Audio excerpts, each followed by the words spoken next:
Chapter 1569.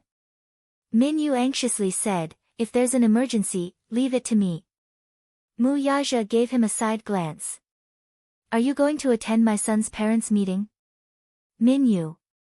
"I dare not." Mu Yaja snorted. "Then, hurry up and postpone the meeting." Min Yu rushed over at once. F***ck. So, it's the little master's parents' meeting? He mistakenly thought that Xiao Yichen had caused trouble in school again. In fact, Mu Yaja usually did not attend any parent-teacher conferences or parent-teacher conferences that little Yichen's school had invited. Mu Yaja had always been absent from Xiao Yichen's parent-teacher meetings. Hence, in a sense, Yu Yu's parent-teacher meetings were Mu Yaja's first parent-teacher meetings in his life. When Mu Yaja arrived at the school, the main gate was closed. It was the 4th period of the morning. He parked his car in the parking lot and entered the school. When he reached the administrative office, he could hear the commotion coming from inside, even from outside the door. Among the noisy crowd, only a middle-aged woman's voice was particularly sharp and piercing. "Where are Yuntianyo's parents? Haven't they arrived yet? Didn't they say that they'll be here soon? If I have to say, this child's parents have no sense of responsibility at all. Their child bullied a classmate in school and caused trouble, yet as his parents, they're still not here to settle the matter. How infuriating." A gentle voice hurriedly consoled her. "Madam Lin, please calm down." "Director Wu, you're still telling me to calm down? How can I calm down? How can I be calm? If your child is beaten up like this, can you still be so calm? Look at my son's forehead, it's bleeding profusely. Sigh. I wonder if it'll leave a scar in the future. This is too much. A 7-year-old child is bullying in school at such a young age? If he's like this now, what will happen when he grows up?" Yun Tianyu looked refined and polite on the surface, but who would have thought that he would do such a thing?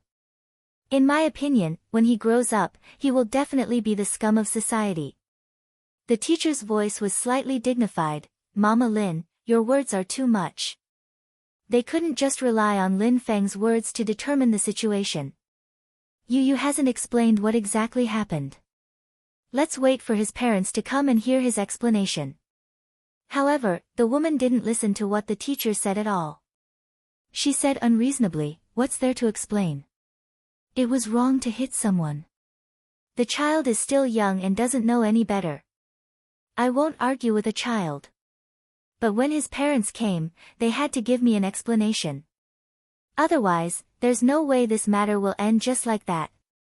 At the same time, there was the sound of someone slamming the table in the office. The person was obviously furious. "Mrs. Lin, please be quiet.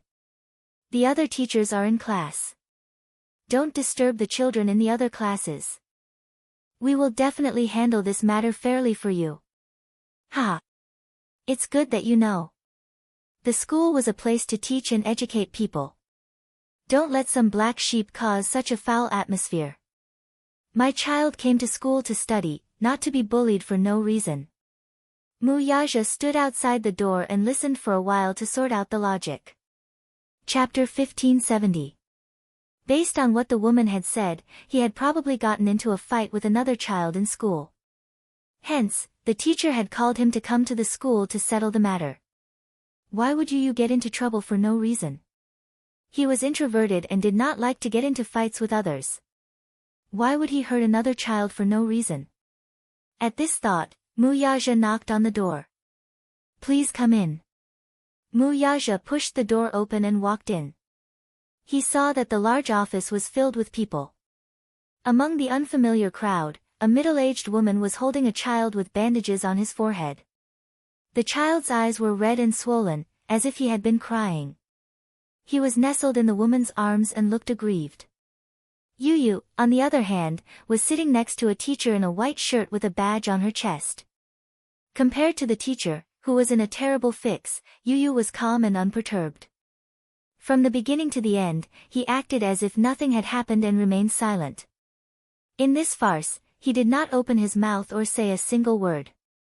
Even though this middle-aged woman was cursing and scolding in front of all the teachers in the academic affairs office, he acted as if it had nothing to do with him and did not say a single word.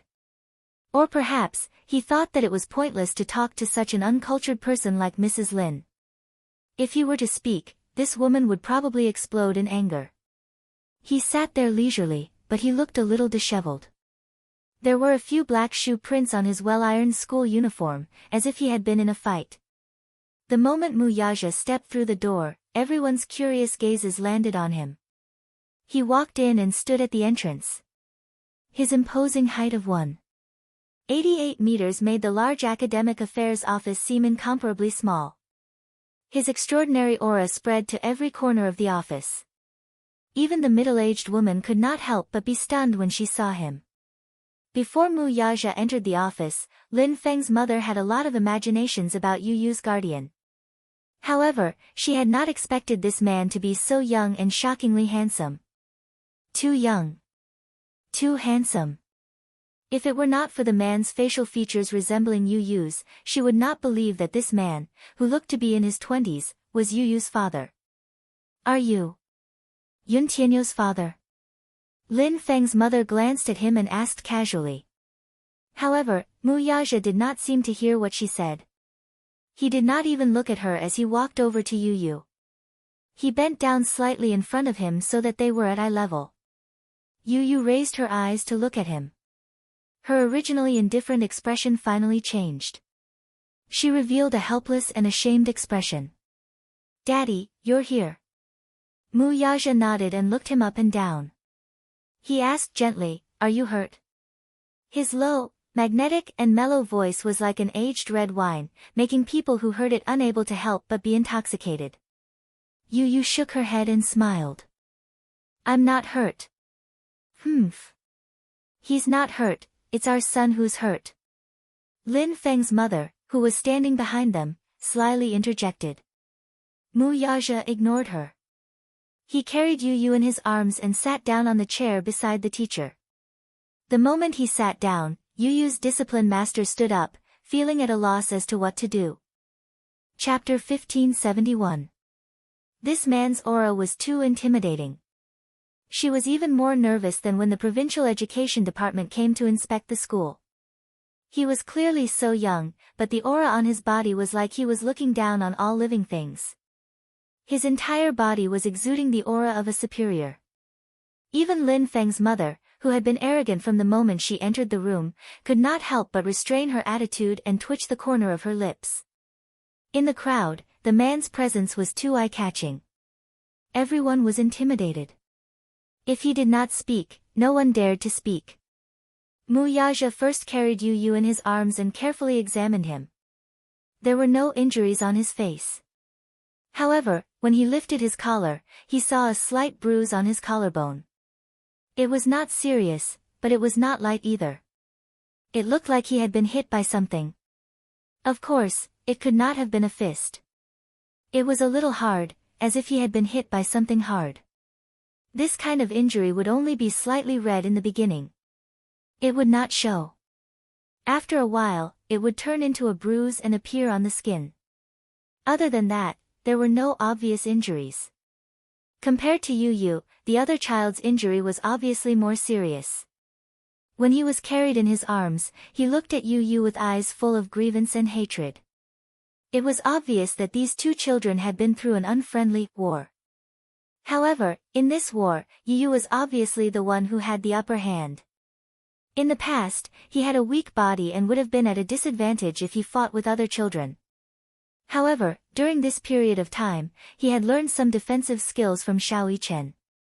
To Xiao Yichen, what he had taught him was just the basics. However, for a child of his age, this kind of skill was incomparably terrifying. Yu Yu was in a daze as he allowed Wuxia to examine him carefully.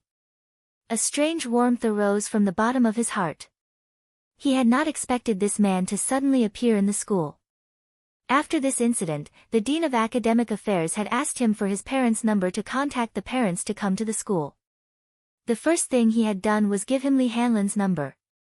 However, Li Hanlin had been exposed when he called him. The dean was furious and asked for his number again. Yu Yu thought about it, but did not give Yun Shishir any information. Mommy is on set now. She must be very busy. Moreover, she was a public figure now. She could not appear in such an occasion. Where's Daddy? He must be very busy, right? Would he come?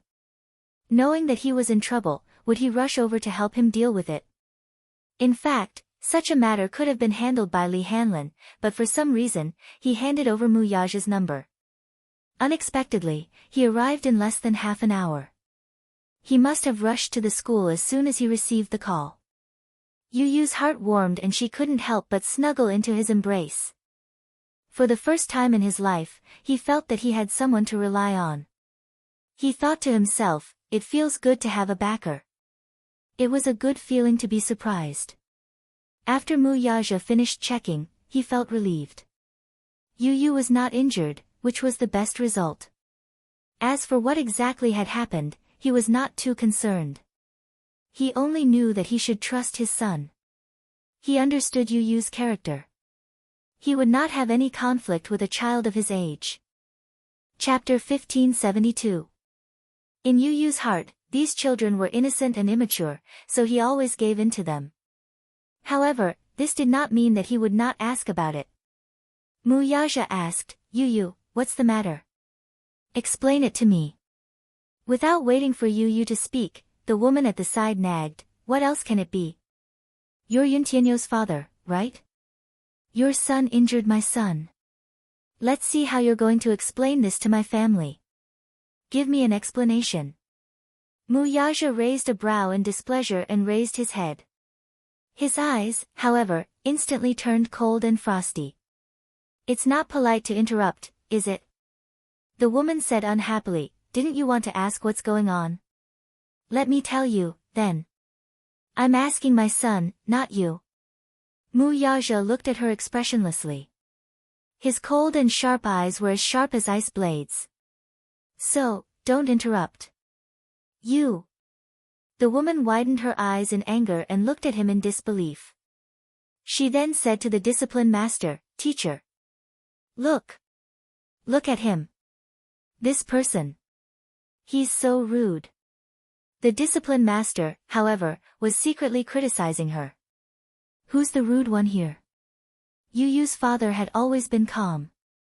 From the moment he entered the room, he gave off an elegant demeanor. Lin Feng's mother, on the other hand, gave off a rude vibe. However, in front of so many people, he could only keep his words to himself. The discipline master could only swallow his anger and say, Lin Feng's mother, please calm down.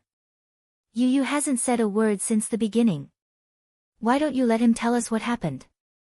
Everyone is here, you should at least respect the child. Yu Yu has the right to speak, too. The woman's red lips curled in disdain as she muttered under her breath, he did something wrong, what respect is there for him? Her voice was soft, but Mu Yaja still heard it. He looked at her abruptly. His eyes were as piercing as icicles. The woman felt as if she was being pricked by needles, and her hair stood on end. She glanced at Mu Yaja, only to see his frighteningly cold face. She shuddered in fear and did not dare to act rashly for a moment. The discipline master patiently asked, Yu Yu, tell us what happened. Nothing. I fought with him, but he's stupid and couldn't win. It's impossible for our Lin Feng to hit others. She pointed at him and said ferociously, Teacher Yuan, Lin Feng has always been a good boy. He gets along well with all the other children in the class. He loves each other. He loves each other. Look at him, at such a young age, at such a young age. As soon as she finished speaking, Lin Feng, who was in her arms, burst into tears again. He was really good at acting. Yu Yu raised a brow but did not explain further. Instead, his lips curled into a sinister smile. The unruly curve of his lips was very similar to his father's. You didn't hit me. He paused and muttered to himself for a moment before saying viciously, Oh, you didn't hit me. Then I was bitten by a dog. You, the discipline master immediately stopped him, Yu Yu. Don't talk nonsense. Oh. Yu Yu shrugged and obediently stopped talking. He did not want to lower himself to the same level as a childish guy. Anyway, he admitted that he had hit him. Chapter 1573. His mother had taught him from a young age that he could not lie. At the same time, as a man, he had to bear the consequences of his actions. He had to be responsible and responsible. He had always kept that in mind. He had never forgotten it. Wuxia asked again, who started it? Him. Yu Yu pursed her lips. He started it? Yes. Then you fought back. Yu Yu said truthfully, yes, he started it. He hit me with a pencil case. I was in pain, so I fought back. So you injured him? Wuxia's gaze was deep. Yu Yu stuck her tongue out and nodded. She did not forget to explain seriously, Daddy, it was legitimate self-defense. The man immediately raised his head and saw Mrs. Lin flatly deny, our Feng Feng didn't start it. It's clearly your son who started it. He doesn't admit it and even hit back. He's slandering us. After saying that, she rubbed the child's cheeks with heartache. Even though the child's forehead was bandaged, blood was still seeping out. It was a tragic scene. Sigh, my baby Feng Feng has never been wronged like this since he was young. I don't know if this injury will heal or not. Will it leave a scar? It's on his face. Teacher Yuan said, Mrs. Lin, the injury on Lin Feng's forehead is not serious. Maybe it will heal in a few days. It probably won't leave a scar. The wound is quite shallow. Let's not make it so embarrassing. Harmony is the most important thing, right? Harmony is the most important thing? Mrs. Lin frowned, Teacher Yuan, it's easy for you to say that. Harmony is the most important thing? You say that the wound is shallow. Oh, it's not serious. It's not serious because it's not serious. So we're just going to let it go. Fine. If you're going to let it go, call his son over and beat him up for our Feng Feng. Let's just let it go. When Teacher Yuan heard that, her expression froze. This Mrs. Lin was too much. How could she say that? It was just a child. How could she make things difficult for a child? Hit my son. When Wuxia heard this, he laughed coldly. I'd like to see who dares to touch a single strand of my son's hair. His words were not harsh, and his voice was not loud. He had a smile on his face, but he was imposing without being angry. When these words came out, everyone who heard them felt their scalps go numb. Their children don't know their manners, but their parents don't know either. Yu Yu said, Daddy, don't lower yourself to their level. There are so many pairs of eyes in the class who made the first move. What's there to quibble about? Lin Feng attacked first. I let him have his way at first, but he became more and more aggressive, so I had to fight back. In the end, he made the first move, but in the end, he still couldn't beat me. How promising. Frightened by his words, the teacher hurriedly stopped him. Yu, don't talk so much. She had always known that Yun Tianyu was a mature child who surpassed his peers. He was responsible, and humorous. Although he was not the oldest in the class in terms of age, the other children treated him as a big brother. Therefore, she had a good impression of him from the bottom of her heart. Alas, Lin Feng's mother was not easy to get along with. She knew Mrs. Lin better. She was extreme, mean, and had an unforgiving tongue. Her words were especially tricky. Chapter 1574. It was said that he was a judge in the city's supervision department and had a lot of power. Therefore, Teacher Yuan didn't want Yu Yu to offend such a powerful family. She had a good impression of Yu Yu. Yu Yu didn't buy it. Teacher Yuan, didn't you say that you would handle this fairly? I was just telling the truth. Teacher, do you believe me? Of course she believed him. Teacher Yuan had a complicated expression. She looked at Mrs. Lin and then at Yu Yu. After weighing the pros and cons, she sighed, Yu Yu, I believe you. Yu Yu smiled in satisfaction. This teacher Yuan was quite upright. He liked it. Lin Feng's mother didn't know what to say. Teacher Yuan said that she believed this bastard. What did that make her? So, after half a day, she had become a clown? Lin Feng's mother gritted her teeth and threatened, Teacher Yuan, you have to be responsible for what you say. You don't have any evidence. How can you make such assertions based on the words of a few children? What you hear may be false, but seeing is believing. Did you see it? Yu Yu asked. Interesting. You didn't see it either. What makes you say that? But you can't beat Feng Feng up like that. Mrs. Lin shouted hysterically. Her voice was so loud that it shook the office. Teacher Yuan was embarrassed. On the one hand, Yu Yu's words were obviously more tenable. Logically speaking, this matter was very simple to resolve. Both sides just needed to communicate and apologize to each other. After all, the conflict between children was just a matter of the past. Maybe tomorrow, it would be over with a smile. However, Lin Feng's mother wasn't easy to talk to. She was even more serious than the children and kept asking for an explanation. What explanation could she ask from a child? Therefore, she said, Mrs. Lin, it's normal for children to fight. It's not a big deal. Lin Feng is injured and so is Yu Yu. I've understood the situation before. Indeed, as Yu Yu said, everyone saw that Lin Feng was the one who started the fight.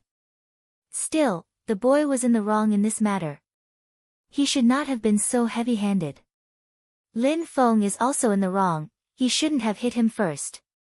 Therefore, both sides should apologize to each other. Let's end the matter here. Impossible. Mrs. Lin reprimanded, it's not over. Teacher Yuan, you're obviously biased toward Yin Tianyu. I don't care. Anyway, you must get Yu Yu's father to give you an explanation for today's matter. Otherwise, when my husband comes to school later, don't blame the scene for being too ugly. These words were clearly a threat. He was clearly threatening Teacher Yuan. Mrs. Lin actually didn't care who was right or wrong. Her child had been injured and wronged, and that was something the heavens couldn't tolerate. Furthermore, she had previously caused such a ruckus in the teaching office. Under so many pairs of eyes, how could she admit defeat? There was no way out of this matter. It was impossible for her to apologize. Hence, she said those harsh words. Teacher Yuan helplessly glanced at another teacher. That teacher understood tacitly and immediately stood up. He took Lin Feng's mother and the other family members to another office and comforted them. After the door was closed, only a few teachers were left in the spacious office. Chapter 1575. Yu Yu sat calmly in Mu Yaja's arms. Mu Yaja, on the other hand, was expressionless as he watched the drama unfold. Teacher Yuan sat beside Mu Yaja and poured him a cup of tea. Then, she started to prepare him mentally. Yu Yu's father, is this your first time coming to school? Why didn't I see you when school started? I didn't see Yu Yu's mother either. We were busy and neglected you. I'm sorry. Mu Yaja narrowed his eyes and glossed over it with a few words. Teacher Yuan's heart skipped a beat. This man's voice was so pleasant to the ears. If not for the fact that he was taken, she would have fallen in love with him. Yu Yu looked up and saw a flash of admiration and shyness in Teacher Yuan's eyes. She could not help but twitch her lips. F***ck. What was going on? Yu Yu's father, since you're here, why don't you register your name? Teacher Yuan took out the name list. The school would make a contact book for each child. However, Yu Yu's parents' information was not registered. Hence, the school had been urging the child's parents to come to school. In fact, Li Hanlin had come to school when school started. However, because the information did not match, the name list was cleared. Mu Yaja held a pen and scribbled on the name list. Finally, he signed his name. Teacher Yuan glanced at it and was shocked. Your surname is Mu? Yes. She was a little surprised and said, "Oh, so Yu doesn't follow your surname?" Mu Yaja looked up disapprovingly and asked, "Does it matter whose surname he follows?" Teacher Yuan was speechless. She exchanged a few pleasantries and said, "Of course, it doesn't matter whose surname he follows. His mother is busy. If there's anything in the future, you can contact me directly." "Okay." Teacher Yuan paused and then asked tentatively, "So, Yu's father, how do you intend to deal with this matter?" "I'll deal with it as I should." Teacher Yuan hesitated and moved closer to him. She lowered her voice and said, "Yu's father, there's something I have to tell you. Lin Feng's father and mother are not simple people. I, on the other hand, am very fond of Yu. Everyone is very regretful that this has happened. But since it happened, we should think of a solution. But you should know that there's no such thing as absolute fairness and justice in this world. Actually, Yu should not have offended Lin Feng's mother this time. She's mother is the most troublesome person's mother's father.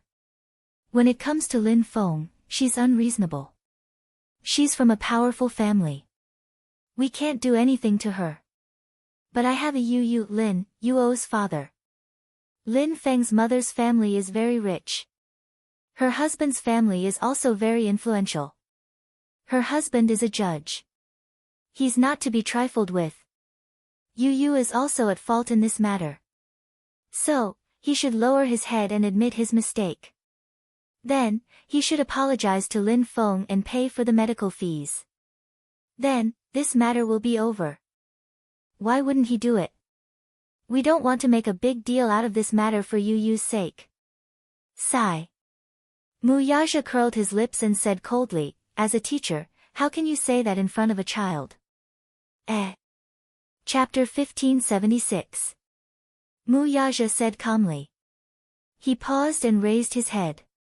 His voice was cold and soft. "Is that what you mean?" As soon as he finished speaking, Teacher Yuan's face immediately turned red. It was so red that it looked like blood was dripping from his face. Yu's father, you should know that I don't have any bad intentions. But isn't this for your own good? If Lin Feng's mother calls Lin Feng's father over, I'm afraid that things will get out of hand. Yu looked at Teacher Yuan expressionlessly. He had thought that this teacher was quite upright. He had misjudged her. He wouldn't apologize. Even if he had to apologize and admit his mistakes, Lin Feng should apologize to him first as he was also in the wrong. That was the basic principle. Mu Yaja didn't think that Teacher Yuan was saying that for Yu's sake. Immoral values. Did she think that by saying that, she would be able to give the child the best education? She had to admit her mistakes when she did something wrong. But that didn't mean that whoever had a stronger family background or a stronger father would have to bow down to the other party. That didn't make sense. Hence, Mu Yaja narrowed his eyes and said coldly, "The child is still young. I hope that the education he receives will at least be immoral." Teacher Yuan's words just now are disappointing. Yu's father, please don't misunderstand. I really like Yu. I'm only saying that for your sake. Mu Yaja interrupted her. There's no need for you to think that way. Teacher Yuan's face revealed a dejected expression. Yu said, "Teacher Yuan, I didn't do anything wrong. Why should I apologize? Lin Feng was the one who attacked me first. I was just defending myself. The injury on his forehead wasn't caused by me. So, why should I apologize?" Yu. Teacher Yuan was helpless. Why did Lin Feng hit you for no reason? I heard from my classmates that it was because you said harsh words that provoked him, so he was unable to restrain his anger and hit you. You shouldn't have scolded him and angered him. I didn't scold anyone. Yu said innocently with a kind expression. Lin Feng had been humiliated and infuriated, so he had attacked first. At this point, Mu Yaja focused on the main point. Why did you have a conflict? Yu suddenly pursed her lips and stopped talking. There can't be a conflict for no reason. Mu Yaja hugged his son's shoulders and said patiently, "Tell Daddy, What is the reason? All right. I'll tell you. Helplessly sucking in a deep breath of cold air, he answered, that's because he insulted me and mommy. The reason why Yu had insulted him was because Lin Feng had spoken rudely first. Yu and Lin Feng were in the same class when they were in kindergarten. At that time, Lin Feng and Yu didn't like each other. Everyone in the class, regardless of gender, liked to play with Yu. They stuck to him and said, Yu long and Yu short all the time. However, no one was willing to play with him. Lin Feng was used to being spoiled at home. Therefore, he was arrogant and had a strong physique. Many children stayed away from him. Chapter 1577. Yu could not gain any advantage over the tall and burly Lin Feng. At that time, the kindergarten teachers knew very well that they could not afford to offend Lin Feng's parents. In comparison, Yu was much easier to bully. After all, who would look up to a single-parent family? Everyone saw the mother and son pair as small fries. Who would be willing to offend someone whom they could not afford to offend for Yu? The neighbors in the neighborhood mocked and ridiculed Yun Shishir, not to mention the snobbish teachers in the kindergarten. Because Lin Feng wasn't an ordinary child, the teachers didn't dare neglect him. Regarding this matter, they dealt with it as if it was a small matter, and a small matter was nothing. Yu felt extremely aggrieved, but he could not say anything. After he got injured, he did not dare to say anything to Yun Shishir. Even when he took a bath and treated his wound, he did it secretly. Firstly, he was worried that his mother would be sad if she saw it. Secondly, he was afraid that his mother would find him in school. Lin Feng's family background was special. At that time, their family background was average and could not be compared to his. It was also from then on that Yu made up his mind to become stronger and let his mother live a happy life in this world where the strong preyed on the weak. That was what he thought, and he did it. Now, not to mention his father, even with his own strength, he did not need to be wary of Lin Feng's family background. Teacher Yuan, on the other hand, had good intentions. She was afraid that Lin Feng's parents would not let this matter go and continue to pester them. She tried every possible way to turn this matter into a small matter, which would make it easier for her.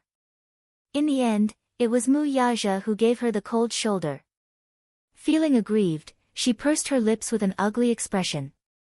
How did he insult you and mommy? Mu Yaja pressed on. Yun Tianyu pondered for a moment before telling her everything. It turned out that Lin Feng's mother had known Yun Shishir since they were in kindergarten.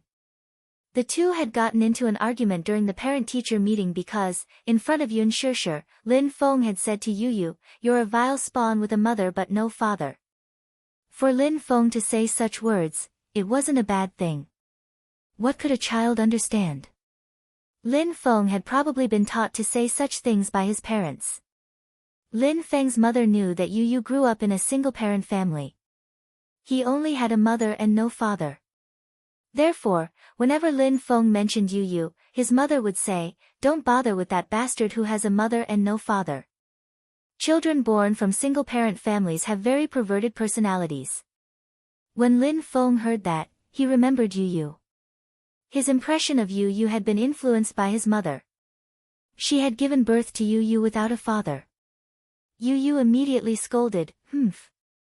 She's better than that old hag of yours." She had said that in front of Lin Feng's mother. She had said it on purpose.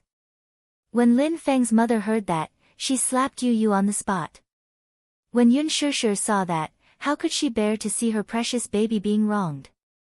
She immediately slapped Lin Feng's mother in return. The two quarreled in front of so many parents until their faces turned red. This was the first time Yun Shishir had lost control like this. She was so agitated that her whole body trembled. In the end, the principal rushed over and stopped this farce. However, this feud was formed just like that. Chapter 1578. First, he asked in a strange tone, "Is your mommy coming to the parent-teacher conference today?" Yu did not raise his head and said indifferently, "My mommy isn't coming." Lin Feng was about to sneer at him when Yu said, "My daddy is coming." Lin Feng's eyes widened. I thought you didn't have a daddy. His mother had always told him that Yu did not have a father, but he said that his father would come to the parent-teacher conference. Ha! Could it be that he was bragging? Yu did not pay much attention to him. He did not want to talk to him. However, as soon as class ended, the classroom was filled with gossip about him. Lin Feng went around and told the other children that Yu only had a mommy and did not have a daddy. Yu said that his daddy would come to the parent-teacher conference in the afternoon. If he was not bragging, then his mommy must have found a wild man outside. When Yu heard this, he immediately went to Lin Feng to argue. Of course, Lin Feng was not as eloquent as Yu. After a few arguments, he was at a disadvantage. In a moment of anger, he raised his fist and punched him. In the past, Yu would not have been able to win against him. However, after the summer break, he had learned some fighting skills from Xiao Yichen. In just a few moves, he had subdued this arrogant and despotic little guy and beaten him black and blue. Even though he was also injured, it wasn't as bad as Lin Feng's. Lin Feng cried and threw a tantrum. The whole family gathered and majestically rushed to the school to demand an explanation. When Mu Yaja heard this, his face darkened. What did he mean by having a mother but not a father? Mu Yaja did not dare to imagine how Yun Shishir and Yu had spent the past 7 years. Could it be that this kind of vile mockery had accompanied Yu throughout his childhood? At the thought of this, Mu Yaja's heart ached. Such unbearable words actually came from the mouth of a 7-year-old child. It was hard to imagine how low this child's upbringing was. Lin Feng's mother had acted so arrogantly, and teacher Yuan had said that Lin Feng came from a rich and powerful family. How could he raise such a rude child? He was an adult, so naturally, he couldn't argue with an ignorant child.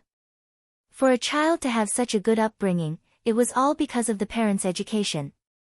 Hearing this, Mu Yaja let out a cold snort. His eyes glinted as he said coldly, You didn't do anything wrong. These words were undoubtedly meant for Yuan Laoshi to hear. At the same time, it also expressed his stance and attitude.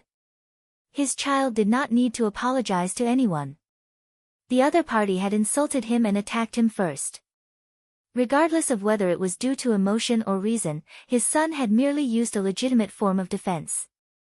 What was wrong with that? When teacher Yuan heard this, his face turned red. He wanted to say something but stopped himself. He didn't know what to say. Chapter 1579.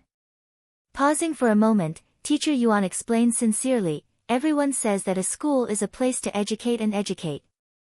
In the process of education, as a teacher, we do need to take up the responsibility of educating our children. But this responsibility is a responsibility, and as a parent, we have to shoulder it.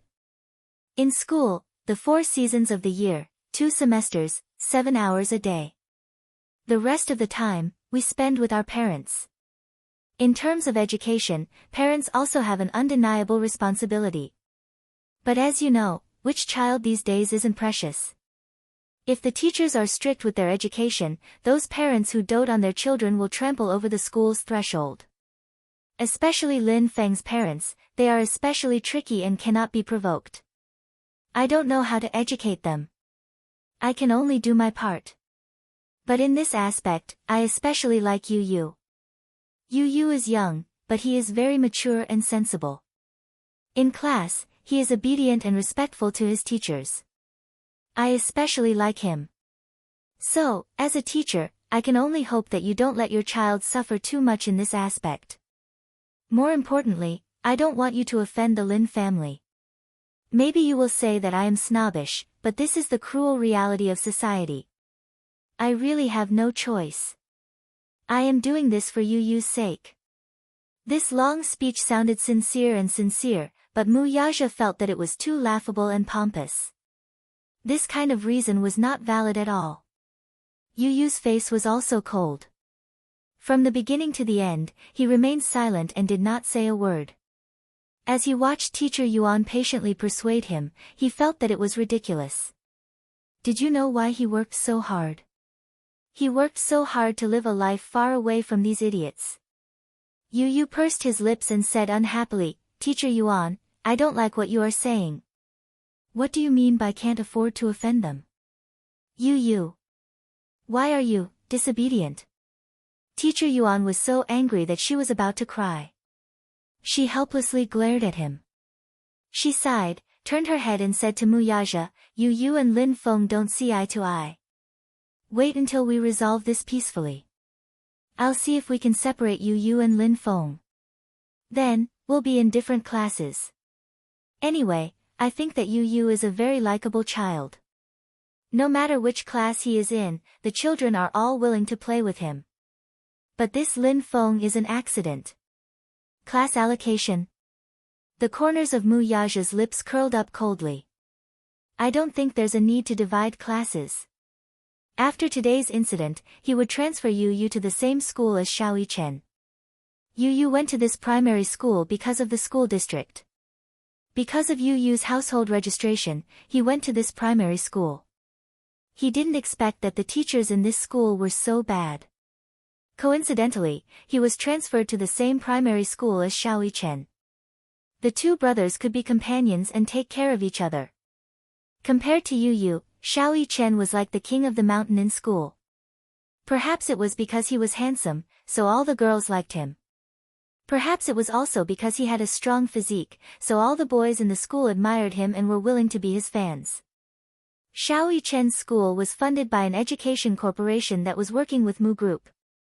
Mu Group had also invested a large sum of money in the education of the teachers. The standards of the education were outstanding. In addition, with Xiao Yichen taking care of him, Yu didn't have to worry about being bullied. Chapter 1580. Teacher Yuan looked surprised. She couldn't hold it in any longer and said bluntly, Yu's father, I'll be honest with you. Previously, there was another child who didn't get along with Lin Feng. The parents of the two children got into a fight because of everyone. In the end, both parents refused to back down. In the end, Lin Feng's father stepped in and used some tricks. In the end, the child had no choice but to transfer to another school. That's why I told you not to go against the Lin family. Mu Yaja closed his eyes impatiently. He couldn't control himself and was about to explode when he heard Teacher Yuan's words. The door was suddenly pushed open. It was the principal of the school. She hadn't expected that the principal would be alarmed by this incident. Teacher Yuan stood up in shock. She said in a trembling voice, Principal Wu, why are you here? This is... Principal Wu glanced at Mu Yaja and asked. This is Yu Yu's father, Mr. Mu. Oh, nice to meet you, Mr. Mu. Principal Wu greeted him indifferently. Then, he regained his solemn expression and said, Teacher Yuan, please come to my office for a moment. After saying that, he turned around and left. Teacher Yuan suddenly felt uneasy. She said goodbye to Mu Yaja and left in a hurry. The moment the door closed, Yu suddenly covered the back of Mu Yaja's hand. Daddy, why did you come to school? I remember that you have a meeting in the morning. Why don't you go back to work? I'll take care of things here. It won't be a problem. Yu was considerate of him. He didn't want to delay his trip. Mu Yaja lowered his head and looked at him with his deep eyes. He asked coldly, has it always been like this? Huh? Everyone says that about you. Yu was stunned. He was probably referring to the fact that for the past few years, people had been saying that he had a mother but no father. He didn't want to talk about it. He only said, they all think that I'm an illegitimate child. Illegitimate child? Mu Yaja suddenly sounded a little angry. Mommy didn't explain. How do you explain that? It's obviously a humiliation. If Mommy tries to explain, wouldn't she be asking for humiliation? Yu sighed. Actually, it's not their fault. Why? That's because even I myself thought that they were right. Yu had always thought that he was an illegitimate child, the kind that could not be exposed to the public. Even so, he didn't blame his mother at all. He was very grateful. If it wasn't for his mommy, he wouldn't have been able to see such a beautiful world. It was his mommy who raised him. No matter how others slandered him or looked at him coldly, he did not care at all. The only one he cared about was his mommy. However, his tone could not hide his disappointment. Mu Yaja's heart was violently shaken. He immediately blurted out, "You're not." Mu Yaja gently caressed his little face. You're not an illegitimate child. You've never been one." He was anxious to let this little guy know that he was not an illegitimate child. He was not someone who could not be exposed to the public. Daddy really didn't know about your existence for the past 6 years. When Muyaja thought about how Yu had talked about those humiliating things in such a calm tone, he felt as if his heart had been pierced by a sharp sword. Yes, his heart ached. His heart ached for Yun Shishir. Chapter 1581. The guilt in his heart made him feel a little unbearable. He suddenly felt that he could never make up for the past 7 years of emptiness. Yu was only 7 years old. He should have had a beautiful and carefree childhood, but because of the lack of fatherly love, he had suffered so much. He didn't dare to imagine how painful it must be for a child to face such mockery and ridicule. Muyaja gently caressed Yu's rosy cheeks, his slender fingers brushing against his delicate skin. Then, he said in a low voice, "I'm sorry that Daddy has made you suffer for so many years. It's all Daddy's fault." Yu was stunned. He had never thought that Muyaja, who was usually not good with words, would say such warm words to him. In his heart, Muyaja had always been a cold and dignified figure. It seemed that he would never say such touching words. However, Yu was really touched by Muyaja's heartfelt words. He could tell that every word that Muyaja said was from the bottom of his heart. So much so that he forgot to react for a moment. He just stared at him in a daze, as if he couldn't believe it. The pain in Muyaja's eyes couldn't be faked. Yu saw it all. Daddy's heart was aching for him. This kind of feeling was really very warm. The position of the heart suddenly became warm and comfortable. He didn't know whether to be happy or worried. He was happy that Daddy cared for him. This feeling made him feel very warm. Very good. What made him worried was the dejected look on the man's face, which stung him a little. His heart ached. Muyaja didn't know what was going on in his little head. His handsome eyes curved slightly as he gently kissed his forehead. "Listen, in the future, with Daddy around, no one can bully you." Yu, on the other hand, smiled when he heard that. An unconcealable smile appeared on his adorable little face. Muyaja was stunned. "What are you smiling about?" Yu stopped smiling and raised his head to look at him. Pursing his lips, he opened up his heart to him, which was a rare sight to see. "Daddy, do you know? I'm so happy that you're here today." Muyaja was taken aback by her words. Yu leaned slightly into his embrace and lay on his chest. At an angle that Muyaja couldn't see, the tenderness in his eyes seemed to overflow. He took the initiative to throw himself into the man's arms, but the latter's body inadvertently stiffened a little. Yu actually hugged him. In the past. In his heart, he was actually a little excited. His son had hugged him. This was probably the highest reward Yu. After a moment's pause for a moment, his. This kind of hug was rare and precious. "Daddy, do you know? I hope that you'll be the one to attend the parent-teacher conference, not Mommy."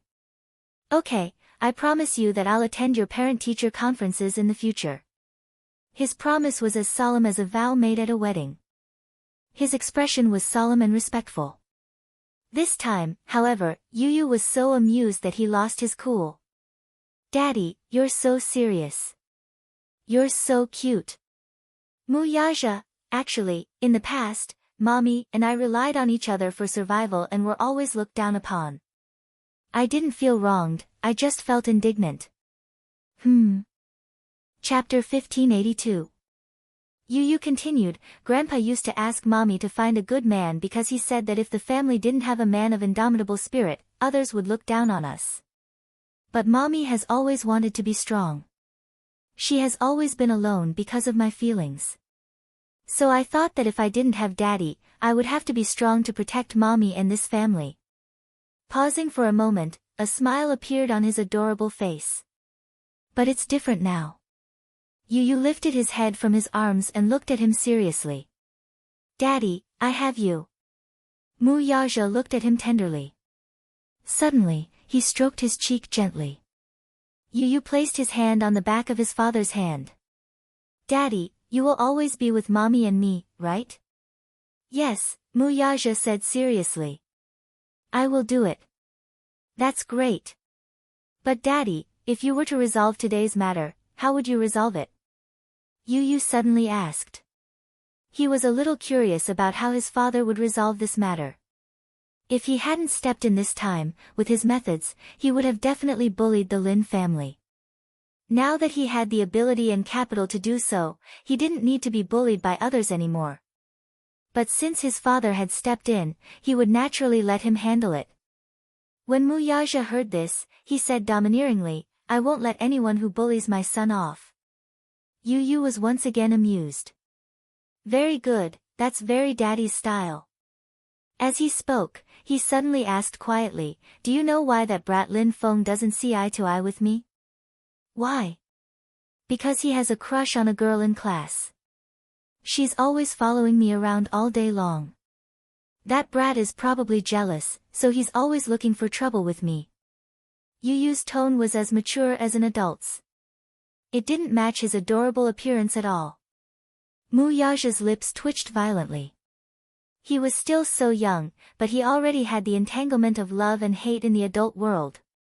Kids these days are so precocious. Because of a girl, he actually started to imitate adults to fight for a girl's affection. Are there many girls who like you in class? Mu Yaja brought up Yu's troubles. He let out a melancholy sigh, and the expression on his face instantly turned gloomy. Yeah, a lot. It's very annoying, isn't it great? Mu Yaja was very satisfied. Just like me back then. What's so good about it? Those girls are always chattering around me. I don't like it at all. Yu said honestly, I like quiet girls. He liked quiet girls, but he didn't like girls who always surrounded him and weren't reserved at all. Although children at this age might not know anything about love, they simply liked him and wanted to play with him because they were moved. But there were too many people chasing after him, and he couldn't handle it. The girl whom Lin Feng liked was recognized as the cutest girl in the class. He had been in love with her for a long time, but compared to the filthy Lin Feng who played all day long, she preferred the elegantly dressed Yu, who looked like a little prince.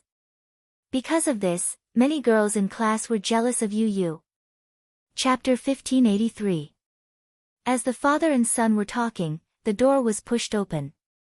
The principal led Lin Feng's mother and Lin Feng into the room, followed by teacher Yuan. The father and son raised their heads and saw Lin Feng's mother glaring at them like a tiger watching its prey. It seemed like the principal and Lin Feng's mother had reached a consensus. They were on the same side. As soon as they entered the room, Lin Feng's mother's expression was even more domineering than before. There was a provocative look in her eyes. As soon as she sat down, she announced arrogantly, I've already called my husband. He'll be here soon. She looked as if she was waiting for her husband to come and do something to them. In other words, she was telling him to wait. Mu Yaja remained expressionless while Yu looked disgusted. This was a classic example of using power to oppress others. The principal exchanged a few pleasantries and comforted them. Then, he said to Mu Yaja, Mr. Mu Yaja, is it convenient for me to say a few words? He had talked to Lin Feng's mother before. Lin Feng's mother had said that they couldn't let this matter go. They had to give her an explanation. She had to regain her dignity.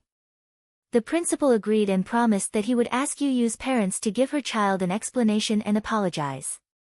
Therefore, he wanted to take advantage of Lin Feng's mother's situation. He wanted to help Lin Feng's mother regain her dignity. Mu Yaja said coldly, it's not convenient. The principal was stunned. What do you mean? Mu Yaja said coldly, didn't you ask if it's convenient for me to say a few words? I said, it's not convenient. His arrogant reply left the principal dumbstruck. Naturally, he did not know Wuxia. He was just the principal of the school. With his status, he had never even seen Wuxia, let alone get close to him. When he saw that Wuxia was young, he thought that he was a youngster. Therefore, he wanted to use his status as an elder to oppress him. He did not expect to be humiliated at the beginning. The principal said, Mr. Mu, you're being unreasonable. Wuxia smiled coldly. Reason is for people to listen to. The principal and Lin Feng's mother didn't know what to say. When Yu heard this, he could not stop laughing. He finally understood who he had inherited his poisonous tongue from. It turned out that he had inherited it from his dear daddy. Who would have thought that his father's venomous tongue would be so frightening? Lin Feng's mother said impolitely, I advise you to keep your mouth clean. Don't make the situation too ugly when my husband comes and embarrass you. The moment she opened her mouth, it was a threat. Her bearing was overbearing. Her attitude was high and mighty. Yu laughed. He raised his head and snickered. Daddy, this auntie actually said that she's going to embarrass you. That's amazing. Although he was snickering, he did not hide the mockery on his face. His voice was not soft either. Therefore, everyone present could hear his mocking laughter loud and clear. Lin Feng's mother was completely enraged. After living for so long, she had actually been mocked by a 7-year-old child. She was flustered and exasperated as she shouted at Wuxia, Hey! Look at your son. Aren't you going to discipline him? Look at how young he is, what kind of nonsense is he spouting? Chapter 1584. I don't know how you educate your child. Not only is he like those delinquents in society, fighting and causing trouble, but he's also rude to his elders. He doesn't know how to be polite at all. It's the father's fault for not teaching him well. I really don't know how you teach your child. Her rude words made Teacher Yuan frown. However, she remained silent and did not interrupt. She did not want to get into trouble again. Yu suddenly snorted and asked, Auntie, have you studied before? What do you mean? Yu said coldly, I just want to ask, do you know what the idiom, frog in a well, means? Lin Feng's mother was furious. Yu smiled, look at your expression. You don't know what this idiom means, right? Sigh, you're so uncultured. She turned to Wuxia, why don't you teach him a lesson? Wuxia acted as if he did not hear her. He lowered his head and pinched Yu's cheek. Good son, don't tell the truth. Pfft, Yu was amused. However, he looked disgusted. Daddy, the teacher has always taught us that good children don't lie. He paused and continued, Auntie, it was your good son who started it. As the saying goes, don't do to others what you don't want done to you. You're accusing me of violence and fighting, but why don't you think about it? It was clearly your good son who started it. Even if it was school violence, it wasn't caused by me. The law calls it self-defense. Do you understand? I heard that Lin Feng's father is a judge. Since you're from a legal background, are you ignorant of the law? You keep saying that you want my daddy to give you an explanation. Before that, shouldn't you also give me an explanation? Why did you raise such a narrow-minded son who uses vulgar words all the time? You weren't there at the time.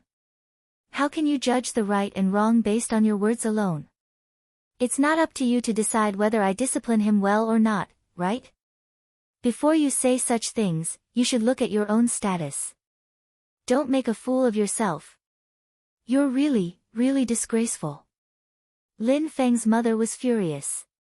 She thought to herself, this father and son are really refusing a toast only to be forced to drink a forfeit.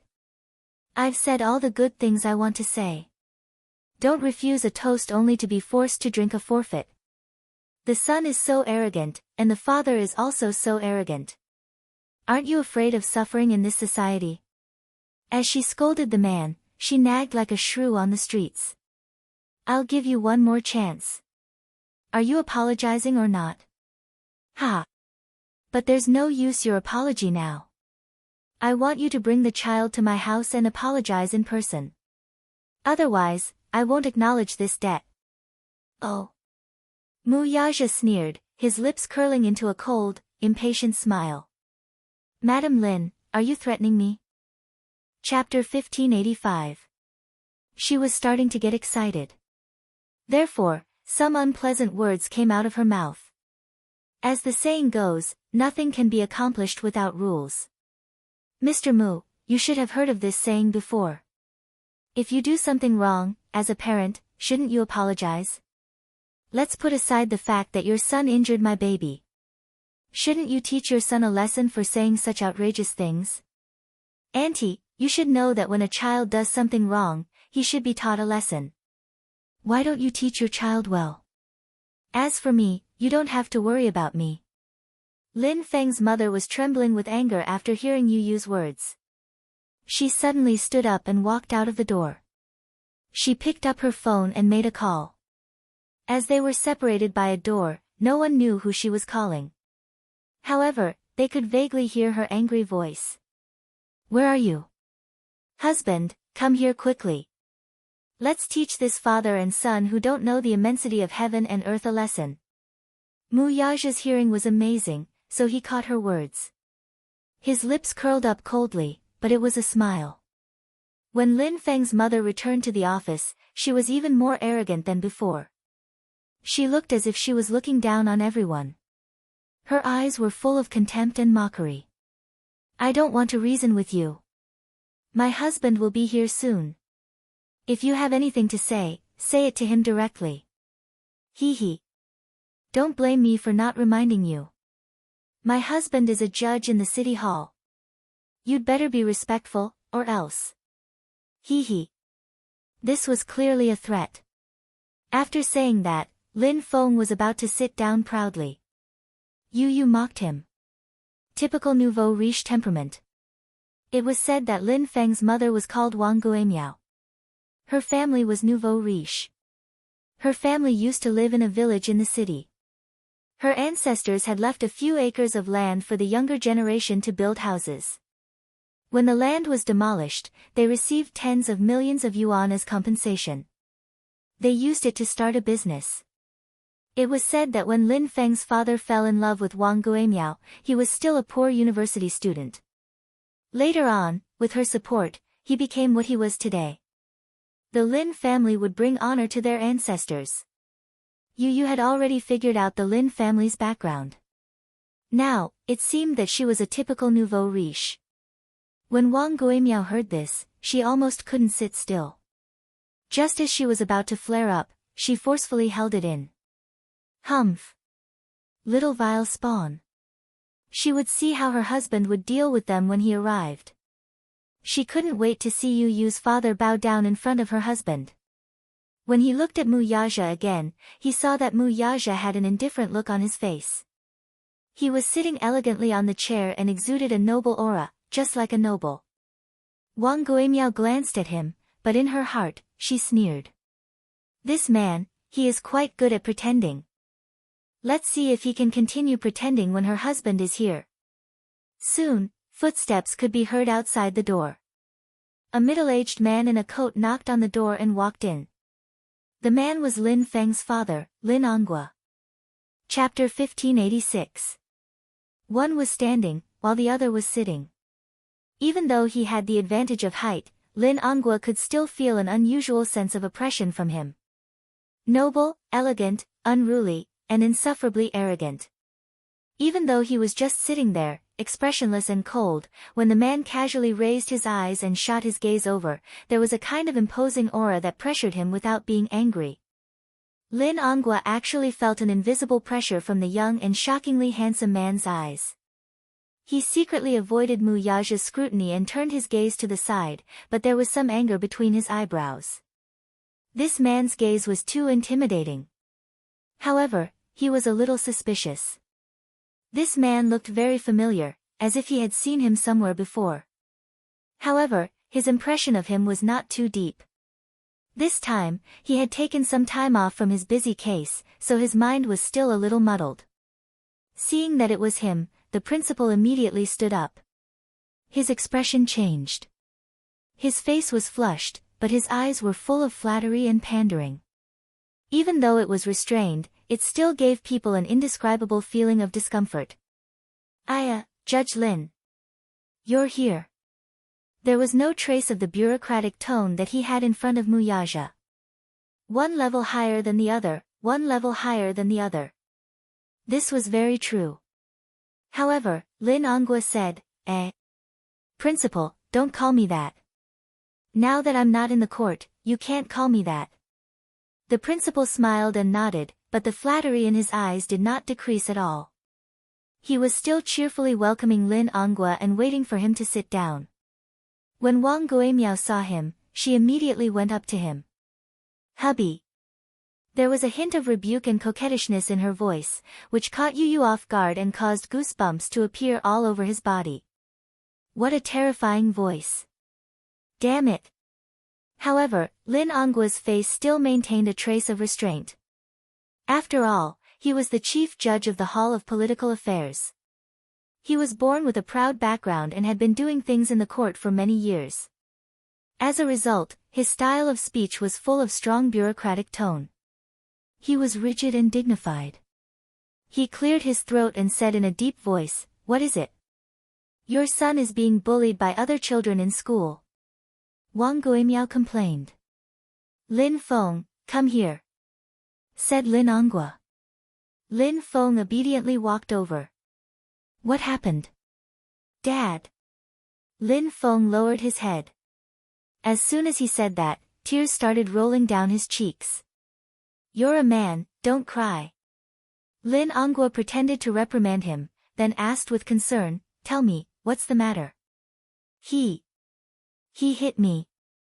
Yun Tian, you hit me. Lin Feng pointed at Yu as his aggrieved tears rolled down his cheeks even more violently. When Lin Onghua heard this, he immediately pulled him in front of him and carefully examined him. He originally thought that it was only his head that was disfigured, but he did not expect that his body was full of scars. It was beyond his expectations. When Lin Onghua saw the bruises on Lin Feng's body, he was furious. He raised his head and looked at Muyaja. Are you Yun Tianyo's father? Muyaja, however, nodded nonchalantly. Yes. Hubby, let me tell you, not only is Yun Tianyo's father arrogant, but his words are also very harsh. Wang Guimiao exaggerated the story and then crossed her arms in front of her chest and gave an ultimatum. Anyway, you can deal with this matter as you see fit. Chapter 1587. Lin Onghua asked again, did he hit you first?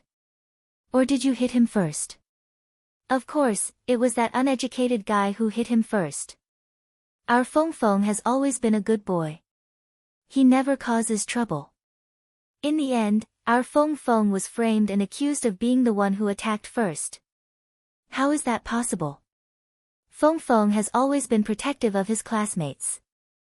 Lin Onghua nodded. I understand. Wang Guimiao was secretly pleased. Her husband was amazing. He had just arrived, and the situation was completely under his control. Look at how Yu's father was so scared that he didn't say a word. He must have been scared out of his wits. Seeing that the situation had changed, she immediately put pressure on the principal. Principal, you have to deal with this matter fairly.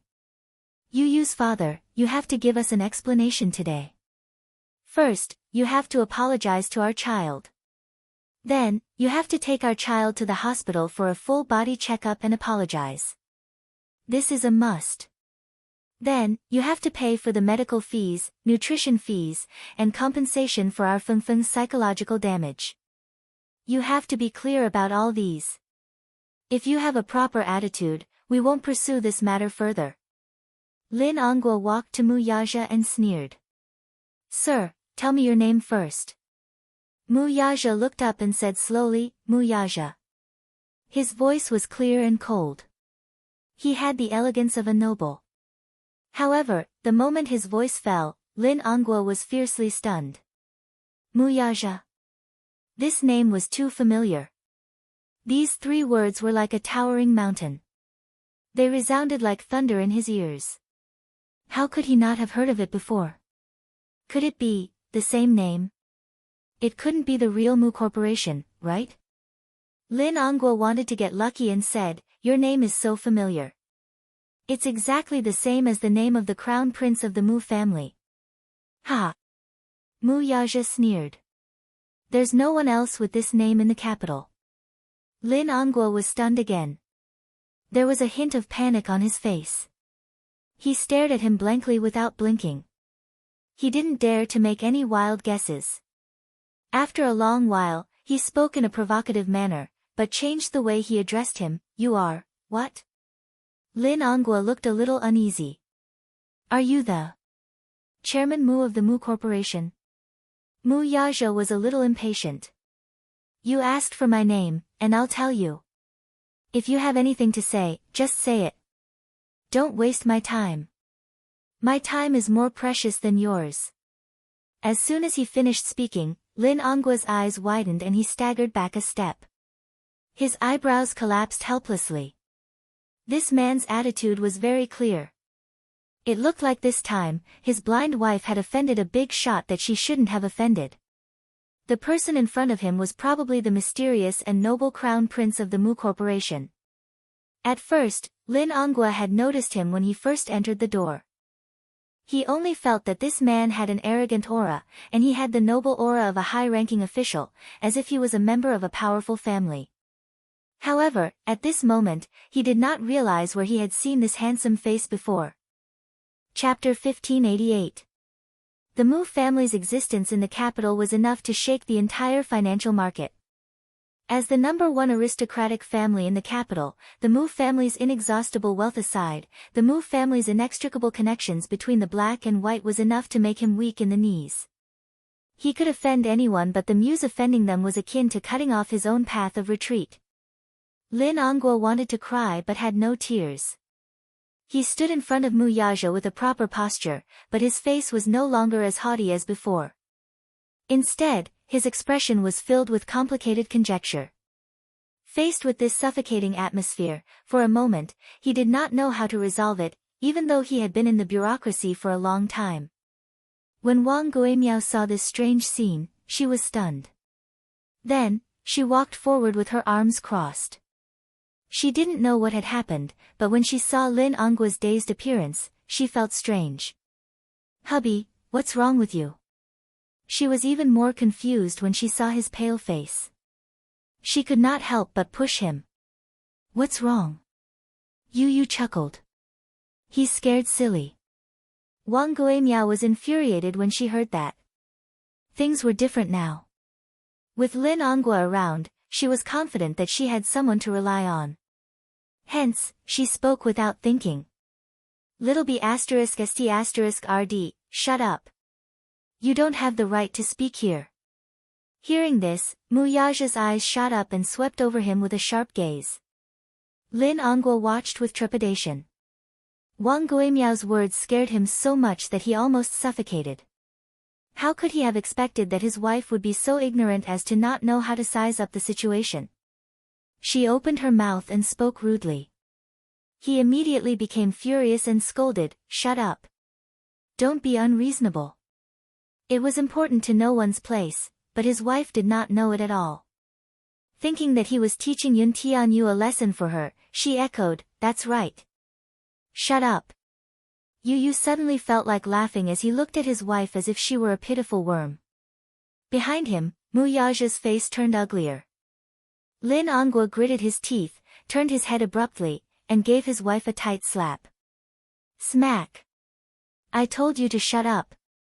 With that, he turned to face Mu Yaja with cold sweat dripping down his face.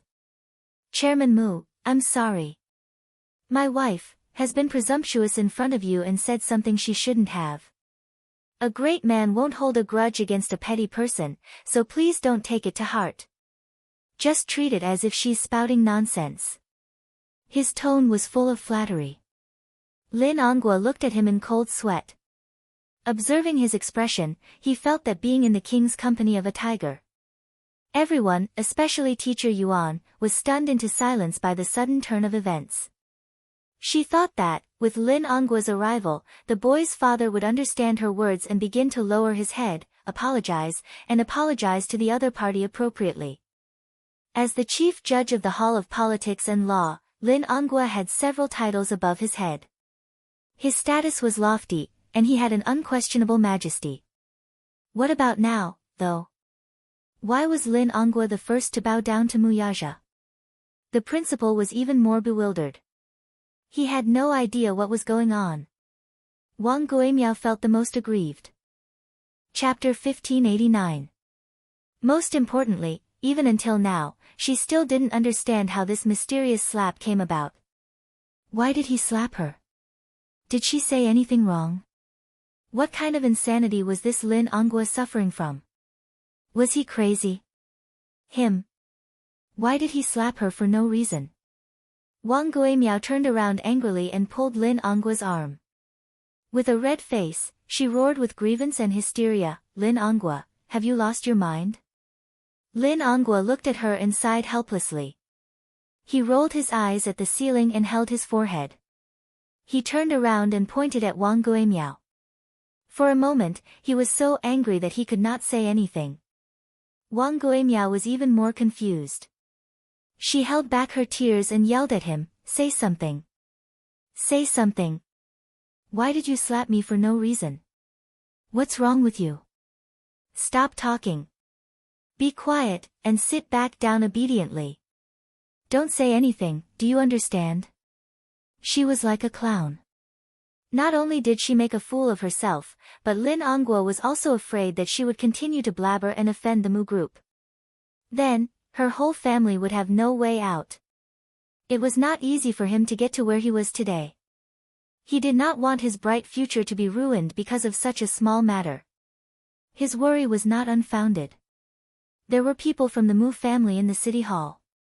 Although Lin Anggua was a judge and had a good reputation, this man's words could make all his hard work go down the drain. However, he really did not know what to do now that the situation had developed to this stage. He could only hope that his wife, who had always been restless, would not add fuel to the fire. He did not want things to get out of hand when the time came. However, Wang Guimiao did not understand his good intentions.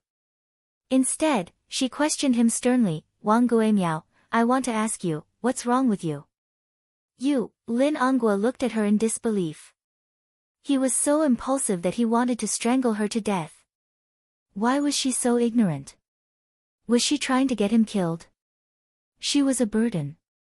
He looked at her. She could not do anything right, but she was good at ruining things.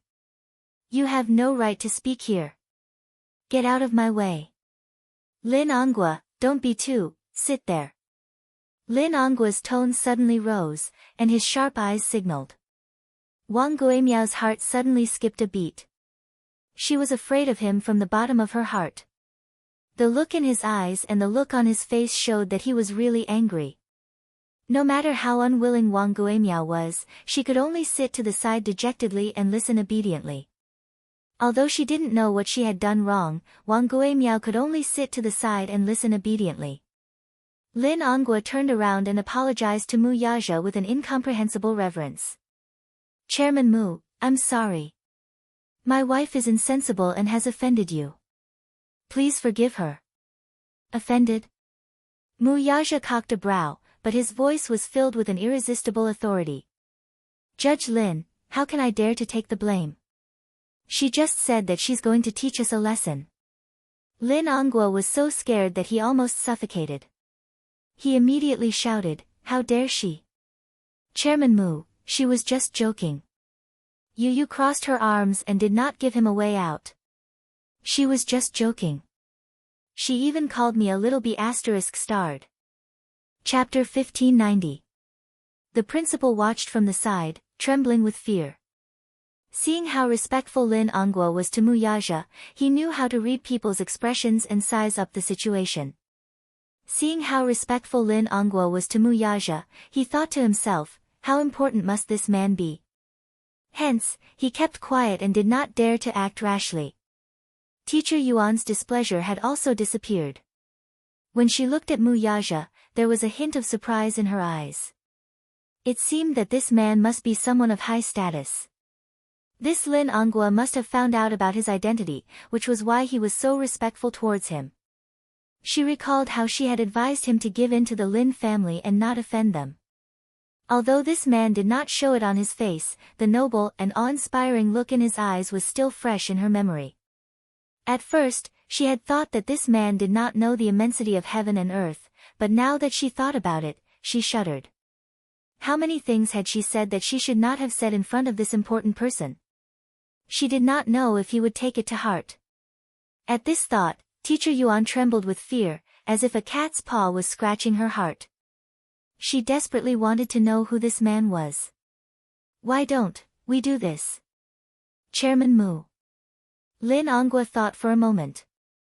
Suddenly, he carefully probed, I'll ask my wife and son to apologize to your son. I only hope that you won't take my wife's outrageous words to heart. Mu Yaja did not speak. He could not be bothered to argue with him. The boy, however, asked with great interest, how are you going to make amends? How? Lin Anghua was stunned. Yu raised her eyebrows and asked with a smile, kneel down. This. However, Lin Anghua hesitated. In the end, Wang Guimiao could not sit still any longer. She stood up abruptly and said furiously, Anghua, are you possessed by a ghost? Do you really want me to kneel down? Are you going to agree to such an unreasonable condition? Wang Guimiao felt that Yu's condition was unreasonable. What was even more unreasonable was that her husband was actually hesitating on whether to agree to it. What was the meaning of this? This was simply unbelievable. Yu asked, is it too much?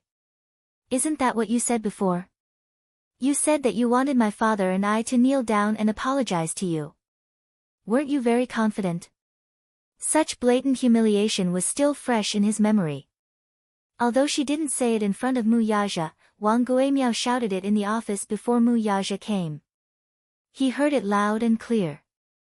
Mu Yaja frowned. She said that? Lin Anghua's heart skipped a beat. He suddenly turned around and asked, did you really say that? Wang Guimiao panicked. She did say that before, but those were just words spoken in a fit of anger. How could they be taken seriously? Mu Yaja's eyes turned even colder. Ha! Judge Lin, you're really good at disciplining him. Having said that, he carried Yu and stood up. He didn't want to waste his breath on these people. He was furious.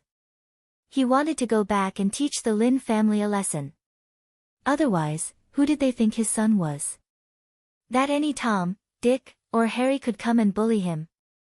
Ha! Chapter 1591. Wang Guimiao was flustered and exasperated.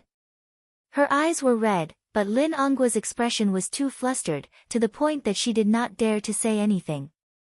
She vaguely realized that perhaps it was because this man's identity was too powerful that her husband was so careful to plead for leniency.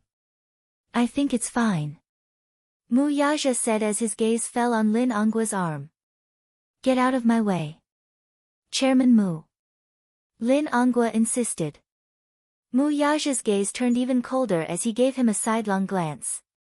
Lin Anghua did not dare to be in a stalemate any longer. He could only step aside resentfully and watch him leave with regret. When Mu Yaja left, the office was in an uproar. Wang Guimiao was wiping her tears as she scolded Lin Anghua. Lin Anghua was upset. When he heard Wang Guimiao's nagging, he became even more irritated and scolded, shut up. Haven't you embarrassed yourself enough? Haven't you caused enough trouble? Wang Guimiao, you'll only be satisfied when you see me die, right? Wang Guimiao widened her eyes in shock. What do you mean by that? Lin Anghua was so angry that he could not speak. She went up to him, crying as she questioned, what's going on? Who is he? Why are you giving in to him and being so respectful to him? To the extent that you want me to kneel down and apologize? Explain yourself. Lin Anghua sat aside angrily, but he was also upset. When he thought of Mu Yaja's deep and sullen gaze before he left, his heart raced and he could not sit still. Wang Guimiao, I think you're going to play me to death. Wang Guimiao was so anxious that her face turned red. The principal came up to him and asked, Mr. Lin, this Yu Yu's father, who is he? You seem to know him. Lin Ongwa sneered, but it was more like he was mocking himself. If I could know such a person, everything would be easier. What a pity. I know him, but he doesn't know a nobody like me. This, Teacher Yuan was flabbergasted, too. Lin Ongwa suddenly said in a low voice, do you know that this is Mu Yaja, the Mu Group's CEO? I've offended him this time, I don't know what he's going to do to me. Mu. Ah. The principal was stunned when he heard that. Mu Group. Isn't the capital's Mu? Oh, God. A name that reverberated like thunder in the ears. Impossible, right? Isn't Yun Tianyo's surname Yun? How does his father have anything to do with the Mu Group? The principal mumbled in confusion. How? When I saw him. His name's, that's why I thought of it. Lin Ongwa was also extremely regretful. What? Wang Guimiao was stunned. Mu Group. Mu was to Mu. The Mu was of the aristocrats. There Ongwa Mu's there, Yue Nouveau Riche might be able to become one overnight. The aristocrats, on the other hand, only appeared once every 300 years. The Mu family was such an aristocratic family. It was a century-old family with deep roots. Chapter 1592. On the other hand, a family like the Mu family was something that they could never hope to catch up to. Wang Guimiao was completely terrified. Even though she was ignorant and inexperienced, she knew that she should never offend the Mu family in the capital. That was, a century-old wealthy family with immense power. Mu Yaja carried Yu Yu to his class and packed his bag. He was supposed to attend the parent-teacher meeting in the afternoon, but he was not going to attend it. He decided to transfer his son to Xiao Yichen's school. It was recess time, and it was almost lunchtime, so the class was very noisy. However, when Mu Yaja stepped into the classroom, the huge classroom instantly quieted down. The group of little ones stared at him, and countless pairs of eyes stared at him. Some looked curiously, while others looked anxiously at him. They thought that he was a high-ranking official from the school who had come to inspect the class. Recently, the Ministry of Education had been conducting random inspections of the school's standards.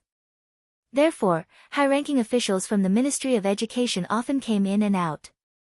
However, when Mu Yaja sat in Yu Yu's seat and started to pack his bag, the group of children suddenly realized that this was Yu Yu's father.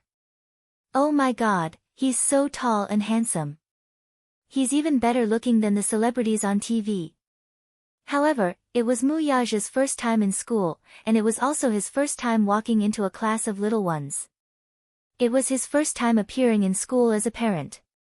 He started to pack his bag, but when he sat in front of the low desk, his face immediately darkened.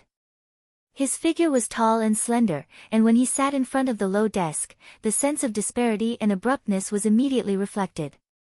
He moved around in embarrassment, trying to find a suitable angle, but it was in vain. In the end, he found that the bench here was too small, so he was trapped in such a narrow space, and it was difficult for him to make ends meet. On the other hand, Yu Yu enjoyed the process very much. He stood beside Mu Yaja and unceremoniously enjoyed the countless envious and surprised gazes. He accepted all of those stunned gazes and did not reject any of them. Many children were envious of Yu Yu for having such a young and handsome father. They were children after all. Although they were childish, there were all kinds of comparisons between them. At most, they would compare their parents. They would compare whose mother was younger and prettier, whose father was more handsome, whose family was wealthier. It was more or less these. Mu Yaja glanced at Yu Yu. At that moment, the little one had his hands behind his back. Mu Yaja was full of smiles, he was very happy, and proud of himself. If it was in the past, he would have been envious. He would have enviously looked at other students' fathers. Now, he had become the object of envy. He was in a good mood. Mu Yaja pursed his lips and could not help laughing. He was after all a 7-year-old child. Although some of his thoughts were childish, they were extremely cute. When Mu Yaja was packing his bag, some students quietly surrounded him and asked about his well-being.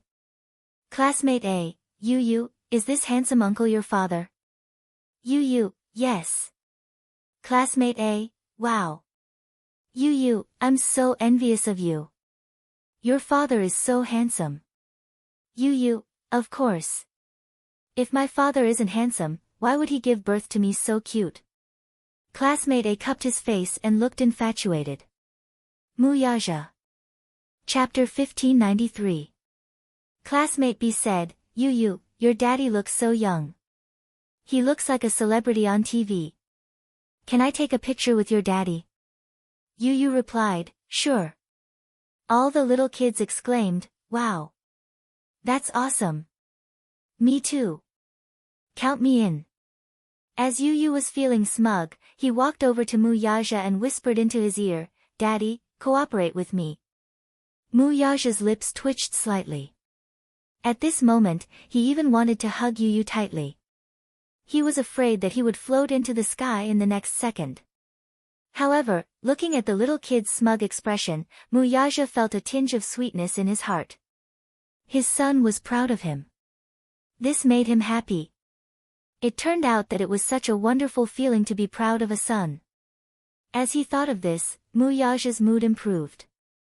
He raised his eyebrows and asked, How do you want me to cooperate? You just have to sit there and don't move. Hence, Mu Yaja was like a model. He maintained his upright posture. Next, he was surrounded by the little kids and they jostled and jostled for a few group photos. He didn't like to be photographed. Even the reporters with the best methods didn't have the chance to take a picture of him from the front. Now, these little kids were taking advantage of Yu's relationship with him. There were also a number of infatuated little girls who were anxious to take a picture with him and secretly touched his slender hand. Mu Yaja didn't know whether to laugh or cry. Classmate C said, Yu, your daddy is so beautiful. Why don't I exchange places with you? I'll give you my daddy and you give me your daddy. When Yu heard this, his expression became serious and cold. No. Why not? I don't want your daddy. I only have one daddy. As she spoke, Yu leaned against Mu Yaja's side and held onto his arm. It was as if she was declaring her sovereignty and protecting her unquestionable position. Everyone sighed in disappointment. Mu Yaja looked at little Munchkin, who was about to fly into the sky. He didn't know whether to laugh or cry as he covered his face. However, his eyes were filled with love. Even though she felt that Yu's smug look was hilarious, she also felt that he was extremely cute. As Mu Yaja helped him pack his bag, he stopped to flip through Yu's textbook. However, when he flipped open Yu's history class notes, he saw the delicate and beautiful handwriting in the book. The entire book was neat and tidy. Other than the signs of pages being folded, it looked like a new book that had just been handed out. He could tell that Yu was more serious in class. He thought about how he had flipped through Xiao Yichen's textbook in the past. Even though they were brothers, in terms of academics, the difference between the two of them was like heaven and earth. After packing his bag, the group of little kids saw Mu Yaja carrying Yu and looking like he was about to leave. They all surrounded him and asked, Yu, school hasn't ended yet. Are you leaving already? Yu, where are you going? Yu said, I have something to do. I have to go home. You guys focus in class. He only said that perfunctorily and didn't tell them that he was going to transfer schools. Firstly, it was because he had a headache dealing with these little kids. If they knew that he was going to transfer schools, they would definitely pester him non-stop and not let him go. One couldn't underestimate his charm. Chapter 1594. It had only been a month since school started, but the children in his class liked him very much. If they knew that he was going to transfer schools, they would definitely cry their hearts out. It was easy for children to become emotionally dependent. All right. Everyone was reluctant to see him leave. Goodbye, Yu. Goodbye, Yu, Daddy. The children walked Yu and Mu Yaja to the entrance of the classroom and watched them leave. Mu Yaja carried Yu. When he turned around and saw the scene of them sending him off, he could not help but smack his son's butt. Son, you're really popular in class. Yu snickered. Daddy is very popular too. The little guys in the class all like you very much. Little guys? Mu Yaja was amused by his son's adjective. Baby, you're the same age as them. You call them little guys as if you're an old man. When Yu heard this, he suddenly hugged his son's neck and kissed him on the cheek. Daddy, it's great that you're here today. Mu Yaja was stunned. Then he smiled and asked, what do you mean? I'm very happy today. Because your appearance proves that I'm just like them. I have a daddy who loves and dotes on me. Yu's little bit of self-esteem was greatly satisfied. Actually, his self-esteem was different from the children's. In the past, he really envied those children. They had a daddy, a mommy, and a happy family of 3. Today, his daddy was like a god who had descended from the sky and appeared by his side. Yu gently rested his head on his shoulder. His pink lips curved slightly as he snickered. To be honest, I've been dreaming of this day for as long as I can remember. In the past, he had imagined that when he was in school, his daddy would suddenly appear at the classroom window like the other children's fathers. He would look at him gently and lovingly. He had been waiting for this moment for a very, very long time. Mu Yaja carried him. Although he had a heavy backpack on his arm, he did not find it strenuous at all. While she was gratified to hear the boy's confession, she also tasted a tinge of heartache. As lucky as he was, meeting Yun Shishir was the luckiest thing that had ever happened to him. Because of her, he had a pair of obedient sons. After he carried Yu into the car, Mu Yaja drove back to the office of the office. If Headmaster Dong smiled politely. Hey! Chairman Mu. What are you saying? This is what I should do. Ha! Daddy, your office is so big. Is it? Chapter 1595. Yu nodded and gave a more pertinent comment. Yes. It's a little bigger than my office. Mu Yaja was speechless. This little guy. He did not bother to hide the arrogance and insolence in his words. He had really surpassed his father. His son, while he was still studying business, was already managing a company. But I don't like business. I always feel that it looks a little lifeless. In comparison, I prefer things with a technological feel. As he spoke, he was suddenly attracted by a pile of documents on the desk. He could not help but reach out to take them. Mu Yaja, on the other hand, seemed to be deliberately going against him as he quickly stopped the boy's hand from reaching out to grab it. Facing Yu's puzzled gaze, Mu Yaja blinked lightly and said mysteriously, "Baby, these are the financial group's trade secrets." With that, he narrowed his eyes and pretended to be wary as he sized him up. Yu's eyes twitched violently. "Daddy, you're wary of me. Do you think I'm wary of you? You broke through Dishing Financial Group's defense network so easily. I can't guard against you even if I wanted to." "Of course." Yu snorted proudly. "That's why I can't let you see these trade secrets." Yu's smile froze. Then, he huffed and crossed his arms. "Humph. Daddy, you're so petty. I'm just taking a look. I won't do anything. Can you understand them?" "Of course. Perhaps, I can give you some original suggestions." "That good?" Mu Yaja teased him. "Of course. Then show me how to read these documents." Yu made an okay gesture and took the documents. He sat on the desk, placed the documents on his lap, and flipped through them page by page. He was small, and Mu Yaja's desk was wide, long, and huge. Hence, when he sat cross-legged on the desk, he looked even smaller and skinnier. His chin gradually became sharper. In the past, it was still a little pink, but now it had a handsome face. Mu Yaja gazed at his side profile. Yu Yu quietly lowered his head and flipped through the documents. Perhaps it was because of the high temperature in the office, he loosened his tie casually. His casual action was gentlemanly and charming. When he grew up, the number of fans that would follow him would probably line up from Beijing to Paris. While Yu Yu was reading the documents for him, he thought for a while and called Lu Jinyu. Lu Jinyu was a mysterious subordinate of his. According to seniority, the man addressed him as Big Boss while Mu Yaja addressed him as Fourth Boss. Lu Jinyu looked like a gentle and refined man, but he was the most cunning one among his subordinates.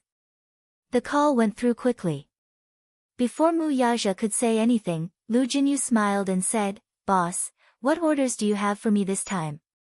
Lu Jinyu was used to going straight to the point. This was because he knew that time and efficiency were Mu Yaja's pursuit. He never liked to bluff.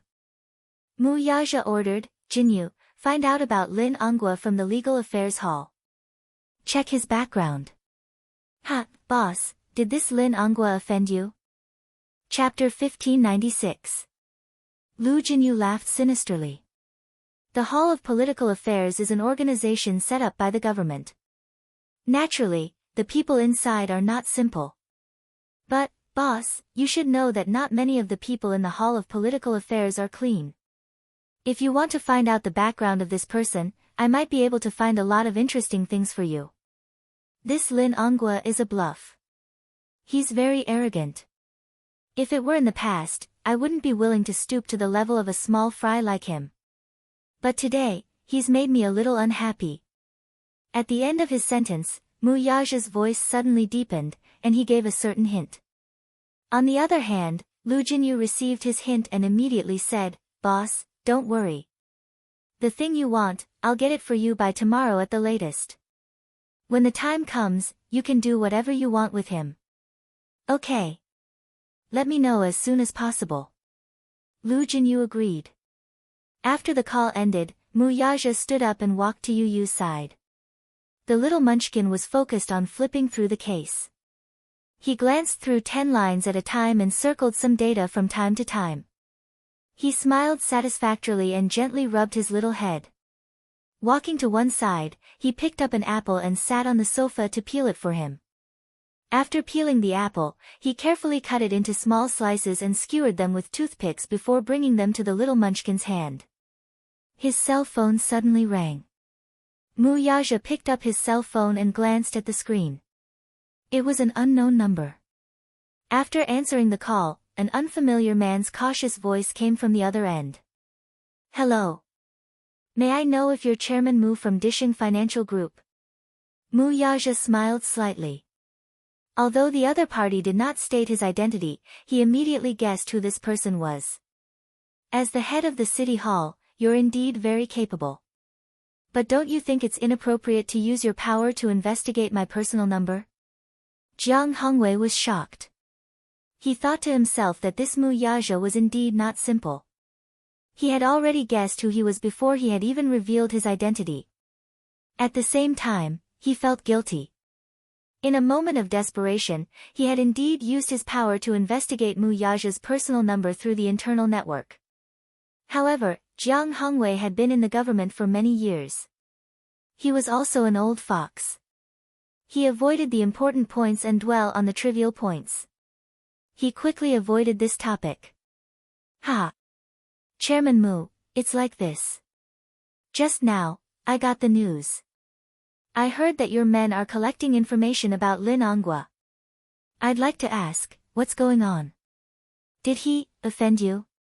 Jiang Hongwei was over 50 years old. To be able to sit in such a position as the city hall director, he was definitely not an ordinary person. Even if there was a slight disturbance, he would be extremely alert. As soon as he gave the order and Lu Jinyu did something, the news reached Jiang Hongwei's ears. People like them had always been very sensitive to this kind of thing.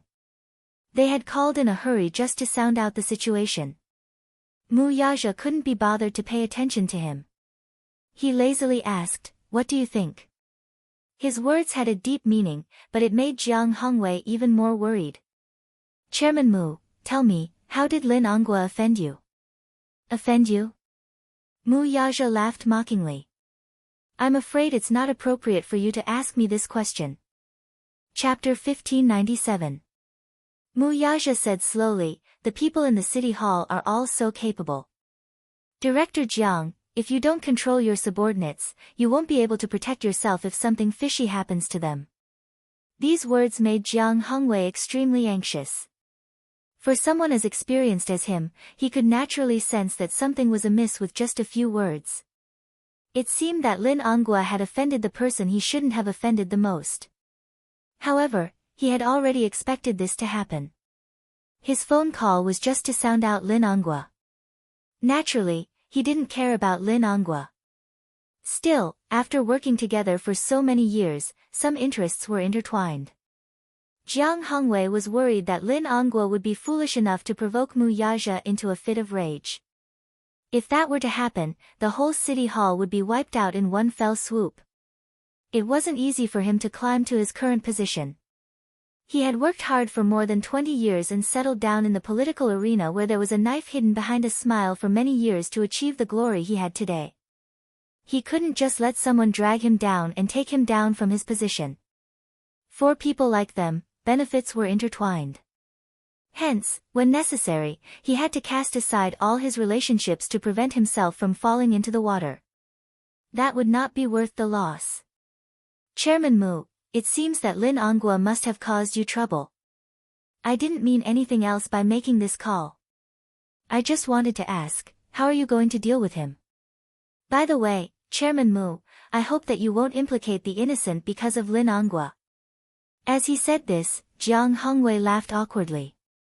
Mu Yaja chuckled along, too, but he quickly stopped laughing. His voice deepened, but it was filled with an irresistible authority. "Implicating the innocent? Ha! Let's see how you stand on this matter, Director Jiang. Anyway, this Lin Anghua isn't reliable. He uses his status to do whatever he wants. If you keep such a subordinate by your side, he will only harm you. As for how I'm going to deal with him, you don't have to ask. If you know what's good for you, you probably know what to do next." Jiang Hongwei was silent for a while on the other end of the phone. He suddenly understood and said with a smile, "Chairman Mu, don't worry. I understand what you mean. Next, I'll do what you want me to do." After saying this, he thanked him profusely and hung up the phone. Less than 15 minutes later, Lu Jinyu called to say that an anonymous email had been sent to his mailbox. The email contained some evidence against Lin Anghua. How could a person like Lin Anghua not have any stains on him?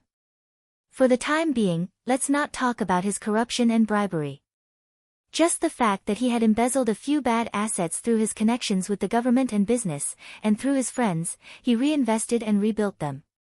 Moreover, the stolen money amounted to more than 1 billion, which was enough to send him to prison for the rest of his life. There was no need to think too much of him. Jiang Hongwei wasn't stupid. He was a shrewd person. Seeing Lin Anghua's decline, he couldn't just sit by and watch. He also couldn't let himself be dragged down by him. Lin Anghua was a very capable person.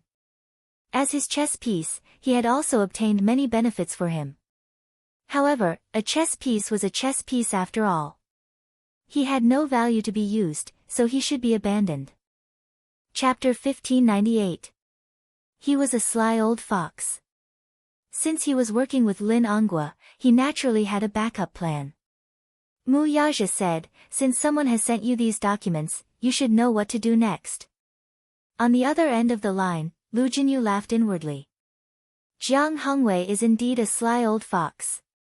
He's really good at adding insult to injury. This kind of person is not easy to control. Fortunately, I still have some evidence of his crimes in my hands. Mu Yaja hummed in acknowledgement before changing the topic. "You can handle this matter. I'm at ease with you handling it." "What are you talking about, boss. When have I ever made a mistake? Just wait for my news. With that, he hung up the phone. Mu Yaja got up and walked to Yu Yu. He saw that the stack of cases beside him had already been dealt with. He picked them up and glanced at them. When his gaze fell on the comments at the end, he raised his eyebrows in surprise. Yu Yu was fully focused on reviewing the last document. When he looked up, he saw Mu Yaja's shocked expression. He was puzzled. Daddy, what's wrong? Mu Yaja was still in a daze. He had thought that Yu Yu was just being perfunctory when he said that he was going to review the documents for him. He did not expect that this guy would actually read through the documents seriously. He even drew out all the illogical parts of the documents and gave his own explanations. It was clear at a glance. Daddy. There's a problem with the financial affairs of the organization. Yu Yu said meaningfully. Mu Yaja sneered. There's something fishy about the financial affairs. It's nothing more than those sly old foxes from the Mu family stirring up trouble right under my nose to get a bigger share of the pie. However, they're timid and don't dare to do anything big. Ha! They're so naive to think that I can't see through them. Yu Yu clicked his tongue twice and sighed. No matter how high a mountain is, it's still made of rocks. Even if it's a small problem, once it gets worse, it'll be very serious. I know what to do. After saying that, Mu Yaja looked at him with gratification and couldn't help but scratch the bridge of his nose dotingly. Your shrewdness is just like your father's. Humph. Using me to boast, Daddy doesn't know how to be ashamed. Yu Yu stuck her tongue out mischievously. Then, she hooked her arms around his shoulders and snuggled into his embrace. Daddy, I miss Mommy. I miss her so much. I feel like I haven't seen her for hundreds of years. As he spoke, his little face collapsed in grievance, but his eyes were filled with sadness. Mu Yaja's face darkened slightly. For the past few days, Yun Shishir had not sent any messages. As for Yu Yu, the most recent time they had been in contact was during a video call last weekend. In the video call, Yun Shishir was dressed in an ancient costume. She didn't even have time to remove her exquisite makeup. Her clothes were scattered and she wore a golden hairpin with tassels on her head. She couldn't hide her fatigue. When she had the video call with him, she had been secretly hiding in the changing room during a break in filming. She had purposely lowered her voice when she spoke. After that, other than a few messages, they had lost contact. Yu Yu could only pitifully find out about Yun Shishir's updates from the production team's official Weibo account. He missed her dearly. For the past few days, Xiao Yichen wasn't as active as before. Sometimes, he would sit quietly on the sofa and browse the official Weibo account of the production team of Lethal Beauty. Chapter 1599. Yu Yu said, "It's Mommy's birthday next Monday. I've always been the one to celebrate Mommy's birthday in the past." As he spoke, he was reminded of Yun Shishir's busy schedule. After a pause, he said resentfully, "But Mommy is on set this year. Daddy, can't you think of a way?" Upon hearing this, Mu Yaja fell silent. At night, an uninvited guest appeared outside Shangdi Walk. It turned out that Lin Ongua, who had caught wind of the news, had brought his wife and son to Yu Yu's doorstep to beg for Mu Yaja's forgiveness. Lu Jinyu acted quickly, and Lin Ongua was well informed. When he heard the news that night, he felt uneasy. Hence, he personally brought his wife to apologize to them. Otherwise, his life would be ruined. Mu Yaja was in the study. Hence, Yu Yu put on a coat and walked out of the door. He saw Lin Ongua and Wang Guimiao standing outside, looking uneasy and frightened. When they saw him, they looked as if they had seen their savior. Both of them went up to him and pleaded with him through the luxurious iron door, "Yu Yu. Is Chairman Mu home? Let me see Chairman Mu, will you? All right. Uncle is begging you." At this moment, Lin Ongua was no longer as arrogant and overbearing as before. His worried face was full of helplessness. Beside him, Wang Guimiao looked even worse. She was bloated and looked gloomy. Her eyes were red and swollen, as if she had been crying miserably. At this moment, she was no longer wearing the exquisite makeup she had been wearing in the afternoon. Her face was gloomy and gloomy. After leaving school today, Lin Onghua had given Wang Guimiao and Lin Feng a good scolding, but he still could not vent his anger. Wang Guimiao felt wronged and indignant. However, she was stubborn, so she retorted stubbornly. In a fit of anger, Lin Onghua looked at her sternly and slapped her in front of everyone in the office. Wang Guimiao and Lin Feng were stupefied. After being married for so many years, the couple had always been very harmonious. The reason why Lin Onghua could be where he was today was because of the support of the Wang family. Therefore, even if there were many things about Wang Guimiao that made him unhappy, he still tolerated them. Today was the first time he had hit her. Wang Guimiao couldn't believe it. Filled with anger and grievance, she burst into tears in front of so many people. However, Lin Onghua didn't comfort her like before. Looking at her, he felt even more embarrassed. He had long lost his patience with her. Wang Guimiao did not study much.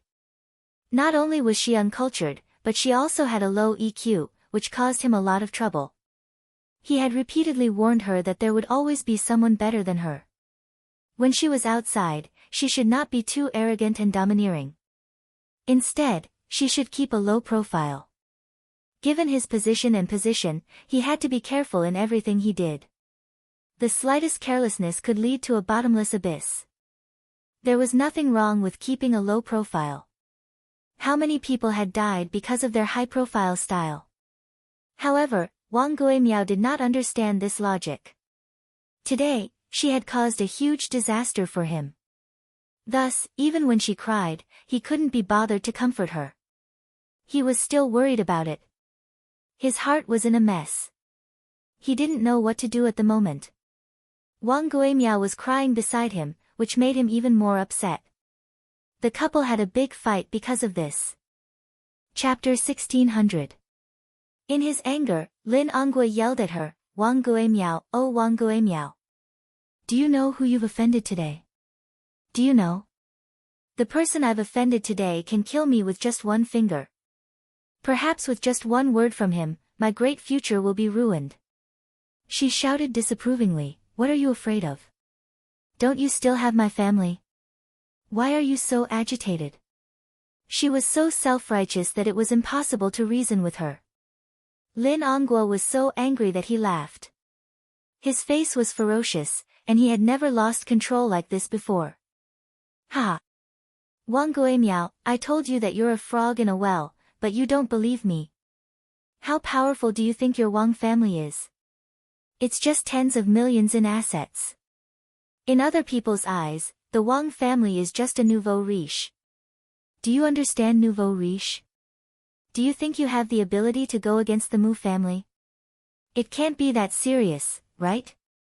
What do you mean it can't be that serious? Don't you know how much the Mu group has? Hundreds of billions in assets, what kind of concept is that? There are many interests behind them. Even if they don't cover the sky with one hand, there's still a first-class family in the capital. Do you know what it means to offend the Mu family? They have connections in both the underworld and the government. With their background, who cares who you are? It's just a matter of opening and closing their mouths. I think you're muddle-headed. You still haven't recognized this point. I'll F***King.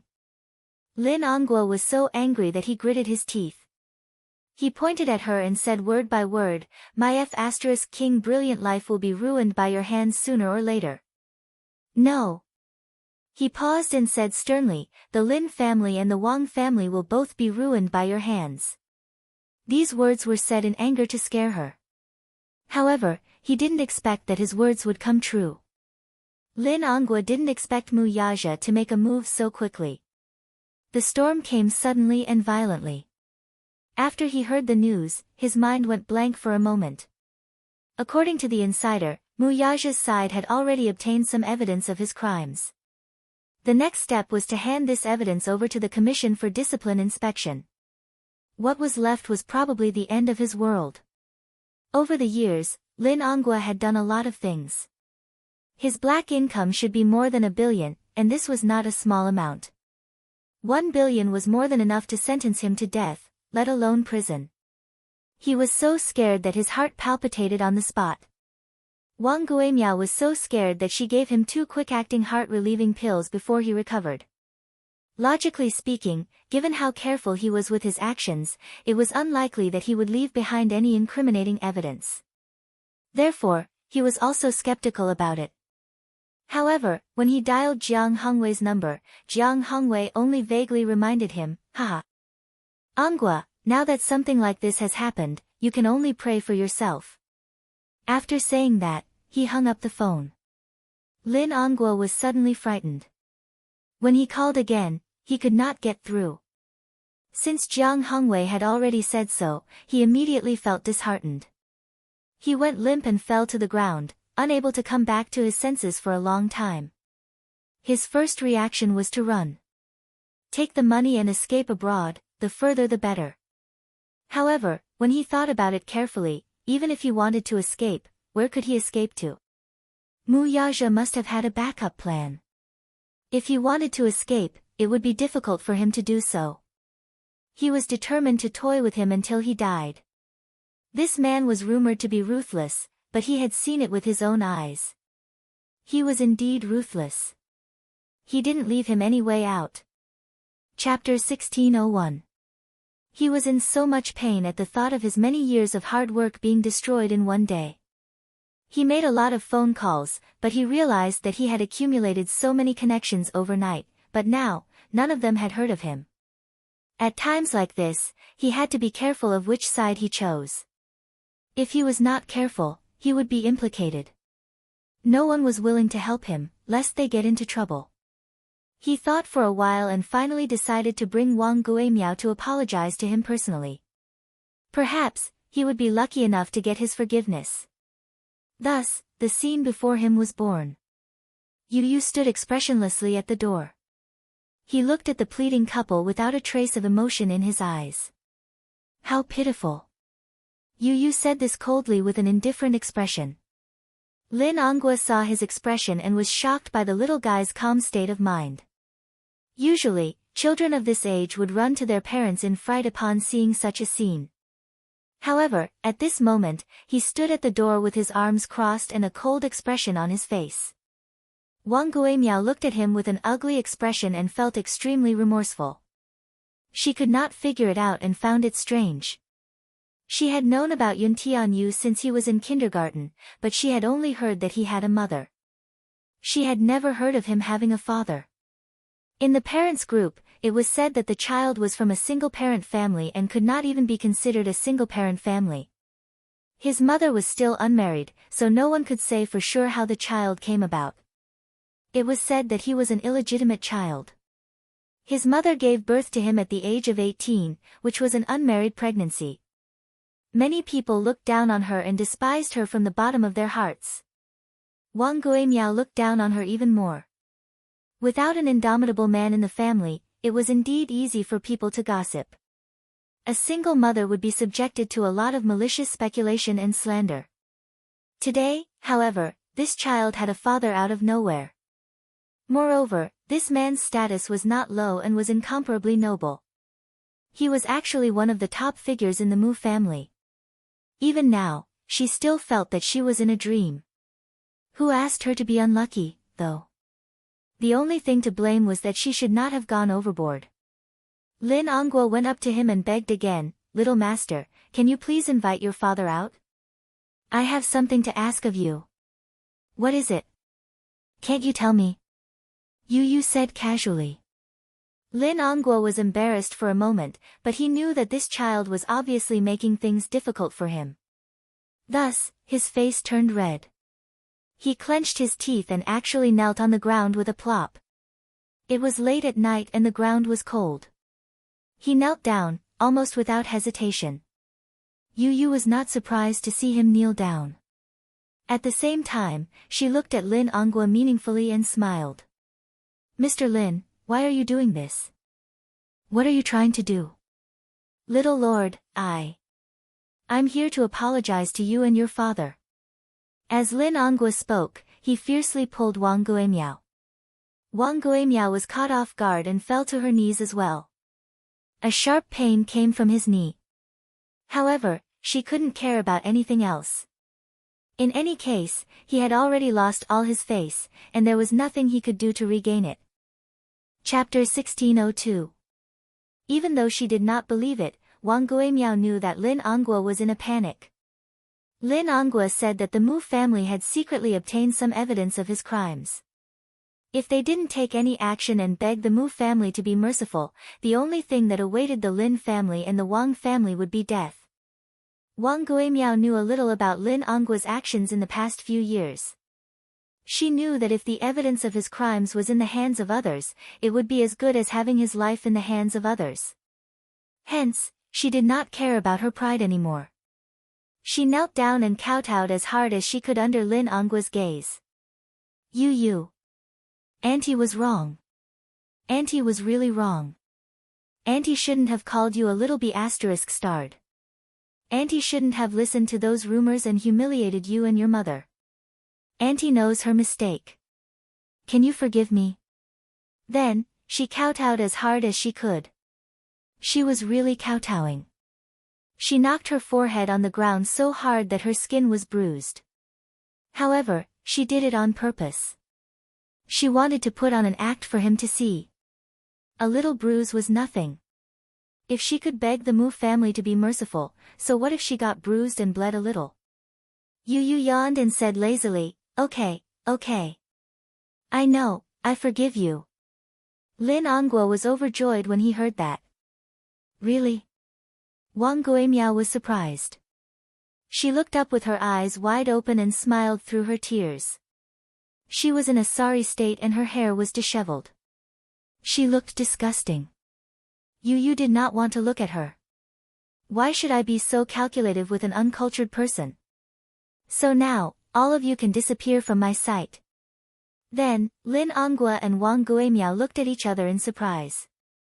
They did not expect that it would be so easy to get forgiveness. They had to admit that children were easy to trick. Just a little bit of self-injury and she would be soft-hearted. Lin Onghua rubbed his hands and chuckled. He asked tentatively, then, that tainted evidence, what evidence? Yu raised her eyebrows in confusion. It's like this. Chairman Mu, Can you plead for me? Ask him to be merciful and let me off. Don't hand over those things to the Commission for Discipline Inspection. Yu was confused. I don't know what you're talking about. It's so cold outside. I'm going home. Wait. Like a drowning man, Lin Onghua called out to him hoarsely and asked, Yu, didn't you forgive your uncle? Yes, that's right. Then can you ask your father to let me go? This doesn't seem to work. Ah. Yu's lips curled into a sinister smile. My daddy hates you. Lin Onghua froze. Beside him, Wang Guimiao's joy turned to sorrow. The smile on her face froze in an instant, and despair appeared in her eyes. Yu said slowly, no one can change my daddy's decision. I'm sorry, Uncle Lin. After that, he smiled elegantly like a little gentleman and turned to go back to the villa. The door slammed shut, completely isolating Lin Onghua and Wang Guimiao from begging for mercy. That night, it rained heavily. Lin Onghua and Wang Guimiao did not dare to leave. They insisted on kneeling at the door for the whole night. Yu ignored them. Chapter 1603. When the sun was about to rise, Yu got out of bed and opened the curtains, only to find the two still kneeling by the door. Wang Guimiao was in a daze and on the verge of collapsing as she leaned on Lin Onghua. After kneeling in the rain for an entire night, the two of them fainted on the ground. Not long after, they were carried away by the ambulance. Lu Jinyu was also very efficient. After sorting out the documents, he submitted the evidence of Lin Onghua's crimes to the disciplinary committee. Soon, the documents were issued. Lin Onghua was taken away for investigation. After the investigation, Lin Onghua was accused of corruption, embezzlement, collusion with illegal businesses, embezzlement of non-performing assets, and embezzlement of more than 1 billion yuan. This case caused a huge uproar. Even the Wangs were implicated and their family assets were destroyed. Of course, this was all in the future. Before the admission procedures were completed, it happened to be Friday. Yu Yu asked Li Hanlin to drive him to the supermarket to buy some baking ingredients. He planned to bake a birthday cake for Yun Shishir when he got home. He was the one who had made the cake last year. However, at that time, he had just started baking and was not very familiar with it. Hence, the cake did not taste good. However, Yun Shishir liked it very much. This time, Yu Yu secretly decided that he must bake a super delicious cake for Mommy's birthday. He would send it to Mommy when he visited her at work. When he got home, Yu Yu rushed into the kitchen and skillfully separated the egg yolk from the egg white. He then mixed the egg white evenly with the egg whisk. He was already extremely familiar with this series of processes. In the past, he would often bake some small cakes as a snack. He used a mold to create a heart-shaped cake embryo and placed it in the oven. Then, he started to think about what kind of cake he should make. After much consideration, he decided to draw a cartoon version of the family portrait on the cake. When Mu Yaja got home, he heard some noises coming from the kitchen. He walked in quietly and saw Yu Yu with his head lowered. He was so focused that he did not notice Mu Yaja's presence behind him. He was making a fondant cake. At this moment, the cartoon version of the character was more than half done. Yu Yu was very focused. Under the warm light, his handsome eyebrows and youthful side profile looked gentle and charming. From the side, his long and thick eyelashes were slightly lowered. His gaze was as gentle as water and his lips were slightly curved, as if he was smiling. Mu Yaja looked at his hands. It turned out that he was making a cartoon version of Yun Shishir. He held the fondant sculpture in his hands gently and carefully, as if he was holding her in his hands. His and Little Ichen's figurines were already made on the cake. After he was done with Yun Shishir, he began to work on Mu Yaja's character. Mu Yaja's interest was piqued. He was curious as to how he would look in this little guy's hands. Yu Yu first made a round face for him, then a round body. Then, he picked up a pen and dipped it in the icing. As if he was playing a prank, Yu Yu deliberately drew a fierce face for Mu Yaja. When Mu Yaja saw this, he frowned slightly and said unhappily, "Why did you draw me so fierce, Wah?" Yu Yu was startled by the sudden sound behind him. His hand trembled and the pen drew a distorted line on the doll's face. Thus, Mu Yaja's mouth became crooked. Mu Yaja was speechless. Chapter 1604. He looked at the sugar figurine with a crooked mouth and turned around, feeling wronged. He said angrily, "Daddy, why did you stand behind me without saying a word? It's very scary, okay? I didn't do it on purpose. Who knows how timid you are?" Mu Yaja said innocently, "Look at the birthday cake you made. The three of you look so cute, but you made me look fierce. I object." Objection overruled. Yu Yu held up the sugar figurine in his hand and looked left and right. He compared it to the real person and suddenly expressed his opinion. "It's very similar. Mu Yaja, it's your fault for always pulling a long face." Yu Yu then looked at the crooked mouth of the sugar figurine and laughed. "Daddy, you're so pitiful. Your mouth is crooked. It's all your fault." Mu Yaja said, feeling wronged. Yu Yu retorted, "It's your fault for not saying a word when you came in. You stood behind me and gave me a fright. Otherwise, I wouldn't have failed." Mu Yaja smiled and hugged him from behind. He rested his chin on little Munchkin's shoulder and looked at his frosted hand. He couldn't help but laugh. "Is this your birthday present for Mommy?" "Yes." Yu Yu fixed the adorable Mu Yaja figure on the cake and then remembered to finish it. He continued what he was doing and asked, "Daddy, does the cake look good?" Mu Yaja thought seriously for a while and then commented, "It's not bad." "What do you mean by not bad?" Yu Yu protested unwillingly. "I think it's great." Can I eat the sugar figurine on the cake? Other than mommy and me, you can eat the rest. Yu said generously. Wuxia frowned but pretended to be unhappy and teased him. Why can I only eat mine and Xiao Chen's but not yours and mommy's? Hee. Because mommies are the cutest, no one is allowed to eat them. After completing the last step, Yu looked at the finished product and reveled in her exquisite craftsmanship. What a beautiful cake. I made it myself. Mommy will definitely like it. After speaking, Yu turned around and hooked her arm around Wuxia's shoulder. Daddy, when are we going to visit the set? When Xiao Chen is out of school, we'll visit the set. Long live. Yu was elated. I can finally see my dearest mommy. Last night, I missed her so much that I couldn't sleep. Mommy must have forgotten that today is her birthday. I must give her a birthday surprise from the sky. Wuxia scratched his nose affectionately. Okay. When Xiao Chen came home from school at 3:00, he saw Yu placing the finished cake in the kitchen. He went over and looked at it for a long time. He was so hungry that he almost drooled. He turned around and ran over to Yu, chirping happily like a little bird. Yu, did you personally make that birthday cake for mommy? Yes. I made it. Yu was very pleased with herself. Xiao Chen was very hungry.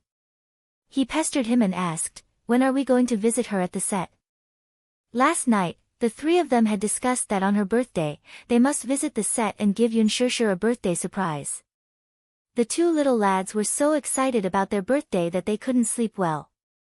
Chapter 1605. Yu snorted. Mommy will definitely like my cake more.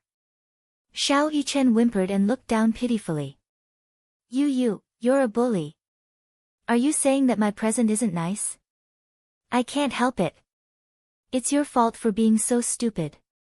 But you're so stupid, so you've already improved a lot. Xiao Chen wagged his tail again. Really? I think so too, hee. Then, he pestered Wuxia and asked, Daddy, what birthday present did you prepare for mommy? Wuxia smiled deeply and pressed his slender fingers against his lips, pretending to be mysterious. Xiao Chen shouted, stingy. Daddy is so stingy.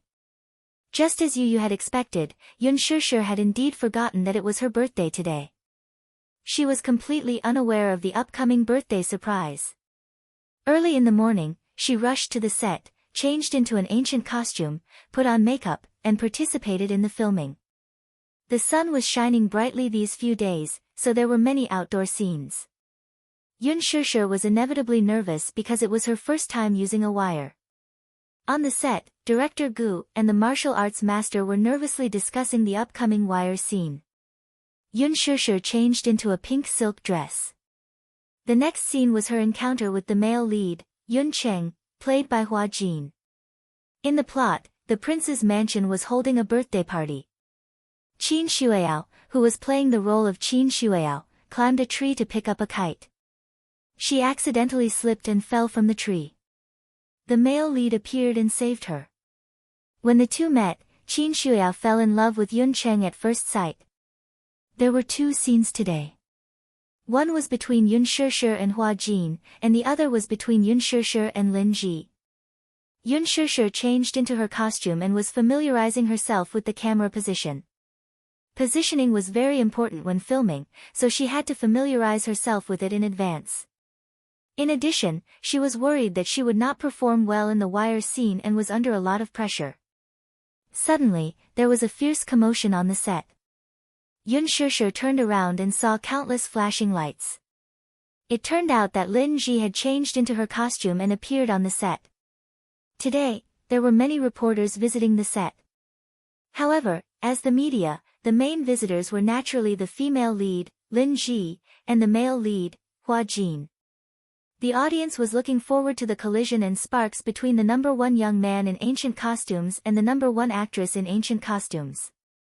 Therefore, as soon as Lin Ji appeared on the set, all the reporters were on the move. They aimed their cameras at her and flashed wildly. Many other actors and actresses were looking at Lin Ji enviously. As expected of Lin Ji.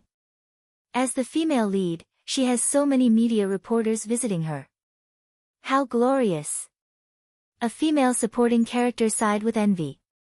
Humph. Who knew if these reporters were hired by her? Lin Ji hasn't been in the limelight recently. She's not even as popular as Yun Shishir. These reporters might have been hired. Another supporting character cursed inwardly. Along the way, Lin Ji's appearance caused a stir on the set. She seemed to enjoy the sensation and smiled at the reporters from time to time. She seemed to have come prepared. She had on exquisite makeup and was posing and flirting under the flashing lights. All the reporters surrounded her excitedly and handed microphones to her from time to time to interview her. Lin Ji noticed that Yun Shishir was also looking at her. The corners of her mouth curled up and her eyes revealed a smug look, as if she was silently showing off. Yun Shishir frowned. This Lin Ji. Chapter 1606. Didn't she know that her pretentious appearance made her look like a clown? She turned around and continued reading her script. Gu Xiaoyang heard the commotion and turned around abruptly. He frowned when he saw Lin Ji surrounded by reporters. Director Gu had a strange temper. He was very particular about the rules of the set. During filming, he strictly forbade any form of visits, let alone a high-profile one like Lin Ji's. If the media were to enter the set during filming, it would be detrimental to the set. It wasn't that they weren't allowed to visit the set, but they were filming and were not allowed to do anything unrelated to the filming. Old Zhang, where did these reporters come from? Director Gu asked with a frown. The script editor shook his head. Director Gu slammed the table and said angrily, "Didn't I order time and time again to seal off the set during filming and not allow any media or fans to enter? Director Gu, I've already sent people to seal off the set. I don't know what's going on either." Director Gu threw down his script and walked up to Lin Ji. He waved his hand and said, "Now is not the time to visit the set. Get lost." Director Gu was known for his fiery temper. The reporters didn't dare to offend him, so they scrambled away with their equipment at his command. Lin Ji was left behind with an awkward expression. Director Gu Xiaoyang didn't wait for her to explain and scolded, "Shut up. Lin Ji, didn't I warn you not to cause any trouble on set? You're acting in my film as the female lead. Do you think you're good at acting? Or do you think you're so good that you can be so lawless and arrogant on set? How dare you let the reporters in during filming? Don't you know that I hate it when outsiders come in during filming?" Director Gu didn't give Lin Ji any face in front of everyone. Lin Ji's face turned green and red. She was extremely embarrassed. Director Gu, You've misunderstood me. I don't know how these reporters got in. You don't know? Director Gu sneered. Don't you know best how they got in? Why are you acting dumb in front of me? Do you think I'm easy to fool? Are you a best actress? Or an A-lister?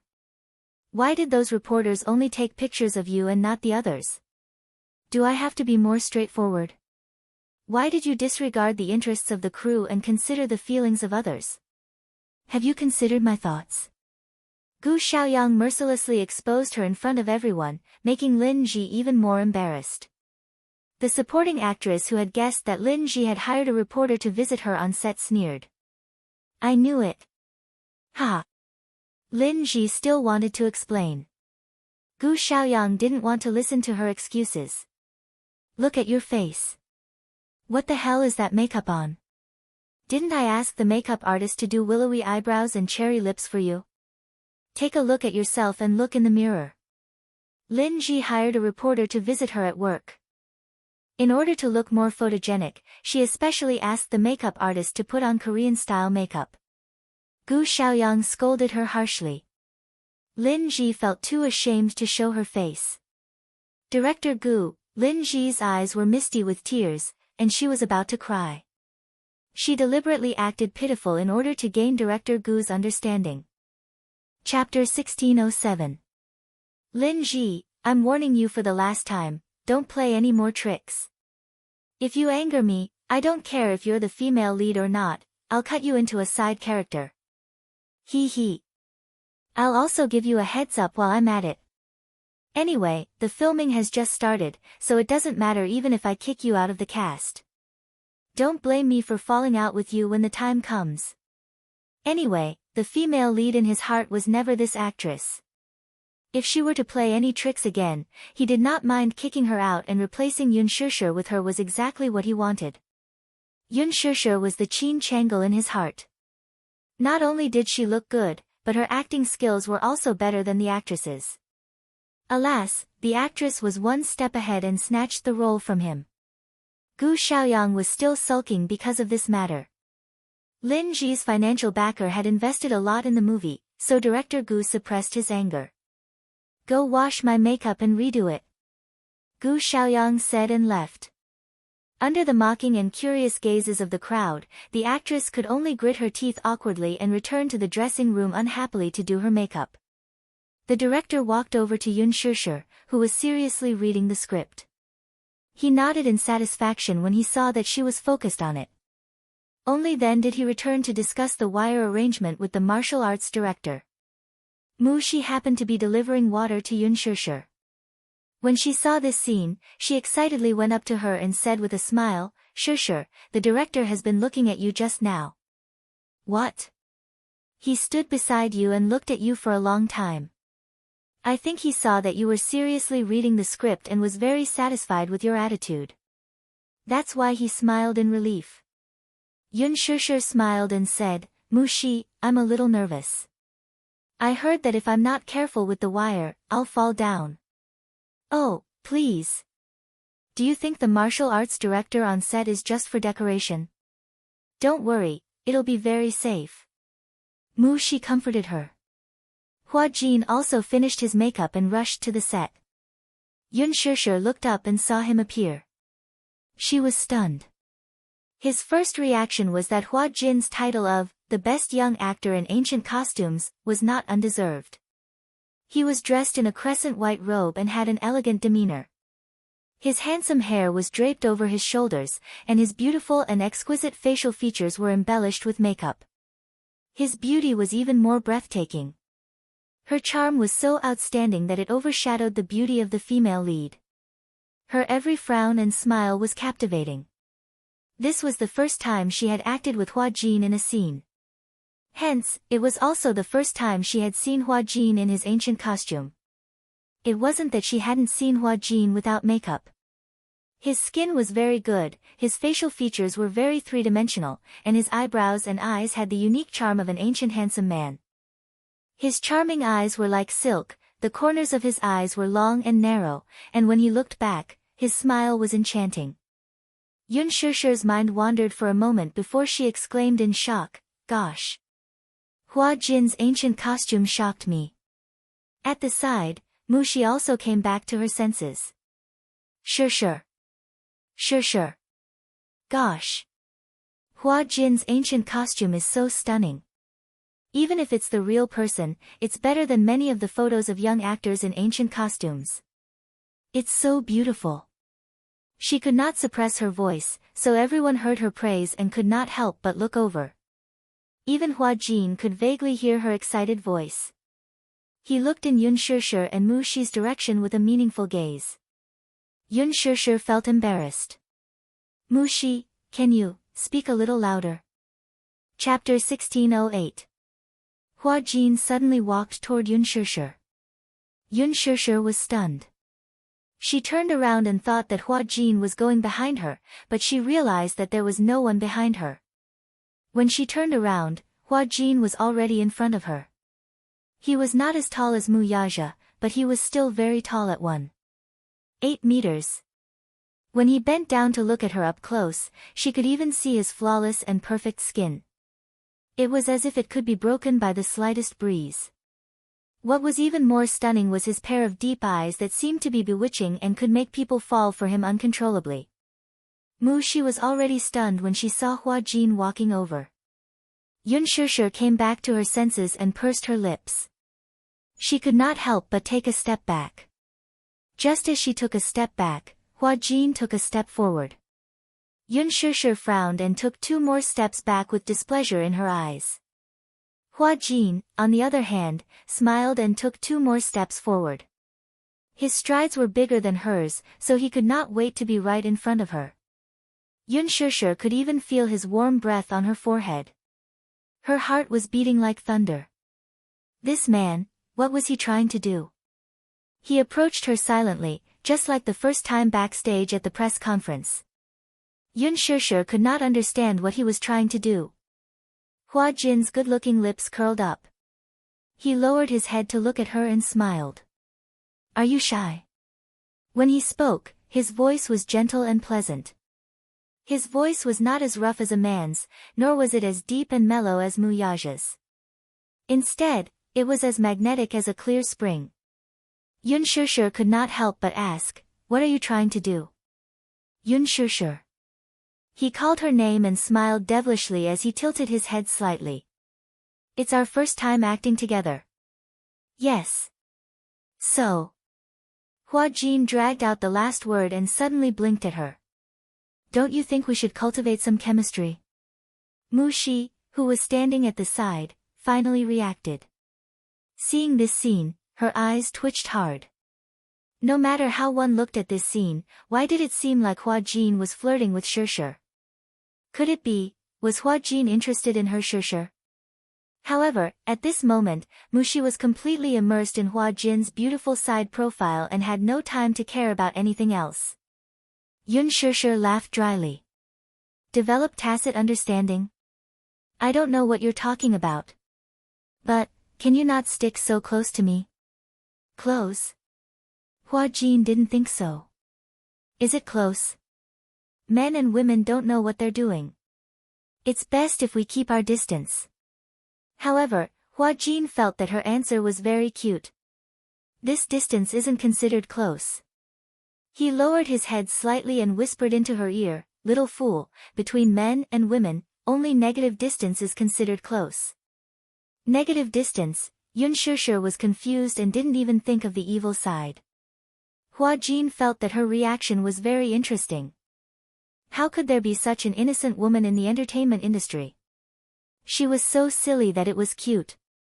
Looking at his meaningful smile, Yun Shishir realized what he meant by negative distance. She suddenly stretched out her hands and pushed him away. Jerk! Do you think it's fun to tease me like this? With that, Yun Shishir glared at him fiercely and walked around him. Hua Jin pursed his lips and covered his mouth to hide his laughter. He was as mischievous as a lazy kitten that had secretly eaten meat. He relentlessly chased after her and followed behind her. A strand of his handsome hair hung by his ear, making his skin seem even fairer than snow. Chapter 1609. Hua Jin's voice was as gentle as a clear spring, youthful and magnetic. He was very close to her. No matter how Yun Shishir tried to avoid him, he would still come up to her and stick to her side. Mu Shi came back to her senses abruptly and followed him. There were many supporting roles and extras on the set. Among them, many were Hua Jin's fans. Lethal Beauty was recruiting extras for the sake of Hua Jin being the male lead. Many of them did not want to be paid to join the cast, all for the sake of being able to catch a glimpse of the most handsome man in ancient costume from the nearest distance. Hence, when Yun Shishir and Hua Jin walked one after another, many people cast strange and passionate gazes at them. Yun Shishir was very sensitive. When she realized that there were many piercing gazes on her, she became even more annoyed with Hua Jin. She originally admired Hua Jin's costume. However, this handsome man who looked noble and otherworldly was actually like this in private. He seemed to like to be ambiguous. Yun Shishir frowned. Her footsteps quickened as she walked to her seat and sat down. Hua Jin immediately dragged a small stool over and sat opposite her. How old are you? Yun Shishir flipped open the script and ignored him. Her indifference did not make him retreat. Instead, Hua Jin's eyes were filled with interest. Shishir, pay attention to me. Yun Shishir looked up and glared at him with a distant gaze. Shishir is not for you to call me that. Hua Jin, please keep a distance from me. Hua Jin's eyes lit up when he heard this. He smiled slightly. Sure, you're finally talking to me. Why do you want me to keep a distance from you, though? He lazily propped his chin with both hands, his beautiful eyes smiling. I don't want to keep a distance from the person I like. Hua Jin, you haven't started filming yet. Yun Shishir suppressed her anger and turned around, not wanting to talk to him. Go away and don't bother me. Shishir, you're so cold to me. Hua Jin leaned forward slightly. Looking at your appearance, are you even 20 years old? She passed a blanket to Shishir from the side and said with a smile, Shishir is already 24. Seeing that she had been betrayed, Yun Shishir turned pale with fright. She raised her head abruptly and glared at her assistant. Mushi knew that she had misspoken and bit her lower lip in frustration. Hua Jin's eyes widened slightly when he heard this. 24 years old. Then. She was about to reject him when he sweetly called out, Sister. This man. Yun Shishir sucked in a deep breath of cold air. She could not hold it in any longer. Ever since she joined the production team, she had always kept her manager's words in mind to keep a distance from Hua Jin. She did not know what kind of demon was in this man's mind, but whenever he saw her, he would stare at her with an unfathomable gaze. Now, he even took the initiative to tease her. She could not chase him away. Did he not know how to read people's expressions? Couldn't he tell that she was annoyed with him? The moment the other supporting actresses saw Hua Jin, they surrounded him with adoration. Hua Jin's beauty could move anyone's heart. Hence, many people on the set wanted to strike up a conversation with Hua Jin. However, Hua Jin seemed to be aloof to everyone, so they knew that they were not interested. Now, they saw Hua Jin taking the initiative to chat with Yun Shishir, but Yun Shishir ignored him. Chapter 16:10. Therefore, they mustered their courage and walked forward, surrounding Hua Jin and Yun Shishir in the middle, trying to blend in with them. Hua Jin, you look so beautiful in ancient costume. Hua Jin, I'm your little fan. I've been following you since you debuted. The supporting actresses blushed and clenched their fists, clearly nervous. Just as they were eagerly anticipating his reply, he merely propped his chin on his hand and gazed at Yun Shishir's face with a wide smile. It was as if he had not heard their attempts to strike up a conversation with him. Instead, he persistently asked, Sister, why are you ignoring me? Yun Shishir couldn't take it anymore. Hey. Who's your sister? You. Hua Jin's beautiful eyes lit up. You're my sister, Shishir, Jie. Stop fooling around, okay? Yun Shishir looked like she was about to break down. I'm very busy, I have to memorize my lines. Today's filming is a scene between you and me, we can practice our lines. Yun Shishir frowned, but heartlessly rejected, no. Why not? Yun Shishir was about to flare up, she suddenly looked up and said in a slightly heavier tone, Hey, Hua Jin, you're so annoying.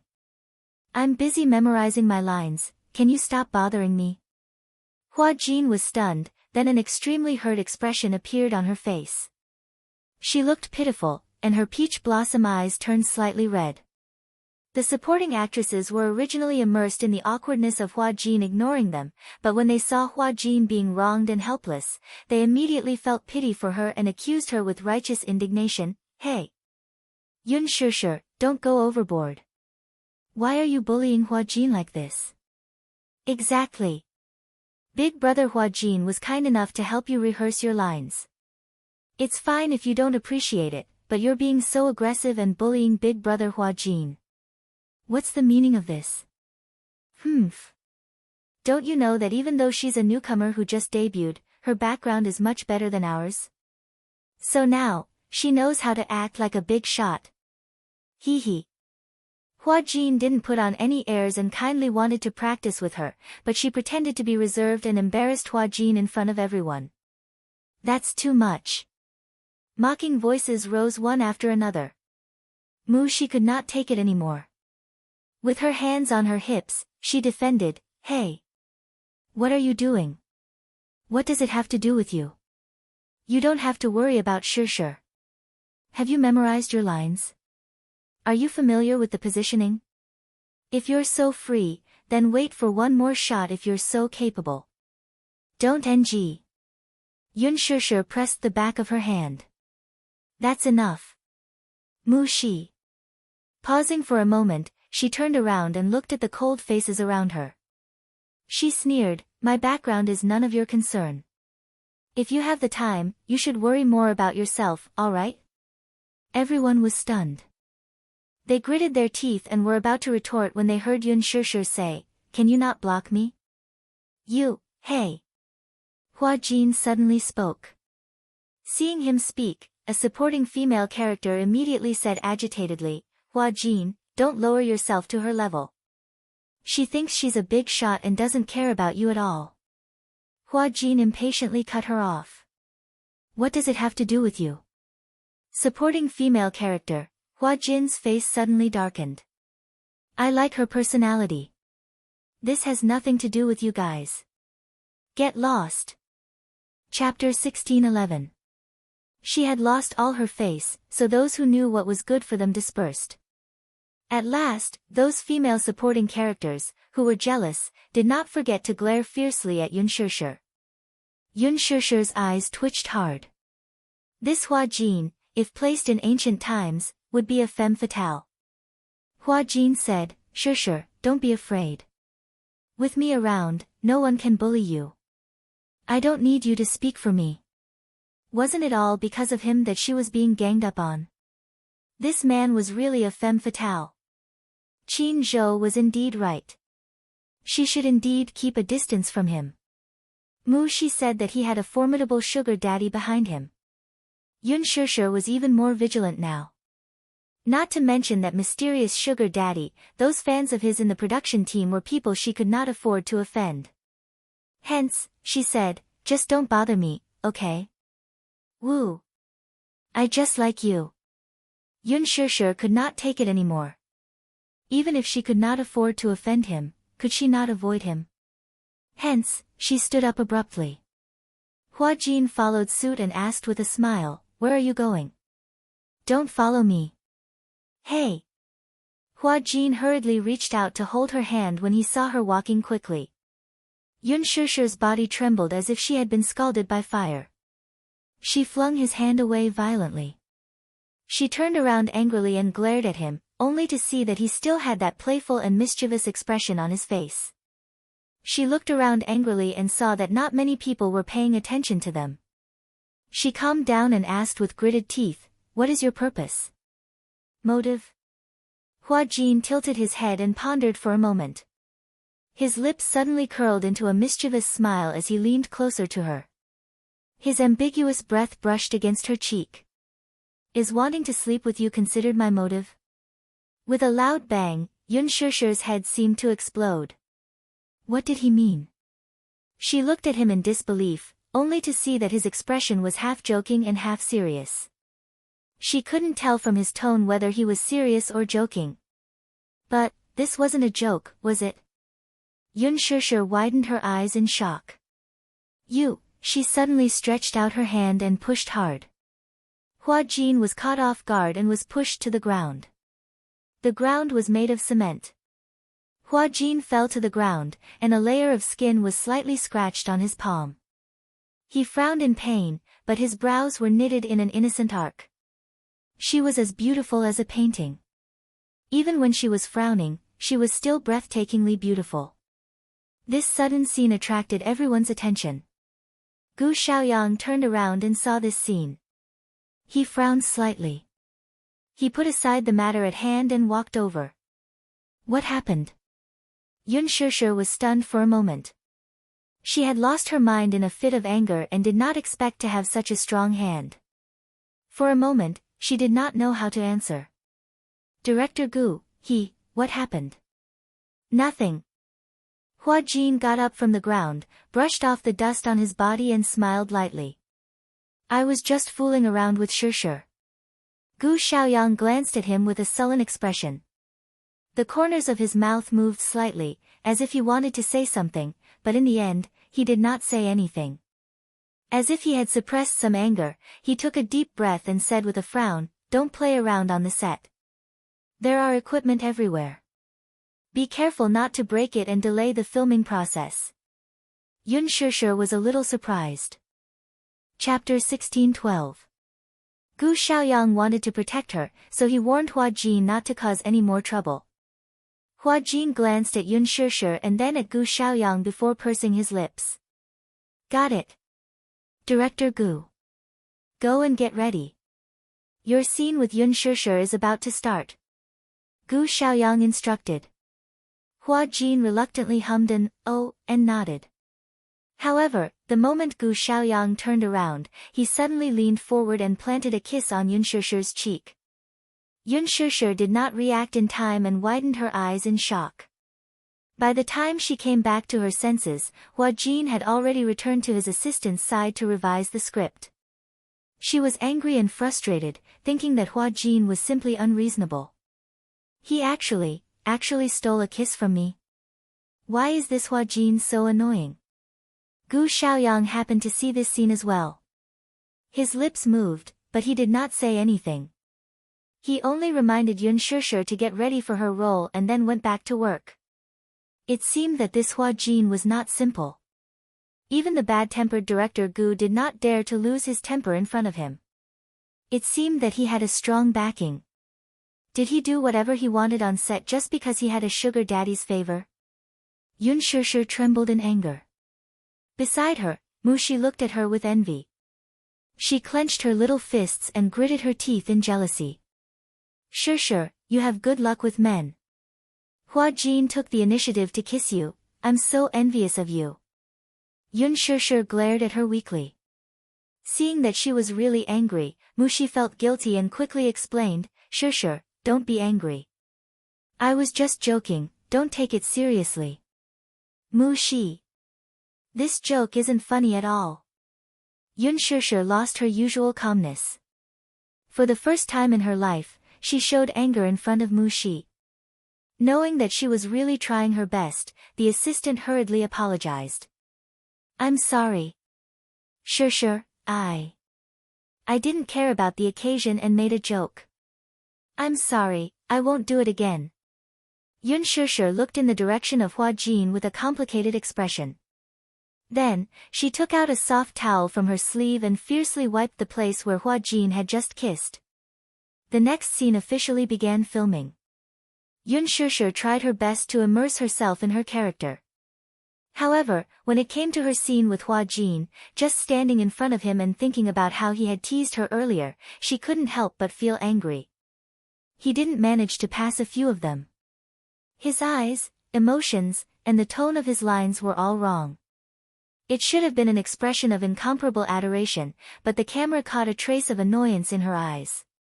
Because of this, Gu Xiaoyang completely lost his temper and scolded Yun Shishir in front of everyone. Lin Ji finished her makeup and rushed to the set.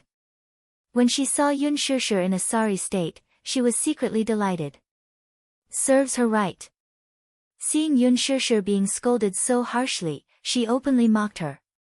Yun Shishir felt aggrieved. In the end, Gu Xiaoyang lost his patience and stopped filming for this scene. He waved his hand and said, "You're not even in the right mood, why are you wasting my time? Everyone's time is precious. You spent so much energy on the script, and in the end, you acted like this? Who are you trying to fool?" With that, he waved his hand and dismissed Yun Shishir. Yun Shishir felt that her condition had been ruined, so she asked for leave from the director and went back. This Hua Jin is really despicable. Chapter 16:13. Damn it, if it wasn't for him, she would have been able to perform well. Yun Shishir was so angry that when she returned to the hotel, she was still a little depressed. She was a perfectionist. When she was filming, she hoped to get the director's approval. She had worked so hard, but because of Hua Jin, all her preparations had gone down the drain. Yun Shishir changed into her casual clothes and sat on the bed. Her anger had yet to subside. The doorbell suddenly rang. She frowned, got up and walked to the door. Through the peephole, she saw a man in a suit standing at the door. His posture was elegant and respectful. Standing behind him were two elegantly dressed women. They were holding a set of things in their hands. Through the peephole, she couldn't see clearly. Yun Shishir asked warily, "Who is it?" The man replied, "Miss Yun, please open the door. I was sent by Chairman Mu to bring you to a place." Yun Shishir hesitated for a moment. Seeing that this man didn't look like a dangerous person, she opened the door. Just as she opened the door, the man saw her and bowed in a gentlemanly manner. "Good afternoon, Your Highness the Princess. May I know if it's convenient to go in now?" Yun Shishir was confused by his strange way of addressing her. However, she still nodded and said, "It's convenient." The man smiled and signaled with his eyes. The two women walked into the room politely, but the man didn't come in. After closing the door, Yun Shishir looked at them strangely and asked suspiciously, "You were sent by Mu Yaja too?" "Yes, Your Royal Highness." Yun Shishir was confused by their way of addressing her. She smiled awkwardly and didn't know what to say. "What Royal Highness?" "Your Royal Highness, please change into a dress first." One of the women carried a gown and greeted her with a perfect smile. Yun Shishir frowned. She didn't know what this Mu Yaja was up to. Why did he want her to change into a dress for no reason? Was he bringing her to a banquet? If that was the case, why didn't he inform her in advance? As a result, she was caught off guard. She glanced at the gown. When the gown was unfolded, Yun Shishir was shocked. What a beautiful dress! The champagne-colored gown had a skirt that reached the ground. The design of the flat-shouldered gown seemed to have been tailor-made for her, revealing her jade-like collarbone and graceful neck.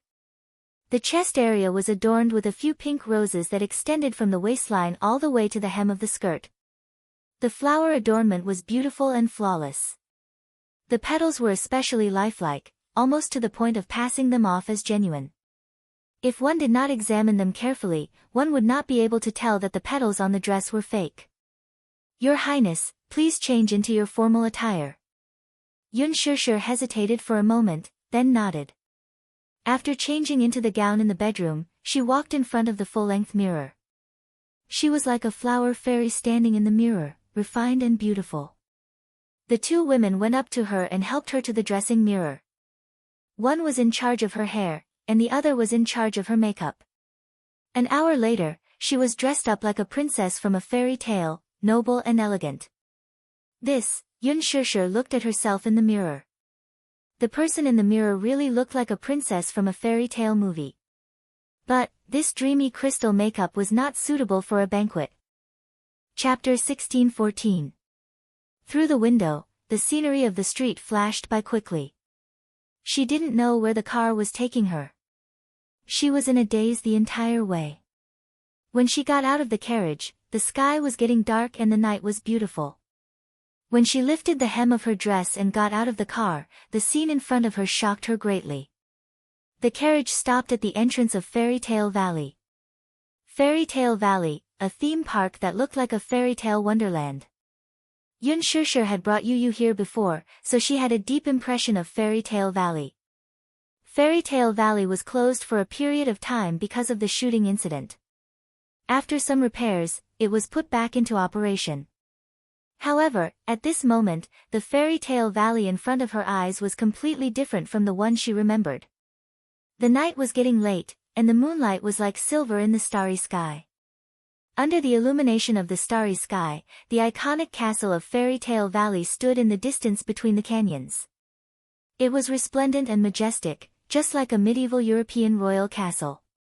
It was retro and luxurious, and it was magnificent as the lights constantly changed colors. The huge Fairy Tale Valley was surrounded by a classical and romantic atmosphere. There was a crystal carriage parked at the entrance. The attendant stood beside the white horse respectfully and gently welcomed her. "Your Highness, beautiful princess, please get on the carriage." Yun Shishir was slightly stunned when she saw the hand reaching out to her. Her brain stopped working for a few seconds before she slowly reached out and allowed the attendant to welcome her into the crystal carriage. What's going on? Yun Shishir sat in the carriage, her thoughts still in a mess. Everything happened too suddenly. She was still in a daze and didn't know what was going on.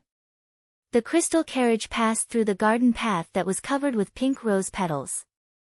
Yun Shishir was stunned, but she was stunned by the dreamy scene in front of her.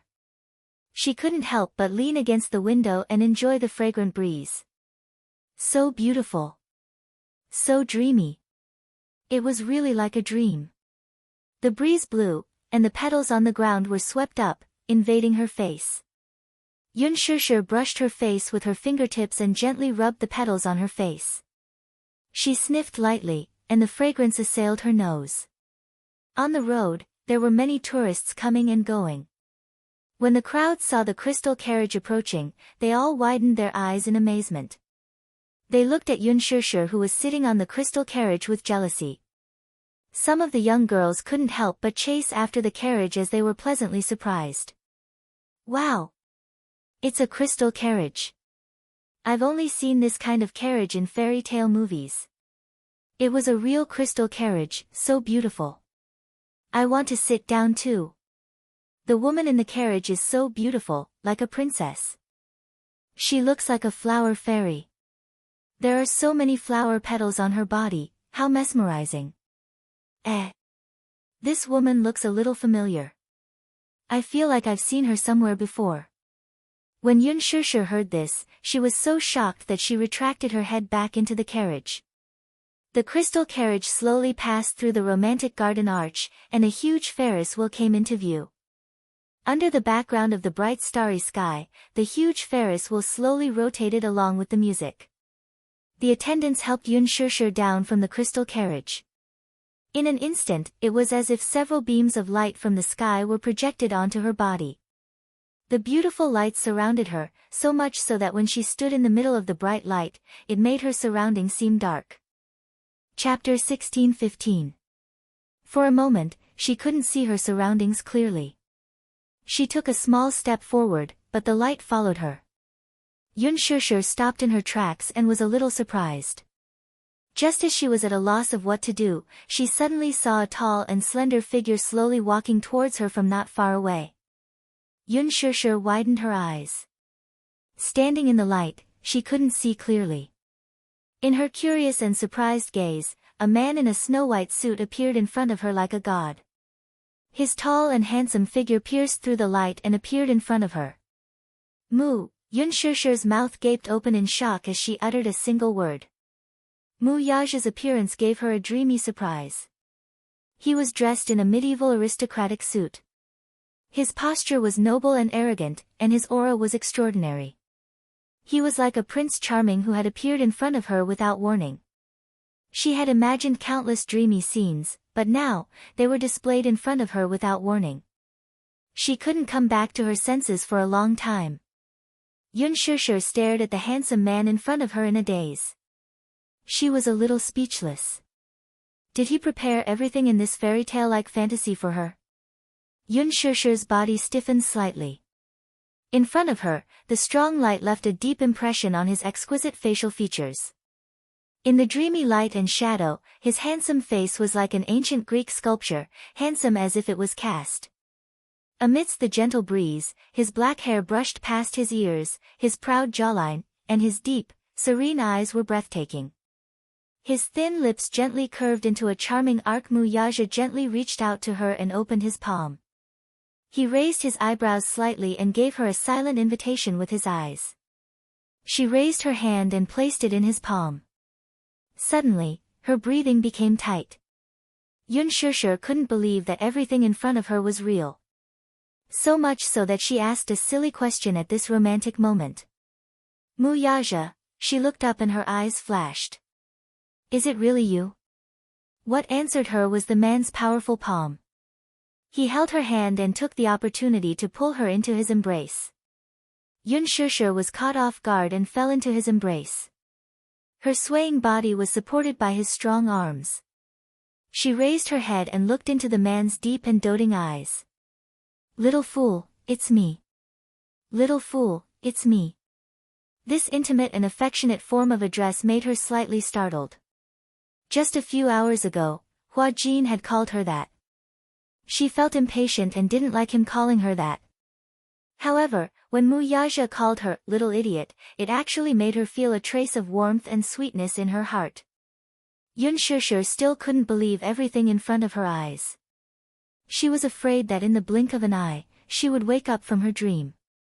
When she woke up, she would still be on set, sitting in a deserted hotel. She couldn't help but stretch out her arm and gently wrap it around his waist, greedily longing for this moment. Behind them, the Ferris wheel stopped. Mu Yaja grabbed her chin and dotted her lips. He asked gently, "Do you like the Ferris wheel?" Yun Shusher nodded and pursed her lips into a smile.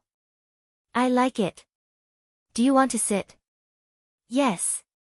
Mu Yaja smiled and held her hand as they boarded the Ferris wheel. There were only 2 of them on the huge Ferris wheel. Chapter 16:16. As the Ferris wheel slowly rose into the air, the spectacular scenery of Fairy Tale Valley could be seen. The 2 of them sat in the spacious cabin, and Yun Shusher looked very surprised. "Mu Yaja, did you prepare all these?" Mu Yaja saw her childlike expression and couldn't help but laugh. "Is this your first time?" "Yes." Yun Shusher's expression changed slightly, and she looked a little lonely. She pursed her lips dejectedly. "This is my first time. I've never had the chance to sit here before. It's rare to come to a place like an amusement park." He leaned back gracefully. "Do you like it?" Yun Shusher smiled in satisfaction. "I like it. I really like it." In the hearts of young girls, there was always a princess dream. They dreamed of becoming the prince in their hearts, Cinderella. Yun Shusher was no exception. But fairy tales were fairy tales, and dreams were just dreams. That crystal carriage is really beautiful, just like in fairy tales. Have you seen Cinderella before? No. The carriage in Cinderella is a carriage made from a pumpkin by the fairy godmother. Mu Yaja merely watched her gesticulate excitedly without saying a word. Yun Shusher said longingly, "When I was young, I also dreamed that when night fell and the Ferris wheel rose to the peak, I would be able to see the beautiful starry sky with my beloved prince." She was too embarrassed to say what she wanted to say next. When the Ferris wheel rose to the sky, fireworks would be dazzling in the starry sky, and the prince would take out a beautiful diamond ring, propose to her, and kiss her in the beautiful night. She only hid these beautiful fantasies in her diary. She smiled embarrassedly. "This dream must be very silly, right?" "I think so too." Mu Yaja's lips curled into a smile as he lowered his head to light a cigarette. Holding the cigarette between his lips and smiling eyes, he actually made her heart palpitate with excitement. Yun Shusher's cheeks burned strangely. She turned her face away guiltily, but secretly glanced at him from the corner of her eyes. Usually, he liked to wear black shirts, but today, he was wearing a noble suit and looked very handsome. So much so that she was embarrassed to look him in the eye. Mu Yaja leaned back in his seat. His fair and flawless skin, his gentle gaze, and his thick and long eyelashes intertwined with each other. There was a faint dimple at the corner of his lips. When he smiled, it was very beautiful, revealing a trace of freshness and purity. It was the complete opposite of his expressionless face, making people involuntarily want to get close to him. She didn't know why, but she didn't like men who smoked, yet she didn't dislike him. She was even a little obsessed with how he looked when he smoked. Yun Shusher stared blankly and couldn't help but curve her lips. Mu Yaja suddenly raised his eyes and looked at her calmly. Yun Shusher was startled. She turned her head abruptly, only to find that the Ferris wheel had already risen to the highest point. She stood up excitedly and leaned against the windowsill. She looked up at the starry sky and held her face in her hands in amazement. "It's so beautiful." Yun Shusher smiled happily like a child. Mu Yaja took a deep puff of his cigarette and put it out. He got up casually and slowly approached her from behind. Aware of the movement behind her, Yun Shusher smiled and turned her face. Suddenly, her chin was gently lifted by slender fingers. Chapter 16:17. Mu Yaja's perfect, handsome face inched closer to hers. His thin, moist lips gently covered the corner of her lips. The faint smell of tobacco permeated between his lips and teeth. Together with his unique fragrance, it refreshed her heart and mind. Yun Shishir was stunned. Her eyes suddenly widened and she furrowed her brows in disbelief. Mu Yaja covered her eyes in dissatisfaction and gently lowered his eyelids. She tossed and turned in his soft kiss. His deep affection for her, which seeped into her bones, made her heart pound like thunder for a moment. Outside the window, the moonlight flowed gently and the mottled shadows of the stars contrasted with the white light. His face seemed to be plated with a layer of moonlight, making his skin look even more jade-like. Through the gaps between her fingers, Yun Shishir carefully opened her eyes. Mu Yaja's beautiful face was faintly discernible. The Ferris wheel slowly rotated, and she slowly closed her eyes. Mu Yaja imprisoned her in front of his chest. He lifted her chin with one hand and stroked the soft hair by the side of her face with the other. The tip of his tongue gently hooked into the gap between her lips and her pearly white teeth. The tips of their tongues seemed to touch each other. Yun Shishir's cheeks suddenly flushed red and her hands moved restlessly in front of his chest. She seemed to be a little nervous. She suddenly felt, the scene in front of her was extremely familiar. Where had she seen it before? Yun Shishir was a little confused but she couldn't pinpoint what was wrong. Mu Yaja comfortingly grabbed her wrist and slowly moved it to his waist. Thus, she obediently wrapped her arms around his waist. Their fingers interlocked, but her knuckles were white from nervousness. A bunch of fireworks suddenly rose in the sky and bloomed beautifully. Mu Yaja lifted his head. Yun Shishir lowered her head shyly and bit her lip hard. He smiled and lifted her chin, giving her a light peck on the lips. Shishir, marry me, Mu Yaja's voice was slightly deep as he slowly said those words. He raised his eyebrows and gazed at her face gently. Shishir, marry me, those words sounded so pleasant when he said them in such a mellow and magnetic voice. His large palm grabbed her hand. Immediately after, a circle of coldness stuck to her ring finger and slid down to the base of her finger. Yun Shishir's heart seemed to have skipped a beat and her eyes kept widening. His sudden proposal caught her off guard. So much so that after Mu Yaja said that sentence, her mind seemed to explode violently.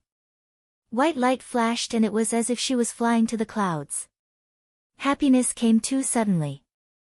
Caught off guard, she was stunned by the surprise that fell from the sky. Marry me, okay? Mu Yaja's devilish lips curled into a doting smile. Let's be together forever, okay? Sure. He stopped her from continuing. Let me finish.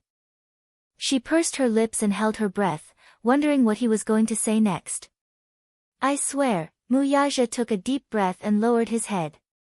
He touched the tip of her nose and rubbed it intimately. When he opened his eyes again, his gaze was deep. I'll use my life to dote on you and protect you. Yun Shishir's red lips trembled slightly. She could not help but feel like crying because of him. I'll dote on you forever. Are you willing to be my little princess forever? Behind him, a bunch of fireworks rose and bloomed beautifully in the sky. Mu Yaja held her hand gracefully. Yun Shishir's gaze fell on her ring finger. Chapter 16-18. It was a 1-carat pink diamond ring, exquisite and luxurious. Yun Shishir recognized it at a glance. This was a rare custom-made pink diamond from Dairy Ring. Dairy Ring was a romantic luxury brand. Men could only customize one diamond ring in their lifetime based on their ID card. A man could only customize one diamond ring in his lifetime. It symbolized the most romantic promise. The ring he put on for her was from the Dairy Ring With You series. It was worth 8 figures. Yun Shishir's eyes suddenly moistened. She was touched, but at the same time, she didn't know whether to laugh or cry. How could this man be so domineering in his proposal? He put the ring on her ring finger without any explanation. It was obvious that he wouldn't allow her to refuse. She could feel that in his eyes, she had really become a little princess who was doted on by thousands. She really couldn't believe everything that was happening in front of her eyes. It should have only appeared in her diary, everything that was in her fantasy. Getting on the Ferris wheel with the person she loved, proposing to her in the sky full of fireworks, begging her to marry him. This was clearly a beautiful fairy tale plot, but it actually appeared in her life. Wuxia saw that she was so touched and happy that she lost control. His heart ached a little, but in an instant, it softened beyond belief.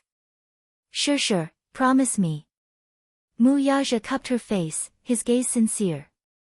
He wasn't a man who understood romance. Therefore, perhaps tonight's romantic proposal was the most romantic proposal he could imagine. In business, he had always been cold, decisive, and wise. However, he had always been lacking in romance cells. Therefore, perhaps in her eyes, even a proposal seemed so domineering that she couldn't refuse. However, he really wanted to protect her for the rest of her life. He had prepared for this proposal for a long time. Everything was done by him personally, all for the sake of giving her a dreamy surprise on this day. Perhaps in the past, he also couldn't believe that he would secretly spend so much effort for a woman, just for a proposal. As long as he waved his hand, there probably wouldn't be a woman who would refuse his proposal. In the past, marriage to him was nothing more than a ritual and a shackle. But now, because of her, he had changed his view of marriage. If he had to say that marriage was a shackle, then he was willing to be trapped. Trapped by her. Wuxia was crying and laughing at the same time. She nodded and agreed, okay. Okay. Idiot. Wuxia didn't know whether to laugh or cry. What I mean is, I'm willing. He had formally proposed to her. And she was willing to marry him. She was willing, she was really willing. These words kept repeating in Wuxia's mind, and her mood also climbed to the clouds along with the gorgeous fireworks in the night sky.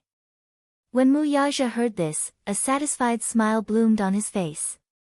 He hugged her in his arms and kissed her passionately under the fireworks in the sky. The Ferris wheel climbed to the highest point. Wuxia nestled in Wuxia's arms and looked at the beautiful night sky outside the window. She couldn't help hugging her arms tighter. Do you know? Right now, I feel like I'm in a dream. Until now, I still can't believe it. Chapter 16-19. When I was young, I yearned for the princes and princesses in fairy tales. I fantasized that one day, I would sit on a Ferris wheel with my beloved, and he would propose to me with fireworks in the sky. Halfway through her speech, she suddenly felt that something was amiss. Wuxia furrowed her brows and glared at him. Hey! Did you peek at my diary? Wuxia's face showed a hint of awkwardness at being exposed. Seeing his evasive expression, Wuxia cupped his face with both hands, forcing him to look at her directly. Tell me the truth. Did you secretly flip through my diary? She had the habit of keeping a diary when she was young. Hence, be it her mood, her ideals, her thoughts, or even her trivial matters, she liked to record them in her diary. Wuxia felt that something was amiss no matter how she thought about it. Today's proposal was similar to the one she had imagined in her diary. Could it be that this man had secretly peeked at her diary and directed this scene? Wuxia coughed awkwardly and then hummed in acknowledgement. He had indeed secretly flipped through her diary, but that was because Yu had accidentally left it behind when she was tidying up her things. He did not know that it was a diary, so he picked it up and flipped through a few pages until he reached one of them. On top of it were the notes of Wuxia when she was young. He skimmed through it and memorized her wish in just a few glances. Wuxia told her everything truthfully. Wuxia did not show it on her face when she heard it, but she was very touched inside. Wuxia, she lowered her head and hesitated for a moment before smiling. Thank you. She had to thank him for silently fulfilling a wish of hers that she could only dream of. The Ferris wheel descended. When the door opened, fireworks rose from the ground. Yun Tianyu and Xiao Yichen appeared before her like two little angels, holding birthday cakes in their hands. Mommy! Happy birthday! The two children's tender voices were pure and cute. Yun Shishir was pleasantly surprised once again. So much so that she stared blankly at the scene in front of her, unable to react in time. So today was her birthday. She didn't realize it, but she didn't expect the two little guys to remember her birthday. They even prepared a cake and a gift in advance. There was such a big surprise. Yun Shishir was so moved that tears gushed out of her eyes. She had been on set for so long and had been separated from the two little guys for so long. She missed them very much. Yun Shishir lowered her body slightly and opened her arms. My two darlings, Mommy missed you so much. Mommy, little Ichen let out a whimper as tears welled up in his eyes as he threw himself into her embrace. Yu couldn't help but laugh. He pursed his lips and walked to Yun Shishir's side a little bashfully. He put the crown he made on her head. Dear Mommy, happy birthday. I hope you will be happy forever. Yu will love you forever. He cupped her face and kissed her affectionately on the cheek. Yun Shishir was touched and pulled him into her embrace. She hugged the two little lads tightly, unwilling to let go. Mommy missed you guys so much. Xiao Yichen heard that and a few drops of tears fell. Mommy, why didn't you come home for so long? I missed you so much.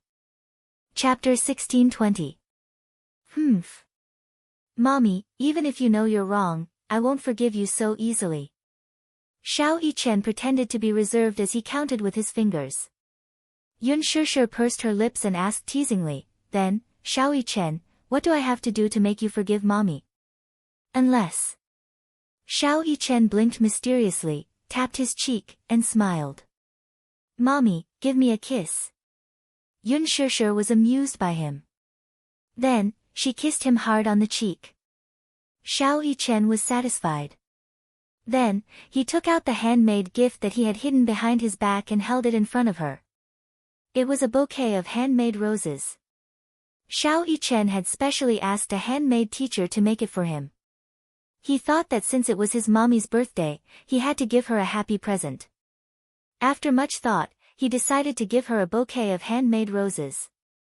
Handmade flowers would never wither. The meaning behind the bouquet was that he hoped his mommy would be like a beautiful flower that would bloom forever. Yun Shishir held the bouquet in her hands. Her heart was filled with warmth. Xiao Yichen's handwork skills were not as good as Yu's. He was a little clumsy. When he was in school, he did not like to do handwork. Hence, the handmade flowers were a little rough. However, it was obvious that he had put a lot of effort into it. Every edge was carefully trimmed and neat. The coloring was also very serious. Although there were not enough details, the overall product was very beautiful. Yun Shishir loved it very much. She looked at the flowers with a smile on her face. She felt a sense of satisfaction that she had never felt before. Xiao Yichen asked nervously, Mommy. Mommy, do you like the flowers I made? Of course I like them. Mommy really likes the gift you gave me. Really? Xiao Yichen was instantly elated. He was so proud that he wanted to fly to the clouds. Mommy had praised his handwork. Mommy liked the flowers he made. His little tail was about to curl up into the sky. Yun Shishir's affirmation was better than anyone else's praise. Mu Yaja's eyes twitched as he watched from the side. On the way there, he praised Xiao Yichen and said that his handiwork had improved, but Xiao Yichen was still unhappy. Yun Shishir's praise actually made him so proud. Unfair. Yu was jealous. She quickly grabbed Yun Shishir's arm and walked over to the cake. Then, she said proudly, Mommy, this is Yu's birthday cake. As he spoke, he snorted and glanced at Xiao Yichen provocatively. The latter crossed his arms in front of his chest unhappily. Clearly, he didn't think much of it. His eyes seemed to say, Mommy would definitely like the flowers I sent her. Yu replied with a cold stare, naive. Mommy would definitely like the cake I made the most. Yun Shishir walked over to the cake and saw that Yu had meticulously kneaded sugar figurines. Mu Yaja, Yun Shishir, Yu, and Xiao Yichen's family of 4 were used as the template. The figurines were pink and sticky, cute and charming. Xiao Yichen's and Yun Shishir's facial features were especially lively. However, Yun Shishir's gaze landed on Mu Yaja's face. Pfft! She burst out laughing. Not only was Mu Yaja's face fiercely pinched by Yu Yu, but his mouth was also tilted to one side due to the accident when he was making the cake. Ha ha ha. The expression of the sugar figurines was so funny that Yun Shishir couldn't help but burst out laughing. Mu Yaja walked over and took a look. His face darkened and he rubbed his forehead with a headache. Chapter 621. Inside the house, Han Yushi motioned for Li Zixuan to let go of her hand. Then, she took a deep breath. Although she looked excited, she tried her best to lower her voice and said, "Husband, I haven't even seen His Majesty today. Why would he give me the title of nobility?" Li Zixuan smiled and said, "What's so strange about that? Although you haven't seen His Majesty, you have trained your husband well and cultivated such an outstanding talent like me. Of course, His Majesty will reward you." Li Zixuan shamelessly praised himself as he combed Han Yushi's long hair. In his previous life, he liked girls with long black hair very much. However, many modern girls found it too troublesome to take care of long hair. It was too hot in the summer and too cold in the winter when they washed their hair, so they usually couldn't keep it. Now that he was back in ancient times, he could finally fulfill this small wish of his. Han Yushi's was the standard long hair that reached her waist. She was extremely beautiful. Trained your husband well?" Han Yushi's expression froze. After she reacted, she said angrily, "Husband, you're talking nonsense again. You're already very outstanding. What does it have to do with me?"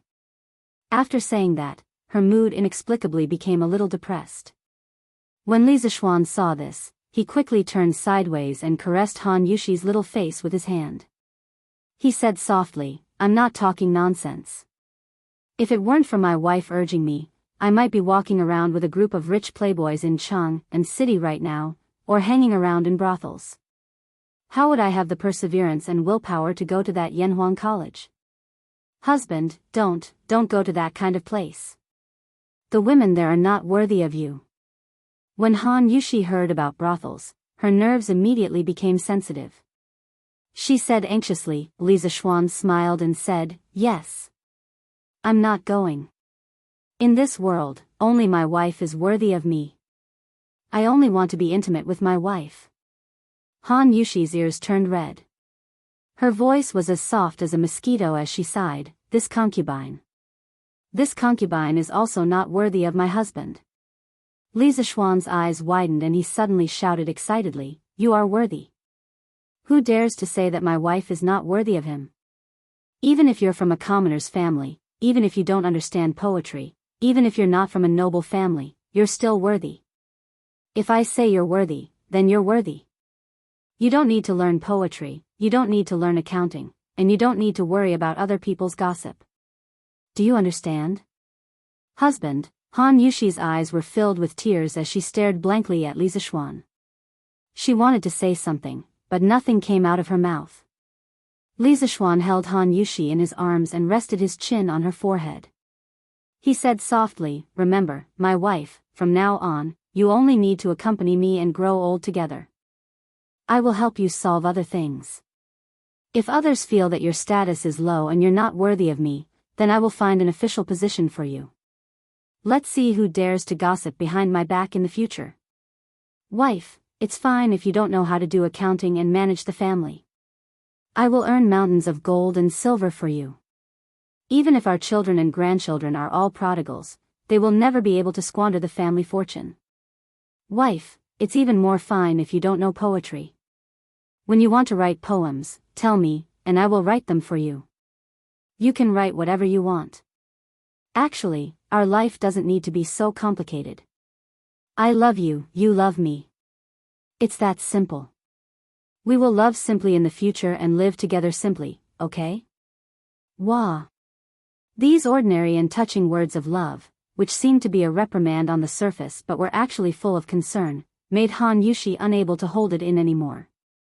She burst into tears and buried her head in Li Zixuan's arms as she sobbed, "Husband." Sob, sob. "I'm sorry, I was wrong. I won't have those messy thoughts in the future. I'll accompany you well in the future. I won't study poetry anymore." At this moment, she realized that Li Zixuan wasn't lying to her when he said that this surprise was related to her future life. In the past, in order to make herself worthy of Li Zixuan, she had been working hard to learn this and that. She originally thought that he couldn't tell, but she didn't expect that the man beside her had long noticed all of this and kept it in his heart. He even put in a lot of effort to untie the knot in her heart. When she thought of this, self-reproach, sweetness, happiness, and gratitude instantly surged into her heart. Han Yushi's tears flowed endlessly like a flood breaking through a dam. In just a short while, Li Zixuan's chest was already wet. Li Zixuan quickly patted Han Yushi's back and comforted her gently. All right. Wife, don't cry. Now that you have an official position, even the county magistrate will have to bow to you when you see him in the future. This is a joyous occasion. Wife, don't cry. Stand, cough, cough. In the modern era, there were all kinds of nonsense. Li Zixuan almost said, "Wife, don't cry, stand up and masturbate." Fortunately, the old driver drove steadily and braked in time. Otherwise, there would definitely be a car accident.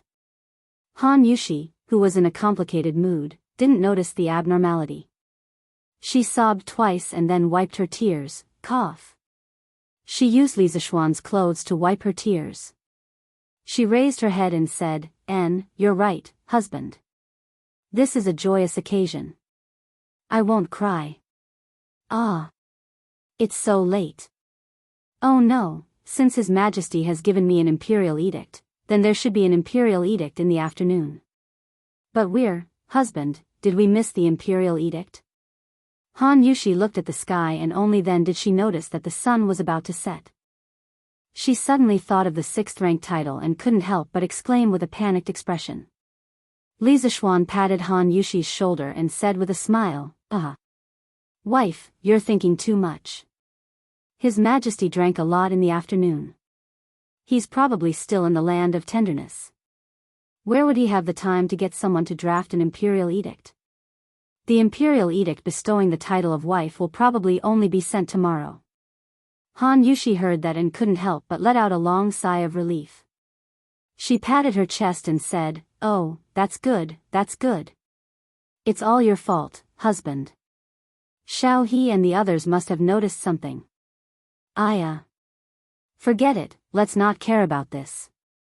I have to go to the kitchen and arrange for someone to cook. Otherwise, father and mother will be anxious from waiting." After that, she left Li Zixuan and got up in a hurry to go out. Li Zixuan was speechless. He thought to himself, is it my fault for lasting too long? He looked at Han Yushi's back and added, "Wife, remember to make a plate of scrambled eggs with chives and roast a plate of pork kidney tonight." Han Yushi's tender face turned red when she heard that. She said unhappily, "Stinky husband, you haven't been serious all day. I'm ignoring you." After she finished speaking, she really didn't bother with Li Zixuan and directly fled. Chapter 622. The next day, Li Zixuan slept in, which was rare. On one hand, it was because he had been in seclusion for the past month to compile teaching materials. He would work overtime every night, which exhausted a lot of his physical and mental strength. On the other hand, it was because this guy had another wave last night and worked overtime in bed. Under such circumstances, he could not get up in the morning. But as the person involved, Han Yushi didn't feel sleepy at all. She didn't feel sleepy at all. She knew that Li Zixuan was very tired during this period of time, so she didn't wake him up. Instead, she walked out of the room alone and brought Xiao He, Xiao Shi, and the others to practice Tai Chi. Today, Han Yushi felt more and more that Tai Chi was very beneficial to the body. Not to mention that her husband and her adoptive father had broken through because of Tai Chi. After practicing Tai Chi for more than 2 months, the most direct feeling was that she was very energetic every day. Secondly, she could barely cope with Li Zixuan's various torments at night. The three beauties were practicing Tai Chi outside. The scenery was very beautiful, but Li Zixuan had no time to care about it. He lay in bed and slept soundly, going on a date with Zhou Gong. "Hubby. Get up quickly, Mr. Li Gang is here." After an unknown period of time, Li Zixuan faintly heard a melodious voice ringing in his ears. He muttered somewhat unwillingly, "Oh. Who's here?" Han Yushi had no choice but to repeat, "Hubby, Mr. Li Gang is here. He's waiting in the front yard. Get up quickly." Li Zixuan heard it clearly this time. He immediately turned over and jumped off the bed, saying, "Mr. Li is here? How long has he been here?" This guy looked at the sunlight outside and knew that it was not early. As he spoke, he hurriedly put on his clothes and buttoned a button wrong in his hurry. Seeing this, Han Yushi sighed helplessly. Without any hesitation, she stepped forward to help Li Zixuan put on his clothes. She said, "Husband, don't worry. Mr. Li Gang has just arrived. There are two other people who came with him. They look quite old. Father is accompanying them in the front hall." Li Zixuan asked, "Oh? Dad, didn't you go out to play chess with someone today?" The chess he was talking about was Go. Of course, it didn't mean that there was only Go in the Tang dynasty and no Chinese chess. In fact, there were both types of chess in the Tang dynasty. Go had been circulating in China's upper class since the spring and autumn period. Chinese chess was relatively late and only became popular during the Warring States period. A few months ago, after Li Jingma handed over the family business to Li Zixuan, he happily became a rich man. In the morning, he usually played chess with others in the tea house, and in the afternoon, he usually went shopping with Mrs. Li or went sightseeing in the suburbs of Chang'an. He was really comfortable. Not yet. Mother said that the imperial edict might come to our house today. She asked father not to go out. After Han Yushi helped Li Zixuan put on his clothes, she began to pull Li Zixuan to the dressing table to help him comb his hair. At this time, when she heard Li Zixuan's question, she answered softly. "Oh." Li Zixuan responded. Then, he complained in his heart, "I don't know if old Li has recovered today after drinking so much yesterday. He's not like me, who can sleep in the morning." Li Er, who had dark circles under his eyes and was in low spirits, yawned inexplicably on the dragon throne. Wei Zheng, who was standing below, couldn't help but frown. "Mr. Li, you're here. We're honored by your presence. Please forgive us for not going out to meet you."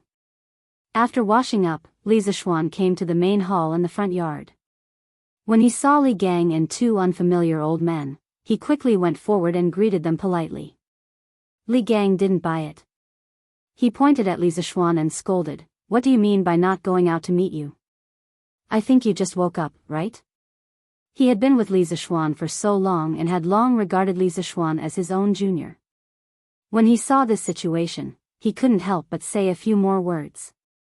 Cough, cough. Li Zixuan blushed and said awkwardly, "Well, I've been too tired to compile teaching materials for the academy recently, so I woke up a little late today. I didn't expect Mr. Li to come in person. Otherwise, I wouldn't have woken up so late." Li Gang glanced at Li Zixuan's legs and wanted to say, "Young people should pay attention to self-control." But when he considered that it would embarrass Li Zixuan in front of others, he could only change his words and say, "Diligence is the key to success. Yanhuang College will soon be on the right track. Little Xian, don't slack off at this time." Li Zixuan cupped his hands and said, "I understand." At this time, Li Jingma finally had a chance to interrupt. He stood up and said to Li Zixuan, "Little Xian, Mr. Li Gang has come to our house. You have to treat him well and don't neglect him. Father will go and order people to prepare lunch. You stay here and accompany these gentlemen." The people who came today were all influential figures. He felt like he was sitting on pins and needles. When Li Gang reprimanded his son, he could only listen. He couldn't say that Li Gang's reprimand was wrong. After all, Li Gang's name was so famous. Li Zixuan knew that his father wanted to sneak away, but he didn't expose him. He replied, "Father, go do what you need to do. I'll stay here." Li Jingma nodded and cupped his hands to everyone. Then, he hurried out. Haha. This kid is in a high position, but he can still accept criticism. His temperament is not bad. After Li Gang left, an old man with half-white hair sitting on Li Gang's right stroked his beard and laughed. "Sir, you flatter me." Although Li Zishuan didn't know who this person was, he still cupped his hands and thanked him. This was because he understood that the person who was brought here by Li Gang must have an extraordinary identity and ability. Li Gang pointed at the old man and introduced him to Li Zishuan. "Little Xian, let me introduce you. This is Dragon Gate's Wang Ji, Wang Wugong. People call him Dong Gaozi. You must have read his biography of Mr. Wu Do, right? Mr. Wang is a true literary figure. This old man spent a lot of effort to invite him over. You mustn't neglect him." Li Zishuan was confused. Wang Wugong, Dong Gaozi, biography of Mr. Wu Do. He had never heard of any of these before. He was a complete engineering guy in his previous life. If you were talking about awesome people like Li Bai, Du Fu, Bai Ji, he would definitely know them. However, he had never heard of Wang Ji. But it didn't matter because this guy knew how to act. "Ah. So it's you, Mr. Wang. I'm sorry for the disrespect. After I read your biography of Mr. Wu Do, I admired your noble character very much. I'm really lucky to be able to see you in person today."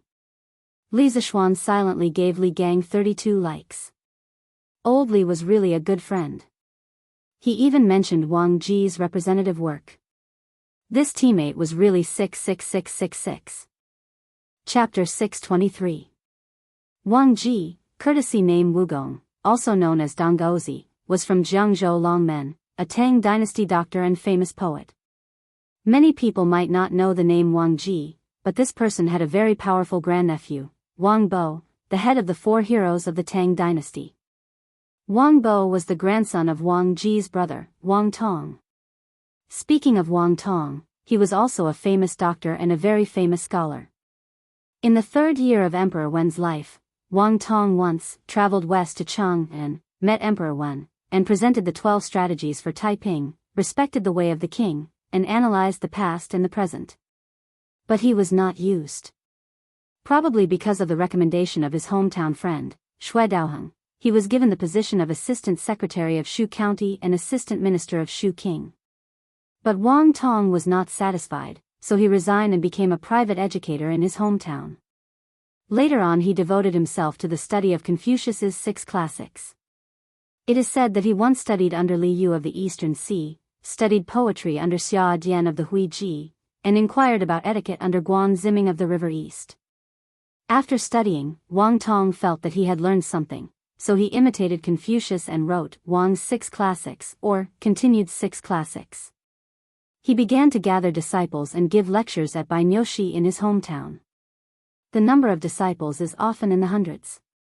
Only Hunan Donghang, Nanyang Qingyuan, Zhongshan Jia Qiong, Hedong Shueshou, Taishan Yao Yi, Taiyuan Wen Yanba, Jing Zhao Du Yan, and a dozen others are outstanding.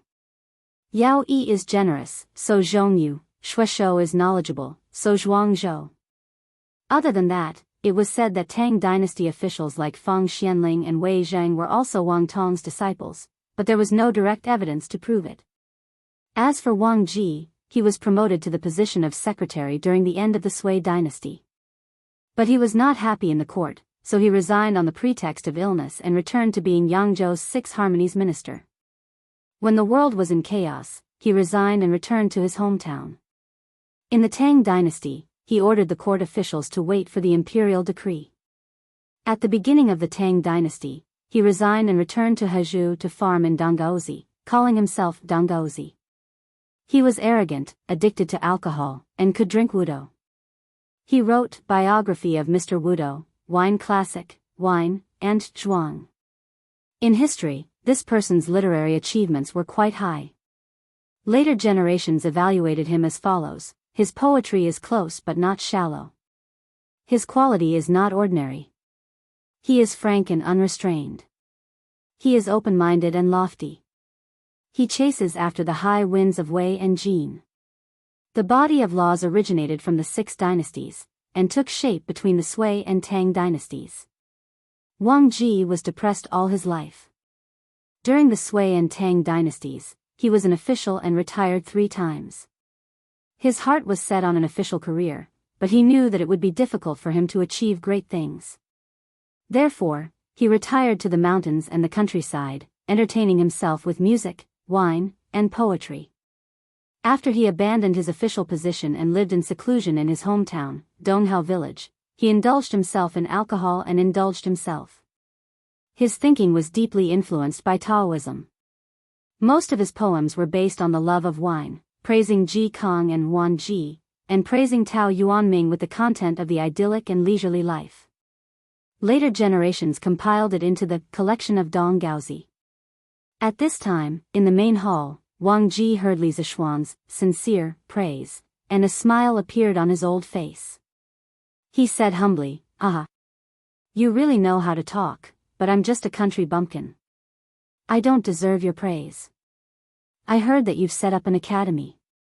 I'd like to see it for myself." Actually, Wang Ji couldn't be blamed for not being able to see that Li Zishuan was acting. It was just that Li Zishuan's acting was too realistic. The admiration and praise on his face were just right. If it was more, it would appear hypocritical, and if it was less, it would appear insincere. If he was in modern times, he could be an Oscar winner. Li Zishuan smiled and said, "Since ancient times, learning has always been the most important thing in every dynasty. However, it is harder for the poor to enter the academy than to ascend to the heavens. Therefore, I founded Yanhuang Academy to establish my heart for the world and life for the people. I want everyone who is interested in learning to be able to learn useful things." Good. What a good heart for the world. What a good life for the people. The Li family's boy is really bold. When Wang Ji heard these 2 sentences, he couldn't help but slap the table and praise. He laughed and said, "Just based on these 2 sentences, I'll drink to the heavens." After saying that, he picked up the teacup beside him and tilted his head back to pour it into his mouth. As a result, ba ba ba. It's actually tea. You're not honest. Why didn't you serve me wine when I came here? Wang Ji complained as he spat out the sour, sweet, bitter, spicy, and salty tea in his mouth. Li Zishuan blushed with shame. He hurriedly asked someone to bring the iced wine from home and said, "Cough, cough. Mr. Wugong, please wait a moment. The wine will be here soon." Another old man on the side pointed at Wang Ji and scolded jokingly, "Wugong, Wugong, after so many years, you're still so addicted to wine." Wang Ji didn't feel ashamed. Instead, he felt proud and said, "So what? If a person lives a lifetime without wine, what's the point of living? It's better to die." Everyone was shocked by these words. What did he mean by addicted to wine? This was what it meant to be addicted to wine. In comparison, those drunkards in other people's mouths were simply too weak.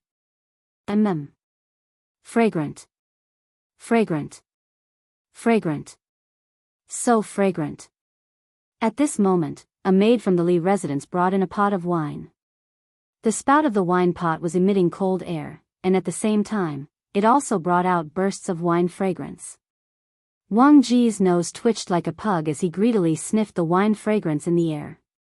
The image of an otherworldly expert from before instantly disappeared without a trace. Li Zishuan's jaw dropped to the ground. Wang Ji didn't care about these things, or rather, he didn't care about these things at all. At this moment, he closed his eyes and was deeply intoxicated. Soft and mellow, mixed with the fragrance of mountain fruits. The ratio of each is just right. The fruit borrows the strength of the wine, but the wine dissolves the fragrance of the wine. Wonderful. Wonderful. Wonderful. It's really wonderful. This winemaker can be called a master. Li Zishuan was speechless. Wasn't this the most ordinary of warm and gentle wine? Why did Wang Ji's words make it sound like the nectar of heaven? With the expansion of the winery and the improvement of the technology, although the current drunken immortal and warm and gentle wine were not cheap goods that could be found on the streets, the daily production capacity was already 2 to 3 times higher than before. At the very least, there was no need to line up everywhere to drink drunken immortal now. As long as you had the money, you could drink it. Therefore, Li Zishuan was very puzzled by Wang Ji's current behavior. Li Gang's old face turned red. He secretly thought that his old friend was really embarrassing. He coughed dryly and said, "Cough, cough. Wugong, this is warm and gentle wine. It's sold in all the major restaurants in Chang'an City. If you like it, I'll ask Xiao Xian to give you some later." The expression on Wang Ji's face suddenly froze. However, this guy was also a clever person. Seeing his frozen old face, he immediately changed into an expression of reminiscence and said, "Oh. So it's warm and gentle wine. I drank it a few times in the past, but I didn't drink it after that. After such a long time, I almost forgot the taste." Li Zishuan was stunned for 2 seconds. He thought to himself, "I don't believe you.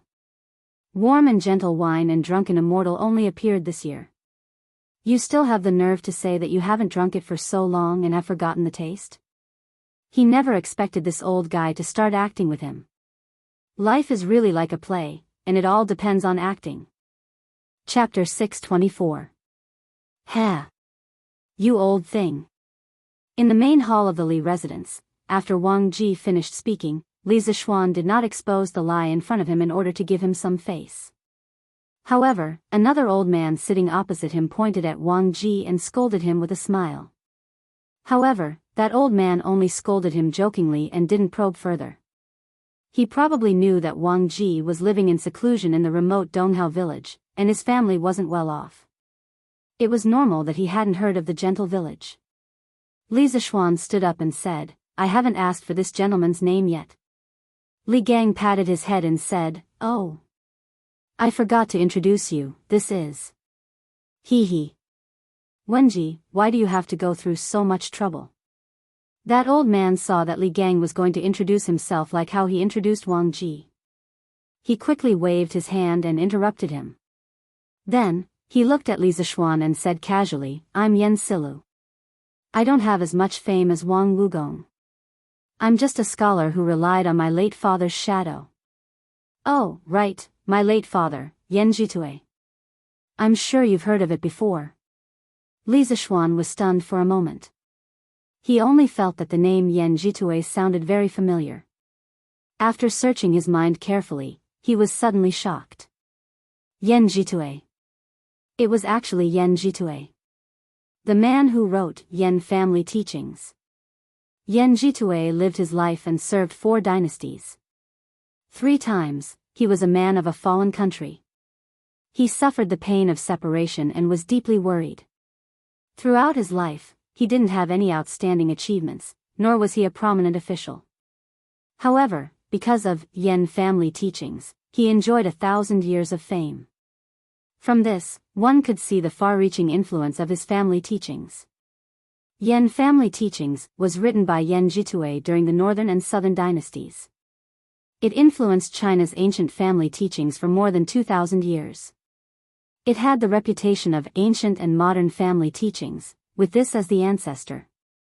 It was the most famous family teachings in China's history.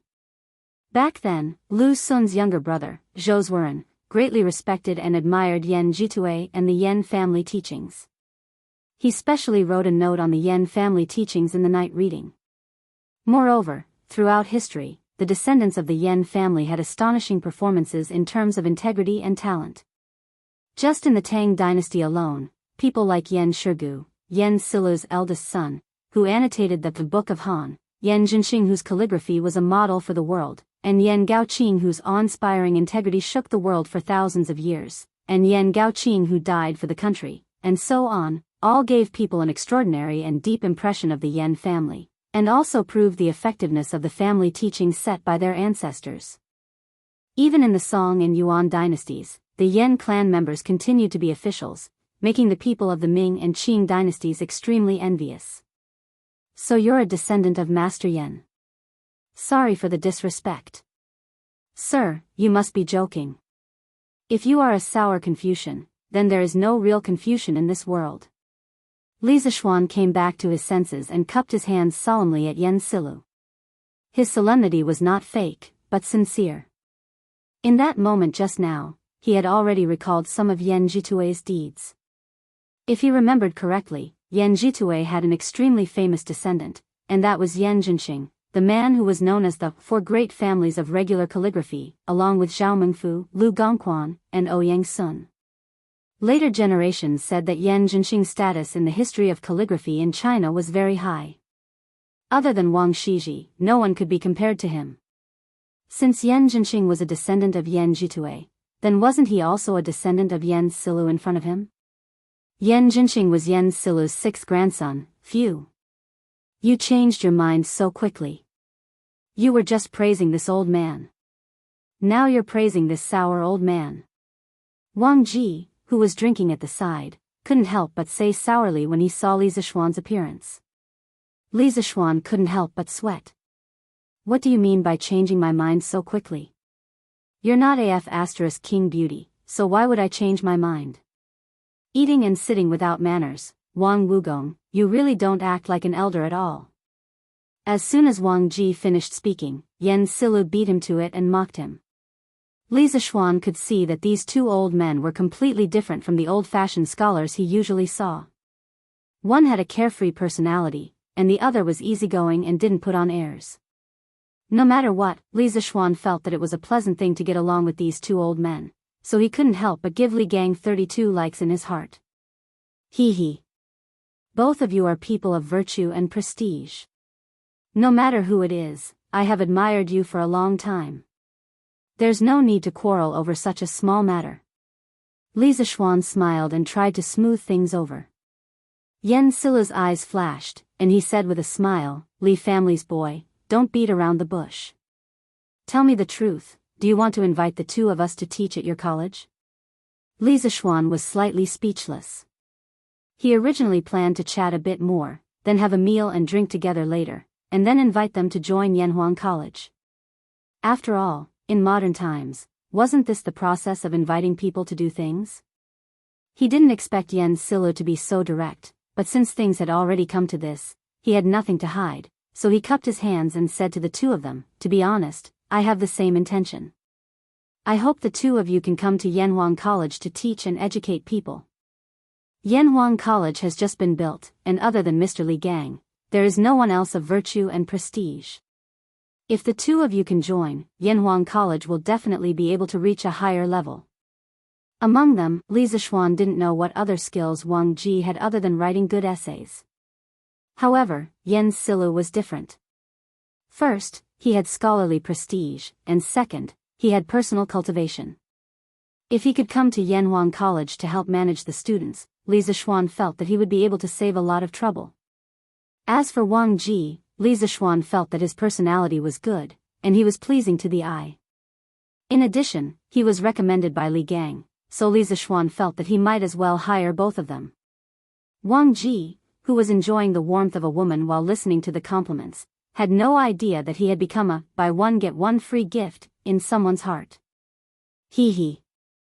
I have nothing to do at home. If it weren't for Li Wenji's multiple invitations, I wouldn't have come here today.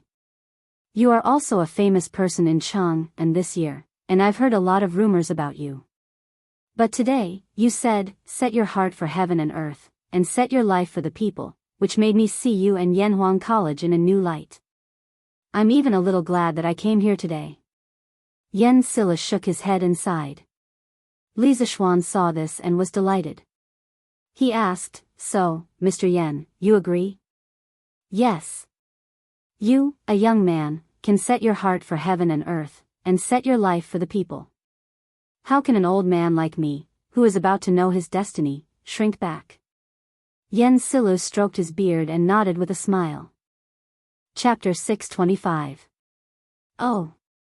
This old man also agreed. How about it? Kid, don't you feel honored?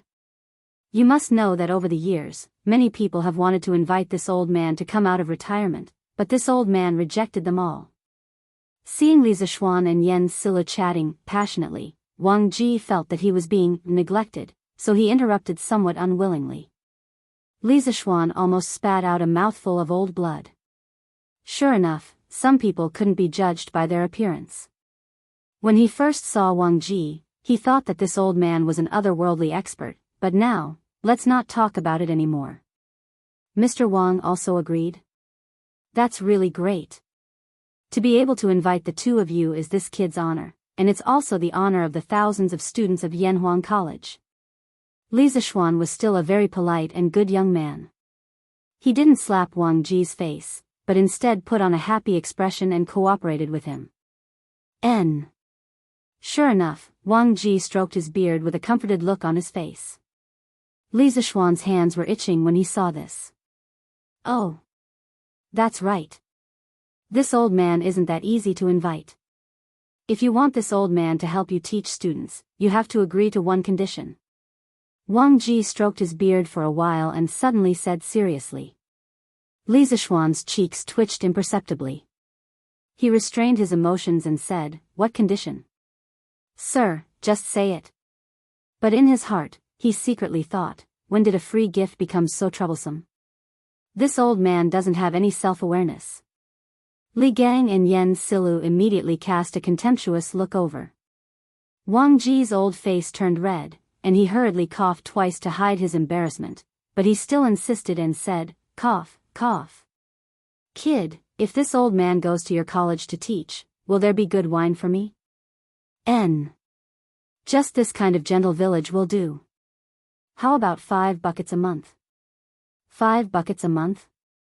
Li Zishuan almost fell to the ground when he heard this. What kind of concept was 5 dough? 1 bucket of wine in the Tang dynasty was about 6,000 milliliters in modern times, which was about 12 caddies. 5 buckets was 60 caddies. Drinking 60 caddies of wine in 1 month, Li Zishuan only wanted to say one sentence at this moment. Furthermore, according to the current market price of 2 strings of coins per liter, these 5 buckets of gentle village would be 100 strings of coins. 100 strings of coins. Even though Li Zishuan wasn't lacking in money, the salary of a Yanhuang College teacher was still there. Previously, Yanhuang College's salary was 10 strings of cash per month for teaching assistants, 20 strings of cash per month for lecturers, 50 strings of cash per month for associate professors, and 100 strings of cash per month for professors, and 100 strings of cash per month for professors, and 100 strings of cash per month for Yanhuang College. Wang Wugong, you old man, do you really think you're Mr. Wudo? You want 5 buckets of wine as soon as you open your mouth. Yan Silu was a native of Chang'an. He was very clear about the current market price of gentle village. At this time, after hearing Wang Ji's request, he spoke out with some dissatisfaction. Speaking of Wang Ji's title of Mr. Wudo, it could be said that there was a lot of history behind it. First of all, Wang Ji himself wasn't as bad as Li Zishuan thought. Someone who treated him as a gift was a bit ignorant. Actually, Wang Ji was a very talented person. In the 20th year of Sui Kai Huang, Wang Ji, who was only 15 years old, traveled to the capital and Chang'an to visit the powerful minister Yang Su. He was called the child prodigy fairy by the ministers present. In the first year of the Dai dynasty, Wang Ji was a filial and honest official. But this guy was smart, but he was a bit lazy. Moreover, he was addicted to alcohol. At first, because of his arrogant nature, he didn't want to serve in the imperial court, so he was appointed as the deputy county magistrate of Yangzhou. But because he was addicted to alcohol, he was impeached and dismissed. Actually, he didn't care about the official position. He sighed and said, "The net is in the sky, I'll settle down." At this time, the Sui dynasty was in chaos. He and the hermit Zhong Zongguang were drinking wine, composing poems and raising birds for fun. In the 8th year of Tang Wuda, the imperial court recruited the officials of the previous dynasty. Wang Ji was appointed as an official under the imperial court. According to the rules of the imperial court, he was given 3 liters of good wine every day. His brother Wang Jing asked, "Are you happy waiting for the imperial court?" He replied, waiting for the imperial court's salary is low and lonely. Only the 3 liters of good wine makes people reluctant to part with it. When Chen Shuda heard about it, he increased the wine from 3 liters to 1 do. At the end of the 9th year of Wuda, Li Er killed his brother and imprisoned his father. Wang Ji was once again recruited by the imperial court and appointed as a minister. At that time, Shi Jiaoge of the Tai Li department was good at brewing wine. After Wang Ji heard about it, he was a bit restless. He hesitated for a long time and finally made up his mind. He told the big boss of the Ministry of Personnel that he requested to be transferred to the Tai Li department to be the Tai Li minister. At that time, the Minister of Personnel should have been Zhang Sun Wuji. When the old fox heard Wang Ji's strange request, his old face turned black. He then refuted it with the reason that it did not match the rank.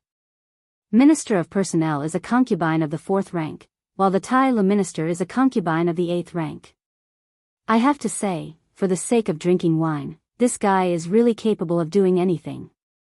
After Wang Ji received Zhang Sun Wuji's reply, he did not give up. He sent Zhang Sun Wuji a request again and again, stating that he had to go to the Tai Li department.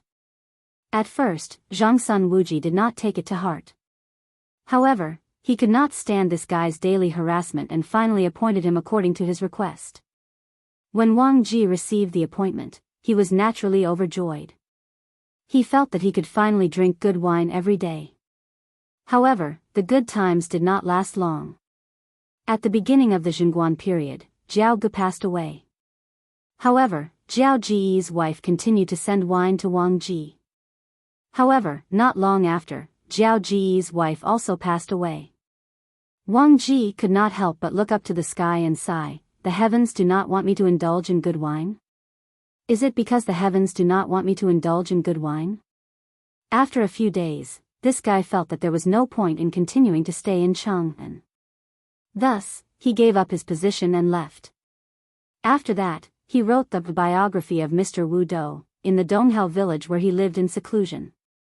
It was unintentionally spread by others and he instantly became famous. That was how the title of Mr. Wu Dou came to be. At this moment, when Wang Ji heard Yan Silu's dissatisfied words, he glared at him and said, "Ha! I, Wang Wugong, dare to ask for 5 do of wine because I am worth the price.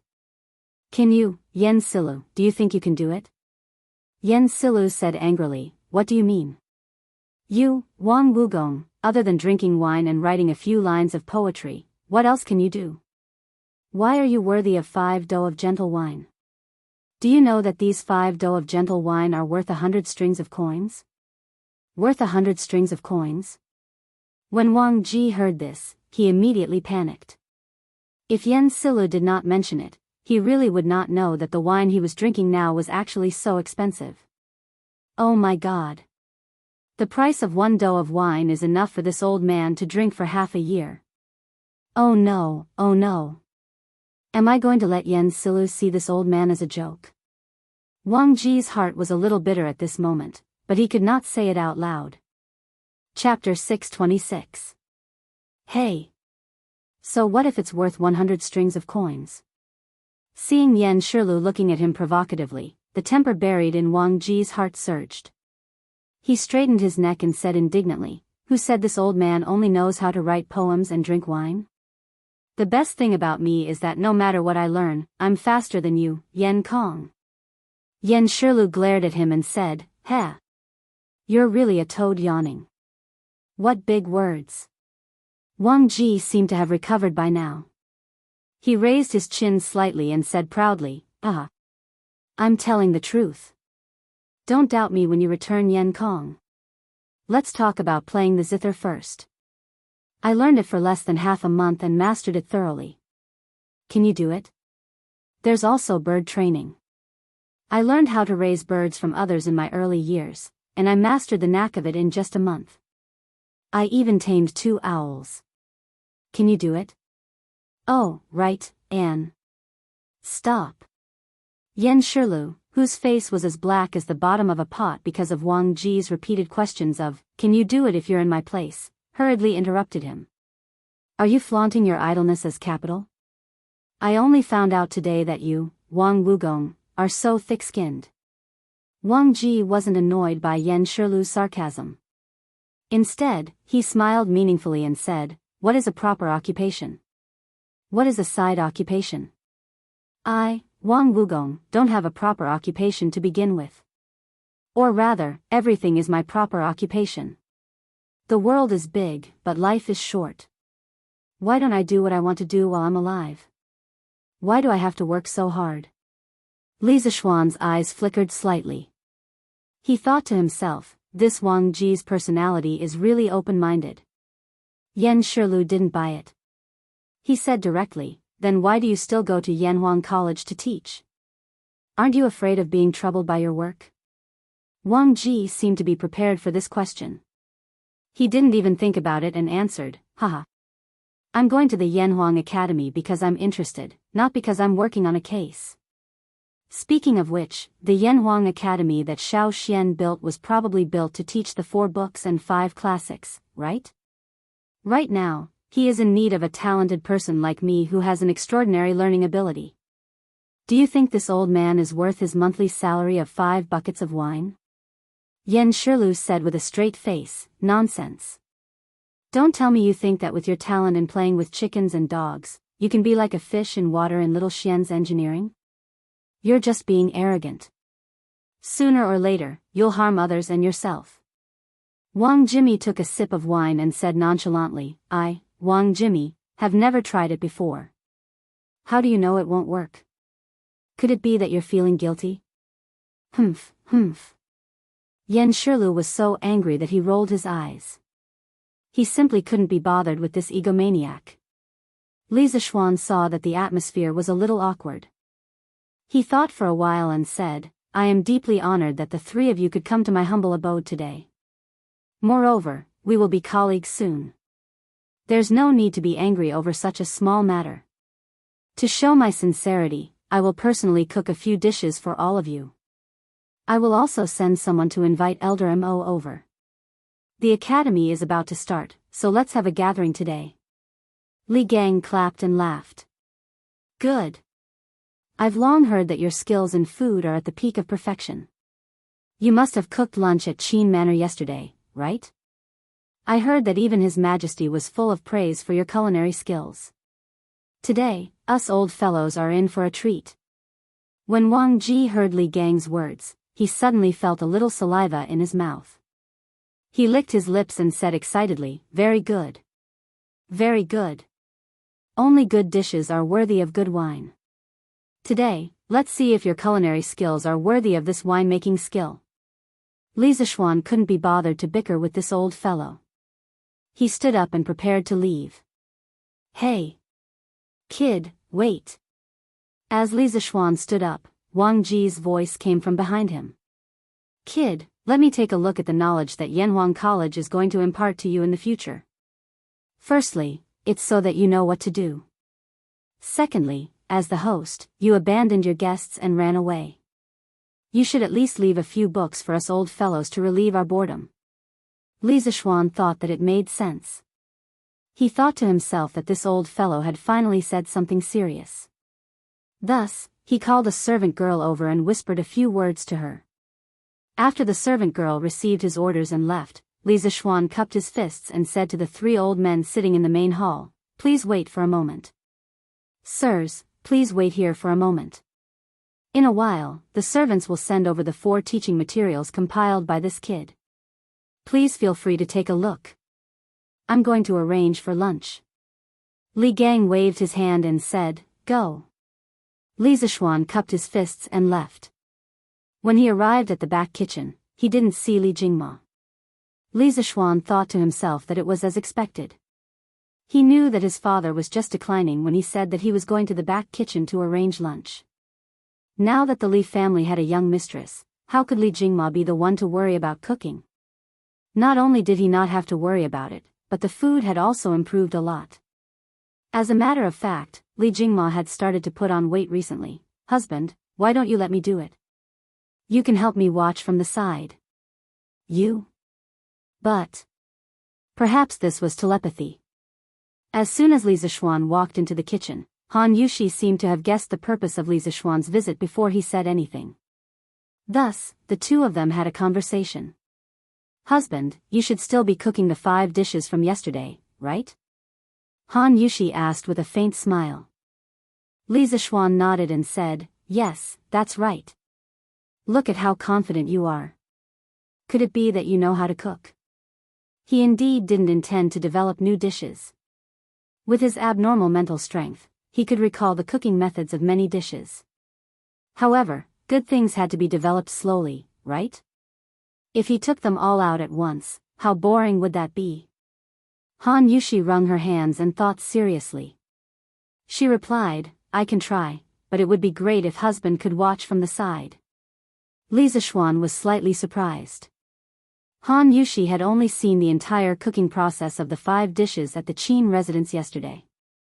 She could cook by herself after seeing it once?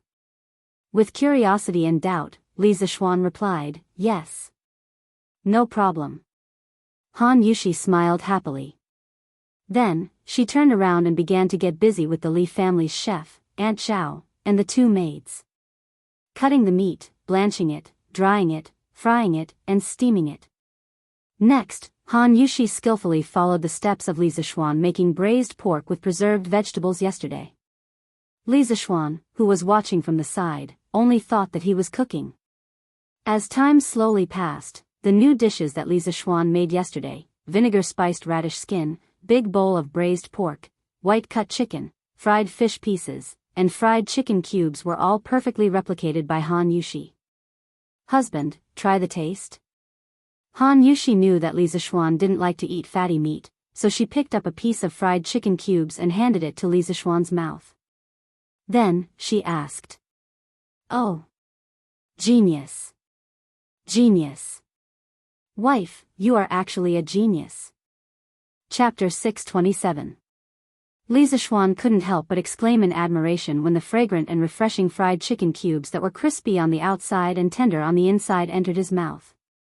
The tenderness of the chicken breast mixed with the aroma of various spices instantly exploded in his mouth and flooded his taste buds.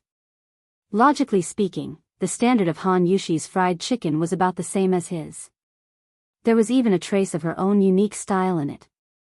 Li Zishuan tasted the taste of home from it, so when he said, "Wife, you're actually a genius," just now, he was sincere. "So, I'm considered qualified?"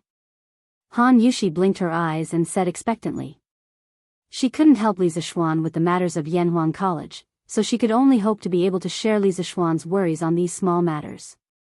Therefore, she now looked like an obedient child who had done a good deed and was waiting for her parents to praise her.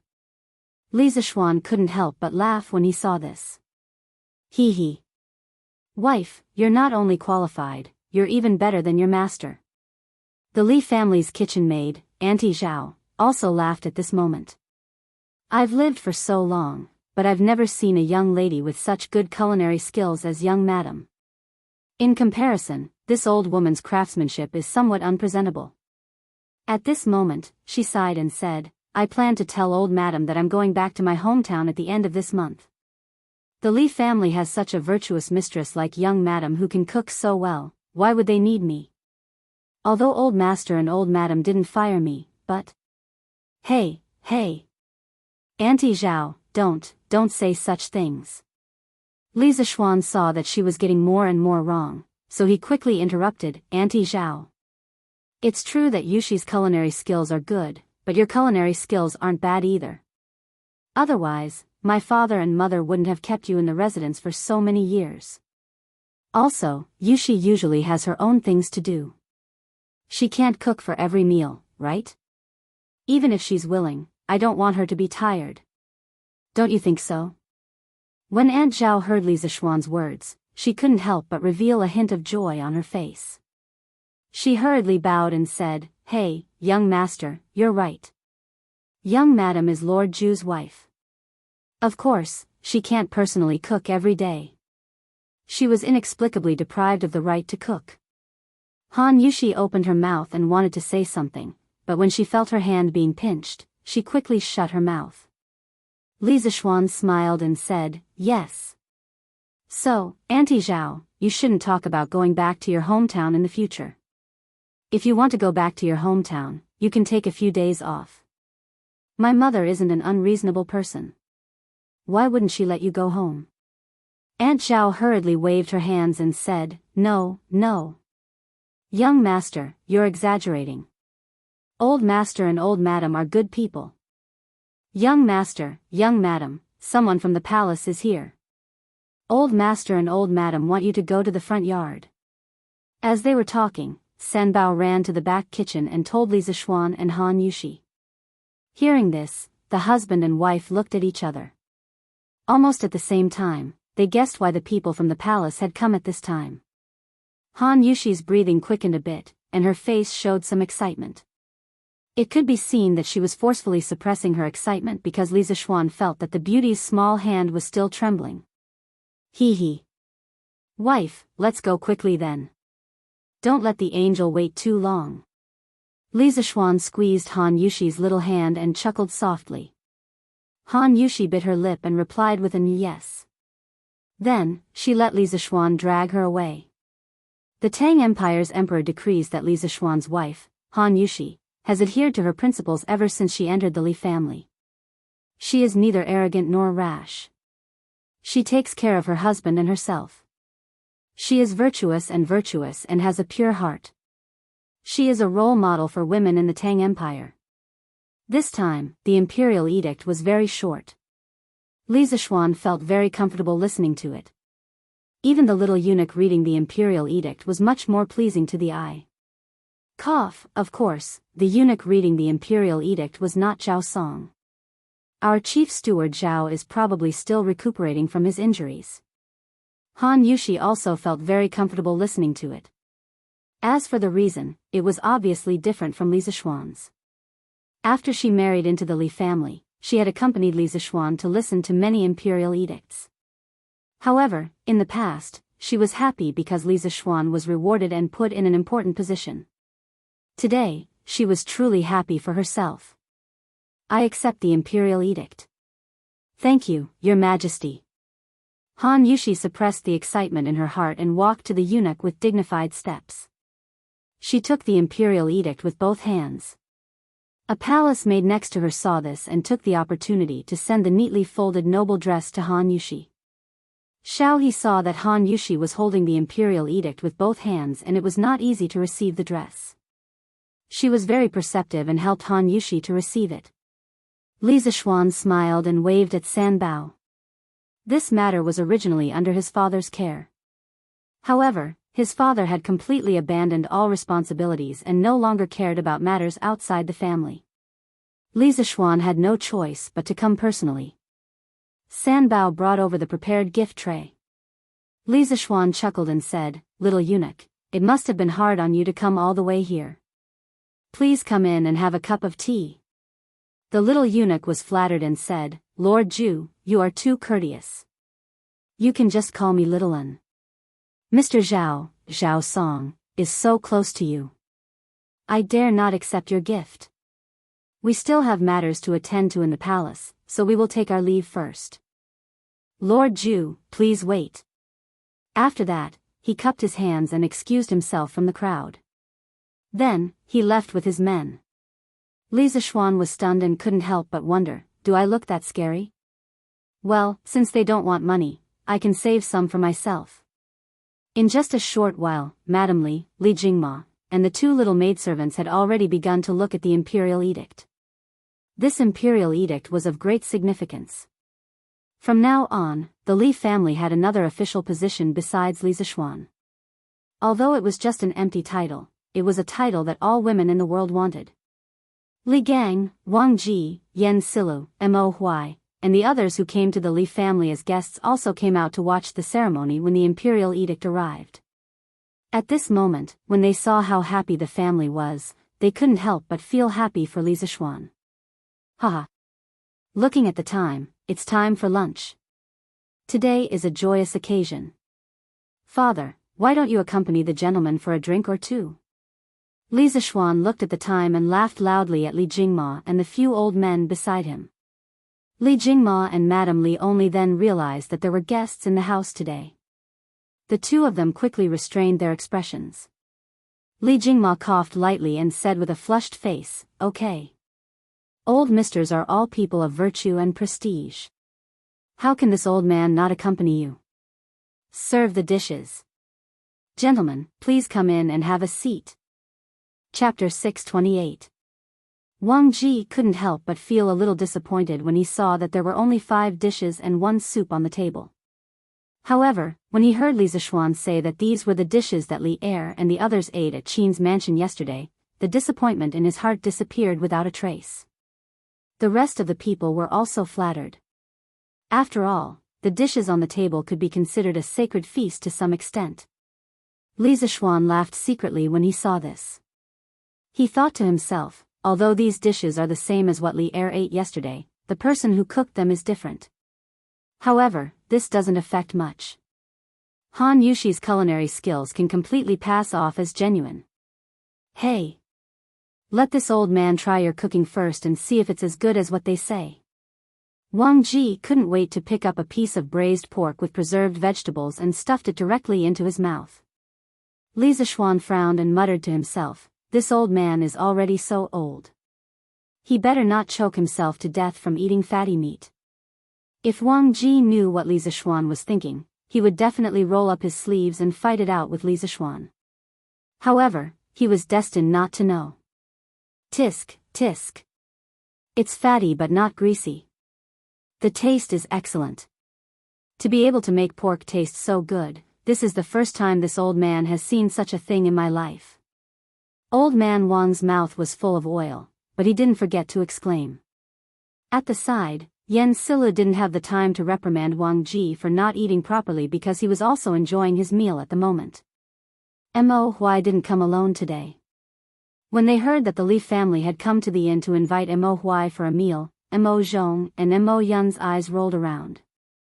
They had been in Chang and for a few days and had heard a lot about Li Zishuan, the man of the hour in Chang and city this year. The Li family's banquet was almost the most delicious in Chang and city. Of course, they wanted to experience it very much. The two of them spoke up almost at the same time and requested to go together under the pretext of protecting the tycoon. Mo Huai's heart was as clear as a mirror. He originally didn't want to bring the two of them over, but when he saw their eager looks, his heart softened. At this moment, Mo Zhong and Mo Yun could not help but swallow their saliva when they heard Wang Ji's praise. The two brothers guiltily looked at Mo Huai beside them. Seeing that there was no displeasure on Mo Huai's face, they were slightly relieved. Then, they picked up their chopsticks and started attacking the large plate of braised meat on the table. Ugh! As soon as the braised meat entered his mouth, a burst of rich fragrance immediately exploded. The preserved vegetables absorbed the juices of the meat, and the meat also brought out the fragrance of the preserved vegetables. The combination of the two was really incomparable. Mo Zhong and Mo Yun widened their eyes in disbelief. Why is pork so delicious? It was fatty but not greasy, melted in the mouth, and was salty and fresh. How is this pork made? As the last descendants of the Mo family, they had lived in a bitter and cold place for a long time.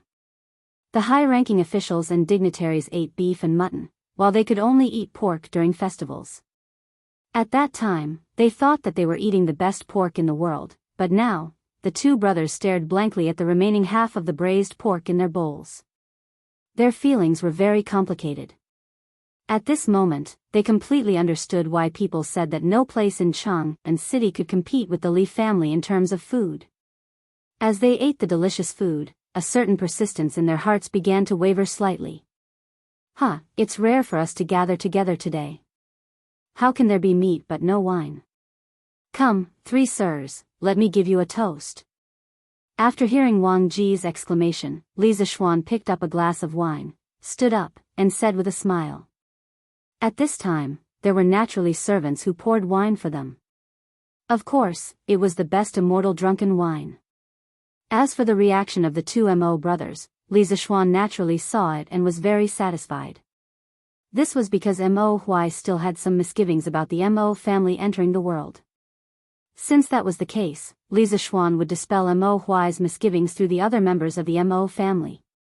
It had to be said that Mo Zhong and Mo Yun came at the right time today. Good. Well said. Little Xian. This old man is completely convinced by your culinary skills.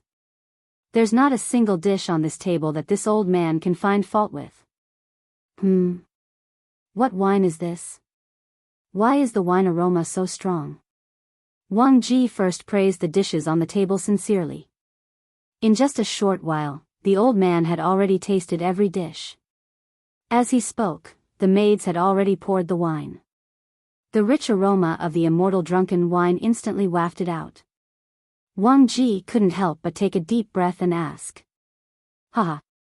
Wang Wugong, this is the immortal drunken wine. And it's the best immortal drunken wine. The most famous wine in Chang'an City this year is none other than this. Yen Silu was also a wine lover. He could tell that the wine in the cup was the immortal drunken wine. However, his love of wine was not the same as Wang Ji's love of wine. The two were fundamentally different. At this moment, he smiled slightly and explained to Wang Ji. Immortal drunken wine, this name is good. This old man wants to see if it lives up to its name. Come, brother Jingma, thank you and your son for your hospitality today. Sitting beside Wang Ji was Li Jingma. It was rare for him to think of old man Li at this moment, so he spoke politely. Old man Li's face was flushed red, and he said happily, "Ah. You're too kind. Gentlemen, you're all full of wisdom. Since you're here to help my son, this old man should be the one toasting you. Come, let this old man drink first. Brother Jingma, you're too kind." Li Gang, Yen Silu, and Mo Huai smiled slightly and also raised their wine cups. However, they didn't dare to drink it in one go because they knew that the wine in the cup was abnormally strong just by smelling it. They couldn't bear it. Cough, cough. Ha. This wine is really strong. This old man has also studied the art of winemaking, but I don't know how to make such strong wine. I'll have to ask Xiao Xian for advice later. Wang Ji drank a cup of drunken immortal in one go and almost choked to death. When he recovered, his first reaction was to be concerned about the winemaking method of drunken immortal. Well, if Mr. Wang is interested, we'll talk about it in detail later. Li Zishuan replied. While they were chatting happily, Mo Zhong and Mo Yun didn't have time to pay attention to them. The two of them ate happily. At first, they were afraid of Mo Huai's power and didn't dare to go overboard. However, once they started eating, how could they resist the temptation of delicious food? They opened their stomachs and started eating. Vinegar choking radish skin. Crispy and refreshing, delicious. Big bowl of braised pork, fatty but not greasy, salty and just right, delicious. White cut chicken, fragrant meat, delicious. Fried fish, crispy on the outside and tender on the inside, fresh and delicious. Fried chicken cubes, crispy and tender, also delicious. At first, they felt that there were too few dishes, but now they didn't know which dish to eat. Every dish was the best taste, how could they choose? They could only eat whatever they picked up randomly. Chapter 629. Little Xian, how much of the content in this chemistry book is true? Why do I feel like it's a little mysterious? After the meal, they didn't leave. Instead, they stayed in the main hall and chatted while drinking tea. Wang Ji picked up a book from the table next to him, pointed at the book and asked Li Zishuan. It's worth mentioning that Wang Ji drank a lot of drunken immortal at noon. At this moment, only his cheeks were red and he wasn't drunk. Li Zishuan admired his alcohol tolerance from the bottom of his heart. This chemistry book, I can guarantee that it's 100% true. Chemistry is about the study of transformations. If you just look at the book, you'll feel that it's a little mysterious. Li Zishuan laughed when he heard this. He was still very confident in the course of chemistry. In his previous life, he had been a chemistry class representative and was always at the top of the class in every exam. In this life, he had an abnormal spiritual force, so he was even more confident that he would not make any mistakes. Wang Ji nodded thoughtfully. After a while, he asked tentatively, "This book's structure is really big. It's really rare in the world. Although I didn't have time to read it, based on the first half of the book, doesn't it mean that all substances in the world can be transformed into each other?" Li Zishuan was slightly stunned. He didn't expect that Wang Ji, this old urchin, would be interested in chemistry. He thought for a while and replied, "If it's based on the transformation between elements, Mr. Wang's theory is correct. But sometimes we have to consider reality because many chemical reactions have very strict requirements for external conditions. For example, temperature, catalyst, etc. If you don't meet certain conditions, even if you put two substances together, they won't have a chemical reaction, let alone complete the transformation between substances." Wang Ji frowned and said in surprise, "This little chemistry actually has so many tricks." Li Zishuan laughed and said, "Of course. Strictly speaking, the content of this class covers everything in the world. You have to know that there are millions of substances in the world and there are even more chemical reactions between them. So there's a lot of knowledge in this." As Wang Ji listened, he pinched his chin and pondered seriously. After a while, he opened the book and pointed to a page. "You used chemical symbols to represent many substances according to their elemental composition. Of course, I don't know if your representation is right or wrong, so I'll follow your thinking first. For example, in this chapter, you said that hydrogen can be burned in oxygen to produce water. According to what you said earlier, doesn't it mean that water can also be converted into hydrogen and oxygen under certain special conditions?" Li Zishuan was really surprised this time. Wang Ji's way of thinking and his ability to draw inferences was really different from the capable people of this era. Moreover, how long had he been reading this book? How could he reach such a level? He had to admit that geniuses were geniuses. They learned things very quickly. Perhaps this person could really do it. Thinking of this, Li Zishuan explained seriously, "Sir, you are right.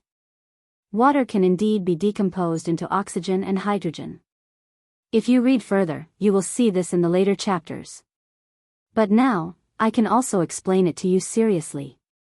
The so-called chemical change is the process of molecules being divided into atoms, and the atoms being recombined into new molecules.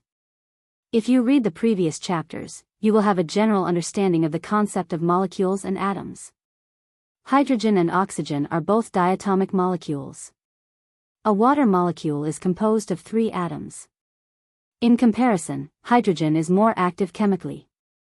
It can be burned in oxygen. While releasing heat, it can produce more chemically stable water. You can calculate their ratio to be 2:1:2 according to the number of atoms between the 3. In the process of the reaction, the number of atoms is conserved. Just now, you asked how water can be converted into hydrogen and oxygen. This kid will also explain it to you. Previously, I said that when hydrogen is burned in oxygen, it releases heat and produces more chemically stable water. Now, if you want to turn chemically stable water into chemically active hydrogen and oxygen, we have to pay a certain amount of energy to promote this chemical reaction to proceed normally. What I want to tell you is that no matter when, energy is conserved." Wang Ji was startled. He seemed to have thought of something and muttered involuntarily, "Energy conservation, matter conservation, all things engender each other. This little chemistry actually contains the heavenly Tao." In Wang Ji's life, he was an official and retired man. In order to achieve spiritual satisfaction, he studied Taoist culture very much.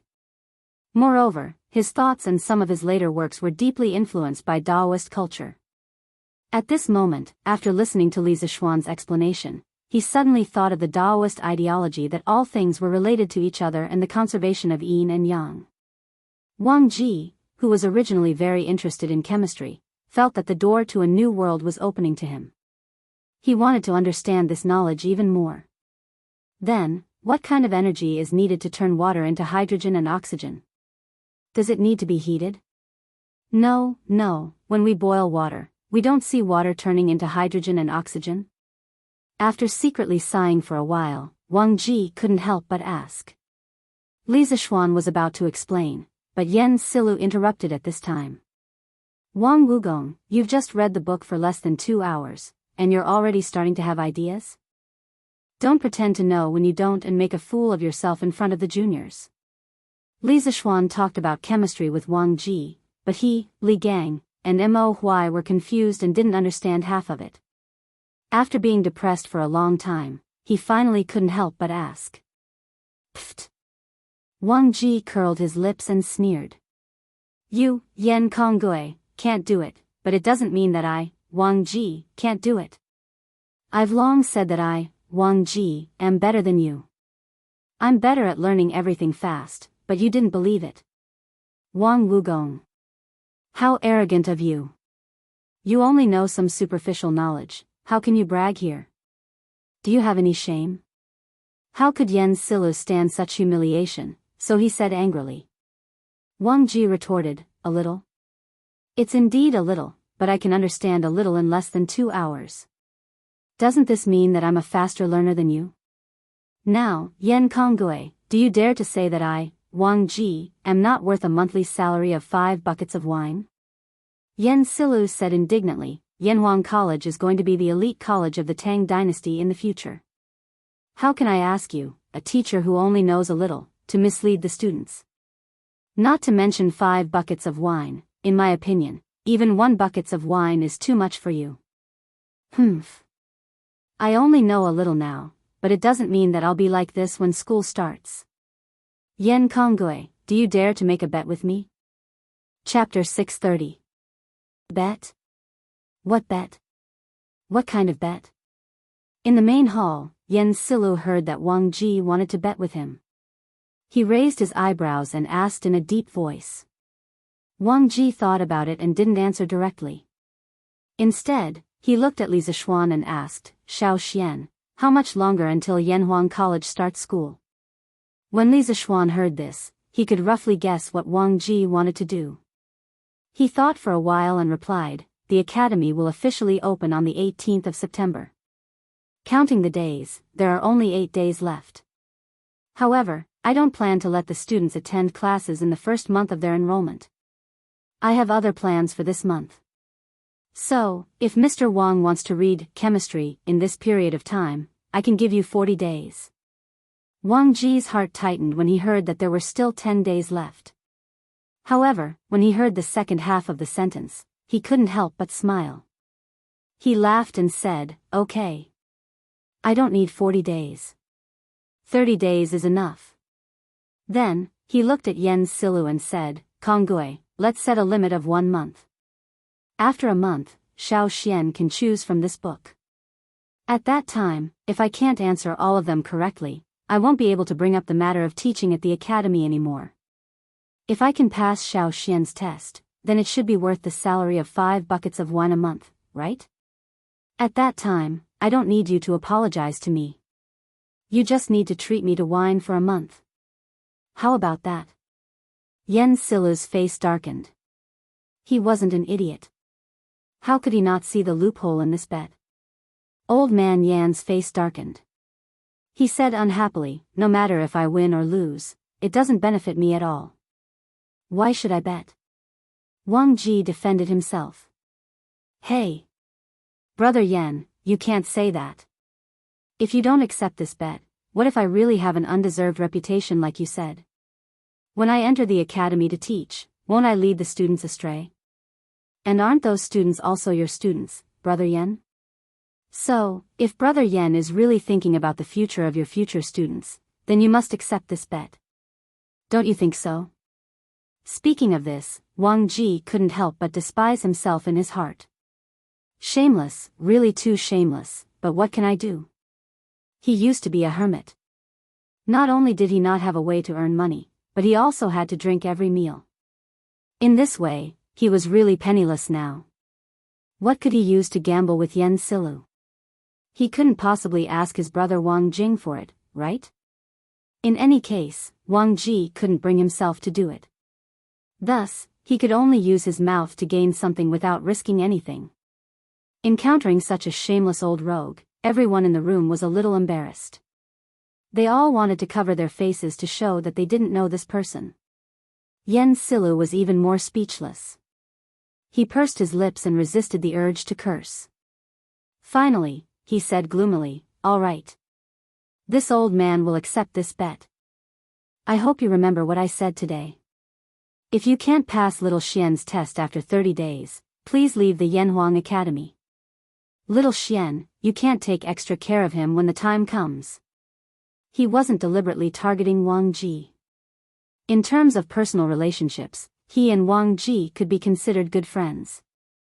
The reason why he was acting like this was because he felt that Wang Ji's personality wasn't suitable to be a teacher at all. That was why he was strongly against it. Li Zishuan quickly replied, I understand. Wang Ji was very dissatisfied and snorted, Humph. What kind of person do you think I am? Even if I lose, I will lose fair and square. Then, he said to Li Zishuan, Little Xian, how about this old man also make a bet with you?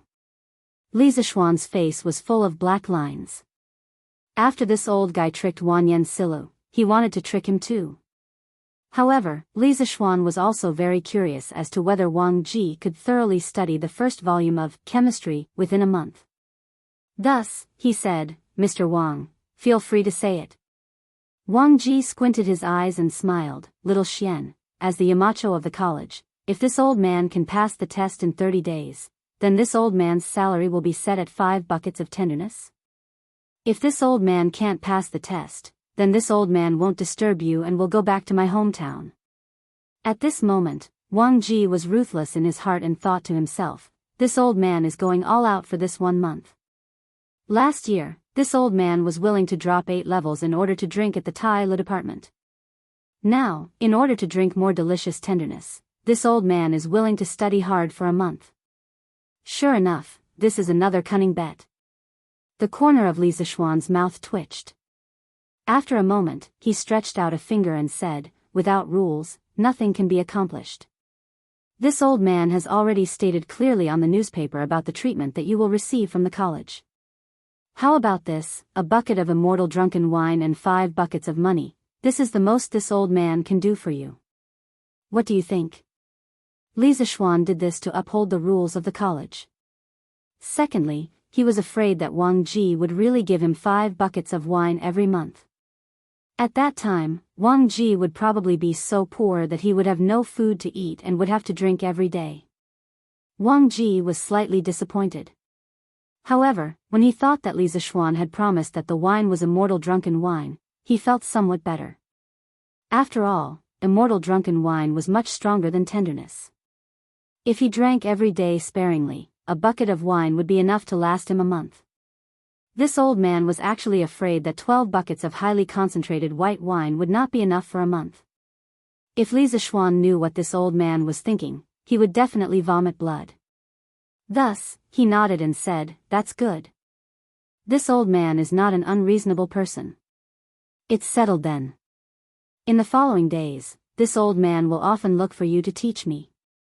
You brat, don't think that this old man is annoying. Li Zishuan had already said this. How could he refuse?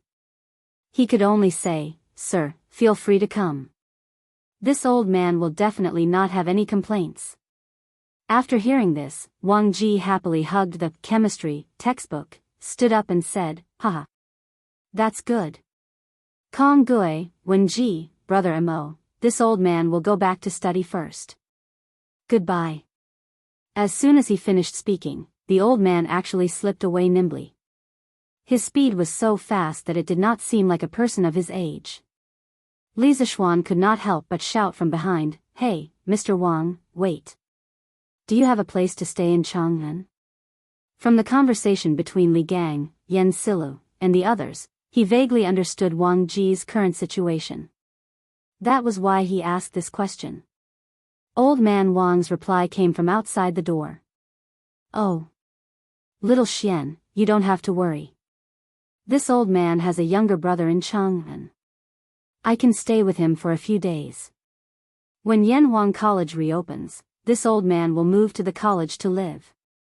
There should be a place for this old man to stay.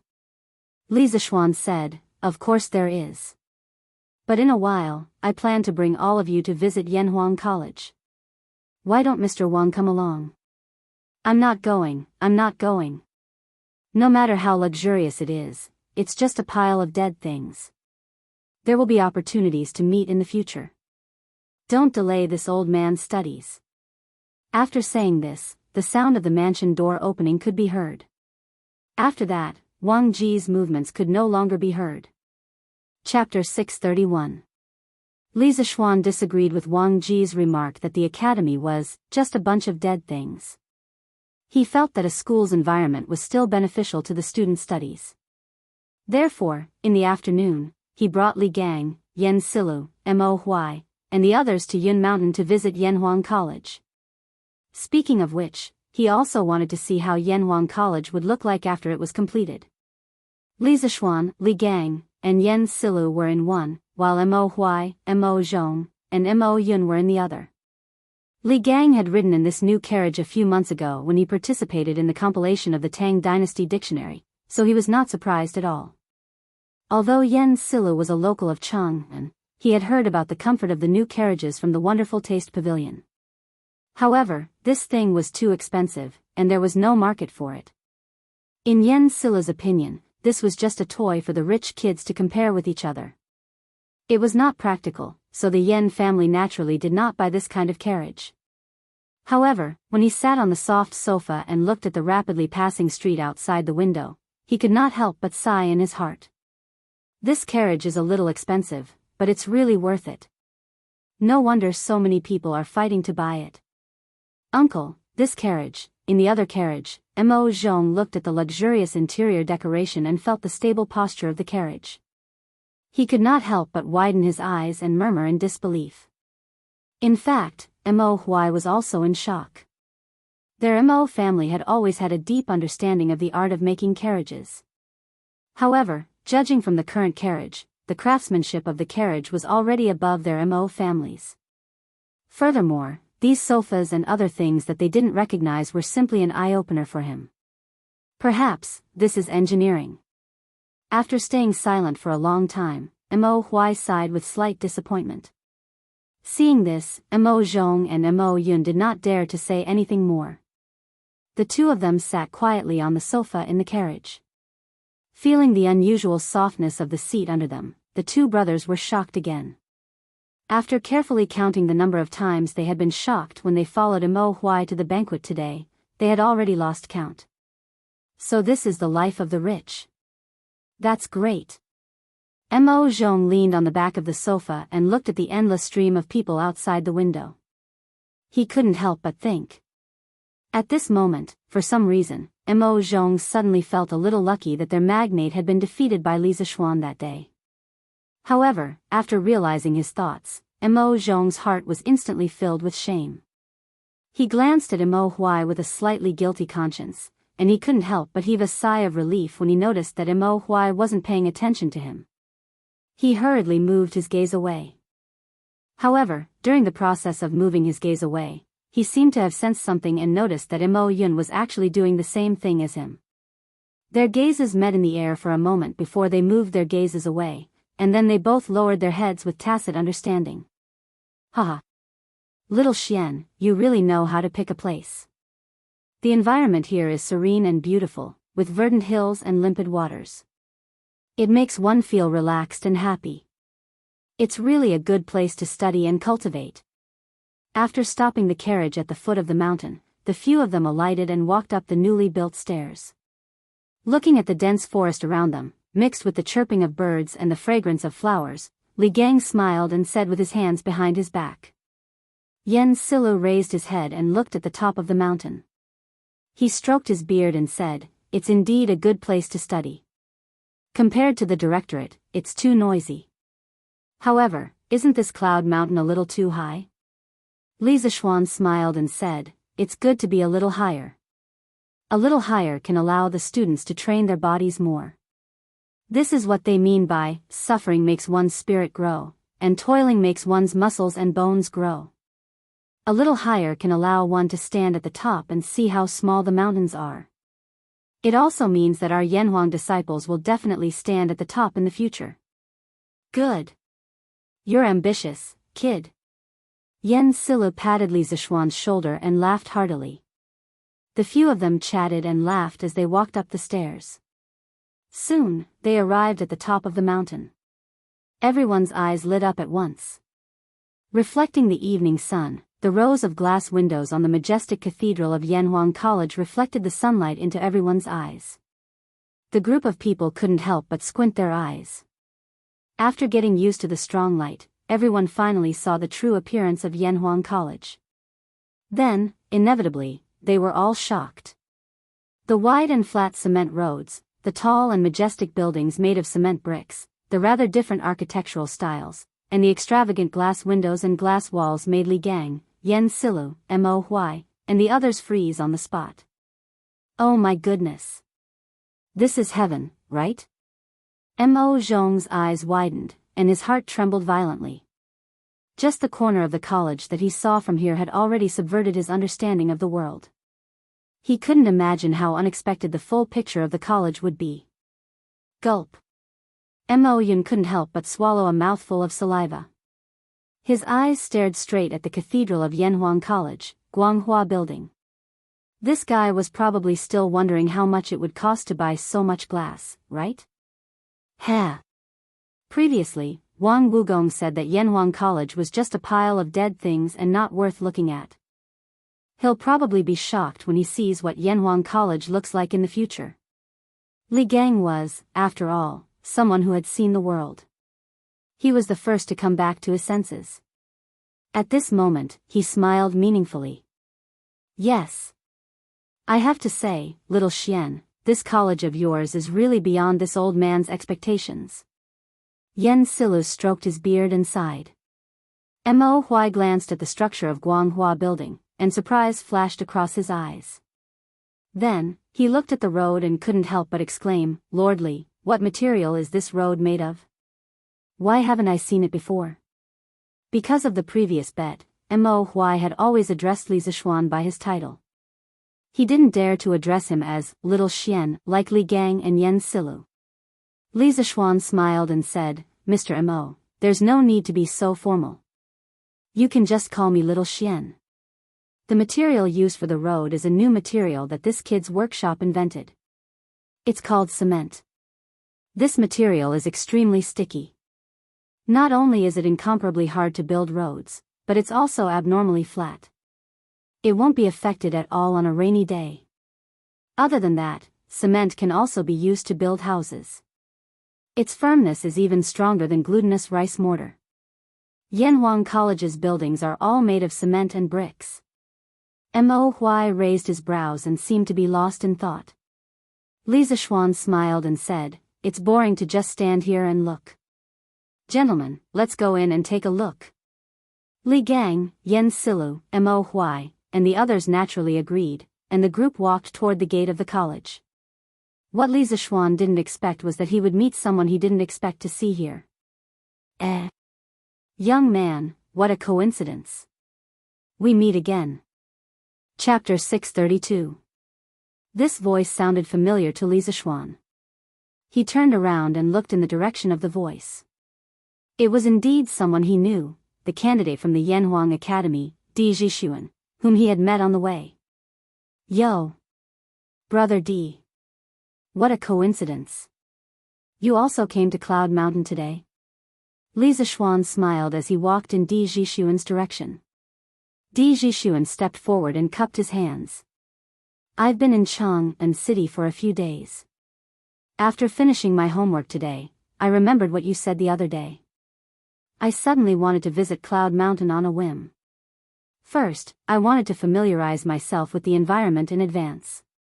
Second, I wanted to see if Yanhuang College was really as amazing as you said it was. Li Zishuan felt that what he had said the other day had indeed worked. Thus, he asked with a smile, Brother Di, did you see anything special? Di Zhishuan answered, from the outside, Yanhuang College can indeed be called the most luxurious school in Tang Dynasty. Although I've never seen the style of its buildings before, I can feel its magnificence from afar. Moreover, there are many novel things in the college, such as the road surface and the walls of the buildings. I've never seen the materials used on them before. It's really incredible. Previously, I might have had some doubts about applying for Yanhuang College. However, after seeing the true face of Yanhuang College, I'm even more determined to get into Yanhuang College. If I can't study in such a magical academy, it will be my life's regret. Moreover, I may fall behind an era because of this. Oh. Why will you fall behind if you don't study in Yanhuang College? Li Gang, who had been following them for a while, suddenly interrupted. Di Jixuan glanced at Li Gang and asked Li Zixuan, "Brother, who is this old gentleman?" He saw that Li Gang had an elegant temperament and didn't seem like an ordinary person, so he called him old gentleman. Cough. They are the elders of this little brother's clan. They heard that the Yanhuang College on Yunshan has been completed, so we came to visit together. I didn't expect to meet you here, little brother. Li Gang was about to introduce himself, but Li Zixuan quickly took over and said. The main reason was that each of the 3 old men he brought here had a great background. He was afraid that he would scare Di Jixuan. On the other hand, if Di Jixuan knew his identity, there would be nothing to talk about. After all, he was equivalent to the headmaster. Oh. Greetings to all of you, gentlemen. Di Jixuan's eyes flashed. He seemed to have realized something, but also seemed to have not. He cupped his fists at Li Gang, Yen Silu, and Mo Huai and said. The 3 of them nodded in greeting. Di Jixuan continued. This old gentleman just asked why not go to Yanhuang College to study and why we will fall behind the times. I have some shallow opinions.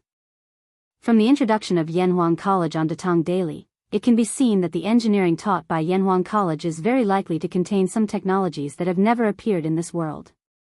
Today, after seeing the real Yanhuang College, I am even more certain of this point.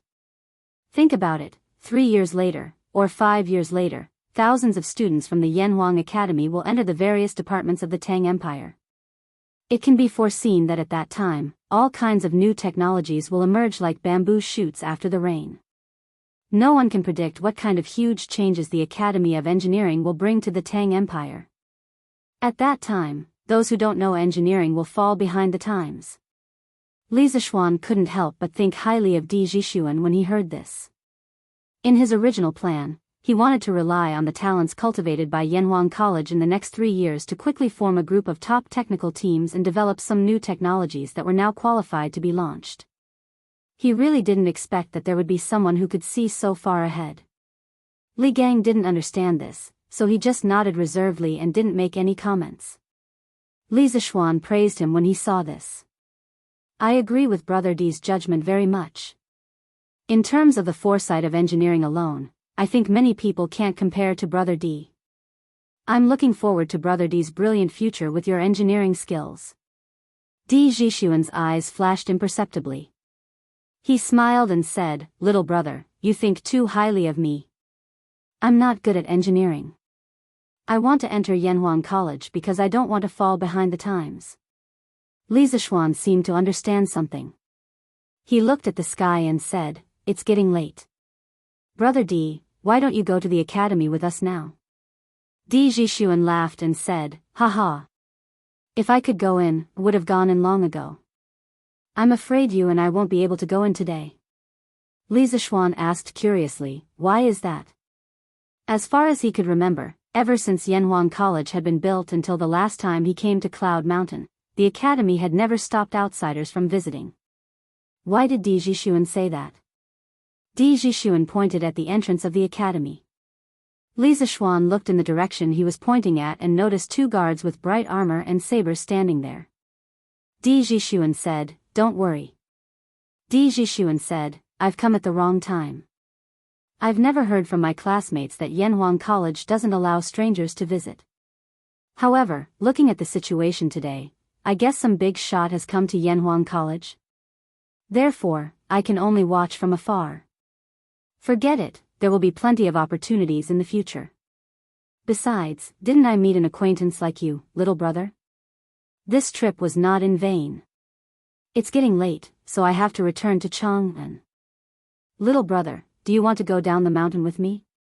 Li Zixuan looked away from the 2 guards at the entrance of the academy and said, No, even if I can't go in, it's good for me to take a look outside.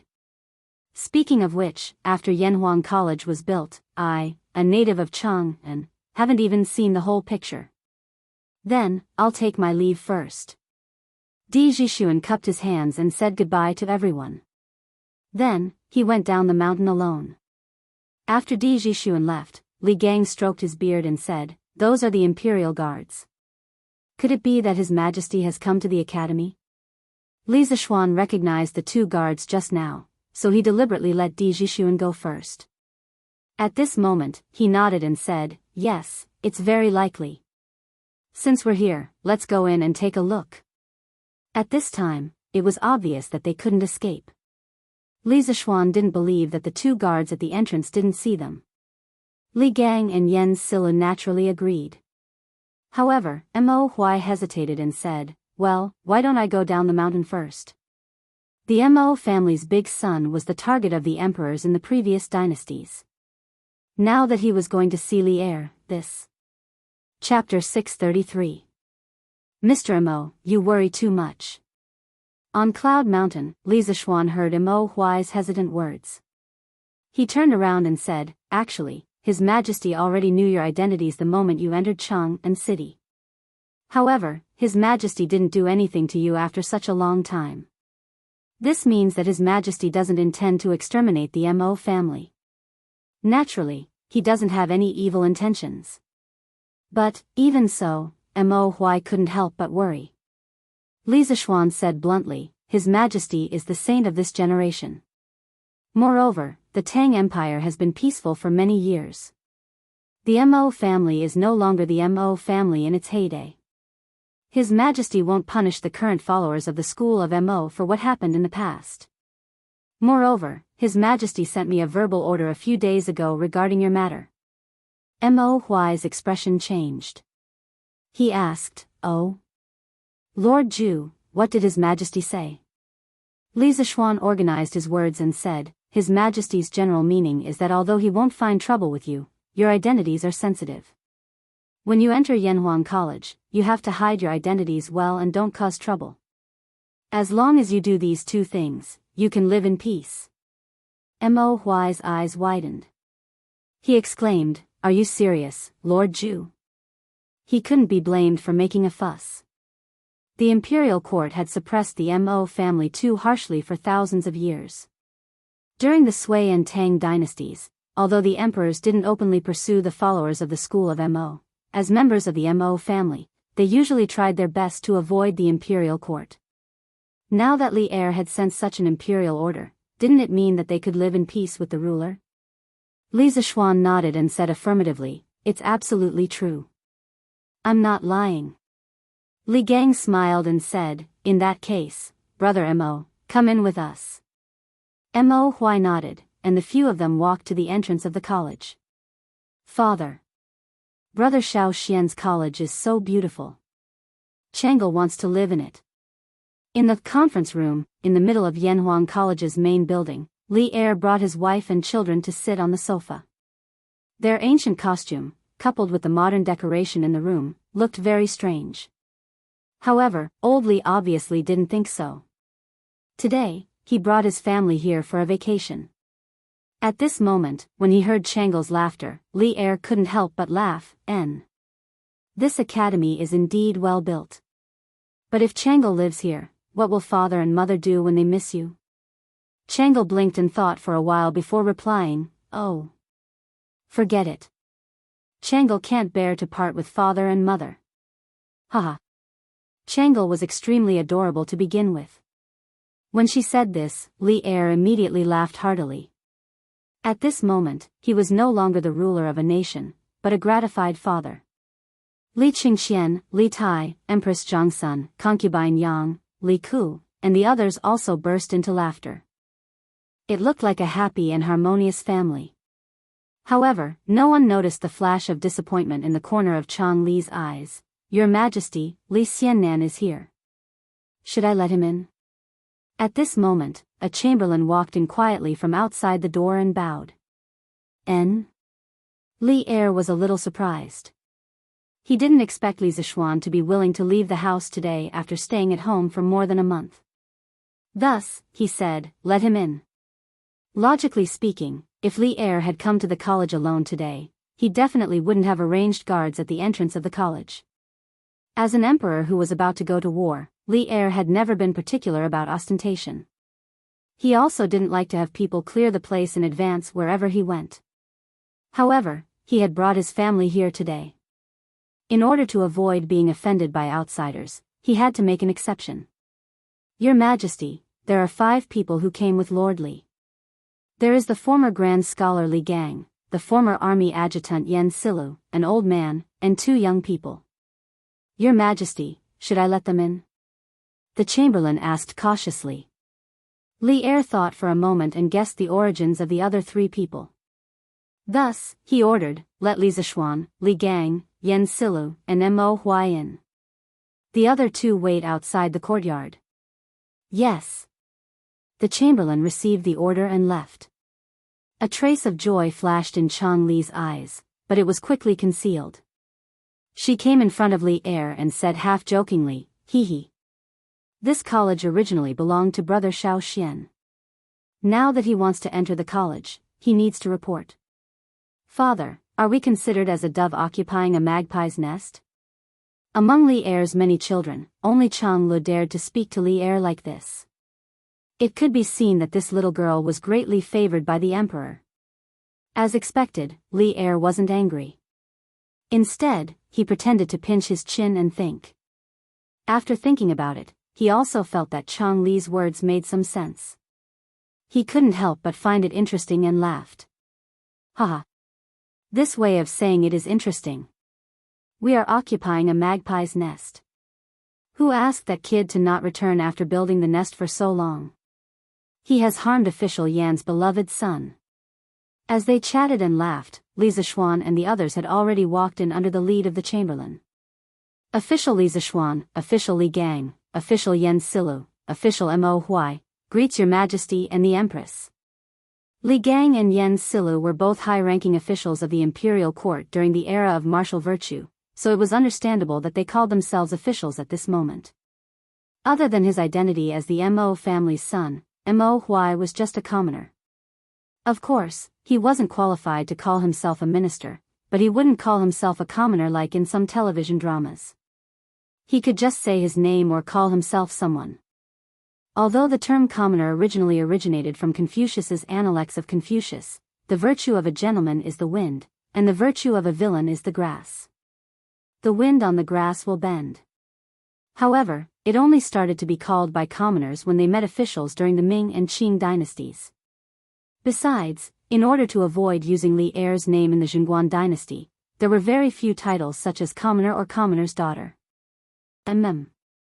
You may dispense with the formalities. Officially, it's really been a long time. Is your health well? Li Er nodded, then looked at Li Gang and said with a pleasant expression. During the era of martial virtue, although Li Gang had been the teacher of the hidden crown prince Li Gang, this didn't affect Li Er's respect for the old man's character and knowledge. After he ascended the throne, he also thought about reviving Li Gang, but the latter always used the excuse of being too old to refuse. Li Er could only stare at him helplessly. Thank you for your concern, Your Majesty. This old official's health has always been good. Although this cloud mountain is high, this old official walked up step by step just now and didn't feel tired. Li Gang cupped his hands and smiled. He was already 81 years old this year, but he could still go out and walk around. It was really rare to see someone as healthy as him. Haha. That's good.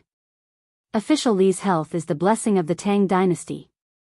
I originally wanted you to go out and teach Qingxian, but now it seems that Li Zishuan has beaten me to it. Chapter 634. As expected, this little brother's identity is also extraordinary. Li Zishuan, who was talking to Li Er in Yanhuang College, didn't know that when he entered the gate of the college, a sigh came from behind a big tree not far away. It was Di Zhishuan. This guy just told Li Zishuan that he would go down the mountain first, but he secretly came back halfway because he didn't believe that Li Zishuan and the others would only look at the college from the outside. In the end, it was just as he expected. Di Zhishuan shook his head and walked down the mountain. He murmured to himself on the mountain path. That guard's armor is bright, and his lower body is very stable. His martial arts must be extraordinary. This kind of soldier is the best of the best among the 16 guards of Tang. The capital is an important place, and someone who dares to bring soldiers to block Yanhuang College must be extraordinary. Could it be Duke Yi and Duke Lu? No, although they have a close relationship with the founder of Yanhuang College, Li Zishuan, and it's understandable that they came to visit Yanhuang College. With the temperament of the two dukes, they wouldn't let the guards block the gate of the college. Then, who was the person inside? Could it be the Crown Prince or Prince Wei? Father once said in the letter that the Crown Prince and Prince Wei are close friends with Li Zishuan. They have the conditions and the ability to do such a thing. But isn't this considered a disturbance to the people? Aren't they afraid of being impeached by the imperial censor? Also, if the person in the college is really the Crown Prince or Prince Wei, then what is the identity of that little brother? He looks to be at most 15 years old, and he seems to be skilled in martial arts. In addition, his speech and temperament are not like that of an ordinary person, and he can easily pass the guards at the gate. Could he be the descendant of a famous minister or general? Sigh. My bad habit flared up again. If that little brother wants me to know his identity, he will naturally tell me. Why do I have to spend so much effort and guess here and there? In the end, a sigh was left on the mountain path, and then Di Zhishuan's figure disappeared. Ha! Wen Ji. Kong Gui, the two of you used old age as an excuse to resign from your positions. Now, you've both entered Yanhuang College. Oh, I heard that there's also that Mr. Wu Dou, Wang Ji. Is that right? In the meeting room. Li Er leaned against the soft back of the chair and asked with a smile. Li Gang and Yen Silu looked at each other. Li Er's question was not easy to answer. Li Gang pursed his lips and pondered for a moment. He then cupped his hands and said, Your Majesty, Wang Wugong will indeed enter Yanhuang College. Li Er narrowed his eyes and said, Then Wen Ji, Kong Gui, why are you unwilling to serve me? With your talents, there will definitely be a place for you in my court. Li Gang had already expected Li Er to say this. He quickly bowed and replied, Your Majesty, it's not that I don't want to, but I can't. Most of us are already old. If we still hold important positions, it's inevitable that we won't be able to do as we wish and delay Your Majesty's important matters. We only wish to pass down our lifelong knowledge to others while we're at Yanhuang College. It's our last contribution to Tang Empire. Yen Silu also bowed and said, I also have the same intention. I hope Your Majesty can understand. Li Er quickly got up and helped the two of them up. He comforted them and said, My two beloved subjects, you're overthinking. I don't mean to blame you. I just feel a little regretful. Empress Zhongsun also added, Both of you are people of virtue and prestige. His Majesty is just thirsty for talents. Don't misunderstand. Li Gang straightened his body and said, Your Majesty, you're too serious. I can't bear such great favor. Now that the court is filled with civil and military talents, and all the talents of Tang Empire have been recruited by Your Majesty, I'd better use my old bones in the academy to nurture some young people for Tang Empire. Li Er pondered for a moment and nodded. All right. I just hope that Wen Ji will take care of yourself. Then, he looked at Li Zishuan and said in a deep voice, Mr. Li Gang is not young anymore, but he's still teaching students for you. You have to take good care of him in the future. Don't let any accidents happen. Li Zishuan quickly replied, Don't worry, Your Majesty. I won't let Mr. Li tire himself out. At this moment, Li Er shot his gaze towards Mo Huai. Mo Huai's heart instantly tightened, and his clenched fists couldn't help but sweat. At the same time, he was secretly calculating how confident he was in escaping if Li Er suddenly attacked. Mo Huai. Li Er looked at Mo Huai for a long time, and only spoke when Mo Huai's forehead was sweating. Mo Huai's eyebrows twitched. He stepped forward and bowed. Mo Huai is here. There was no joy or anger on Li Er's face. He said calmly, I don't object to the Mo school. Of course, as long as it's beneficial to the people of Tang Empire, I won't object. So you don't have to worry that I will harm your Mo family. Although he had already known Li Er's attitude from Li Zishuan, Mo Huai couldn't help but say excitedly now that he had personally confirmed it from Li Er's mouth. Mo Huai thanks your majesty on behalf of the Mo school. Li Er waved his hand and said, don't be happy too early. I'm not done yet. As for the school of Mo entering the Yanhuang Academy, I need to make 3 rules with you. First, the followers of the school of Mo are proficient in martial arts. As a magnate, you must control them well and prevent them from using their martial arts to break the law. Otherwise, when the time comes, the Supreme Court will personally come and demand an explanation from the offenders. Mo Huai didn't even think about it and replied, that's how it should be. Your Majesty, don't worry. I, Mo Huai, will do my best to restrain the people of the Mo school. Li Er nodded and continued, second, now that Confucianism has become the orthodox school of thought in the world, I don't want the Mo family to stir up disputes between the schools again. You have to hide your identity as a member of the Mo school in Yanhuang College. You are not allowed to leak secrets without permission. Otherwise, you will have to bear the consequences. Although Mo Huai was unwilling to accept this request, there was nothing he could do. With the few remaining followers of the Mo school, fighting with the established Confucianism was tantamount to a moth flying into a flame.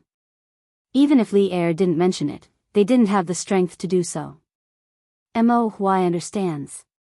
Third, after everyone of the Mo family comes to Chang'an, their household registration will be transferred to Li Zishuan's fief, Plum Village. Someone will naturally allocate farmland and houses for you. From now on, you don't have to hide from the imperial court. However, in Yanhuang College, you must fulfill your responsibilities. As a teacher, you must take on the responsibility of a teacher. Do you understand?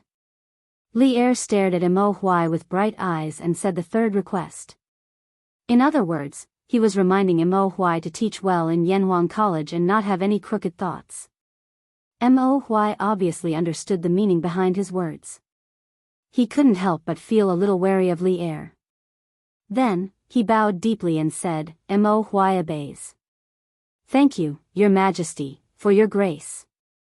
Chapter 635. All right. You guys must be here today to visit Yanhuang College, right? Go. I won't keep you guys here. After greeting Li Gang, Yen Silu, and beating Mo Huai, Li Er had achieved his goal. He smiled and said to everyone. Li Zishuan couldn't help but feel elated. He thought to himself that it was fortunate that old Li didn't find trouble with him. Thus, he cupped his hands together with Li Gang and the others and left. However, he heard a gentle female voice coming from inside the room. Li Zishuan, you stay. I have something to tell you. Li Zishuan's face darkened, and he stopped in his tracks. Li Gang threw him a helpless look and left with Yen Silu and Mo Huai. What orders does your majesty have? Li Zishuan turned around and cupped his hands to Empress Zhongsun. The person who just asked him to stay was Empress Zhongsun. Li Er also looked at Empress Zhongsun curiously at this moment. It seemed that he also didn't know what Zhongsun wanted to tell Li Zishuan. Zhongsun stood up from the sofa beside Li Er, then waved to the side and said, Ku'er, come here. Yes, mother. Li Zishuan looked in the direction of the voice and saw a 7 or 8-year-old boy who looked 70% similar to Li Er. He was simply a miniature version of Li Er. When the little boy heard Zhongsun calling him, he quickly responded and walked over. Greetings, Your Highness. Li Zishuan was helpless. Although he didn't know why Empress Zhongsun did this, he couldn't pretend that he didn't see Li Ku standing in front of him, right? So he could only salute. At the same time, he muttered in his heart, isn't this Li Ku the son of concubine Yang? Why is he so close to Zhongsun? Li Ku, 3rd year and 6th month of Wuda, was conferred the title of Prince of Changsha, 8th year of Wuda, was conferred the title of Prince of Hanzhong. In the 1st year of Zhengguan, he was conferred the title of Prince of Hanzhong. In the 2nd year of Zhengguan, he was conferred the title of Prince of Shu and was conferred the title of Governor of Izhou. In the 11th year of Zhengguan, he was conferred the title of King of Wu and was given the title of Governor of An Province. What was slightly gratifying was that Li Ke was not the kind of arrogant prince with his nose in the air. When he saw Li Zishuan salute him, he also hurriedly bowed in return and said, "It should be Li Ke greeting, sir. Sir is a talent that transcends the heavens and earth. Li Ke has long admired you. As the saying goes, don't slap a smiling face." Li Zishuan smiled modestly and said, "Your Highness is too kind." At this time, Empress Jiangsun patted Li Zishuan's shoulder, then looked at Li Zishuan and said, "Mr. Li, I told you before that I would give you a few students. Do you remember?" Li Ke, who was next to Empress Jiangsun, had a hint of excitement on his face. Li Zishuan's eyes flashed. Could it be that Jiangsun wanted to send Li Ke to Yanhuang College? Of Li Er's 14 sons, the most outstanding one was not the intelligent and quick-witted eldest son Li Qingqian, the fourth son Li Tai, who had outstanding literary talent and could write well. It was also not the brave and brave eighth son Li Zhen or the honest and honest 10th son Li Shen. Of course, it was definitely not the cowardly 9th son Li Ji, but rather the 3rd son Li Ke. Not only was Li Ke proficient in horseback archery, but he was also well versed in literature and history. His reputation was also high, and he was well versed in both literature and martial arts. His reputation was very high, so Li Er had praised Li Ke more than once in front of all the officials that he was, like me. However, it was also this, "Li Ke is similar to me," that led to Li Ke's final tragedy. Now, Jiangsun wanted to send Li Ke to Yanhuang College. Could it be that she wanted Li Ke to leave the center of the power struggle? If that was really the case, then Empress Jiangsun's move was really clever. However, Li Zishuan did not like to be someone else's chess piece, even if that person was Empress Jiangsun. Thus, he said seriously, "I remember. Could it be that your Majesty wants to send His Highness the King of Han to the college?" Empress Jiangsun nodded and said, "That's right. Does Li Xiannan agree?" Li Zishuan pondered for a moment and said, "Since it is your Majesty's order, how can I not agree? However, I want to know if His Highness the King of Han really likes engineering." Jiangsun was a very clever person. She raised her eyebrows and said somewhat angrily, "What do you mean? Do you think that because Ke doesn't like engineering, I will force him to go to Yanhuang College?" Li Zishuan was joking with Chang'e and Li Tai on the side and did not pay attention to what was going on. At this time, when he heard Jiang Xuan's angry words, he could not help but turn his head and stare unkindly at Li Zishuan. "Sister, don't be angry. Li Xiannan, don't misunderstand the Empress." Just as Li Zishuan was feeling pressured, a voice as gentle as water came from the side. Then, he saw a woman with a slightly plump figure, exuding a graceful and seductive aura, walking over. "Li Xiannan, Ke was born and raised by me. How can I, as his mother, not know what this child likes and dislikes? Previously, I wanted to ask Sister Empress to help me and let you accept Ke as a student, but I did not expect that it would cause a misunderstanding. This is my fault. I hope Sister Empress and Li Xiannan will not take it to heart." After such a commotion, Li Ke, who was still a little confused, seemed to have understood something at this time. He looked at Li Zishuan with an inexplicable look in his eyes. After Yang Fei finished speaking, he cupped his hands and said, "Sir, Ke's yearning for engineering is absolutely sincere, there is not a bit of falsehood."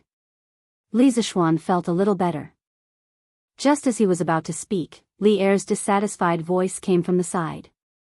"What? Is my son not worthy of entering your Yanhuang College?" Li Zishuan did not know whether to laugh or cry. He thought to himself, "I didn't say anything. It was all your husband and wife's blind guesses. How can you blame me for this? Your Majesty, this subject has never said that I would not let the King of Han enter Yanhuang College." Li Zishuan turned around gloomily and cupped his hands. This subject only wanted to confirm the King of Han's interest, there is no other meaning. Yanhuang College also welcomes His Highness the King of Han. On September 20th, Your Highness can directly report to the college. Since Li Ke voluntarily left the palace to study, and it was Li Er's 2 wives who begged him, Li Zishuan naturally had to open the back door for Li Ke. Li Er nodded and no longer paid attention to this side. However, Li Ke asked, "Sir, doesn't the college start on September 18th? Why did you let Ke go on September 20th? Li Zishuan smiled and explained, September 18th is the entrance exam for Yanhuang College. Since the king of Han was personally entrusted to this subject by the empress, he naturally does not need to participate in this exam. The reason why he opened this back door was not only to give face to Empress Zhongsun, but more importantly, when he thought that this clever child in front of him would be framed to death by Zhongsun Wuji in the future, he could not help but feel a trace of sympathy in his heart. Perhaps putting Li Ku in Yanhuang College could be considered a form of protection for this child. This was originally just a normal process of going through the back door. Unexpectedly, when Li Ku heard this, it was as if he had been greatly insulted. He stubbornly raised his small face and said, "No. Sir. The rules cannot be broken." Previously, Ke did not know that there was an entrance exam. Now that I know, Ke must participate in this exam. If Ke does not pass, Ke will not talk about going to Yanhuang College. Li Zishuan's face suddenly darkened. He really did want to curse Li Ku, but he did not know if he should say it. Chapter 636. Li Zishuan was confused by Li Er and his family.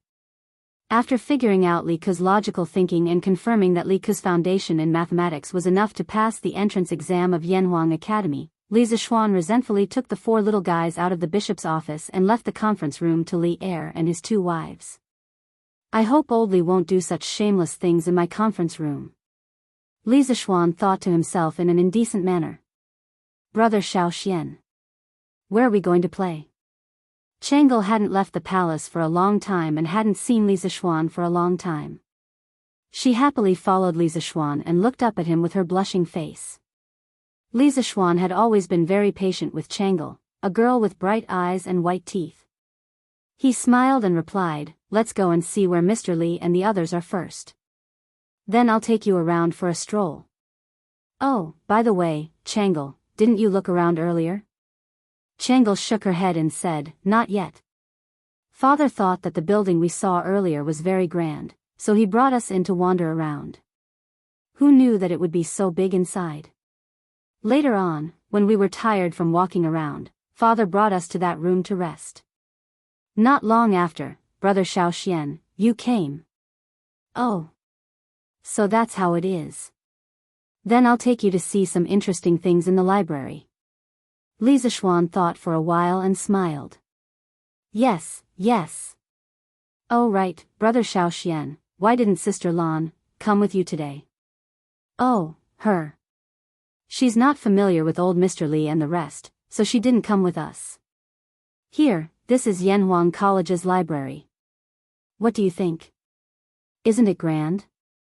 After finding Li Gang and the others who were enjoying the cool air under a pavilion in the academy, Li Zishuan informed a few of the old gentlemen before bringing the four second generations to tour the academy. At this moment, he was a bit like a tour guide in his previous life. "Little Xian, why is the shape of this library so weird?" Li Qingxian complained after looking at it for a while. Li Tai immediately retorted, "Tai doesn't agree with Big Brother's words. This is clearly grand, not weird. I think that among all the buildings in the academy, only this library is similar to the style of our central plains." Li Zishuan couldn't help but nod secretly. Li Tai was right. Yanhuang College's library, the red building, used a lot of China's traditional multi-eave roofs, China's ancient auspicious patterns, and China's traditional red beams and pillars. Compared to the other high-rise buildings in the academy that were purely made of cement, this library contained a lot of ancient style. But I still feel that the overall shape of this building is very weird. Li Qingxian muttered to himself. This is the academy's cafeteria. In the future, all students will line up here to eat after class. Li Zishuan didn't bring them into the library. In fact, every building in Yanhuang College was quite large. If they went into every building, they wouldn't be able to finish it even by nightfall. Wow! This place is so big. Brother Xiao Xian, how many people can eat here at the same time? Looking at the spacious and bright cafeteria with large glass doors and windows, Chang'e couldn't help but exclaim. Before Li Zishuan could answer, Li Tai said, if every table is full, this floor can seat 800 people, and there's another floor above. So, this building can completely satisfy the needs of the entire academy's teachers and students.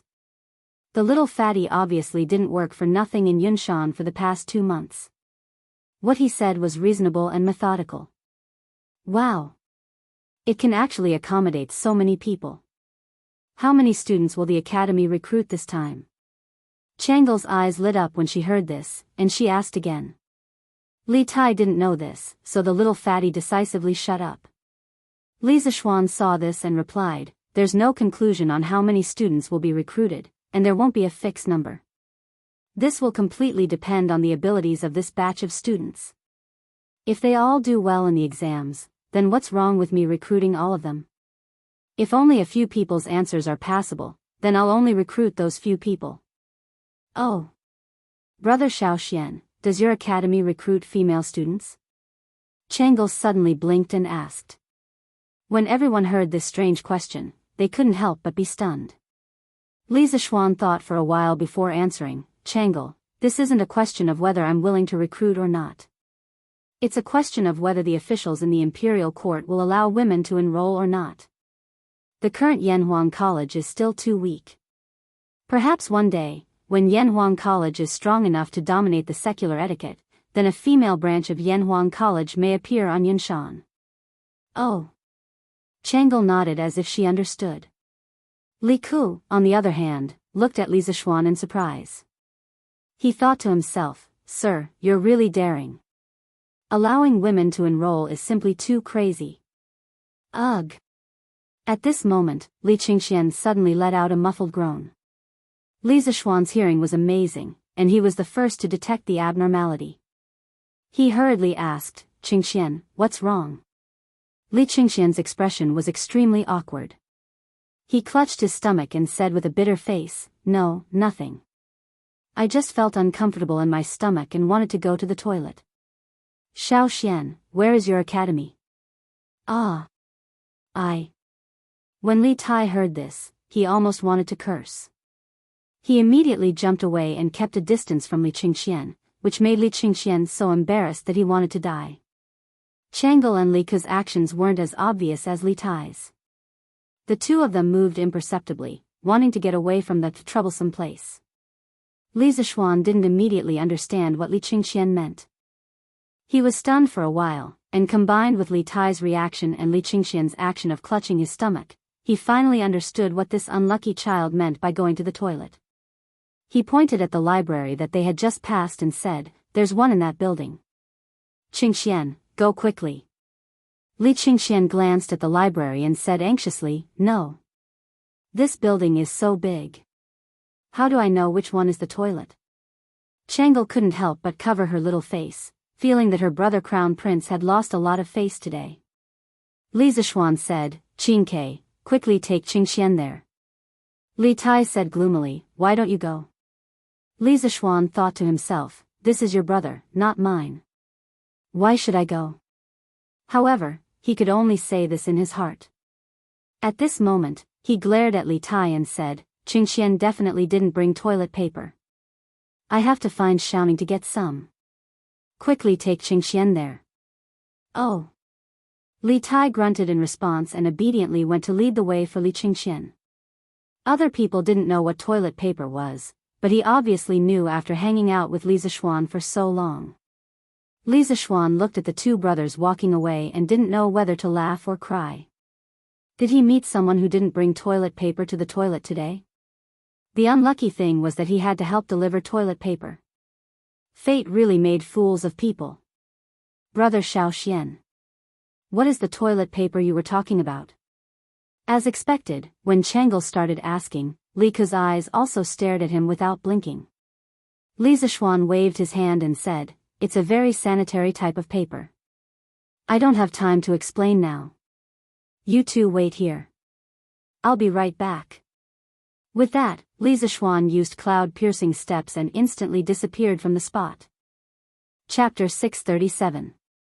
I've long heard that you've become a martial Dao master. Looks like it's true.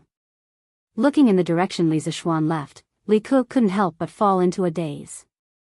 He was also very interested in martial arts, so after seeing Li Zixuan's amazing speed, he couldn't help but yearn for it.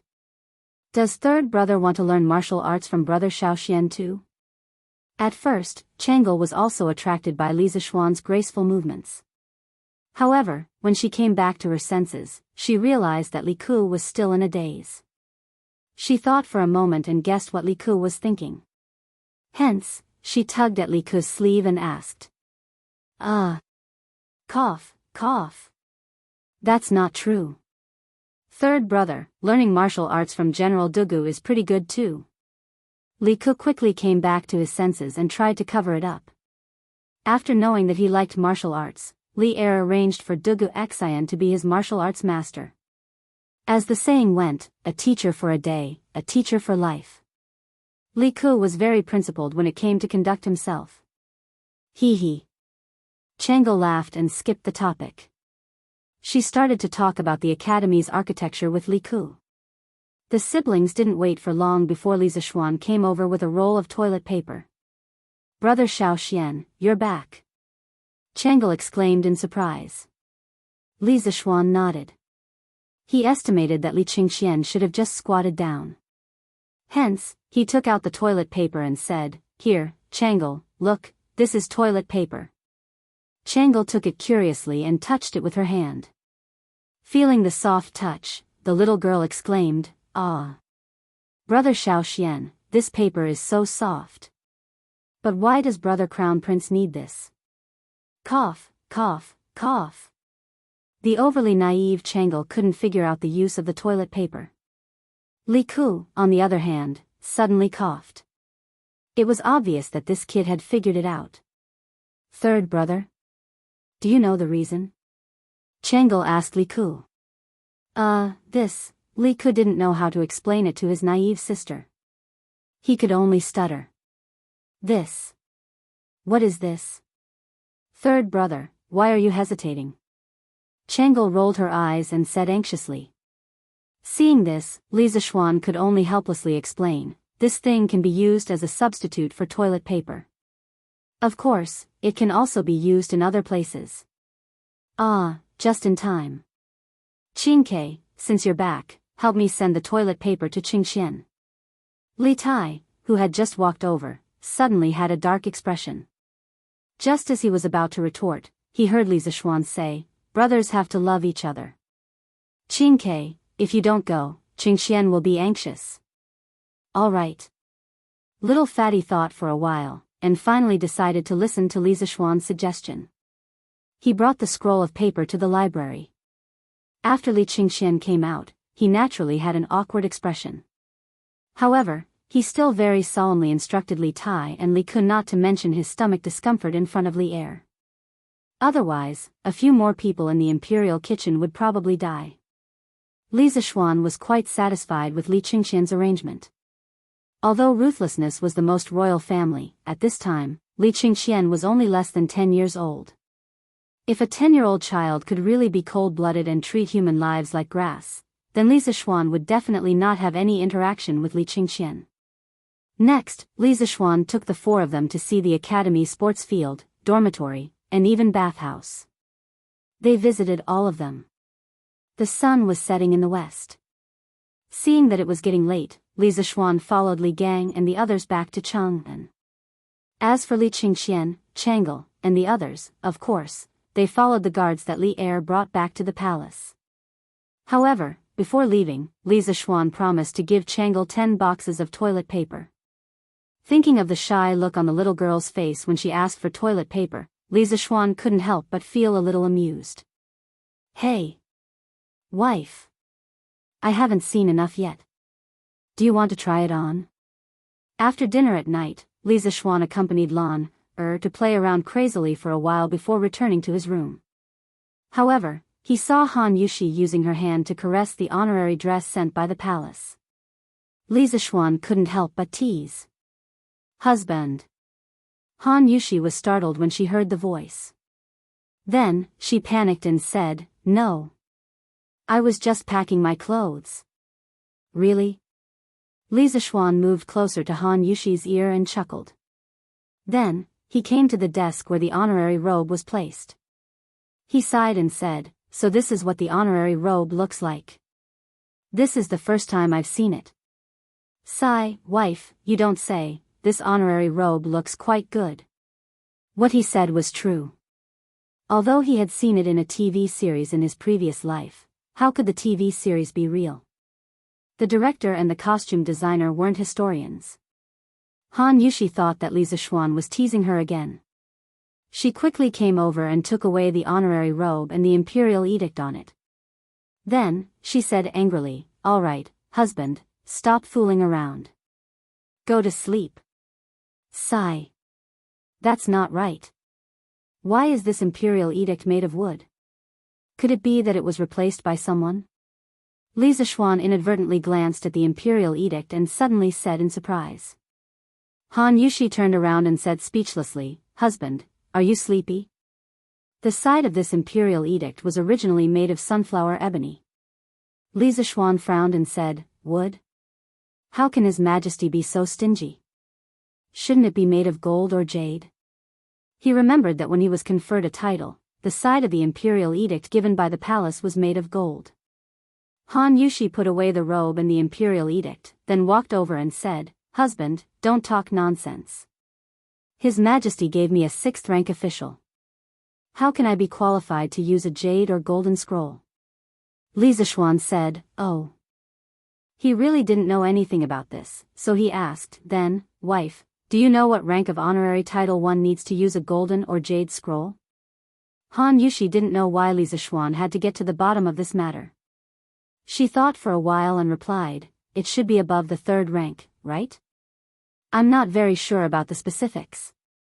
Under normal circumstances, a 1st-rank madam would use a jade scroll, a 2nd-rank madam would use a rhinoceros horn scroll, a 3rd-rank and 4th-rank virtuous and respectful person would use a golden scroll, a 5th-rank pleasant person would use a horn scroll, a 6th-rank and 7th-rank official would use a sunflower ebony scroll, and a 8th-rank and 9th-rank official would also use a sunflower ebony scroll." The room fell into silence. Then, Li Zixuan said firmly, "Okay. I'll help you get a 3rd-rank honorary title later." Han Yushi was shocked. She hurriedly said, "Husband, this 3rd-rank honorary title is not a joke. Besides, I don't care about the rank of the honorary title. As long as I can stay by your side, I'm willing even if I'm a commoner." Li Zixuan's heart warmed, but he smiled mischievously and said, "Hee hee. Whether you care or not, we'll talk about it later. It's late now. Wife, shouldn't we go to bed?" Chapter 638. On September 15th of the first year of Jianghu, Yanhuang College held its first teachers' meeting on Yunshan. In addition to letting all the hired teachers know each other in advance, Li Zixuan also announced a series of important personnel appointments. Mr. Li Gang will be the acting Yamacho of the academy, in charge of teaching and administration. Mr. Yen will be the director of the academy's teaching department, in charge of the daily management of the academy. He has the right to supervise all the teachers and students of the academy, and can directly report to the Yamacho or the acting Yamacho. In addition, the academy will be divided into 5 sections according to the disciplines: classics, chemistry, mathematics, physics, and geography. Each section will have a discipline leader, who will be in charge of the curriculum planning, teaching schedule, and compilation of exam questions. The leader of the classics section will be Mr. Ma Zhou, and the leader of the chemistry section will be temporarily replaced by Mr. Wang Ji. Mr. Su Hongji will be the leader of the mathematics section, Mr. Mo Huai will be the leader of the physics section, and Mr. Xiao Dian will be the head of the geography section. Every year, the academy will conduct an academic evaluation. All the teachers in the department with the worst results will lose the year-end bonus that the academy gives at the end of every year, which is 3 months of extra salary. It had been nearly 5 days since the last time he visited Yanhuang College with Li Gang and the others. Many things had happened in these 5 days. First of all, as the opening day of Yanhuang College approached, all the candidates from all over the Tang Empire gathered in Chang'an. This made the people of Chang'an see a grand occasion similar to this year's imperial examinations. Then there was Wang Ji. This old guy had become a frequent visitor of the Li family in these 5 days. Every morning when Li Zishuan woke up, he could almost see him waiting in the front yard with a book in his hand. However, although it was troublesome, it was undeniable that Wang Ji's learning progress was really fast. It was so fast that Li Zishuan wondered if this old man had super strong mental strength like himself. Therefore, this time, Li Zishuan directly appointed him as the acting team leader of the chemistry department. The reason why he wasn't the official team leader was because Wang Ji and Yen Silu's bet hadn't been completed yet. Another more important matter was that Li Tai had recommended Li Zishuan a scholar who specialized in geography, Xiao Dian. After Li Zishuan tested him, he agreed to hire him. This time, among all the teachers in Yanhuang College, there was indeed no one more proficient in geography than Xiao Dian. At this moment, after hearing Li Zishuan's last sentence, the 48 teachers in the conference room all felt a chill in their hearts. They secretly thought that coming to Yanhuang College didn't mean that they could sit back and relax. There was also fierce competition here. Li Zishuan continued, "From today onwards, all the teachers of the academy will start working. Everyone, please perform your duties. The academy has specially built a dormitory for the teachers. If your home is far away, you can choose to live in the academy's dormitory. The academy has a 2-day break every 5 days. During the break, all the teachers can go home. In addition, every 6 months, the academy will evaluate the teaching ability of the teachers in each department. Teachers who are confident in their ability can sign up for a title defense. Teachers who pass the defense will receive the corresponding title. Currently, most of your titles are teaching assistants. Above teaching assistants, there are lecturers. Above lecturers, there are associate professors, and above associate professors, there are professors. The higher the title, the higher the salary. When you reach the title of professor, the academy will also give you a house with a similar architectural style to the academy. It will be located on Yunshan Mountain, in the northwest corner of the academy. Therefore, I hope that everyone can work hard, for the students and for yourself." This was the real clear distinction between reward and punishment. As a leader, you can't only give pressure to your subordinates, you also have to give them some motivation. Otherwise, under the pressure, they will all become pressure monsters. How can they do normal things? Sure enough, after Li Zishuan finished speaking, many people in the conference room were eager to give it a try. "Yamacho, may I ask what the content of the teaching ability assessment is?" The person who spoke was a young man in his early 30s. His name was Tang Yu, a frustrated scholar who failed 3 times. In the previous round of interviews, Li Zishuan asked him to explain a passage of the Analects of Confucius. In the end, this person not only explained it clearly and logically, but also explained it in a very interesting style. Even Li Zishuan, who didn't know the 5 classics, was fascinated by it. Therefore, Li Zishuan hired him. In terms of age, Tang Yu was considered one of the younger ones. Of course, the most important reason why Li Zishuan hired Tang Yu was that although Tang Yu studied Confucianism, he wasn't a defender of Confucianism. He only saw Confucianism as a stepping stone. In fact, none of the teachers recruited by Li Zishuan were stubborn Confucians. He wouldn't hire stubborn and inflexible people. The teaching ability assessment is divided into 2 parts. One is the assessment of the teacher's mastery of the subject taught. The other is the evaluation of the teacher's teaching method. Of course, those who follow the book will obviously not get a high score. The specific assessment rules will be distributed to each department after the academy's teaching office has formulated them. Tang Yu, when the time comes, you can ask the leader of your geography department, Mr. Xiao. Li Zishuan replied faintly. What was interesting was that when Tang Yu, a scholar who failed the exam, chose geography instead of Confucianism. The reason was that he felt bored after studying Confucianism for so many years. Li Zishuan thought that most of the teachers in Yanhuang College would undergo unified training after school started anyway. Therefore, he agreed to Tang Yu's request. This Tang understands. Tang Yu nodded and cupped his hands. Li Zishuan looked at everyone and said, "The most important thing now is not the title evaluation, but the student entrance exam and the induction training for all teachers." After the meeting is over, Mr. Yen will be responsible for organizing people to clean up every classroom in Guanghua building. Also, check carefully. If there are any shortages, report to me as soon as possible. Okay. Yen Si Lu nodded in response. Li Zishuan continued to arrange, all teachers, please find Mr. Li Gang as soon as possible according to the subject you are teaching. In the first month of Yanhuang College's term, the students will be organized for training, and there will be no classes. During this period, all teachers will undergo training. I know that most of you have never been exposed to this knowledge, so please hurry up. If there is something you don't understand in the teaching materials, you can ask the leaders of your respective departments. If the leaders of your departments don't understand, then come and ask me. I will be in the academy during this period. Chapter 639. Li Zishuan's performance today was unusually strong. His tone was not to discuss, but to inform and command. This was also the dignity that a principal should have.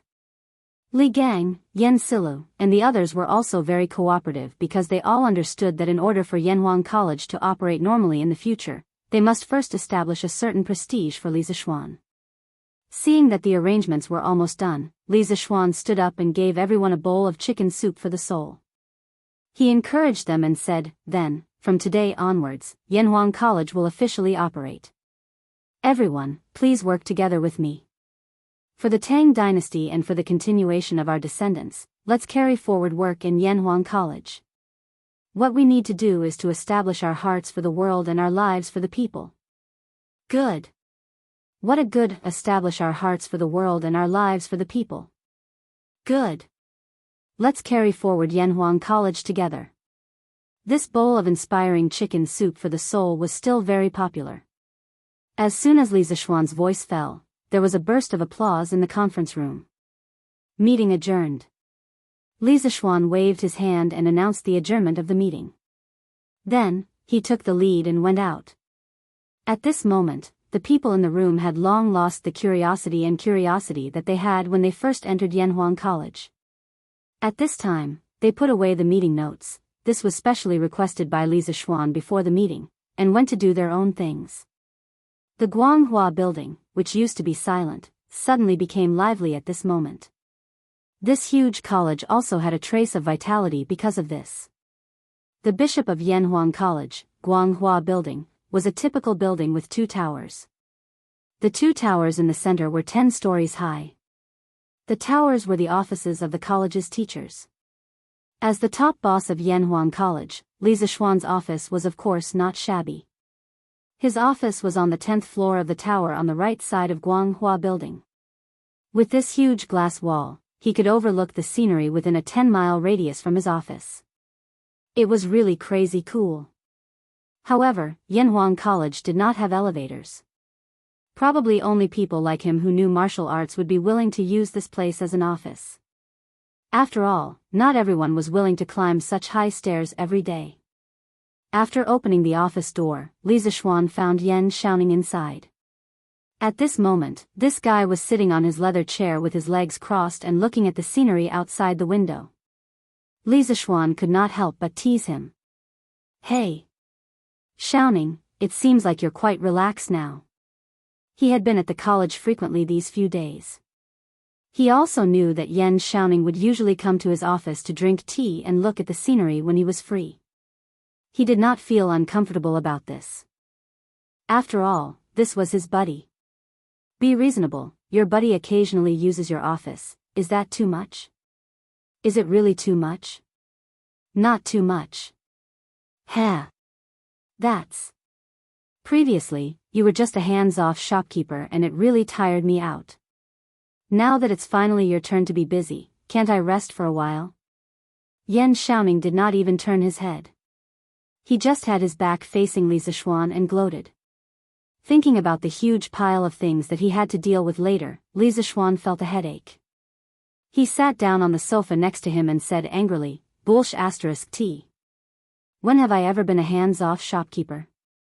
When you were busy helping me build the college, I was also busy writing teaching materials. That stuff is not much easier than yours.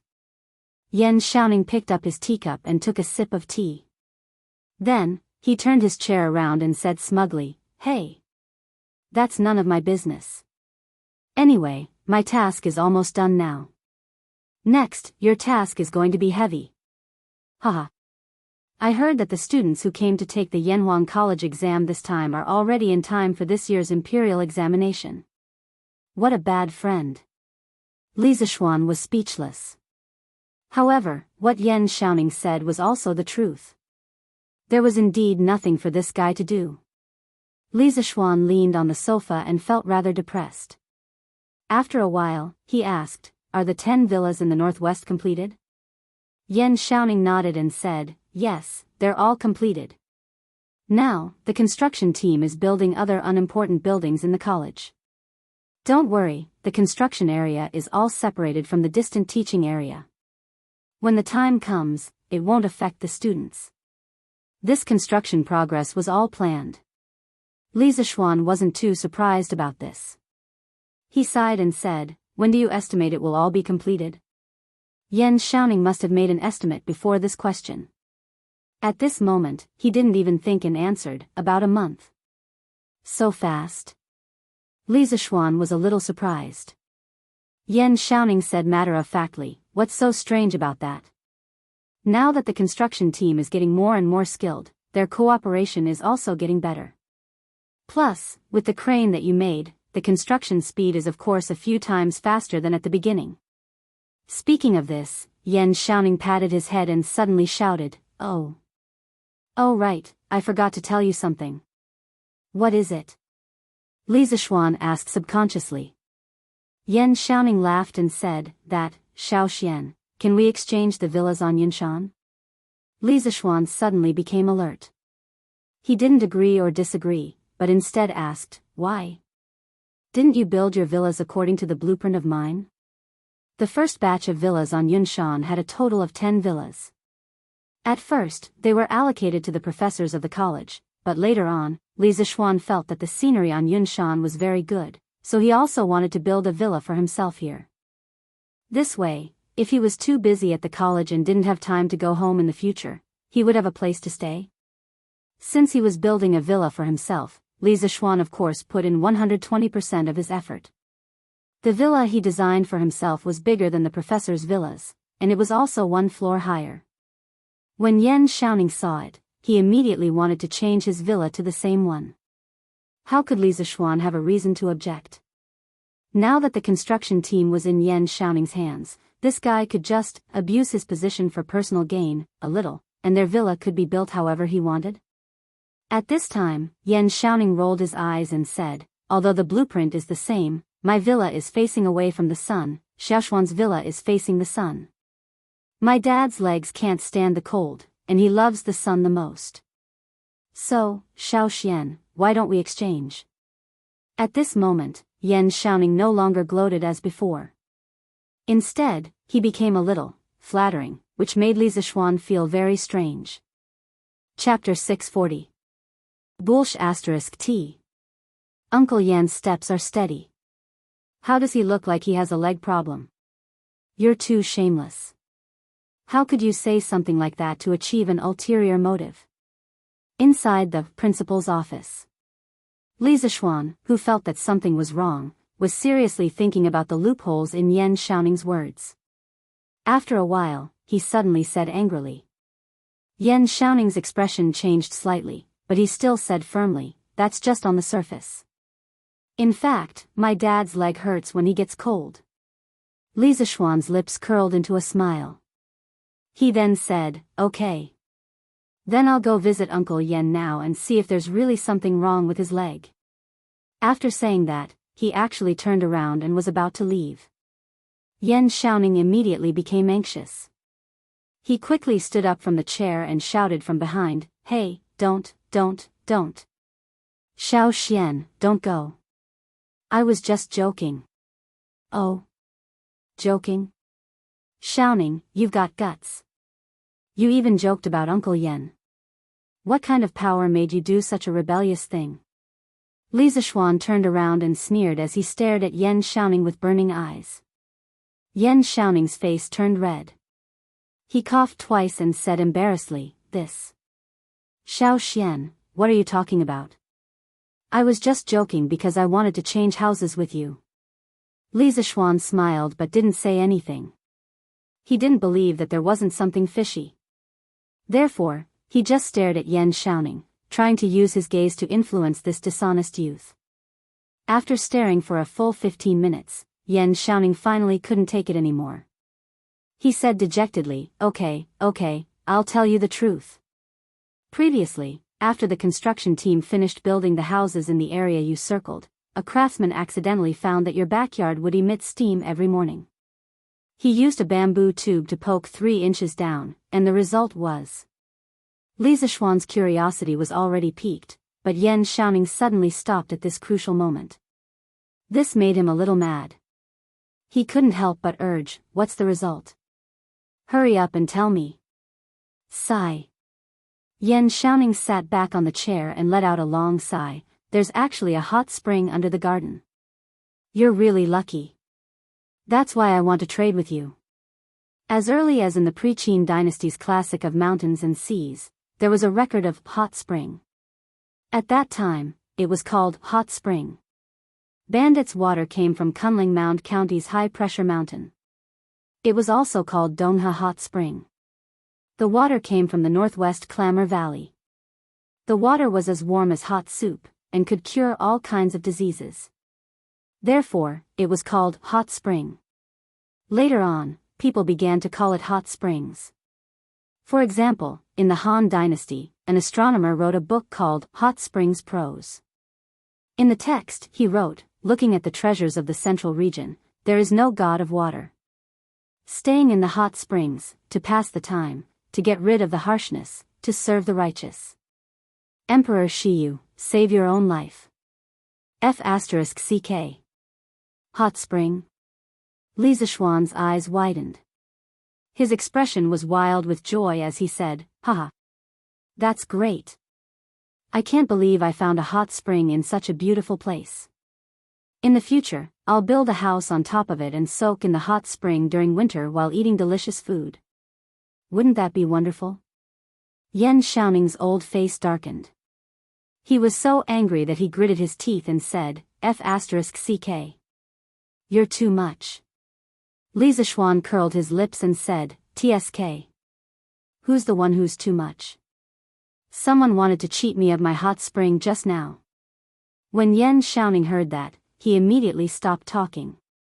Li Zishuan saw that this guy was unhappy and couldn't help but say, Xiaoning, didn't you try digging in your backyard? What if your house has a hot spring too? Yan Xiaoning looked at Li Zishuan with a strange expression and then said unhappily, how do you know I didn't dig it?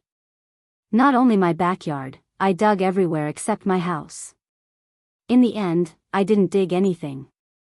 Li Zishuan was sweating profusely. The image of Yan Xiaoning instructing a group of craftsmen to dig his house involuntarily appeared in his mind. TSK, so ruthless. Sigh. But speaking of which, why do you want a hot spring? This thing can cure some diseases, and it's good for women's skin. Xiaoning, you're healthy, so the hot spring doesn't seem to be attractive to you? Don't tell me you want to be a gigolo? Li Zishuan suddenly thought of something wrong and couldn't help but ask with a strange expression. The ancient people had a certain understanding of the medical and health effects of hot springs. The Han Dynasty's 3 Qin records recorded the legend of hot springs curing diseases. The first emperor traveled with the goddess and disobeyed her orders. The goddess spat on him and caused him to have ulcers. The first emperor thanked her, but the goddess washed off the ulcers in order to get out of the hot spring. The goddess used the hot spring to cure Qin Shi Huang's ulcers. Therefore, Qin Shi Huang called the Li Mountain hot spring goddess soup. Yan Xiaoning said angrily, you're the one who wants to be a gigolo. I want a hot spring only because I'm afraid of the cold in winter. You don't know how cold Chang'an's winters are these years. Even charcoal can't cure it. Is it that exaggerated? Li Zishuan didn't think much of it, but he was too lazy to argue with Yan Xiaoning over such a small matter. He looked at the sky and said, then I'll go take a look at my house first. If it's all renovated, I'll immediately arrange for people to buy furniture for it. Maybe I'll really have to live here in a few days.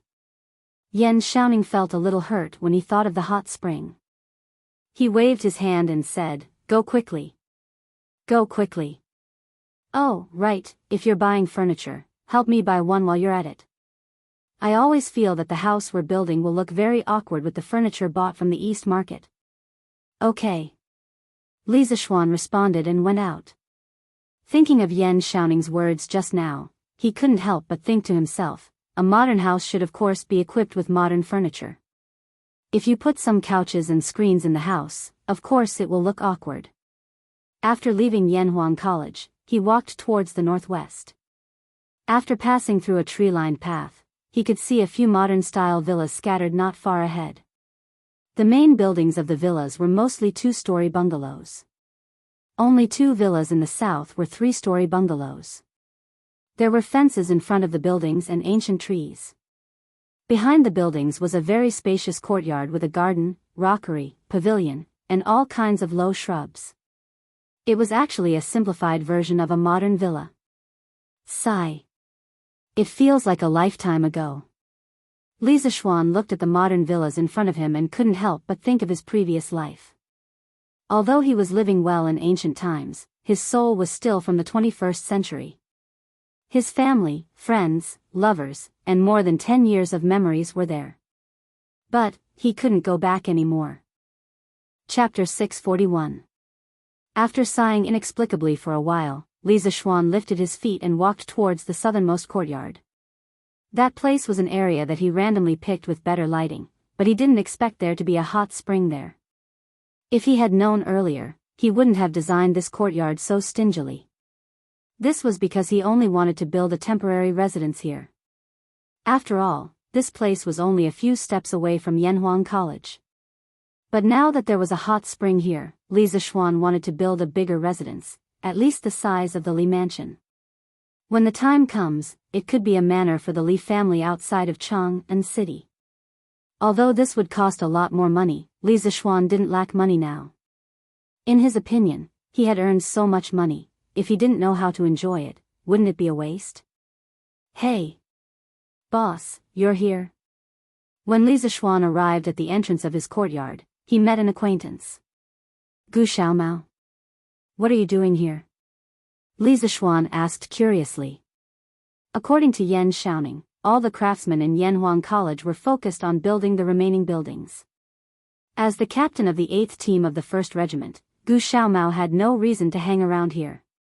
Gu Xiaomao quickly replied, "Boss, Commander Yan asked me to take some time today to bring a few people here today to check the construction drawings to see if there are any omissions.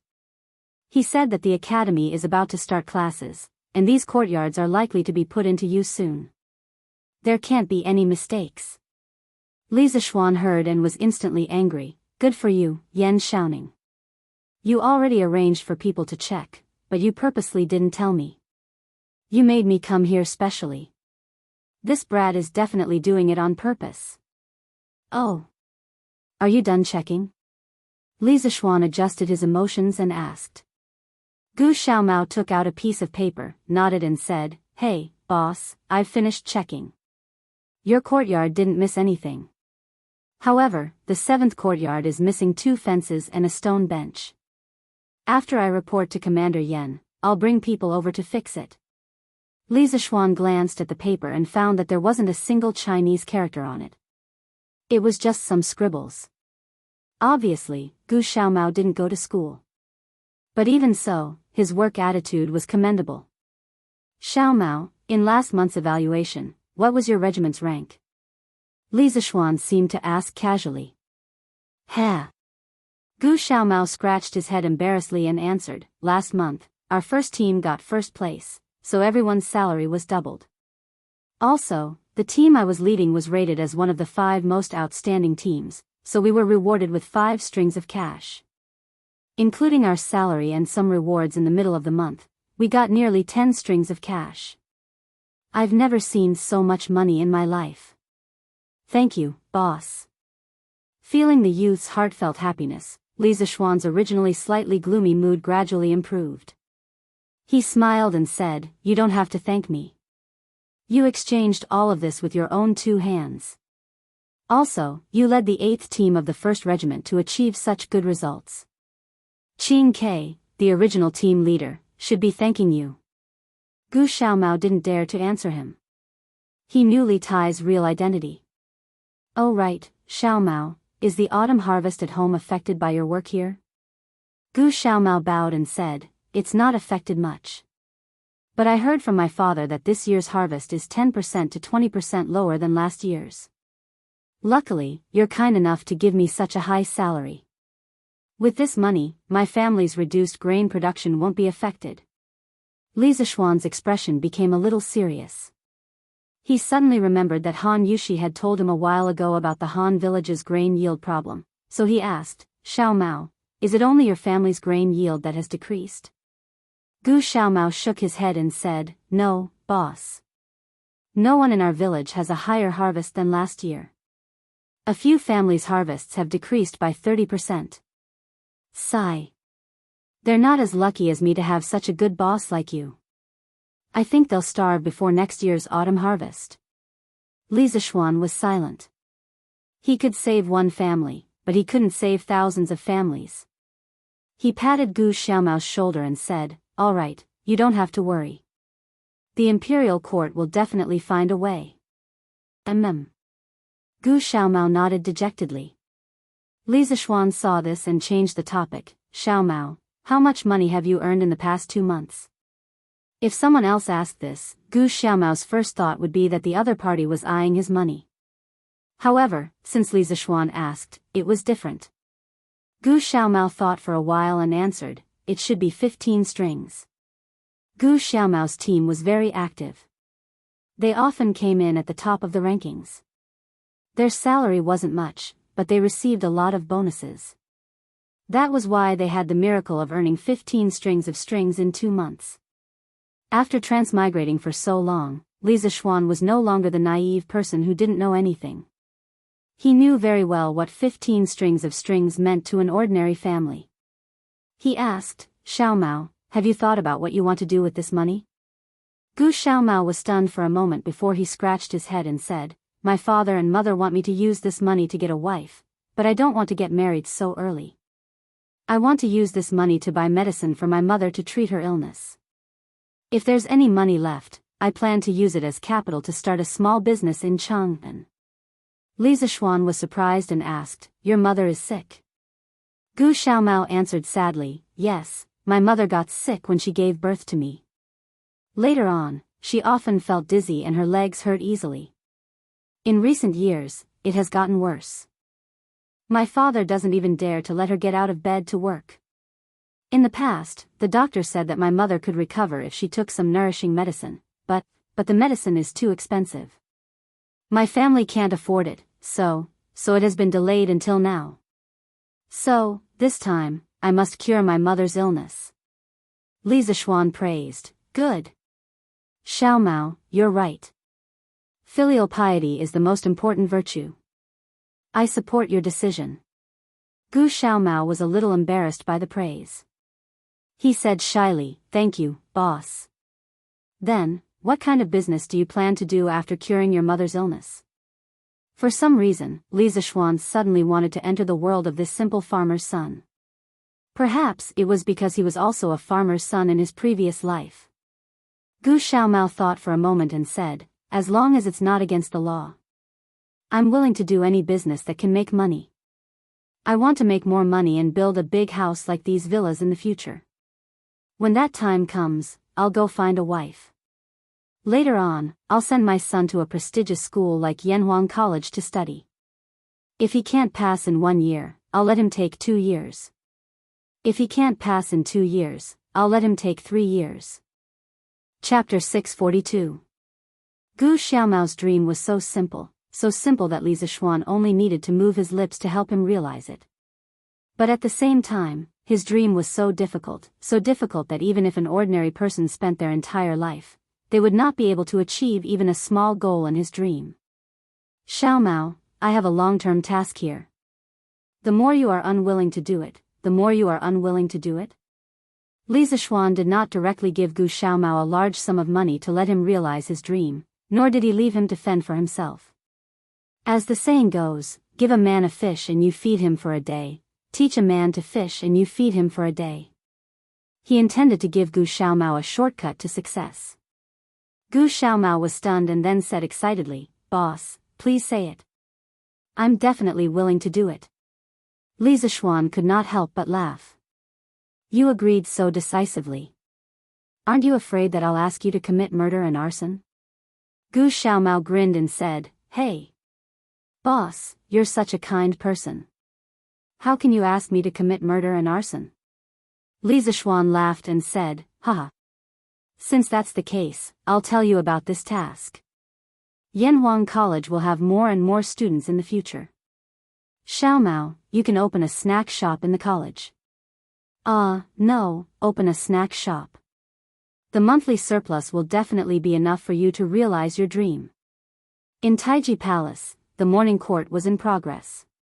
"Your Majesty, now that the autumn harvest is over, according to the situation reported by the counties near Chang and city, this year's harvest is not good. Most of the harvests have decreased by about 20%. In some places, the harvest has decreased by 30% to 40% compared to last year. In this way, after the people have finished their grain, I'm afraid that the remaining grain in their hands will not last until next year." Fang Xianling stood in front of the team and bowed to Li Er to report. As soon as his voice fell, there was a buzz of whispers in the court. In this era of relying on the sky to make a living, grain was the lifeline of a country. This was a fragile and sensitive nerve that no one would ignore. Li Er, who was sitting at the head of the table, could not help but feel his heart sink. At the same time, his mind was reminded of Li Zishuan's locust plague language. Li Er found it hard to imagine what kind of calamity would befall the Great Tang if it hadn't made preparations in advance. Then order all the provinces and counties to exempt citizens from 20% of their taxes. After a moment of silence, Li Er instructed in a deep voice. "Your Majesty, you mustn't." An old man in his 50s hurriedly stepped forward and retorted, "Your Majesty, although this move can relieve the pain of the people, it is no different from drinking poison to quench thirst. If the various regions follow His Majesty's decree, it will cause the official storehouses of the various provinces and counties to be filled with rations. Once there is a famine or natural disaster, the various provinces and prefectures will face a situation where they have no food to use and can only wait for the imperial court to rescue them." The person who spoke was Xiao Yu. "Your Majesty, I also feel that this is inappropriate." As soon as Xiao Yu finished speaking, Wei Jing also stepped forward and clasped his hands together. "Forgive me for speaking bluntly, Your Majesty's move can only solve the problems of a small portion of the citizens. Most of the citizens rely on the rich and powerful. If Your Majesty reduces taxes, they won't feel any gratitude." Clearly, Wei Zheng had already noticed some loopholes and shortcomings in the Tang dynasty's equal field system. However, he could not come up with a more perfect and reasonable land system. This subject agrees. This old subject also agrees. Not long after, 2 or 3 officials stepped forward to express their agreement.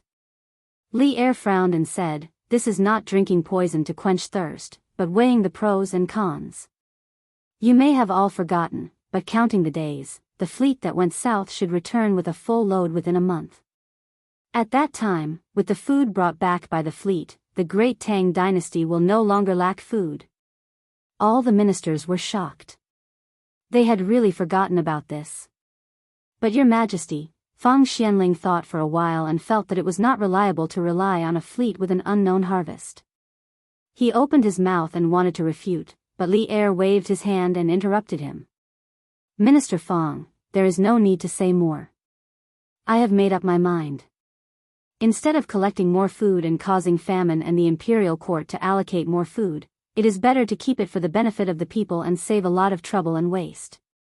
Just like that, Li Er made the final decision to reduce the tax rate by 20%. When the news spread, the whole country cheered. "Oh, 20% tax reduction? What is Your Majesty thinking?" Li Zishuan, who was in Yanhuang College, received the news in the afternoon. Like Fang Xianling, he also felt that Li Er's move was tantamount to drinking poison to quench thirst. The land tax system had existed in China for more than 2,000 years, and it was only abolished 50 years after the founding of New China. From this, one could see how deeply the ruling group relied on the land tax. Given the current economic level of the Great Tang, reducing the land tax by 20% was akin to cutting flesh and playing with fire. What gave Li Er the confidence to do this? I can't guess your Majesty's intention. But this move can alleviate the urgent needs of the people, but it is a test of the ability of the various provinces to withstand disasters. Ma Zhou sat opposite Li Zishuan and pondered. Forget it, let's not think about it. By the way, Brother Ma, how is the expansion of the workshop going? After thinking for a long time, Li Zishuan still couldn't think of anything. After all, this guy had forgotten about the large number of ships going south. He suddenly thought of the new workshop, so he asked. In order to expand the workshop, Li Zishuan had originally planned to move the workshop to Plum Village. But because of the construction of the academy, money was tight, so Li Zishuan had Faubert temporarily suspend this plan. Later on, with the introduction of the immortal mirror and the glass utensils, Li Zishuan had made a fortune, and the financial crisis was quickly alleviated. Only then could the expansion and relocation of the workshop be restarted. Ma Zhou and Faubert had been busy for the past few months. Lord Zhu, the site for the new workshop has been arranged. It was built on the riverside according to your wishes. Everything is basically ready and can start production at any time. Ma Zhou replied with a smile. Li Zishuan nodded, his heart calming down a little. He had been too busy these past few months, so he definitely couldn't take care of everything. Fortunately, the people around him could often take care of things on their own. In that case, Brother Ma, I'll have to trouble you in the future. You have to take care of Datong daily and the academy. Li Zishuan sighed with emotion. Ma Zhou smiled bitterly and said helplessly, Lord Zhu, I've told you before. I'm not cut out to be a teacher, but you. Chapter 643. The reason why Ma Zhou said that he was not suitable to be a teacher was mainly because he knew that he had a criminal record. During the reign of Wu De, he was once promoted by the provincial governor of Bo Province to be an assistant teacher in Bo Province. However, he was fired by the provincial governor of Bo Province because he often drank and made mistakes. Now, Ma Zhou couldn't help but feel ashamed every time he thought about it. Li Zishuan knew a little about Ma Zhou's past. He waved his hand and said, I think Brother Ma was young and impetuous back then, but that's all in the past. What's the point of bringing it up now? In the future, as long as Brother Ma doesn't drink during lectures, it'll be fine. What's more, there's a drunkard in our academy who is even bigger than you. Ma Zhou couldn't help but laugh. Lord Zhu, are you talking about Mr. Wu De? The old man is carefree and open-minded. I've admired him for a long time. I didn't expect Lord Zhu to invite him here. Hey. In my opinion, Brother Ma admires him for his alcohol tolerance, right? Haha. Sigh. There are only 2 days left.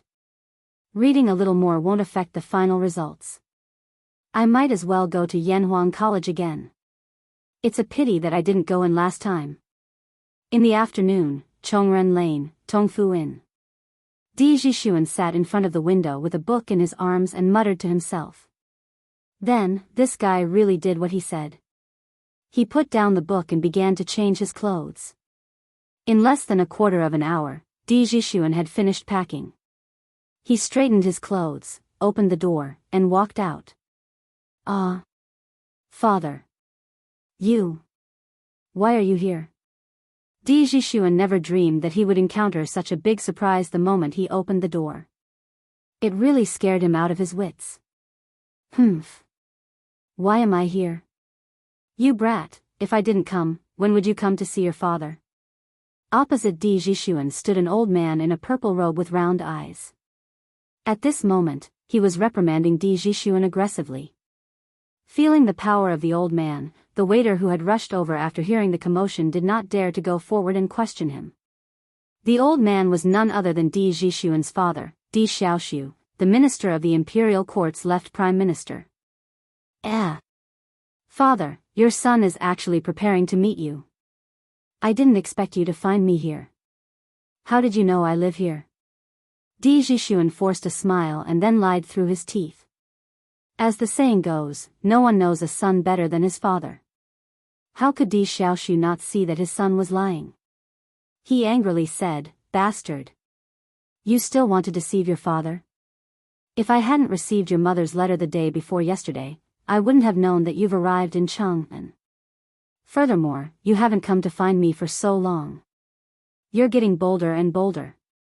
Di Zhishuan thought to himself, so that's how it is. What a miscalculation. After feeling regretful for a while, Di Zhishuan licked his lips and said, "That's my fault. Father, please calm down. Do you want to go in and have a drink?" At a time like this guy still wants to let Di Xiaoshu drink water to calm down. He's simply too naive. Di Xiaoshu flicked his sleeves and said, "Drink what? Hurry up and go back with your father. Don't embarrass yourself here." Father, that. Di Zhishuan still wanted to struggle, but Di Xiaoshu did not give him a chance at all. He directly ordered, "Tie him up and bring him back." I was wondering why you secretly came to Chang'an City. So you're here to take the Yanhuang College exam. You little brat, what did I teach you in the past? I told you to read more books and pay more attention to current affairs.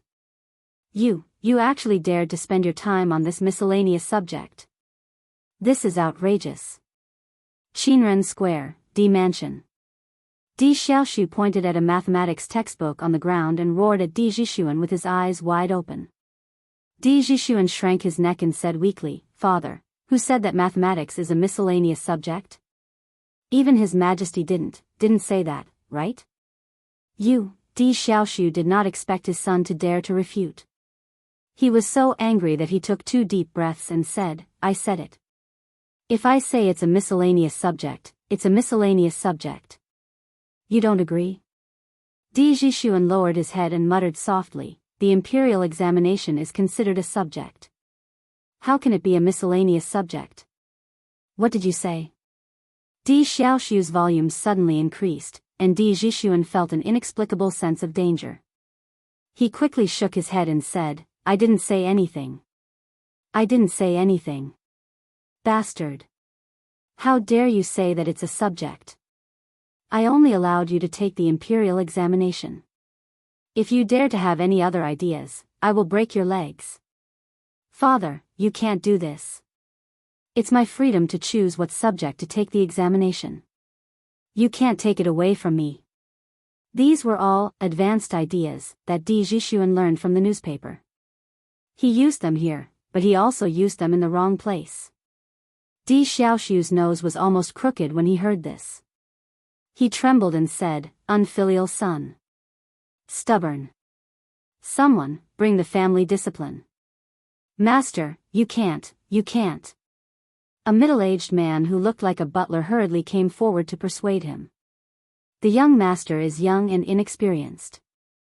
Why do you have to be so calculative with him? Give the young master some time, and he will definitely think it through.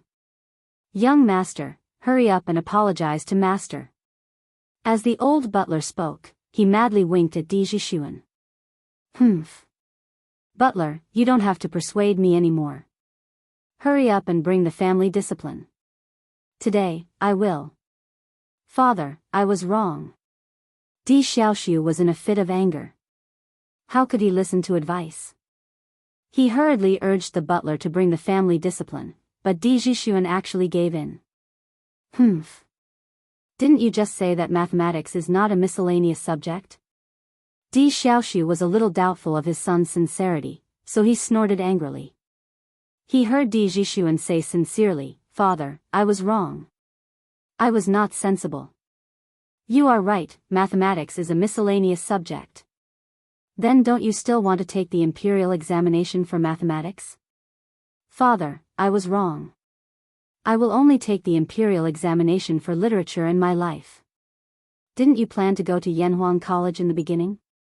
"Father, I was wrong. I will never think about going to Yanhuang College again." I will return to Bingzhou tomorrow to study hard. You, father, I was wrong, I was wrong. The father and son's questions and answers stunned the servants outside the house.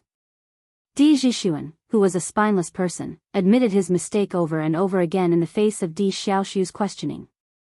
In short, don't ask. If you did, he would say, Father, I was wrong. A wise man submits to circumstances. However, only the heavens knew what this fellow was thinking in his heart. However, the older, the wiser. Di Xiaoshu added one last sentence, from today until the day after tomorrow, which is the day of the entrance examination for Yanhuang College, you are not allowed to step out of the house for 3 days. Do you understand? Chapter 644. Li Zishuan didn't know what had happened to Di Zhishuan, but even if he knew, he couldn't do anything about it. Even an upright official couldn't settle a family dispute. Di Xiaoshu had taught his son a lesson, so even if Li Er came, he couldn't do anything about it. What's more, Di Xiaoshu's current official position and title were no worse than Li Zishuan's. What right did Li Zishuan have to help Di Zhishuan? Moreover, Li Zishuan had so many things to do that he couldn't handle them all. Yamacho, all the examination rooms have been assigned, and the exam number has been pasted on each seat. Well, inform Mazhou to inform all the candidates who have arrived in Chang and on the Datang daily tomorrow to come to the academy to get their exam number the day after tomorrow. All candidates will enter the academy according to their exam number.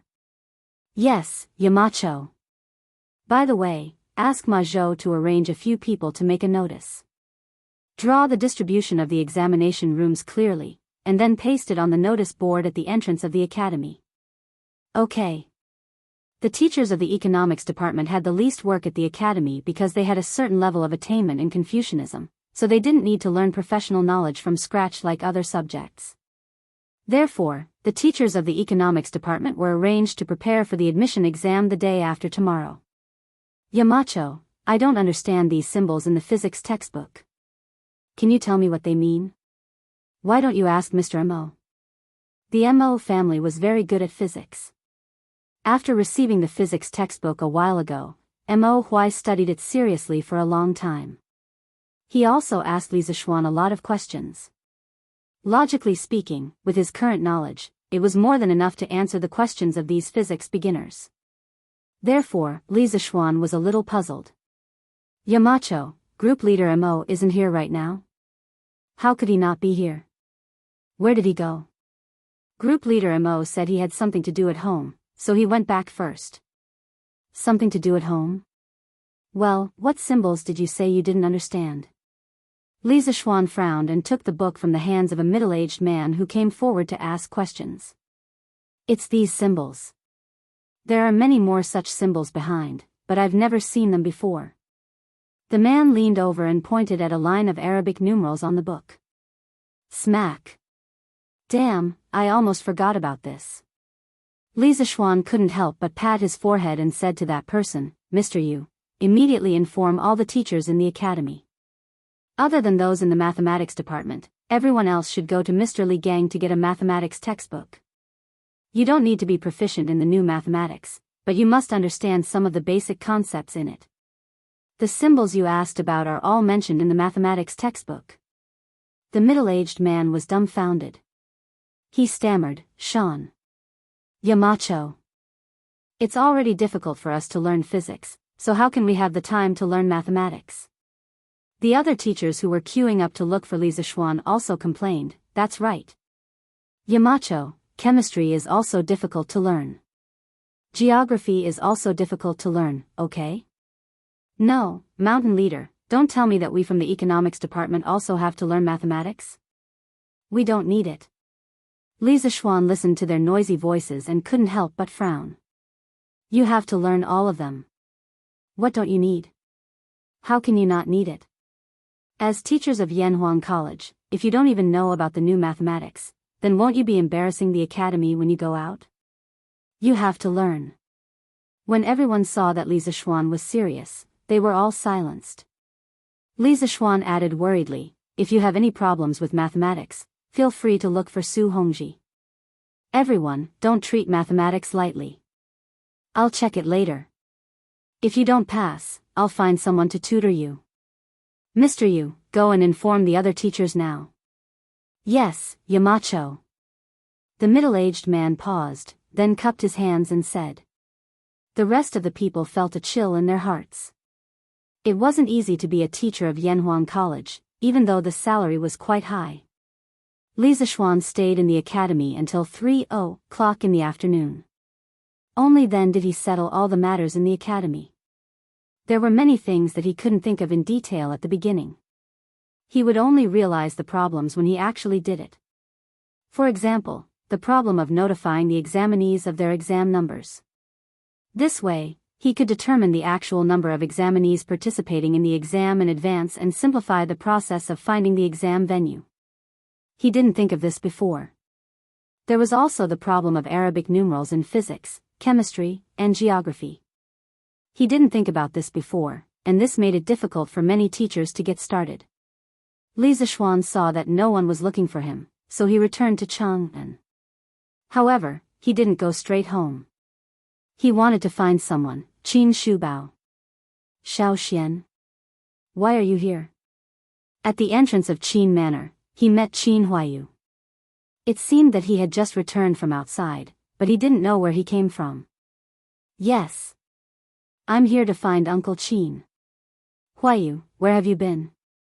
Li Zishuan asked with a smile. Qin Huayu made a please gesture and invited Li Zishuan into the house. Then, he said, I just went to the Qing family. Chumo has been busy preparing for the exam and encountered some problems. He asked me to help him. Li Zishuan asked curiously, what? When did Chonyo become so serious? Hearing Li Zishuan's words, Qin Huayu also felt that it was a little funny. He said, isn't he afraid that he won't be able to get into Yanhuang College? You know that he's not good at classical studies, so he can only rely on mathematics to score points. He said that if he can't even beat some students from other places who haven't been exposed to new mathematics, wouldn't that be embarrassing? Li Zishuan smiled and said, yes, that would be embarrassing. As the two talked, they entered the front yard and came to the front hall. Not only was Qin Xiong inside, but Sheng Yaojin was also there. Hey! Huayu is back. How was it? Chonyo should have no problems taking the exam the day after tomorrow, right? Sheng Yaojin stood up and asked with wide eyes. Qin Huayu cupped his hands and said, with Chimo's wit, there shouldn't be any problems. Bullsh *T. Sheng Yaojin heard this and sneered, that little brat's with my ass. I say, Xiao Xian, if my Chonyo really can't pass the exam, you have to give him more points. Otherwise, I won't be able to save my face. Li Zishuan almost fell to the ground. Qing Yaojin, how could you say such things in front of a junior? How shameless could you be? However, the friendship between the two families was obvious. This kind of small matter didn't affect the big picture. It wouldn't take much to pull strings under the table. Thus, he said sullenly, okay. Chapter 645. Jijia, you. How can you say something like that? And Xiao Xian, you're now the Yamacho of Yanhuang College. How can you agree to something like that? Qin Xiong's face turned red when he saw that Li Zishuan had agreed. Yes, he was embarrassed. He was embarrassed to be in the same group as Qing Yaojin and Li Zishuan. Qin Huayu covered his face and pretended that he did not hear anything. He quickly left this place of trouble. Qing Yaojin shrugged and said helplessly, second brother, what do you want me to do? I don't want that brat to be as smart as Xiao Xian, I just want him to be as smart as your Huayu. But look, he's so much worse than Huayu. What else can I do other than give up my dignity and find a way out for him? Qin Xiong was speechless. Li Zishuan smiled and said, Uncle Cheng, you're too narrow-minded. Chonyo might not be good at studying, but that doesn't mean he's not good at other things. As a general of the imperial court, shouldn't you be training him to fight? It would have been better if Qin Xiong did not say that.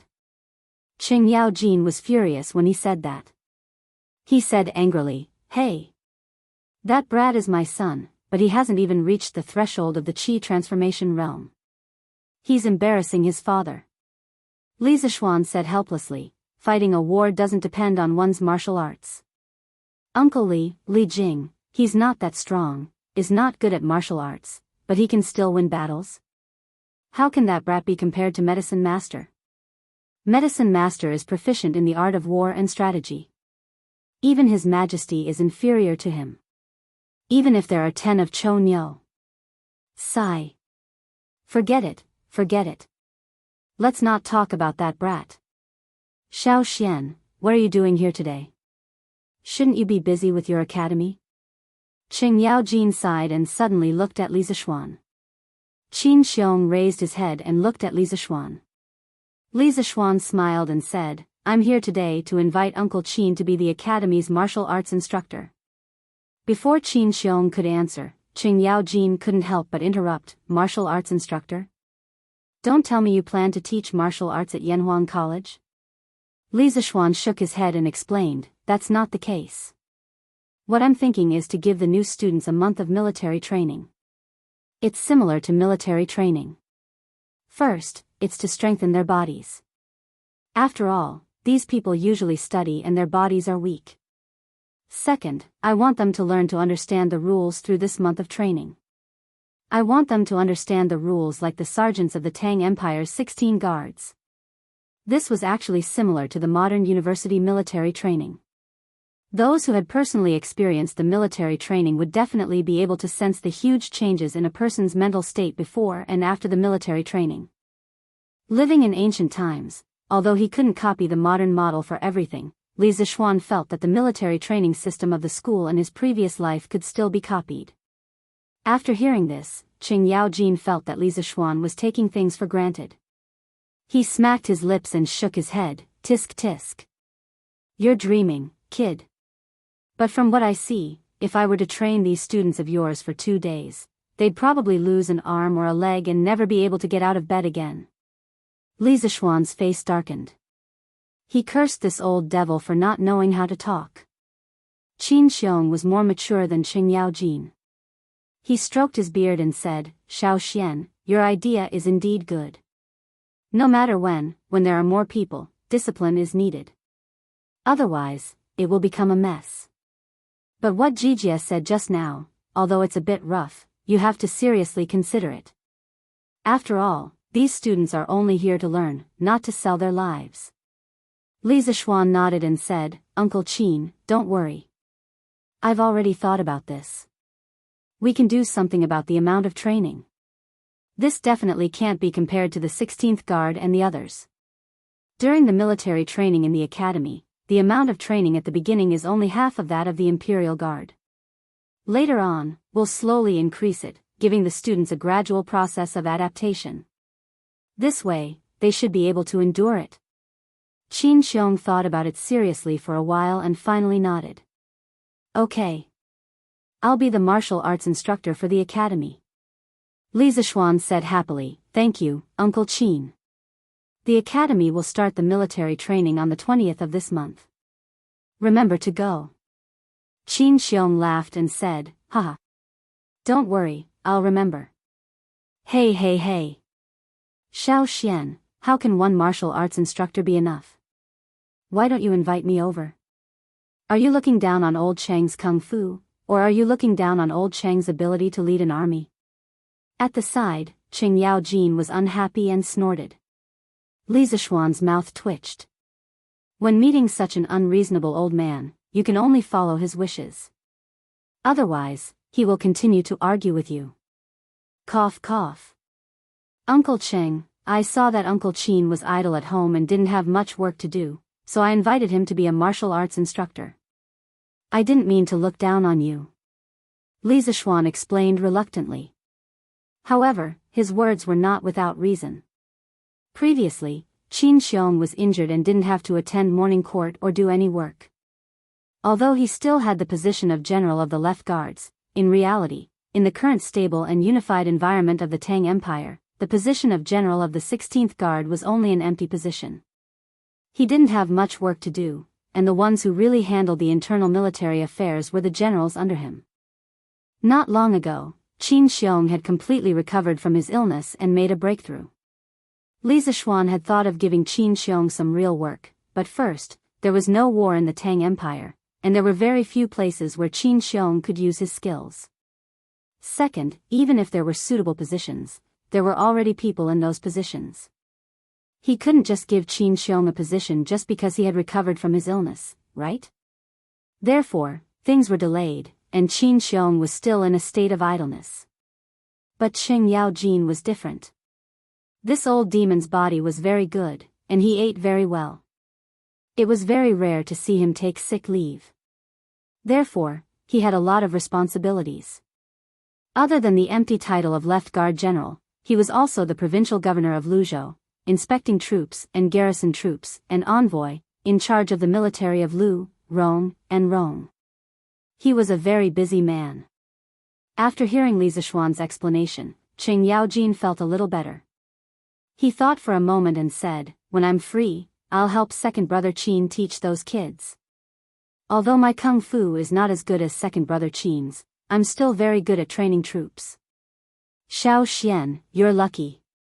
Li Zixuan secretly rolled his eyes and thought to himself, "I don't think I'm the lucky one, but the new students of the academy are the unlucky ones." Chapter 646. After leaving the Qin residence, Li Zixuan rode his horse to the Li residence in satisfaction. It was September, and the weather was much cooler than before. Therefore, Li Zixuan chose to ride a horse when he went out. Big White's hooves, which had been nailed with iron, stepped on the limestone streets of Pucheng, making clear clattering sounds. Looking at the various pedestrians on the streets, Li Zixuan sighed. Busy, busy, busy. Who are all the people busy for? Suddenly, Li Zixuan saw a familiar figure in front of him. Mr. Mo? Li Zixuan rode his horse and chased after him before shouting loudly. That person was Mo Huai, the Mo Huai who had applied for leave on his first day at work. However, there was a small group of people behind a Mo Huai. There were both men and women, and there were about 40 people in total. Yamacho. Mo Huai stopped in his tracks when he heard that. He turned around and was shocked. He quickly cupped his hands at Li Zixuan.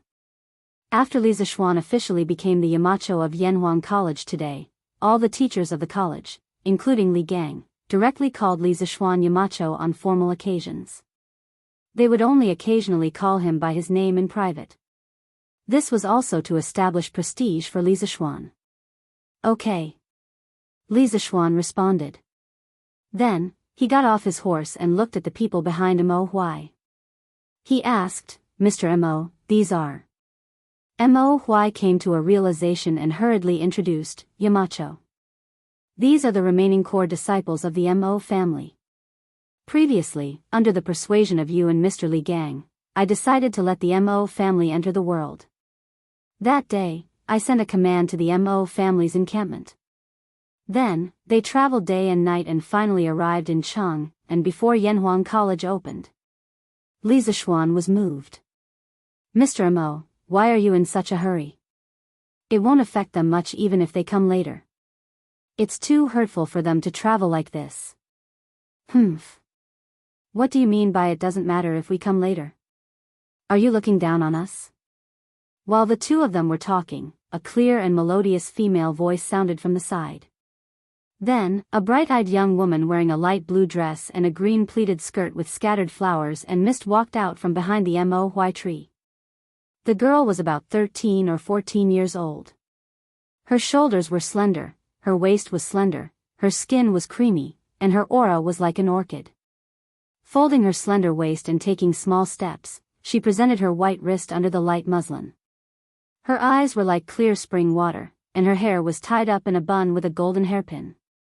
It was decorated with purple jade, and its tassels sprinkled on her black hair. Her eyes were like water, but they were cold as ice, as if she could see through everything. Her fingers were slender, white with a hint of pink, as if water could be wrung out of them. Her red lips smiled sweetly, and her every move was like a dance. Although her delicate little face was cute and charming, her slightly furrowed eyebrows and unfriendly gaze made it obvious that this girl was not someone who could be easily bullied. "How dare you? Wei, this is the current Yamacho of Yanhuang College. From now on, you will all be working in Yanhuang College. Hurry up and apologize to Yamacho. Mo Huai's expression changed, and he reprimanded sternly. No. Of course, the little girl was unconvinced. Li Zishuan smiled and said, It's fine, it's fine. It's my fault for not making it clear just now and causing this girl to misunderstand. Humph.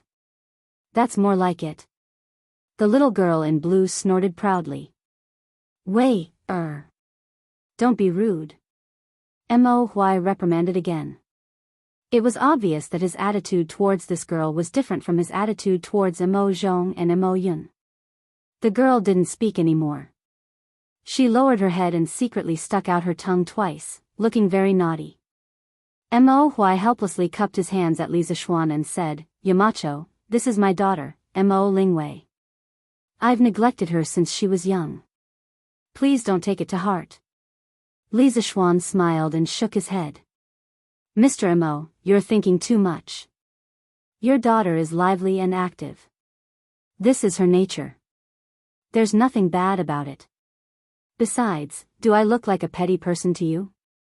When Mo Lingwei heard Li Zishuan praising her, the corners of her mouth couldn't help but curl up into a beautiful arc. She thought to herself, this person is quite good with words. He's also quite good-looking.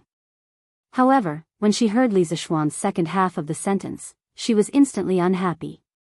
What did he mean by, do I look like a petty person to you? Wasn't he still saying that she was the one who had done something wrong? When she thought of this, Mo Lingwei couldn't help but raise her head. Her long, shapely eyebrows furrowed as she glared at Li Zishuan angrily. It had to be said that this girl was a person who liked to pick at words and haggle over them. Li Zishuan suddenly felt a murderous aura for no reason. When he found the source of the murderous aura, he couldn't help but touch his nose. He didn't know how he had offended this girl again. Mo Huai, who was opposite them, didn't notice the small movements of the two young people. At this moment, he said gratefully, Thank you, Yamacho, for your magnanimity. Li Zishuan waved his hand and said, Mr. Mo, you're welcome. Seeing her father, whom she had always admired, being polite to a young man who was about the same age as her, Mo Lingwei felt somewhat indignant. She tugged at Mo Zhong's arm and whispered, You, come here. Mo Zhong, who was listening attentively to his leader's speech, was instantly alerted by the girl's call. He gritted his teeth and quietly retreated to the back of the crowd with Mo Lingwei. Mo Zhong, tell me honestly. Who is that man? Why is father so polite to him? When Mo Huai issued the order, he didn't mention what had happened before. He only ordered all the core disciples of the Mo family to immediately head to Chang and City with light luggage. After Chang and City was settled, they could return to the encampment to pick up their families. That was why Mo Lingwei asked this question. Mo Zhong carefully glanced in front. When he saw that Mo Huai wasn't paying attention to this side, he explained in a low voice, Little sister Wei, that man is called Li Zishuan. He is the Crown Prince John Shi and His Majesty personally conferred the title of founding magistrate of the country. He is also the Yamacho of Yanhuang College. The newspapers with novels that you were reading earlier were founded by him. About half a month ago, he came to Chang and City at the invitation of the former Crown Prince's Grand Preceptor, Li Gang. While Li Zishuan and Mo Huai were talking in front, Mo Zhong told Mo Lingwei about their bizarre experience in Chang and City in full. After listening, Mo Lingwei couldn't help but open her mouth wide and murmur softly, This man is actually so amazing? Oh no, oh no. If that's the case, doesn't that mean that I, Mo Lingwei, am the most knowledgeable among my peers? Little sister Wei, you, what did you say? What's amazing? Mo Lingwei's voice was too soft, and they were on the street, so Mo Zhong couldn't hear her clearly. He asked in a low voice. Nothing. Nothing. Let's go and see if they're done talking. I'm so tired from walking all the way here. I want to take a good bath and sleep until tomorrow afternoon. Chapter 647. Dad, it's getting late. Let's go back to the inn. Mo Lingwei saw that Mo Huai and Li Zixuan were still chatting after so long, so she couldn't help but interrupt them. At the same time, she looked at Li Zixuan with a complicated expression. She was indeed very tired after walking all the way here. Oh. Indeed. I almost forgot the time. Mr. Mo, are you staying at an inn tonight? Li Zixuan hurriedly said. Mo Huai nodded and said, yes, we've been staying at inns recently. Since His Majesty transferred our household registration to Plum Village, then we'll go to Plum Village to build houses in the future. However, I really don't have time recently, so I can only stay at an inn for the time being. Fortunately, His Majesty personally instructed, so the officials of the Ministry of Civil Affairs sent the Mo family's household registration over a few days ago. Otherwise, they wouldn't even be able to stay at an inn now. In ancient TV dramas or wuxia TV dramas, we often see a certain hero entering the door and shouting, "Waiter, 2 good guest rooms." Okay.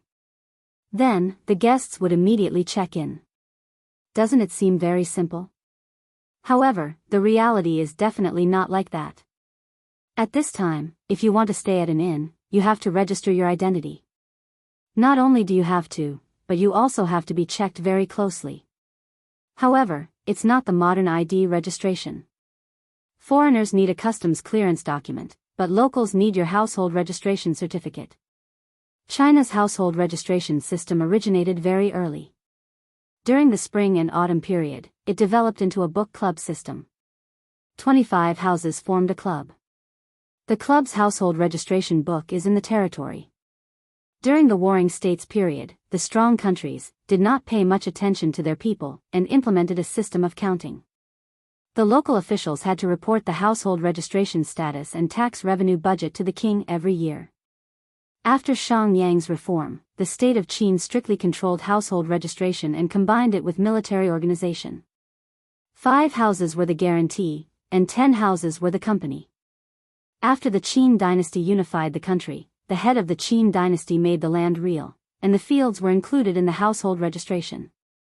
In the Han dynasty, the household registration law was in August, and the land and other property owned by each household would be recorded in the household registration book as the basis for collecting population tax and assigning military service and labor. The household register was a combination of population, land, and taxes. The Han household register was created once every 3 years, and it was called the Big Competition. It was also recorded once every 3 years. The annual verification before the collection of taxes was called the Small Case Competition. The Tang dynasty also had a census every 3 years. It was up to the commoners to declare their household registration and fields themselves, and record them into their hands. Li Zheng would then create a household register based on their hands. According to the amount of assets of each household and the strength of its members, the officials would determine the number of households. Households were divided into 9 grades, and collect tax accordingly. The previous record had been changed to once a year, and the years between the 2 records would be recorded in the record book according to the handwritten reports of each year, which was equivalent to a record of abnormalities. In order to prevent people from understating their age or making false claims about sickness and old age, the officials would inspect the appearance of the people and call them group appearance. From this, it could be seen how strict the household registration system was in this era. If Mo Huai and the others were to register themselves, they would have to go through many obstacles in the process, and it would be easy to expose their identities as followers of the school of Mo. But if Li Er personally stepped in, the whole thing would be much simpler. This was equivalent to a country's #1 leader in the modern world personally helping people to apply for an ID card. Wouldn't that mean that they could set up a household register wherever they wanted? Mr. Mo. It's my fault. I didn't expect the Mo family to arrive so quickly, and I didn't even have time to arrange your accommodations for you. I shouldn't have done that. I really shouldn't have done that.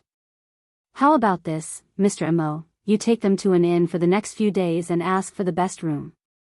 I'll bear all the expenses, including your and Mo Zhong's expenses these days. Li Zixuan suddenly remembered that he had promised Mo Huai that he would be in charge of settling everyone in the Mo family. In the end, they were all here, but he hadn't even prepared a place for them to stay. Wouldn't he have slapped his own face until it was swollen? Li Zishuan couldn't take it anymore. Hee hee. I didn't expect you to be so generous, Yamacho. Mo Lingwei's eyes couldn't help but light up as she laughed. Men didn't care about their living environment when they were outside, but women cared more. Therefore, Mo Lingwei was very happy when she heard Li Zishuan say that he would let them stay in the best rooms. Wei, Mo Huai scolded her with a headache.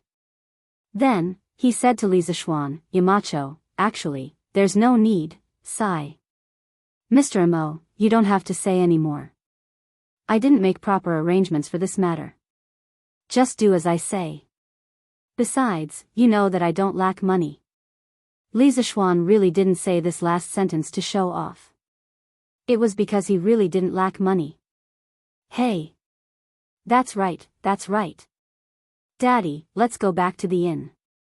Mo Lingwei pulled Mo Huai's arm and said. Mo Huai said helplessly, thank you, Yamacho. In the next few days, I'll instruct the Mo family to build houses in Plum Village. Once they're done, we'll go to Plum Village to stay. Wait. When Li Zishuan heard that Mo Huai was going to Plum Village to build houses, he suddenly thought of something.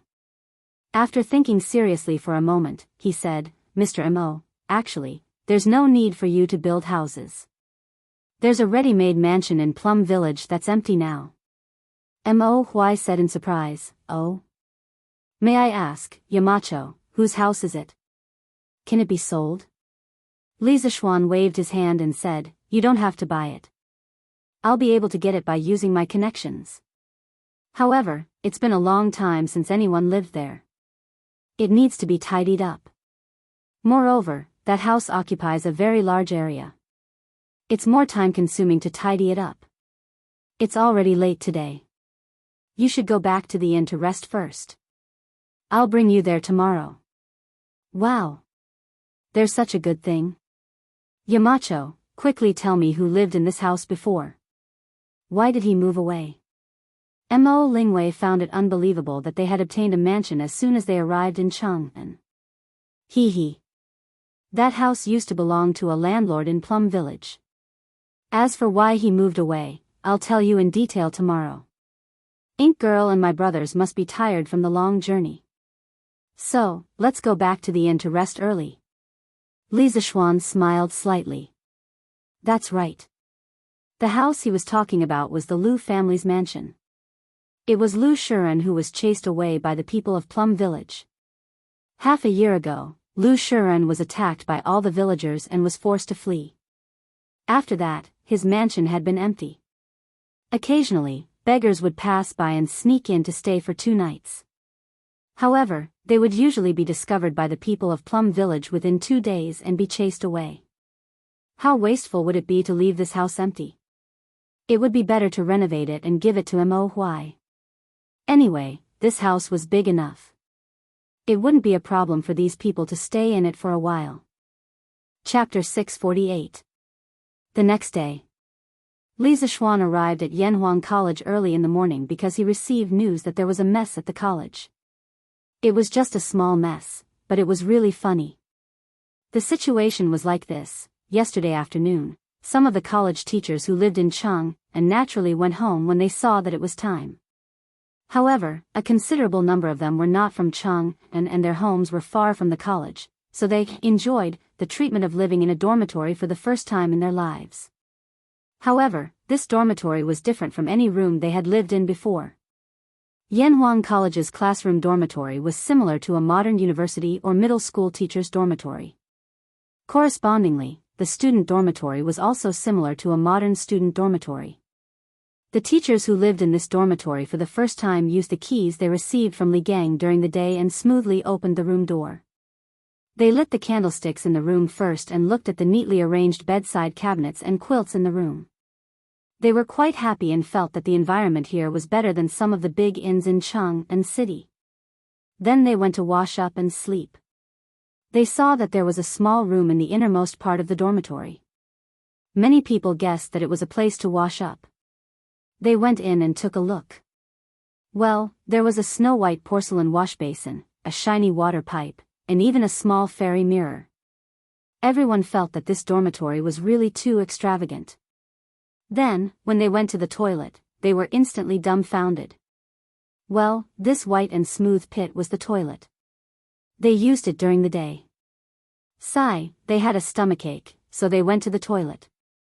But this place was connected to the sleeping area. And there was no water next to the toilet to flush the poop. If they pooped here, how would they sleep at night? It should be noted that Yanhuang College only has the dormitory and bathhouse water pipes. The other buildings are relatively tall and use a lot of water overall. The amount of work needed to send enough water to the water tower at the top of the building is very large. Currently, there is no water supply for these buildings. Therefore, in Guanghua Building, Red Building, and other buildings, there is a bucket of water next to the toilet. Damn, this was not the most important point. The most important point was that after they pooped, they suddenly found that there was no toilet paper. How could this be? These people didn't notice the roll of white toilet paper in the display window. Perhaps even if someone saw it, they wouldn't think that it was used to wipe one's butt. After all, to the ancient scholars, paper was a very precious thing. As a result, many dormitories were instantly filled with the sound of calling friends. Brother Sima, are you there? I'll have to trouble you to help me get a toilet token. Toilet token? Oh. Wait a moment, Brother Han. I'll go out and take a look. Brother Shangguan, do you have any toilet chips in your house? Can you lend it to me? Brother Yuan, wait, let me see. Hey, I don't have any toilet chips in my room. Then, Brother Shangguan, can you go out and help me find a piece? I remember that there is a bamboo forest behind our academy. Alright, Brother Yuan, please wait for a moment. I'll get 2 more pieces while I'm at it. This was the idea of those who knew the names of their neighbors. But some people were assigned dorms, and they did not even know the people next to them. What should they do? I can't chop bamboo naked, right? Hey, it seems like I can. Anyway, it's dark at night and no one can see, therefore, no one would have thought that the world's top academy 10 years later would have such an unbearable scene when it was just established. Oh. Here comes another one. It stinks. Ugh. Isn't it too King smelly? One can imagine how smelly it is to make a group of cultured people swear. No, I have to finish chopping quickly and go back. Hey, who the CK touched my butt? CK, old gong, was it you? There are so many calluses on your hands. It must be you. Last night, the night was dark and the wind was strong. There was no moon or stars, and it could be said that one could not see his fingers in front of him. These people painstakingly found the location of the bamboo forest and helplessly found that there were so many accomplices there. Therefore, such a conversation occurred. Li Zishuan had previously asked people to transplant the bamboo forest for the students to enjoy and cultivate their moral character. Because of this, they made a foul atmosphere. Mo Zhong, ask all the teachers to gather at the teachers' dormitory. When they arrived at Yanhuang College, Li Zishuan said to Mo Zhong with a dark face. Mo Huai was now the head of the physics department of the academy and was also one of the big shots of the academy. Mo Zhong and Mo Yun were not as capable as Mo Huai. Originally, the two of them had applied to Li Zishuan to be the guards at the academy's gate. However, Li Zishuan felt that their kung fu was good and it would be a waste to use them as gatekeepers. Therefore, he asked them to run errands and pass on messages to him. 23333, speaking of which, there doesn't seem to be much of a difference between gatekeepers and runners. Yes, Yamacho. A quarter of an hour later, all the teachers of Yanhuang College came downstairs to the teachers' dormitory. When they saw Li Zishuan's expression, the people who stayed at the academy last night lowered their heads in guilt. Those who did not stay at the academy also looked very embarrassed. Obviously, they knew about the setback that happened at the academy last night. Li Gang came later. After all, he was old, so he did not know. At this moment, looking at this strange scene, the old man felt that his brain was not enough to process. Dear teachers, I am very sorry about what happened at the academy last night. I am responsible for it. For many people, Yanhuang College is a new thing that they have never seen before. However, as Yamacho, I did not teach you how to use these new things in advance. This is my fault. Today, I will take you to familiarize yourself with all the things in the academy. In the future, when the students enter the academy, don't forget to teach them all of these things. Li Zishuan did not blame them. His expression was ugly because too many problems were exposed on the first day of operation of Yanhuang College. These problems proved that there was a big blind spot in his thinking. He always felt that these modern things in Yanhuang College were very convenient for him, but he forgot that the people around him were all from the Tang dynasty. Thus, there was the absurd phenomenon that the physics teacher could not understand the formulas with Arabic numerals in the book, and the residential teachers did not use ready-made toilet paper to use the toilet and had to go out to chop bamboo naked. When everyone heard this, they secretly thought that Yamacho was really reasonable today. Therefore, they all said politely, "Hey, Yamacho, you are too serious." Yes. No wonder Yamacho. Chapter 649. Li Zishuan spent more than 2 hours showing all the teachers how to use the water pipes, shower nozzles, toilet paper, and other new things in the academy. After confirming that they knew how to use them, Li Zishuan let them do their own things. The teachers in the academy were suddenly taught so many new things. While they were excited, they couldn't help but talk among themselves. Hey! The disc-shaped thing in our dormitory is actually used for bathing. This thing is much more convenient than a bathtub. Yes. And that water pipe can actually continuously discharge water. I don't know how they did it. The most amazing thing is that the thing next to the toilet flushes when pressed. Last night, I was wondering why the toilet was so close to the sleeping area. Aren't they afraid of the stench? So it's because I don't know how to use it. Hey! Isn't that right? I don't know who came up with these things. The most incredible thing is that the Yamacho actually made us use that toilet paper to wipe our butts. It's too extravagant. Ha! It's quite extravagant, but this thing is cleaner than toilet paper. It's also more comfortable to wipe. That's true. I just don't know how much it costs. Actually, these things in the academy might feel a little complicated at first, but I have to say that when you get used to it, you'll find them very convenient. That makes sense. Sigh. I realized that in our dormitory, only that candlestick is familiar to us. Li Zishuan, who was observant and alert, suddenly thought of something when he heard the last sentence of the discussion. He couldn't help but break out in a cold sweat. He secretly rejoiced. Fortunately, I haven't developed electricity and lights. Otherwise, someone would have died last night. Mr. Mo, you can assign all the work in the physics department in the morning. I'll take you to see the house in the afternoon. Li Zishuan said to Mo Huai as he walked. Mo Huai was still in shock. When he heard the voice, he suddenly came back to his senses and said, Thank you, Yamacho. Li Zishuan waved his hand and said, Ha!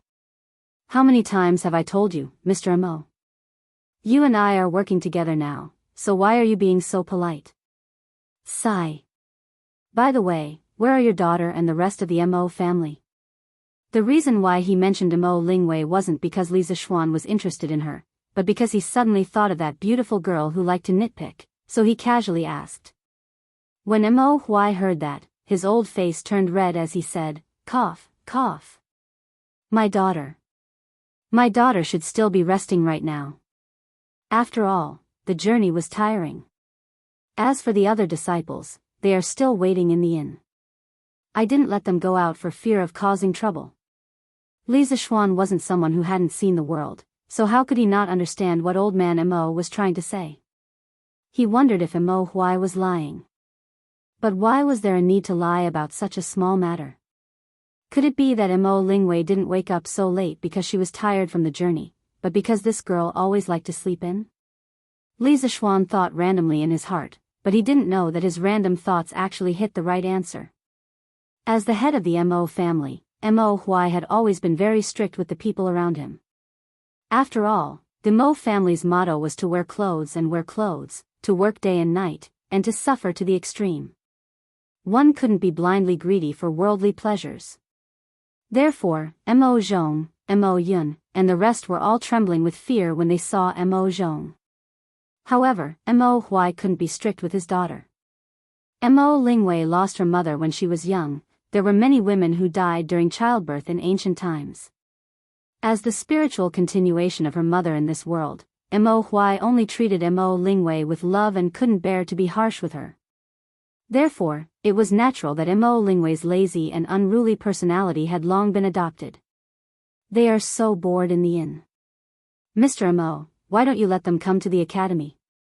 The academy is really in need of people now. Li Zishuan asked casually.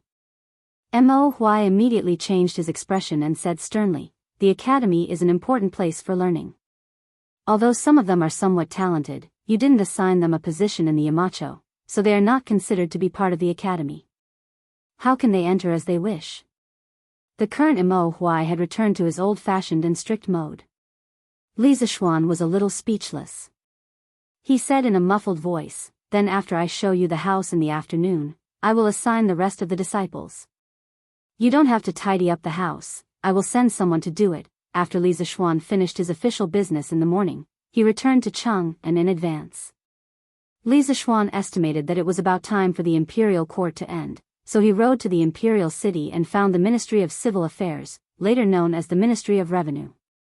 If he wanted to legally obtain Lu Shuren's house, the Ministry of Civil Affairs had to file a record and go through the procedures. After notifying someone, he was invited in and met with the Minister of Civil Affairs, Xiao Yu. After exchanging a few pleasantries, Li Zishuan briefly explained the purpose of his visit. When Xiao Yu heard this, he didn't hesitate and asked a servant to bring the corresponding documents. The reason why he was so straightforward was that this matter couldn't be any more trivial for a court official like Li Zishuan and him. Even if he didn't help Li Zishuan today, Li Zishuan still had 100 ways to obtain that house. Secondly, he still had some friendship with Li Zishuan. Last time, his grandson had bought a new carriage and mirror, which made him owe Li Zishuan a small favor. Today, he could use this small matter to return that small favor. Wouldn't that be perfect? Moreover, this matter itself was not against the rules, so no one could find fault with it. Xiao Yu smiled as he guided Li Zishuan to sign and stamp his thumbprint on a few documents. After a few operations, Li Zishuan obtained the new title deed of the Lu family's mansion at the price of 200 strings of cash. Now, even if Lu Shuren came back, the mansion would no longer belong to him, because his previous title deed had been destroyed in the Ministry of Civil Affairs. Haha. Thank you, Elder Xiao. After the matter was settled, Li Zishuan cupped his hands and said. In June of this year, Feng Luan, the minister of the right servant, passed away due to illness. Previously, Xiao Yu was replaced as the minister of the left servant, so this position has been vacant ever since. Up to this point, the positions of Minister of War, Minister of War, Minister of War, Minister of War, Minister of War, Minister of War, Minister of War, Minister of War, Minister of War, Minister of War, Minister of War Li Er reappointed Xiao Yu as the Minister of the Left. This was the second time Xiao Yu was the Prime Minister of the court during the Zhenguan era, so Li Zishuan addressed him as Elder Xiao. Of course, at this moment, Xiao Yu was still the Minister of Civil Affairs. Haha. You're too polite. It's just a small matter, not worth mentioning. Xiao Yu cupped his hands and returned the greeting. Seeing that the matter was more or less settled, Li Zishuan didn't continue to stay here and took his leave. Chapter 650. After leaving the Ministry of Civil Affairs, Li Zishuan left the city with his documents and headed back to Yun Mountain. Back to his Yun Mountain residence. Li Zishuan asked San Bao to gather people to move after finding out that the Yun Mountain residence had been renovated yesterday morning. As the mistress of the house, how could Han Yushi not participate in such a big event like moving house? Moreover, she was also Li Zishuan's wife and knew what Li Zishuan liked the most. She knew what to move and what not to move. With her guidance, the speed of moving house was more than twice as fast. Sanbao said that the Yun Mountain residence had been fully renovated this morning. Actually, although he said he was only moving the furniture that Li Zishuan had prepared for the Yunshan residence. He didn't mean that he was moving everything from the Li residence. After all, Yunshan was only his temporary residence. His home in Chang'an City was his real headquarters. It didn't take long for them to arrive at the foot of Yun Mountain. It was worth mentioning that the mountain path of Cloud Mountain was very unique. One side of the path was in the form of a staircase for pedestrians to climb the mountain, while the other side was in the form of a slope for carts and horses to climb the mountain. In fact, the mountain path was not steep. The overall slope was only about 15 degrees. With Big White's physical strength, climbing such a slope was naturally no problem. They rode up the mountain and headed west. After passing through the tree-lined path, they saw their own residence, Yun Mountain Residence No. 1. Husband. You're back. Li Zishuan arrived at the entrance of the residence. Han Yushi, who was wearing a snow-white dress, hurriedly came out from the house and greeted him with a smile. Li Zishuan was stunned. Beside a modern European-style building, a stunning woman in a white ancient costume was smiling as she welcomed her husband who had just returned home. The woman was wearing a snow-white dress with pink flower patterns embroidered on the wide hem of her dress. She had a purple silk scarf around her arm, and a purple belt inlaid with jadeite was tied around her slender waist. Her black hair was tied up with a light purple ribbon. A few strands of hair fell mischievously over her shoulders, making her delicate skin look even fairer. She didn't have any makeup on her face, but she looked fresh and attractive. Beautiful. Although it was a mixture of two different styles, Li Zishuan still wanted to say that the scene was beautiful. So moving. What's more, what was even more beautiful and moving than this scene was the phrase, "Hubby, you're back." It made Li Zishuan feel as if a lifetime had passed. Many people did not understand why Li Zishuan married Han Yushi. It was undeniable that Han Yushi was very beautiful, but her identity was her biggest shortcoming. Moreover, among the daughters of the rich and powerful families in Chang'an City, there were many who were more beautiful than Han Yushi. Li Zishuan had achieved success at a young age, and he was an influential figure in Chang'an City. It was reasonable to say that there were many better choices, but he chose Han Yushi. In fact, only Li Zishuan knew the reason in his heart. Han Yushi was gentle but strong. She was obedient to Li Zishuan, but she also had her own opinions. This kind of personality was too similar to Li Zishuan's girlfriend in his previous life. Wife, thank you for your hard work. Li Zishuan recovered from his shock, then grabbed Han Yushi's little hand and smiled slightly.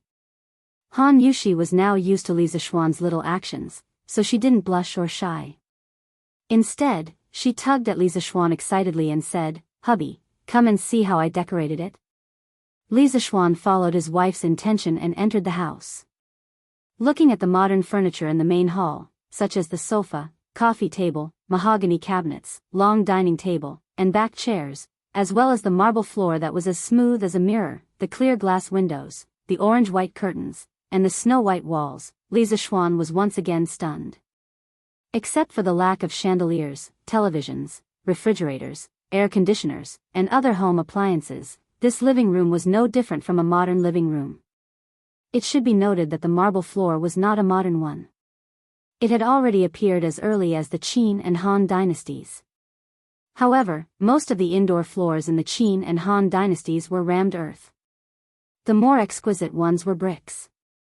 Stone was rarely used to pave the floor because stone would be very cold in winter compared to rammed earth or bricks.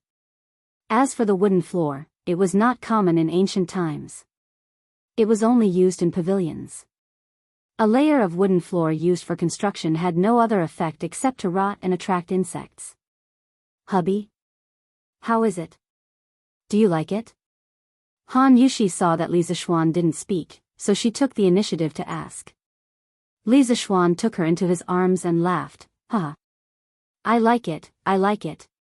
This layout is to my liking. Wife, you are a genius." When Han Yushi heard this, her heart was like eating honey. She broke away from Li Zishuan's embrace and said, "Hubby, you must not have eaten yet, right? It just so happens that I am already halfway through cooking. Hubby, you can go to the other rooms. The food will be ready in a while. Li Zishuan touched his stomach, nodded, and praised, you know me. Haha. Han Yushi pursed her lips and smiled. Then she turned around and took the white apron on the sofa. This thing was called the apron in ancient times. She went to the kitchen to cook. In the kitchen, Xiao He and Xiao Shi were helping her look after it. Li Zishuan, on the other hand, began to tour around his own small villa. This fellow actually went to every room. Of course, the one that satisfied him the most was the large mahogany bed in the bedroom.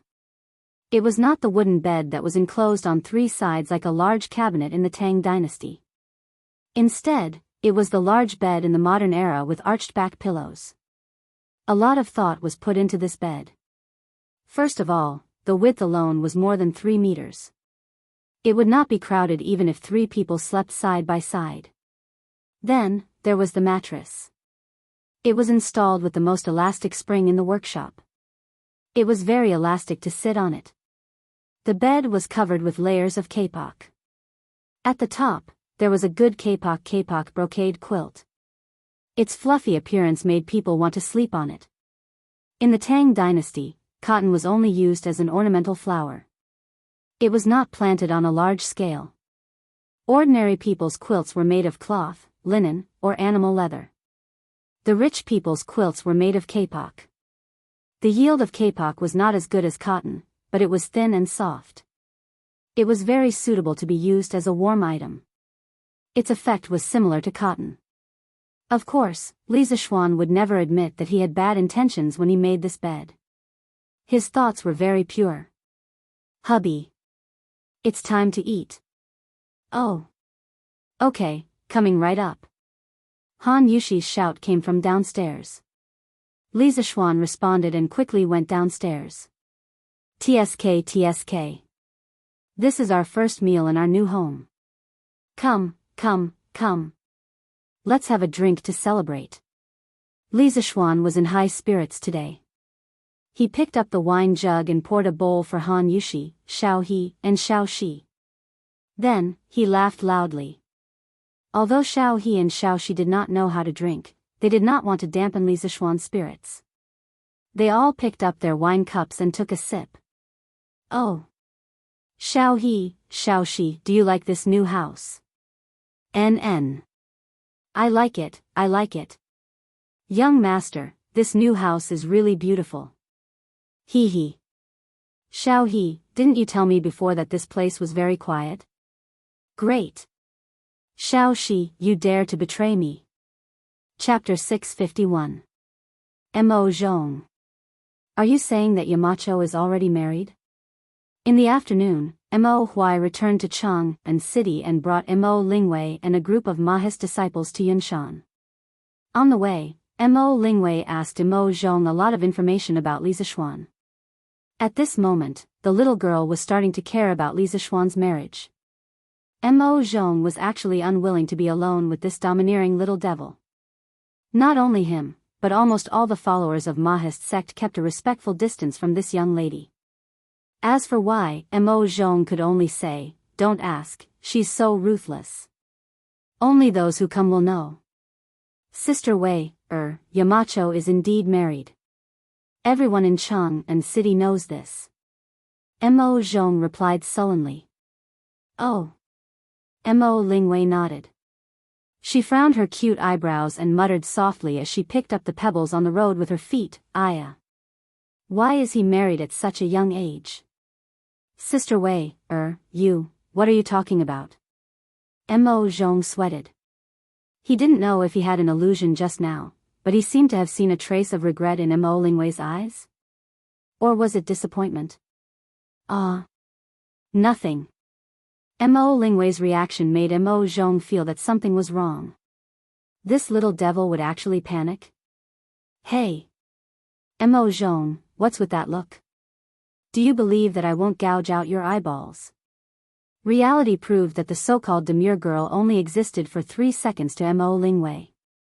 The little girl realized that something was wrong and immediately changed her expression. Mo Zhong quivered and quickly looked away. He waved his hand and said, "Nothing, nothing." Humph. Mo Lingwei thought for a while and asked, "Then let me ask you, is the Yamacho's wife beautiful?" Mo Zhong was speechless. "How would I know? I've never seen it before." TSK. Useless. Yamacho, this old man has brought all 39 core disciples of the Mahist clan. After Mo Huai and the others went up the mountain, Li Zishuan arranged for them to stay in the bishop's conference room. When they saw the strange and magnificent buildings of Yanhuang College, they naturally exclaimed in disbelief. The one who had the biggest reaction was, of course, a certain young lady. Mr. Mo, you've worked hard. Brothers of the Mo family, thank you for your hard work. Li Zishuan said politely and then gestured for everyone to take a seat. Looking at the nearly 40 followers of the school of Mo in black, Li Zishuan couldn't help but sigh. The school of Mo prospered during the Warring States period of the 100 schools of thought. As the only prominent school that could compete with the Confucian school, it has declined to the point where there are less than 100 core disciples of the school of Mo. I'm very sorry about this. I've always admired your sect's founder, MOD.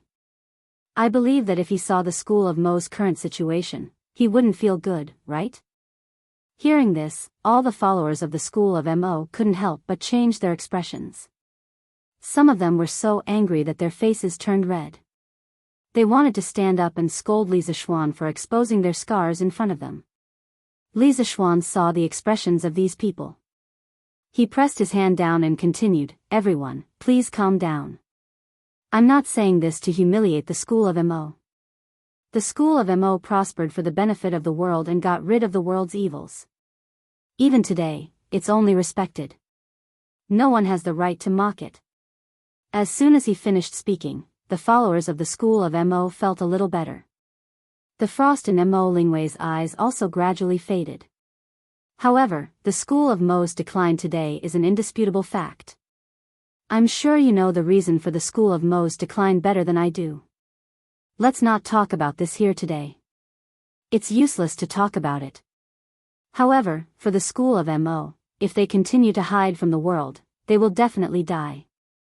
Entering the world is the only way out for the school of Mo. A while ago, Mr. Mo and I came to an agreement that the school of Mo could impart knowledge in Yanhuang College. Didn't the school of Mo prospered for the benefit of the world? The school of engineering today is also for the benefit of the world. As Mr. Mo is very skilled in physics, he was appointed as the leader of the physics department in Yanhuang College. I know that some of you are skilled in physics, mathematics, and engineering. No matter what you are skilled in, as long as you join Yanhuang College, there will be opportunities for you to display your talents. As the Yamacho of Yanhuang College, I invite all of you to join us. For the continuation of the school of Mo, for the sake of the world, and for the sake of the people, let's spread the knowledge that is useful to the world. Here, you can teach the most outstanding students of Tang Dynasty. At the same time, you will also receive the most generous treatment. Fame and fortune at the same time. Why not? Li Zishuan gave a long speech and began to bewitch the group. Although their leader, Mo Huai, had already agreed to join Yanhuang College, he did not know how Mo Huai's prestige was among these people. Therefore, he felt that it was necessary to introduce the advantages of Yanhuang College to them. However, it turned out that he was overthinking. We'll listen to you, Juzi. We'll go wherever Juzi tells us to go. Yes. We'll listen to you. Although Li Zishuan's speech was quite provocative, and some people were indeed tempted, they had been influenced by the discipline of the organization for many years and reacted in unison. Mo Lingwei's lips curled into a smile when she saw this. Li Zishuan almost vomited blood. Did I just say so much for nothing? It was a classic case of playing the lute to a cow.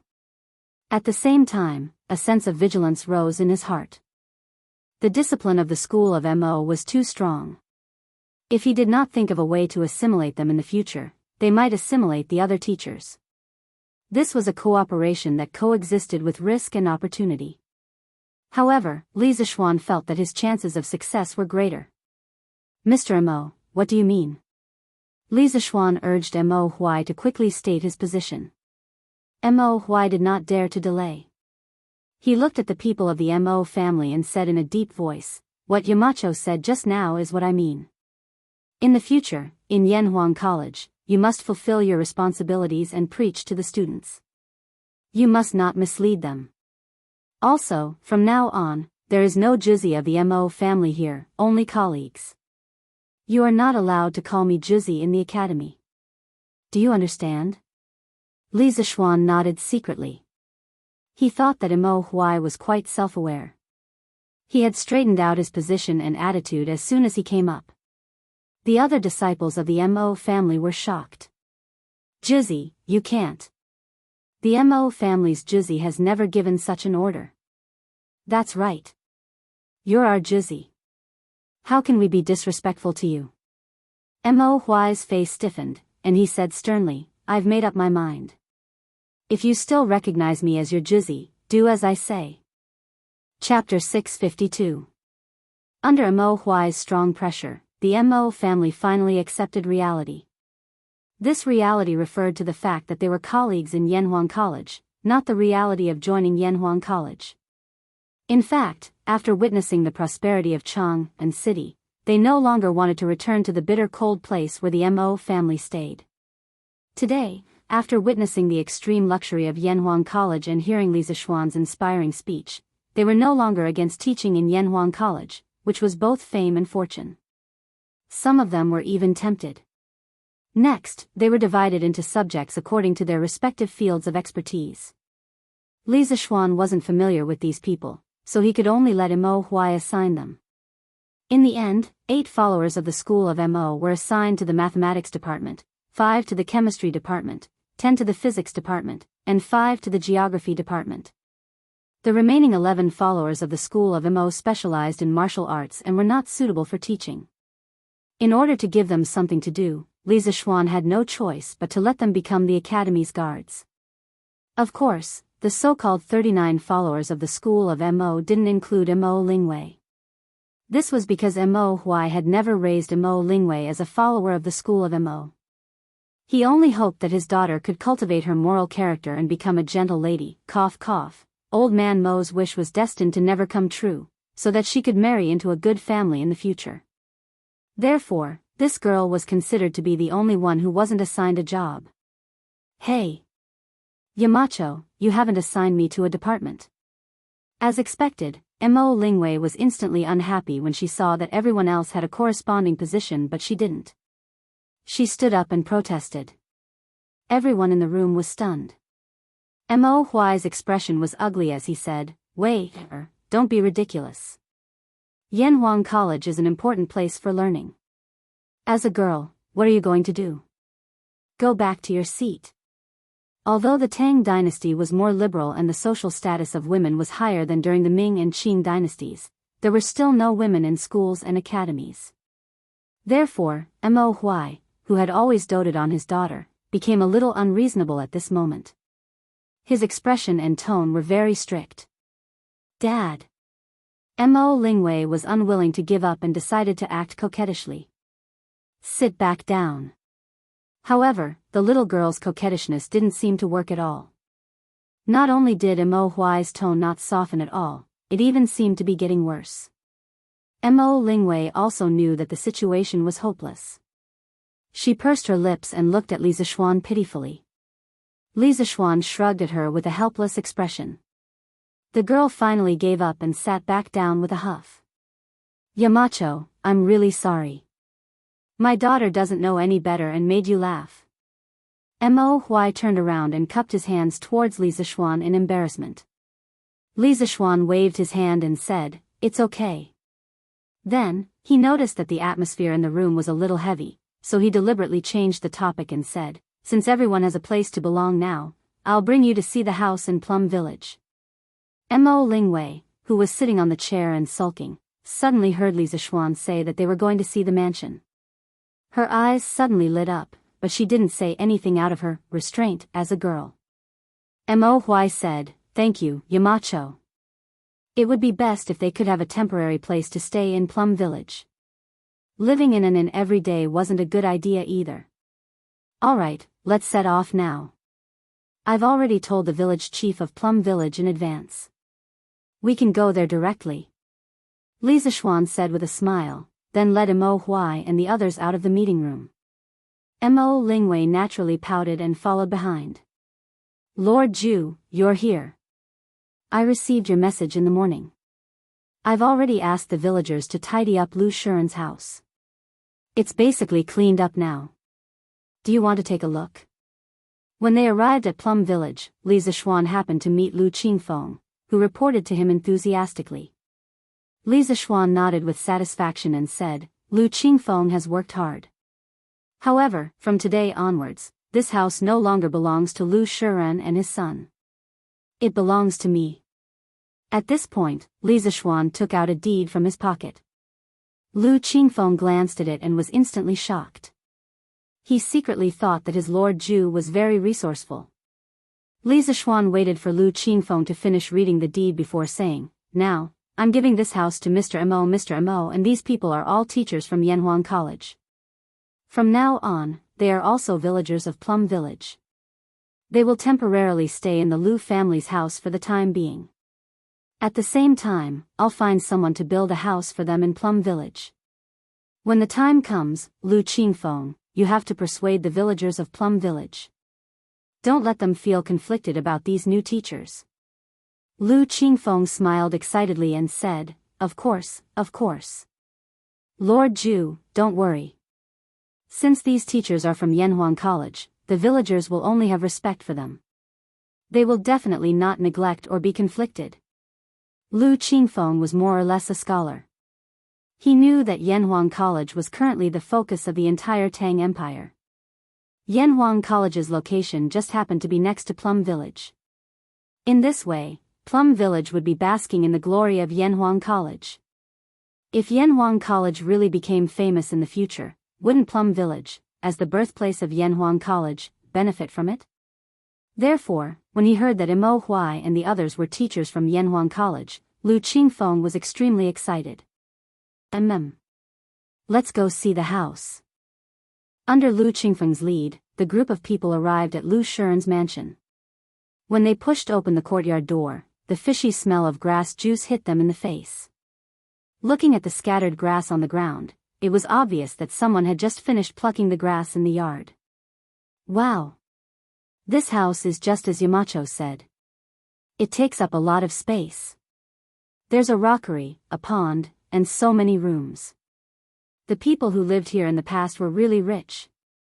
Some girls' anger came and went quickly. In just half an hour, Mo Lingwei was no longer as angry as before. At the very least, this little girl finally opened her mouth to speak. The previous owner of this house was a big villain. This house was a pearl covered in dust in his hands. Today, I'll give it to Ink Girl and the others.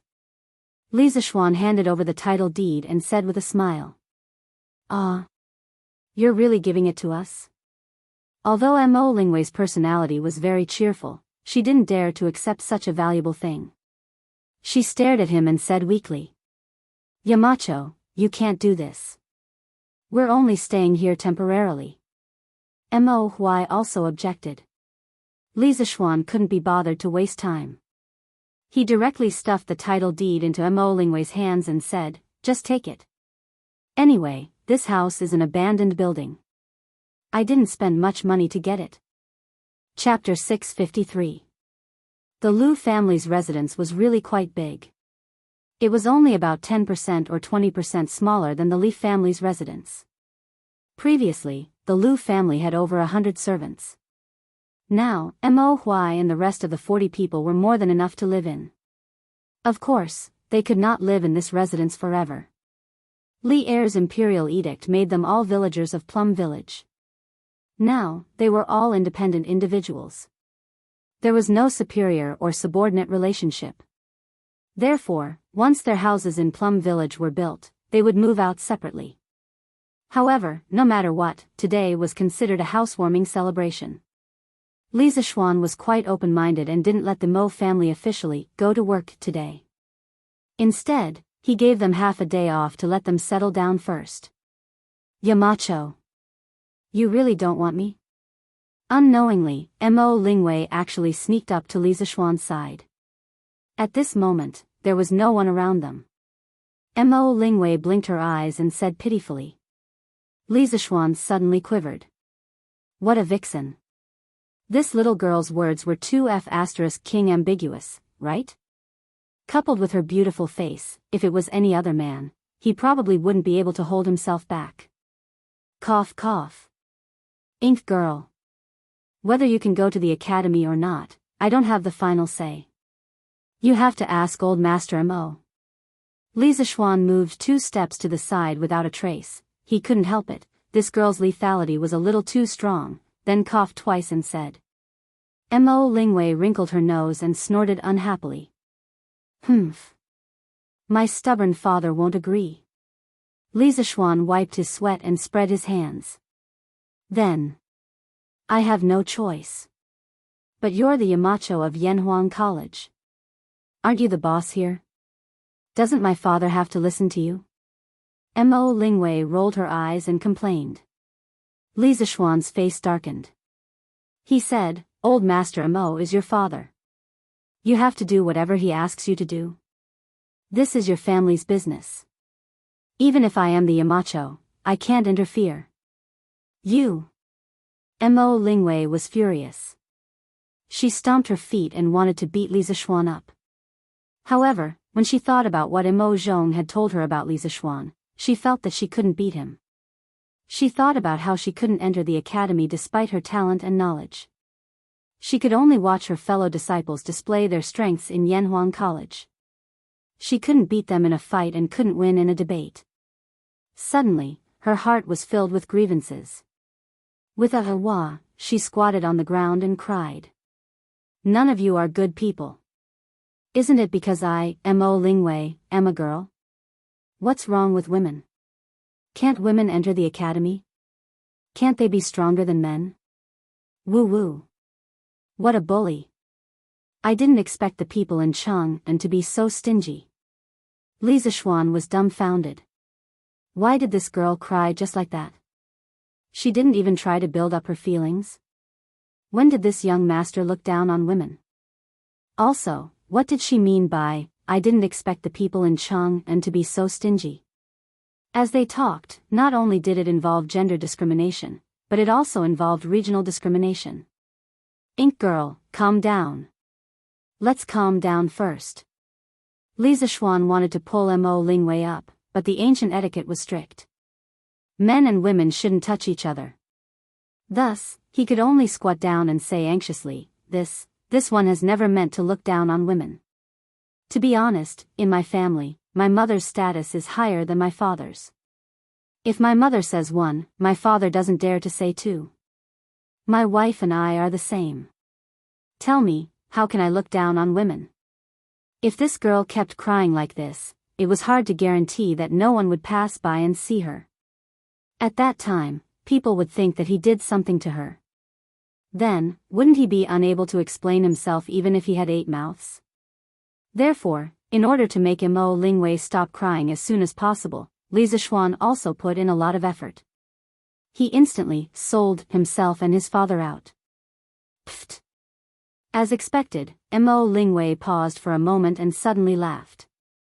Perhaps she felt that it was inappropriate for her to laugh at this time, so she quickly stopped laughing and rolled her eyes at Li Zishuan. Is that really the case? Yamacho, you're a dignified county man. Are you afraid of your wife? Li Zishuan touched his nose and said, I'm not lying to you. It's really like that in my family. Speaking of this, he suddenly said seriously, but this isn't called fear, it's respect. My father respects my mother, and I also respect my wife. There's no such thing as fear. Everyone said that people were afraid of their wives or were henpecked, but in fact, there were very few people who were truly afraid of their wives. Most people's fear wasn't real fear, but respect for their wives. For example, Fang Xianling, a famous official who was afraid of his wife, was he really afraid of his wife? In fact, that wasn't the case. Everyone thought that Fang Xianling was afraid of Lady Fang, but they didn't know that the couple had a touching story. Before Fang Xianling became famous, he was sick and dying. He said to his wife, "Madam Lu, I'm dying. You're still young and can't be a widow. You should remarry and serve the new husband well." When Madame Lu heard Fang Xuanling's considerate words, she was very sad. She cried and went into the room. She stabbed one of her eyes with a sharp weapon to show her husband that she was determined not to remarry. Later, Fang Xianling recovered from his illness and was very grateful to Madame Lu. He treated her with courtesy for the rest of his life. Therefore, the virtuous official of the Great Tang, Fang Xianling, should be said to respect his wife, who could resolutely drink poisoned wine, and not be afraid. Respect? When Mo Lingwei heard this, her expression became a little inexplicable. At this moment, this girl didn't have time to cry. She opened her mouth and looked at Li Zixuan with a complicated expression. After a while, she said, "Your mother and wife are really happy." Li Zixuan grinned and said, "Hey. Of course. When my mother was willing to marry my father, didn't she believe that my father could give her happiness? As a man, how can I let down a woman's trust?" "Ah. Forget it, let's not talk about this. Ink girl, take it easy. There are so many fun places in Chang'an. You don't have to go to the academy." Li Zixuan noticed that Mo Lingwei's gaze was becoming more and more strange. He quickly stopped the previous topic and tried to persuade her. He didn't intend to flirt with other women. Besides, although Mo Lingwei was cute and lively, she was not his cup of tea. He didn't want to have a headache every day. After that, Li Zixuan stood up and prepared to go back to the academy. As long as Mo Lingwei stopped crying, it would be fine. He didn't have the obligation to help her solve her family problems. Ah. But Yanhuang College is more fun than Chang'an. I still want to go to the academy. Yacho, don't underestimate me. Mo Lingwei, know everything that the followers of the Mo family know. Li Zixuan staggered and hurriedly quickened his pace to escape. There was no way to reason with this girl.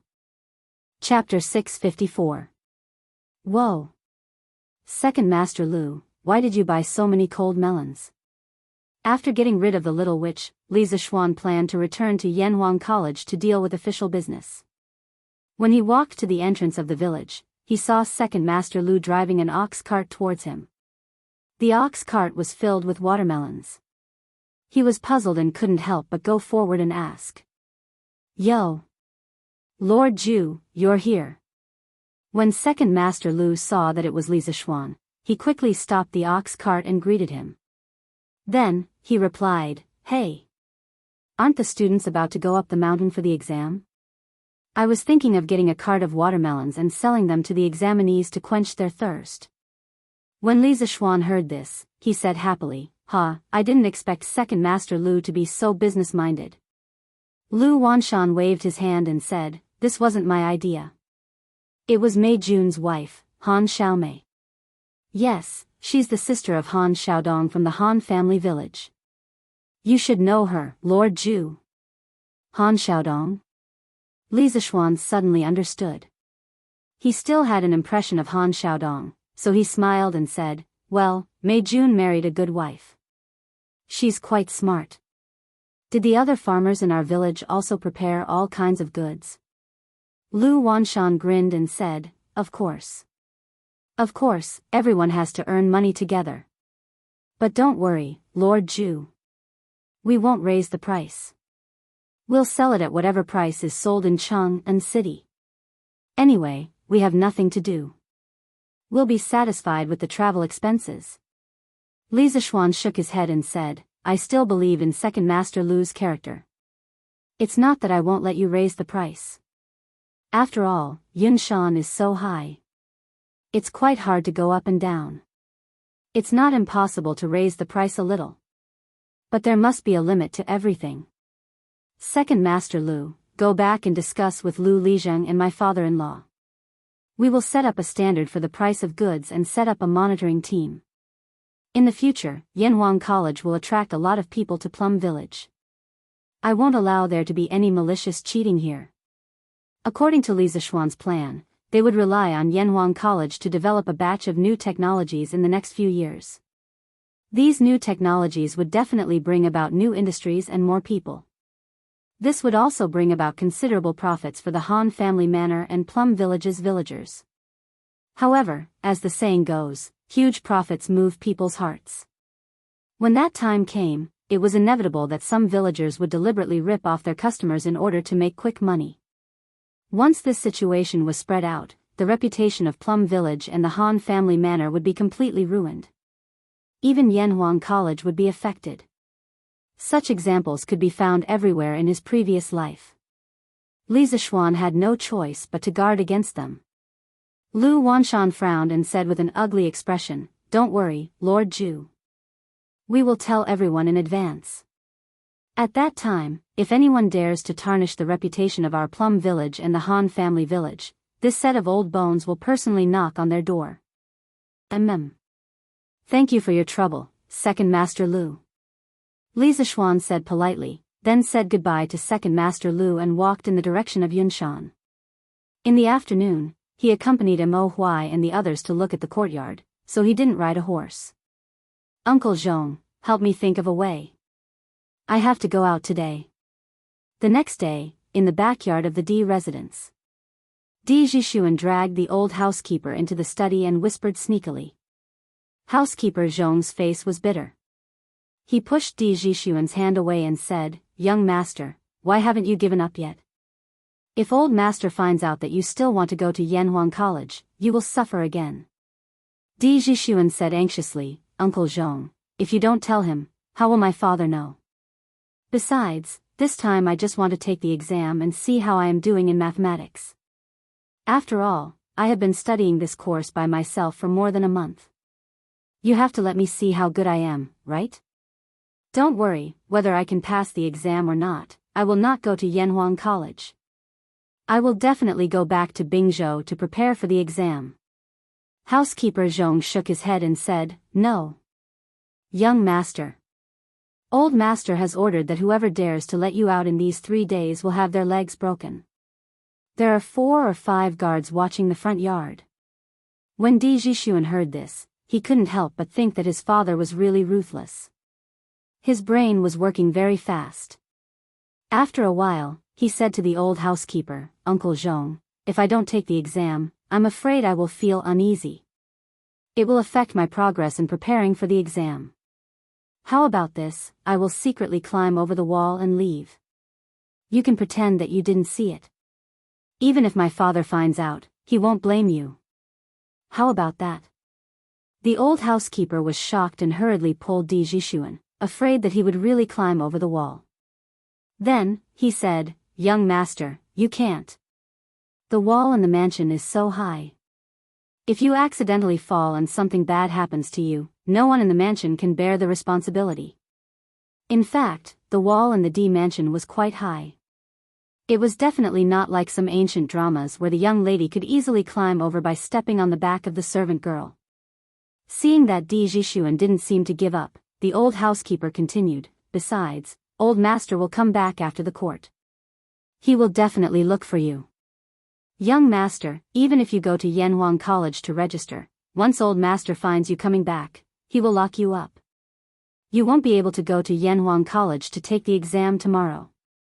According to Li Zishuan's instructions, Ma Zhou had published a notice in the most eye-catching headline of yesterday's Datang Daily, informing all the students in Chang and City who were preparing to take the entrance exam of Yanhuang College to go to Yanhuang College on September 17th, which was today, to get the exam number and enter the exam with the number. This was the real reason why Di Jishuan was in a hurry to escape from the D mansion today. If he couldn't get the exam number today, he wouldn't be qualified to take the exam tomorrow. In fact, according to the rules, it wasn't that others couldn't help him get the exam number, but the problem now was, who in the D mansion dared to help Di Jishuan get the exam number? Wasn't that asking for death? That was why Di Jishuan wanted to sneak out. However, what housekeeper Zhong said was not unreasonable. His house was 4 or 5 miles away from Yanhuang College. Even if he rode a horse, it would take nearly 2 hours to go back and forth. What's more, there might be many people waiting in line on Yunshan Mountain. In that case, he couldn't guarantee that he would come back before his father, and his intentions would be exposed. He would have even less chance to sneak out and take the entrance exam of Yanhuang College tomorrow. What should I do? At this moment, Di Jixuan was like an ant on a hot pan. He was very anxious. Once he set his mind on something, he would do whatever it took to accomplish it. Now, this feeling of helplessness made him very unhappy. Young master, I think you'd better give up. Old master is doing this for your own good. Don't do anything stupid. Alas. The old housekeeper persuaded and then left with a sigh. Only Di Jixuan was left in the room with a bitter face. Chapter 655. Haha. It's finally the day of the exam. After 2 months of hard work, we'll finally be able to see if we succeed or fail tomorrow. South of Chang'an City, Jianghu Academy. 3 unkempt men with unkempt hair and dirty faces stood in the courtyard, ready to go. One of the men laughed loudly. Looking at the man's face, it was Chen Tianhua, the down-and-out scholar who serialized Zhang Xiaohua's Legend of Cultivation in the newspaper. Haha. For the past 2 months, we have been in seclusion and studying hard. Luckily, Tianhua, you gave that child from the Wang family some benefits and let him send us newspapers every day. Otherwise, wouldn't we have missed the exam number plate today? Hua Hongyi's image was not much better at the moment. However, this guy's actions were naturally graceful, as if he was not affected by any external factors. He always looked so comfortable and indifferent. Chen Tianhua smiled and said, perhaps this is the saying, a scholar doesn't go out, but knows everything in the world. I have to say, Li Xiannan's Datang Daily has really given us a lot of convenience. A scholar doesn't go out, but knows everything in the world. This saying first came from chapter 47 of Laozi. One doesn't go out, but knows everything in the world. One doesn't follow the rules, but knows the heavenly Tao. One goes out far, but one knows little. That's why the saints don't know, don't see, and don't do. Hua Hongyi nodded in agreement. Seeing the two of them chatting, Liao Feichen couldn't help but say gloomily, I say, why are the two of you so confident? You don't seem to be nervous about tomorrow's exam at all? Hua Hongyi smiled faintly and said, nervous? What's the use of being nervous? Besides, we're all prepared for the exam, what's there to be nervous about? If we unfortunately don't make it, it only means that our qualifications are not good enough. It's useless to be nervous now. Chen Tianhua was more attentive. He felt that Liao Feichen seemed to be a little nervous, so he pondered for a moment and said, Feichen, Brother Hua is right. The most important thing in the exam is to prepare for it. It's useless to be nervous. Besides, the 3 of us don't have any reason to be nervous. Liao Feichen asked curiously, why? You must know that the number of students who applied for Yanhuang College this time is more than the number of people who took the imperial examination. Of course, he had also read this information from the newspaper. Chen Tianhua smiled confidently and said, because we were the first batch to know about Yanhuang College's enrollment information, and we also started preparing for the exam as soon as possible. This time, the students who applied for Yanhuang College came from the 365 provinces and counties of Great Tang. Although the Tang Dynasty daily used fast horses to teleport us, we had at least half a month to prepare compared to the examinees from other provinces and counties. This is our biggest advantage. In addition, we also got someone to buy the May exam papers from the School of Mathematics, so we have a certain understanding of the style of the male examinees from Li County. Therefore, in this entrance exam, other than the students from the School of Mathematics, the 3 of us have the biggest advantage. What reason do we have not to be confident? If we really don't get in, then we can only say, Heaven's death is not my fault for fighting. Heaven's death is not my fault for fighting. From the 7th volume of the Records of the Western Han Dynasty, Xiangyu Benji, Hua Hongyi nodded repeatedly when he heard Chen Tianhua's explanation. In the end, he couldn't help but praise, Tianhua, your analysis is still the best. I presume Feichen's heart will be at ease after hearing what you said. I realize that I'm even more confident now. Liao Feichen was obviously relieved. He nodded and said, "That's right." After hearing what Tianhua said, "I feel more at ease. Let's go to Yanhuang College." Chen Tianhua and Hua Hongyi had no objections, and the three of them went out together. On the way, smelling the fresh air and looking at the birds and flowers, Chen Tianhua sighed and said, "It's so comfortable outside. Even breathing is so much smoother." Liao Feichen was speechless and said, "Let's go quickly. If we're late, we'll have to queue for a long time again." This kid obviously knew everything about Li Zixuan very well. For the scooters, carriages, mirrors, etc., one had to queue. For the newspapers and cheap books, one had to queue. For the Drunken Immortal restaurant's chicken, Drunken Immortal, Dompa pork, meatballs, etc., one also had to queue. Therefore, Liao Feichen believed that there was an 80% chance that they would have to queue to get the exam number this time. The other two felt that it was reasonable and quickened their pace. However, Hua Hongyi was still walking and said, "If the three of us all pass this time, then we'll have to help each other in Yanhuang College. How about giving the three of us a title?" Liao Feichen rolled his eyes and said disinterestedly, "Boring." Chen Tianhua was interested and said, "That's a good idea. In my opinion, how about we call ourselves the Three Heroes of Jianghu? After all, the three of us met at Jianghu Academy and spent more than 4 years there." Hua Hongyi laughed and said, "Good. That's a good name. I agree." Liao Feichen thought about it and also felt that the name was not bad. He nodded and said, "Then I agree." Chen Tianhua clapped his hands and said, "Then it's settled. From now on, the three of us will be called the Three Heroes of Jianghu." After deciding on the name, the three of them seemed to be in high spirits. They walked with a majestic gait. After a while, Hua Hongyi suddenly said, "Oh. That's right. After this exam, Tianhua, your Zhang Xiaohua's biography of a cultivator, and Feichen, your long immortal journey, have to be updated as soon as possible. Otherwise, we'll all have nothing to eat." It's time to update. Chen Tianhua subconsciously agreed. However, after saying that, he immediately realized that something was wrong. He said angrily, "F***CK. Hongyi, you still have the nerve to say that? You've been freeloading off me and Feichen for several months. Every day, you said that you wouldn't freeload off us after your novel was published. In the end, until now, there's not even a shadow of your novel." Liao Feichen also quickly agreed and said, "That's right, that's right. Hongyi, tell us quickly. How long more before your novel is published?" Although they spoke fiercely, the two of them were not really angry. This was because before they started writing novels, they were the poorest. At that time, Hua Hongyi was the one who helped them. Therefore, now that Hua Hongyi was freeloading off them for several months, they were willing to accept it. When Hua Hongyi heard the condemnation of his two classmates, he couldn't help but blush. He coughed twice and said embarrassedly, "Cough, cough.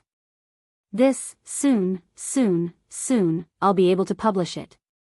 Actually, only he knew that he hadn't even started writing his novel. Chapter 656. A while ago, Chen Tianhua and Hua Hongyi stopped updating their novels in order to prepare for Yanhuang College's entrance exam.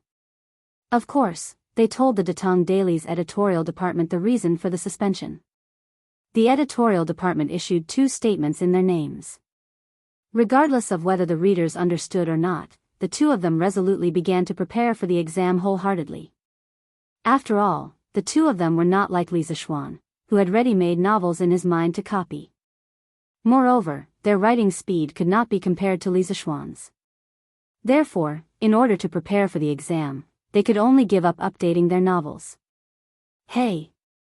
Did you notice that during this period of time, it's not only me and Tianhua who stopped updating their novels on Datong Daily? Many novels have stopped updating." Liao Feichen suddenly said as the three of them walked out of the city. Thinking about it carefully, it's true. Could it be that the other authors are also preparing for the Yanhuang College's entrance exam? Hua Hongyi pondered for a moment and guessed. Chen Tianhua nodded and said, "It's possible. This collective suspension of updating will probably have a great impact on Datang Daily's Dahua Jianghu section. However, fortunately, the legend of a mortal's journey to immortality stood up at the critical moment and updated 15 times a day, directly filling the gap in this section. Otherwise, the Dahua Jianghu section would very likely be drowned by the reader's saliva." Liao Feichen thought for a moment and said, "That's true, but that leather knight is really a monster. 15 times a day, how did he do it? He's simply not human." 3 months ago, after Li Zishuan broke through to the Grandmaster realm, not only did his true qi and spiritual power have been greatly improved, but his ability to control the various parts of his body naturally became more proficient. Therefore, with the support of the Grandmaster realm, his writing speed was also faster. He often wrote more than 100 chapters a day, which was really abnormal. Chen Tianhua also found it somewhat difficult to understand. He wondered, maybe he really is not human. Originally, the three of them didn't know the specific location of Yanhuang College. But today, there were many students from Chang and City heading to Yanhuang College. They followed a group of people and found their way there. Standing at the foot of the Cloud Mountain, Hua Hongyi exclaimed as he looked at the majestic peak, the straight and wide mountain path, as well as the crowds coming and going on the mountain path. Who would have thought that there would be so many people coming and going in such a remote place? Li Xiannan is really a strange person. He actually built the academy on top of the mountain. This way, the construction difficulty and cost will increase by a lot. Chen Tianhua smiled and said, "After a few more years, there will definitely be more and more people here. As for the problem of cost that you mentioned, Hong Yi, this is not something we should consider. Haha. Let's go up quickly. Along the way, I've heard other students praise Yanhuang College as a heavenly palace. I can't wait to go up and see it." Hua Hongyi shook his head and said, "No matter how luxurious the building is, it's just a pile of dead things. In comparison, I'm more interested in the knowledge that Yanhuang College wants to impart." Haha. Young friend, at first, this old man thought the same as you. But after seeing the true face of Yanhuang College, this old man no longer said that. At this moment, on the mountain path, an old man in a blue shirt holding a book walked over while laughing. Liao Feichen, Hua Hongyi, and Chen Tianhua were shocked and took 2 steps back. There was no other reason other than the strong smell of alcohol on this old man. Haha. Fine. Fine. This old man won't say much. You kids can go up the mountain and have a look. After all, what you hear may be false, but seeing is believing. When the old man saw the reactions of the 3 people, he laughed awkwardly and then floated away. Hua Hongyi felt that he was a little rude and couldn't help but shout from behind, "Hey! Old mister, please wait." Who knew that the old man would walk away as if he didn't hear him? This old man reeks of alcohol and he just came down from the mountain. Why do you think he's going to Yanhuang College? Liao Feichen looked at the old man's back and muttered. Chen Tianhua frowned and pondered for a moment before saying, looking at his words and actions, he's free and unrestrained. Since he's so old, he's definitely not here to apply like us. He looks more like a teacher from Yanhuang College. Ah. Liao Feichen was dumbfounded. He muttered, "Are the teachers from Yanhuang College all drunkards?" At this moment, Li Zishuan, who was sitting in the principal's office of Yanhuang College, didn't know that Wang Ji, who had just asked him a question, had tarnished the image of Yanhuang College. "You can't say that." Hua Hongyi chuckled and said, "First of all, we don't know if that old man is a teacher from Yanhuang College or not. Second of all, although he reeks of alcohol, his demeanor and movements are extremely sober.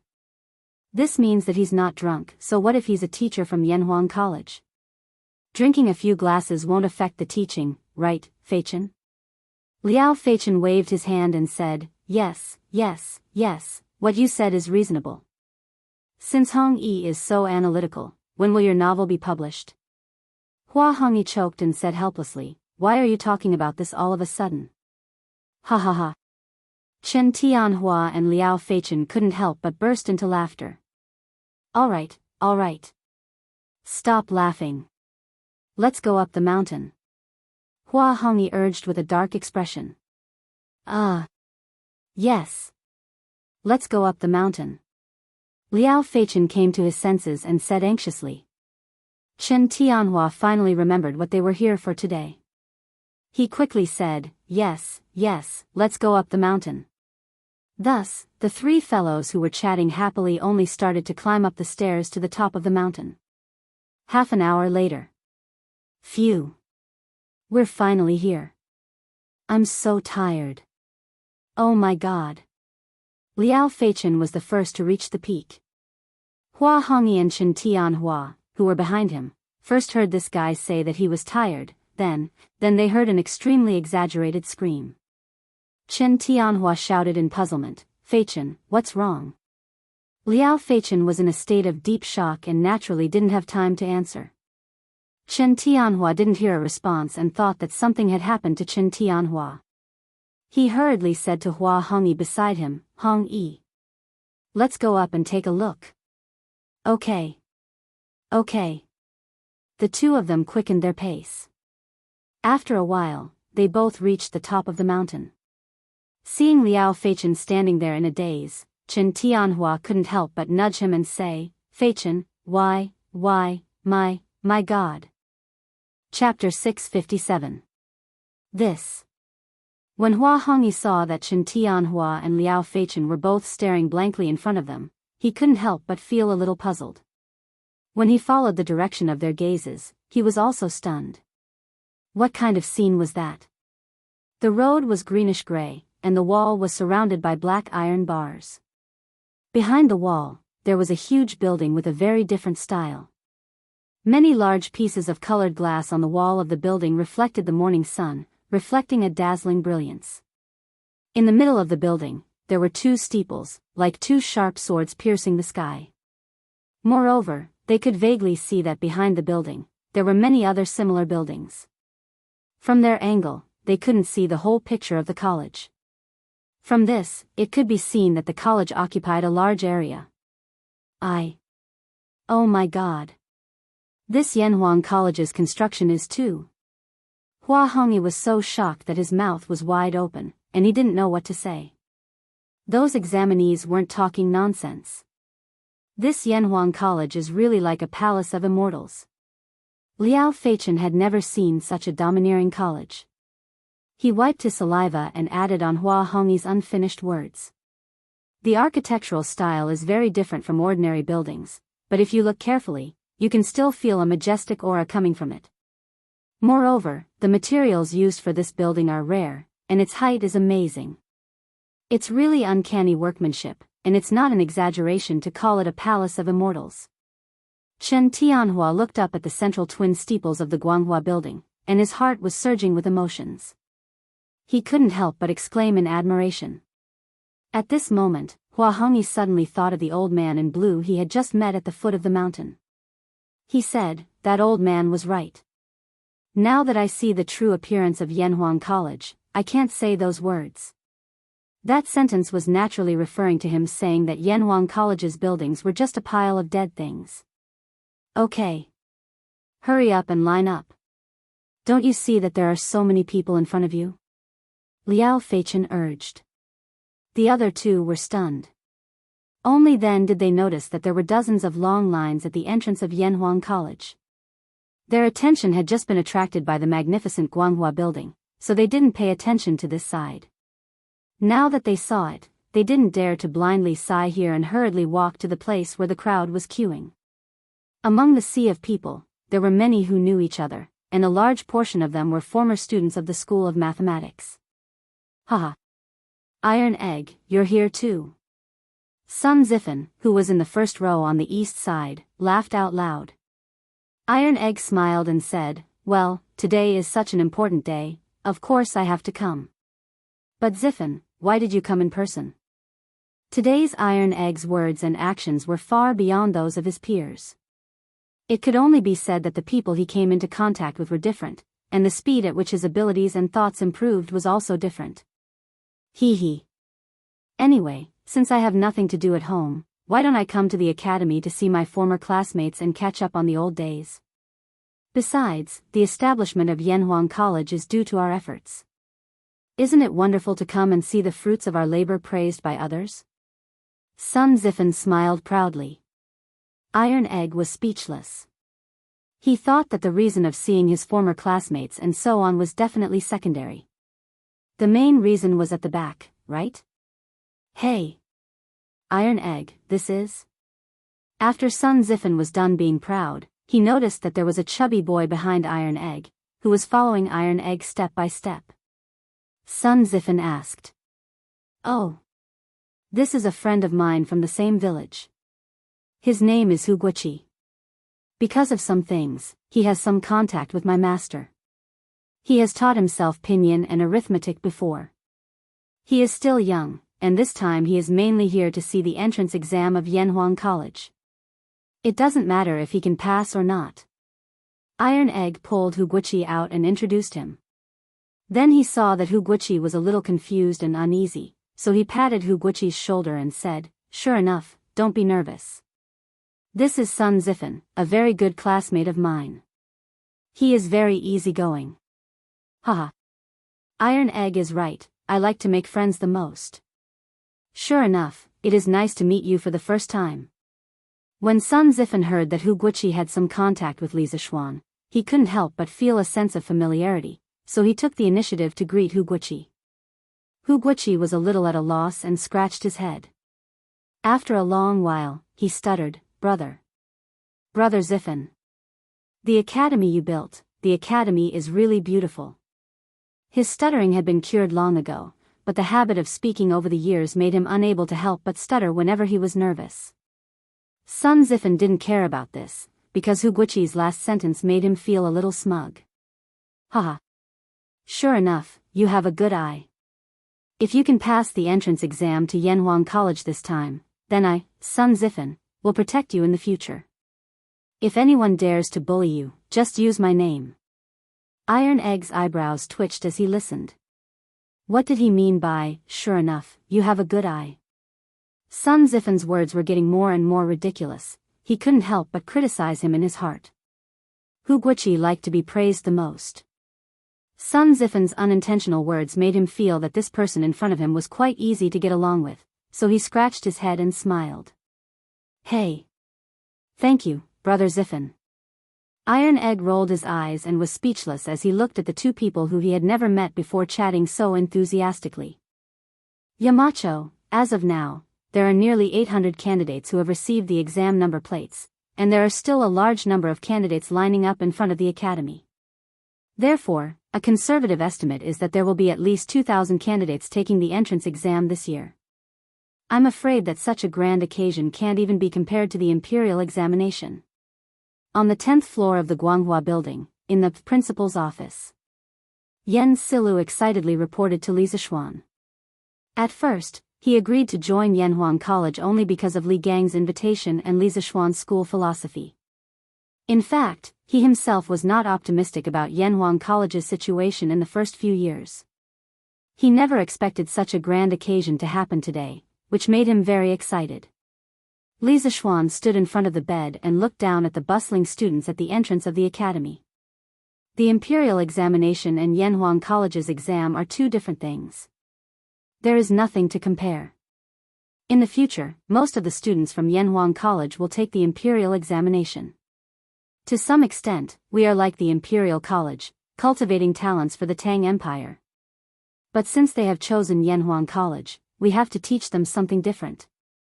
Rigorous scholarship is the foundation of Yanhuang College. We don't have to compare with others. Chapter 658. Yamacho is right. I didn't expect someone of my age to be obsessed with looks. I'm ashamed of myself. After hearing Li Zixuan's plain words, Yan Silu felt both ashamed and ashamed. He cupped his hands and said, "Thank you for your generosity." Li Zixuan shook his head and said meaningfully, Sir, you're exaggerating. I'm not saying that Yanhuang College can't compete. We don't have to compete for things like the number of students, but we have to compete for academics. Since we've chosen academics, we only need to care about academics. In the future, Yanhuang College will be the holy land of Tang Empire. Yan Silla pondered for a moment and understood the meaning behind Li Zishuan's words. He praised, Yamacho is right.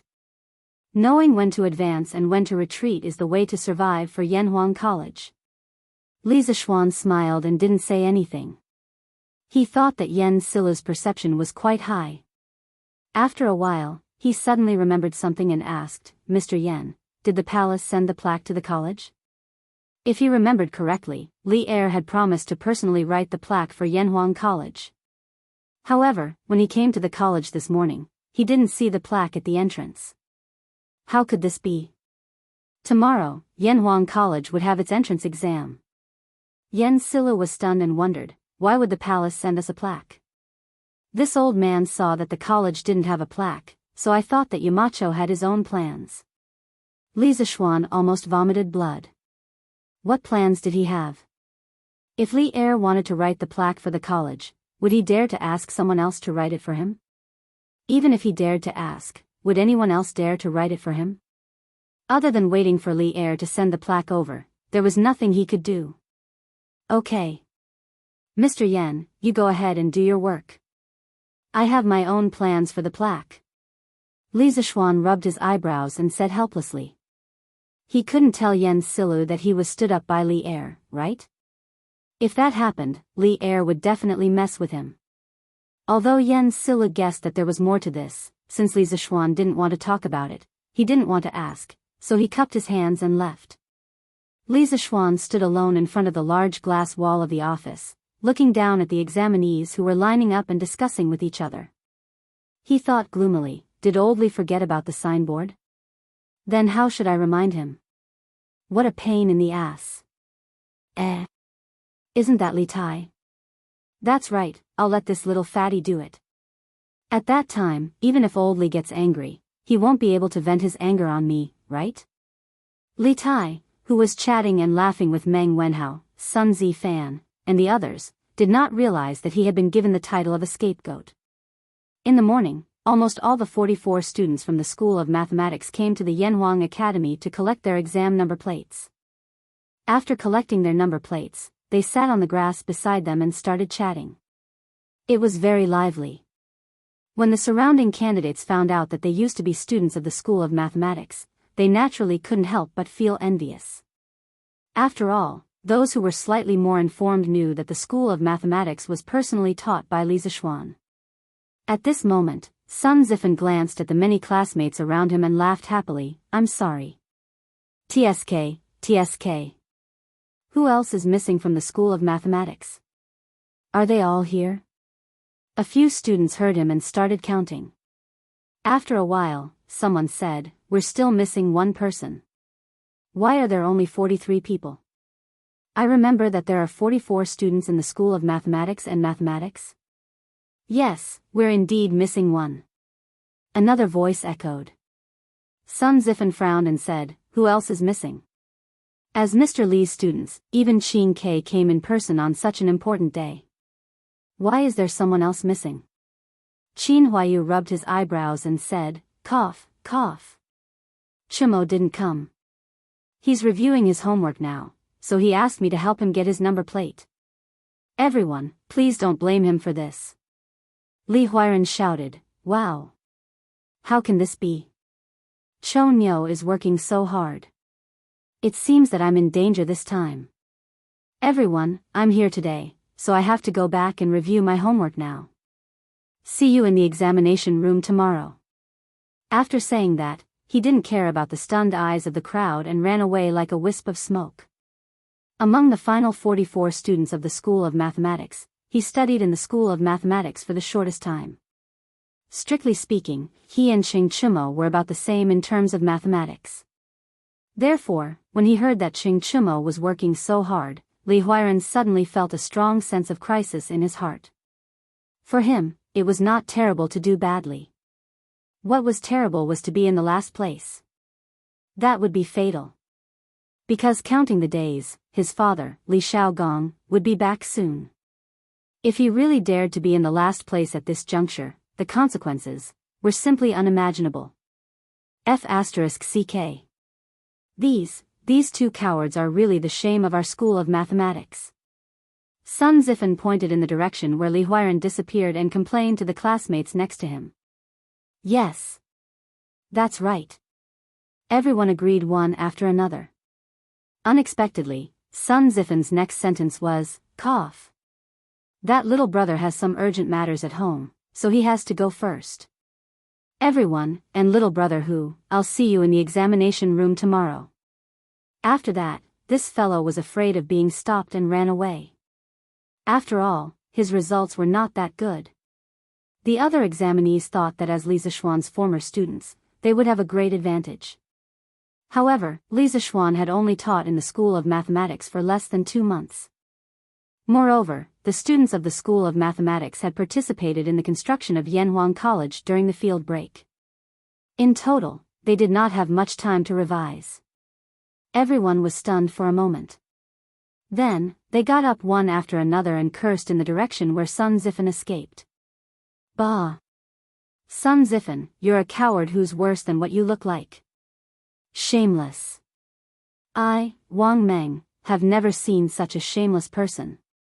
Everyone, please wait here for a moment.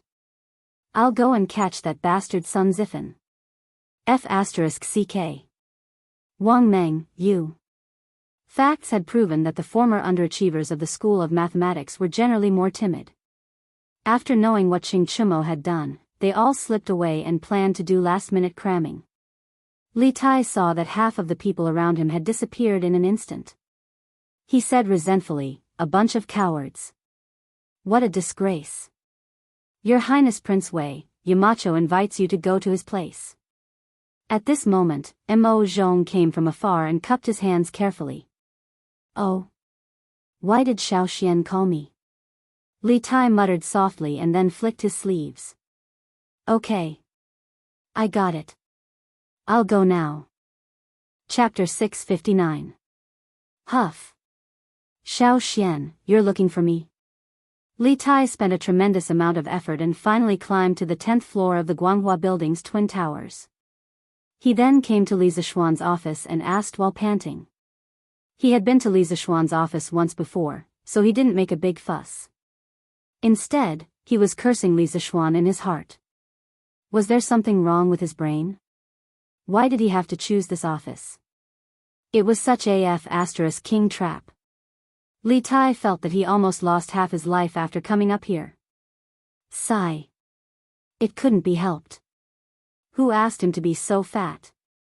Although Li Zishuan had become Yanhuang College's Yamacho, and Li Gang, Yan Silu, and the others of the older generation had changed to calling him Yamacho, Li Tai, Qing Chumo, and the others who were close friends with Li Zishuan still called Li Zishuan by his name in private. Qingke, do you have to go this far? The last time you came to my office, you were also like this. In my opinion, you need to lose some weight. Li Zishuan wanted to get straight to the point, but when he saw Li Tai looking like he would collapse at any moment, he couldn't help but speak out of turn. After all, Li Tai was really too fat. In the long run, there would definitely be problems. Only he dared to say this. If it was someone else, Li Tai would definitely flip out. Li Tai panted for a while, then gulped down a cup of tea and said, It wasn't easy for me to get this fat. Why should I lose weight? Besides, it's so hard to lose weight. I can't stand it. This reason was so strong. Li Zishuan was instantly speechless. After pausing for a while, he said somewhat maliciously, Hey. Since you don't want to reduce it, there will be someone willing to help you in a few days. Li Tai immediately sensed danger. He widened his eyes and pointed at Li Zishuan. Damn. Little Xian, I've always treated you well. If you need help, I'll help you without asking for anything in return. What do you mean by this? Tell me, what are you plotting? Li Zishuan said unhappily, Qingke, why are you so agitated? I'm not going to cut off your flesh. Look at how scared you are. Li Tai said angrily, who knows what kind of evil ideas you have in mind? Who would be able to stand it if you deliberately set people up? In the end, the little fatty suddenly reacted and said, "Oh right, when I helped you complete the geography textbook, you promised me that I could take 3 days off in the first month of school. Does that still count?" Li Zishuan thought about it. 3 days was 3 days. The military training lasted for a month. What was the harm in letting this kid off for 3 days? So he nodded and said, "Of course it counts." Li Tai was instantly relieved and said happily, "That's good. That's good." Then he returned to the topic and asked, "Little Xian, why are you looking for me today?" Li Zishuan sighed and pointed at Yanhuang College's gate downstairs. "It's about the academy's plaque. Previously, His Majesty said that he would personally inscribe the plaque for Yanhuang College. Perhaps because it was a long time ago and His Majesty was usually very busy, he forgot about this matter. I want you to help remind His Majesty. After all, Yanhuang College is about to start." Li Tai couldn't help but be stunned. It was the first time he heard that his father would go back on his word. He smacked his lips and was about to agree when he suddenly rolled his eyes, crossed his arms, and said calmly, "So that's how it is. I can help you, but little Xian, shouldn't you also give me something?" Li Zishuan was confused and said, "What do I have to give you? I'll give you a string of money? F***ck. Li Tai was so angry that he couldn't help but curse. Li Zishuan didn't lack money, but Li Tai didn't lack money now either. "I don't want your money. I want to say that I'll help you get the plaque for the academy. When school starts, you'll give me 3 days off, how about that?" This time it was Li Zishuan's turn to be angry. His old face darkened and he said, "You wish, kid. You'll also be a student of the academy in the future. You have a part in the academy's affairs. If you can't get the plaque done this time, do you believe that I won't cancel your previous 3 days of leave?" Faced with this almost shameless method, Li Tai was immediately dumbfounded. He said in a flustered and exasperated manner, "You. As a Yamacho of Yanhuang College, how can you do something so untrustworthy?" Li Zishuan immediately retorted, "Then as a member of Yanhuang College, how can you not have a sense of collective responsibility?" Li Tai was speechless. After a while, he said hatefully, "Fine. Very good. You win." After saying that, the little fatty's face darkened and he left the principal's office. Li Zishuan looked at his back and said to himself, "Hey. This little fatty always likes to think of ways to take advantage of loopholes. However, it won't be long before you'll thank me for my persistence today. Your Majesty, the Prince of Wei requests an audience." In Ganlu Hall, after the morning court, Li Er didn't hurry to read the memorials. Instead, he came here on a whim to practice calligraphy. Just as he was in a trance, the chamberlain suddenly came in and whispered, "Announce." Li Er didn't even raise his head and spat out a word from his mouth. "Your son greets Imperial Father." In a flash, Li Tai came in from outside the hall and bowed to Li Er. Didn't Qingke go to Yanhuang College in the morning? Why are you back so soon?" Under normal circumstances, when Li Er was practicing calligraphy, he hated being disturbed by others the most. But today, the person who disturbed him was Li Tai, so the result was naturally different. He loved his son Li Tai very much. So, at this moment, he was earnestly copying calligraphy as he spoke to Li Tai. "Imperial Father, I came back after catching up with my classmates. Imperial Father is in a good mood today. Are you copying Wang Youjuan's calligraphy again?" Li Tai didn't know how to tell Li Er about the plaque of the Yanhuang Academy, but when he saw that Li Er was practicing calligraphy, he suddenly had a good idea. He took a step forward and whispered to Li Er, "Brother Li Er, I'll tell you about it. Qingke, come and take a look at Imperial Father's calligraphy. How is it?" Coincidentally, at this moment, Li Er finished the last stroke. He put the pen aside and let out a long sigh of relief. Then, he smiled at Li Tai. At this moment, he naturally didn't know that Li Tai was harboring evil intentions. "Yes, Imperial Father." Li Tai took small steps and came to the side of the desk. He looked at the calligraphy seriously from beginning to end for a long time. Then, he saw his body trembling with excitement and said, looking at the exquisite workmanship of this calligraphy, the method is pure and beautiful, comparable to Wang Youjuan's. Your son congratulates Imperial Father on improving his calligraphy. Chapter 660. Ha! Qingke, you've learned how to flatter people too. Within the sweet dew hall, Li Er pointed at Li Tai and reprimanded him with a stern face. However, if one looked closely, they would be able to see a smile on Li Er's face. Obviously, he was not really angry. Li Tai hurriedly bowed and said, I'm afraid. Everything I said just now was from the bottom of my heart. Even if Yu Shaojian were to personally appraise it, he would still be full of praise for father's calligraphy. The Yu Shaojian he was referring to was the secretary Yu Shinan, one of the 4 famous calligraphers of the early Tang dynasty. Li Er did not deny it and said casually, Oh? Is that so? After spending so much time with Li Zishuan, Li Tai had also become an actor. He said with a sincere face, he said sincerely, I've been copying Wang Youjuan's calligraphy for a year, but I've never been able to find the right path. Today, when I saw father's calligraphy, I suddenly felt enlightened. I sincerely hope that father can give this calligraphy to me. After I study it carefully, I might be able to catch a glimpse of the master of calligraphy's charm. This was a blatant bootlicking, but Li Er liked it. In fact, during the 300 years from the Eastern Jin dynasty to the Tang dynasty, Li Er could be considered as Wang Shiji's #1 fan.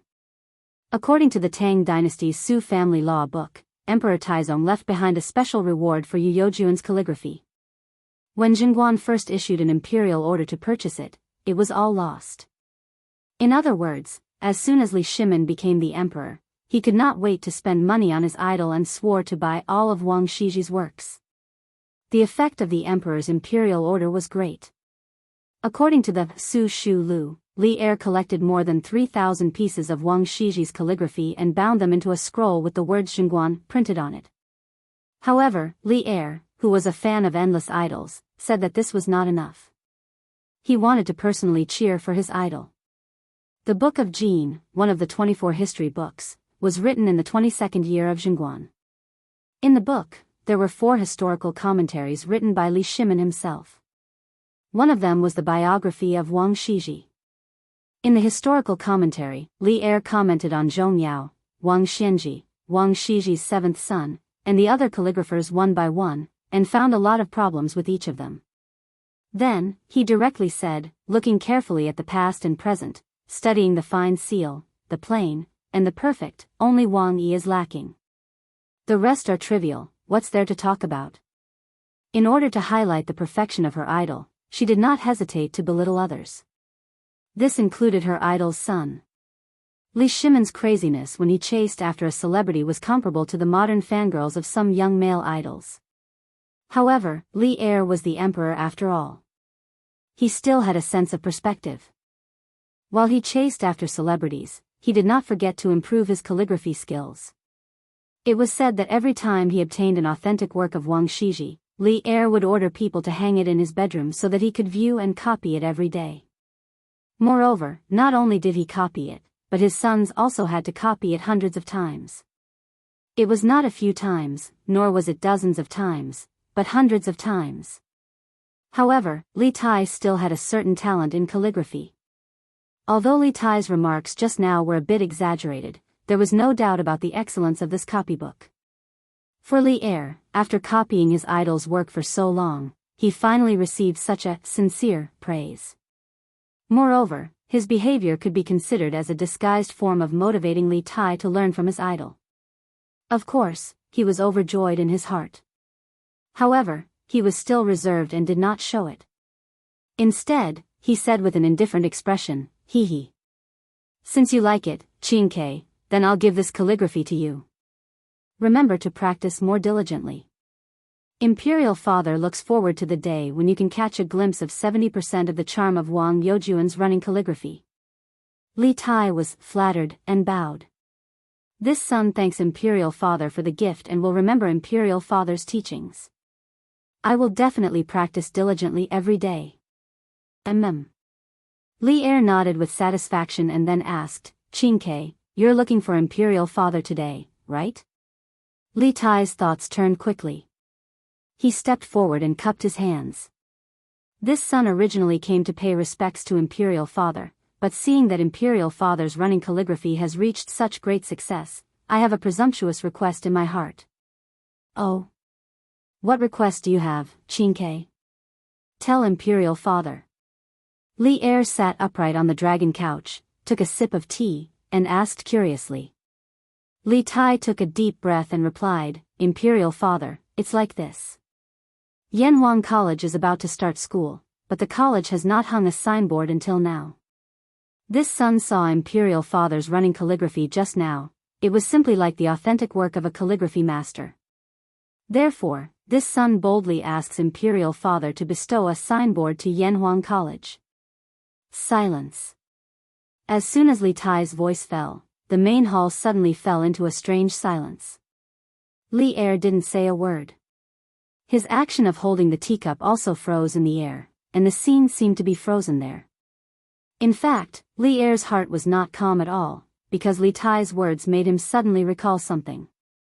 3 months ago, the 8 professors of the Imperial College, led by Cui Shanyu, jointly impeached Li Zixuan for corrupting the academic atmosphere, disrupting the teaching order of the Imperial College, and privately teaching miscellaneous studies. When Li Zixuan heard the news, he used a tongue daily to punish Cui Shanyu and the others. Then, he angrily resigned and wanted to go back home to teach. At that time, Li Zixuan was attracted by the engineering prospects described by Li Zixuan, so he agreed on the spot that after Yanhuang College was completed, he would personally inscribe a signboard for Yanhuang College. However, after such a long time, during which Li Zixuan was assassinated, the 7 cultivators sect was destroyed, the Cui family was involved, and then there were constant storms in Cheng and city. By the time Yanhuang College was completed, Li Er had already forgotten about his promise to inscribe a signboard. Now, Li Tai suddenly mentioned this matter in front of him. Was it intentional? Or was it unintentional? After pondering for a long time, Li Er finally returned to normal. He put down the teacup, looked at Li Tai, and nodded, good. This emperor will inscribe a signboard for Yanhuang College. Whether Li Tai did it intentionally or not, since he didn't take the initiative to point it out, Li Er didn't need to take the initiative to mention what happened 3 months ago. After all, as a father, he still needed to maintain a bit of dignity in front of his children. This son thanks father. Of course, the little fatty mentioned it intentionally, but his acting skills were pretty good. For a moment, Li Er couldn't tell whether it was real or fake. Li Er came to the dragon desk. Li Tai eagerly spread out the rice paper for Li Er and began to grind it on the side, looking like a lackey.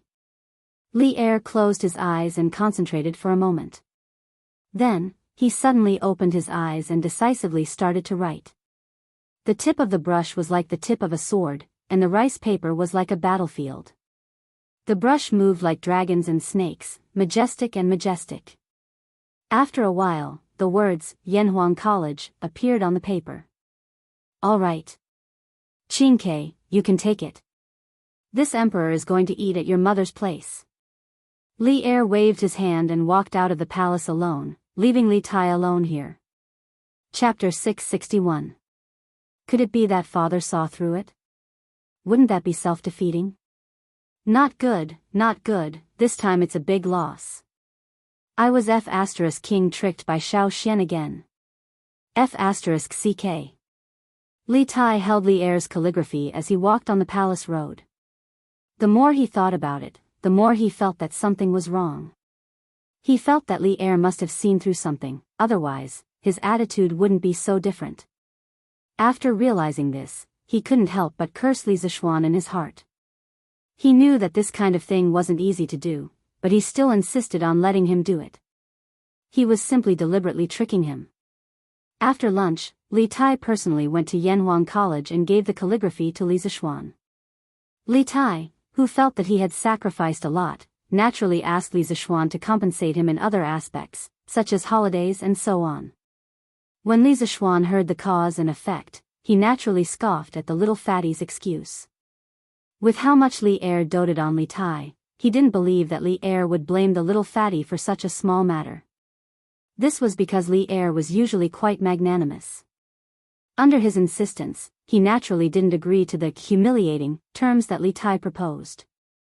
Li Tai had no choice but to leave. Hey! This little fatty is really... Li Zishuan muttered to himself. Then, he was attracted by the 4 large words, Yanhuang College, written in bold calligraphy. Although he didn't understand calligraphy, he could see a trace of sharpness from these words. Compared to the words that Chu Suiliang had inscribed on the signboard of Chitsu Pavilion, these 4 words were more natural and more soul-stirring. Good calligraphy. Li Zishuan praised from the bottom of his heart. Perhaps he had asked Li Er to inscribe these words to give Yanhuang College an extra layer of protection, but now it seemed that the calligraphy level of these 4 words alone was enough to serve as the signboard of Yanhuang College. Mo Yun, send this calligraphy to Pang Feiji downstairs and ask him to send it to the workshop quickly. Tell the workshop to make the signboard of the college before the day after tomorrow. Li Zishuan took the calligraphy and handed it to Mo Yun as he ordered. Yes, Yamacho. Mo Yun took the calligraphy and turned to leave in a very capable manner. There were a total of 11 followers of the school of Mo in the Mo family who majored in martial arts. Among them, Mo Zhong and Mo Yun's realm was the highest, both in the late stage of qi refining. Most of the rest were in the early or middle stage of qi refining. These people together could be considered a very powerful force. Therefore, the security of the college was mainly in charge of this team of followers of the school of Mo. The team of guards led by Pang Feiji was mainly responsible for the safety of Li Zishuan's family. Because there were too many candidates coming to Yunshan today, Brother Chicken had specially brought people to help maintain order. After Mo Yun left, Li Zishuan got up and walked to the glass wall. He lowered his head to look at the situation below. Mo Zhong saw this behind him and couldn't help but wipe the cold sweat on his forehead. He had been in this office for a few days, but he didn't dare to stand by the glass wall and look down like Li Zishuan. This position was really too high. Even a qi refining master would fall to his death. Mo Zhong, inform Li Gang, Yen Silu, and the leaders of the various departments of the college to meet in the conference room in 2 hours.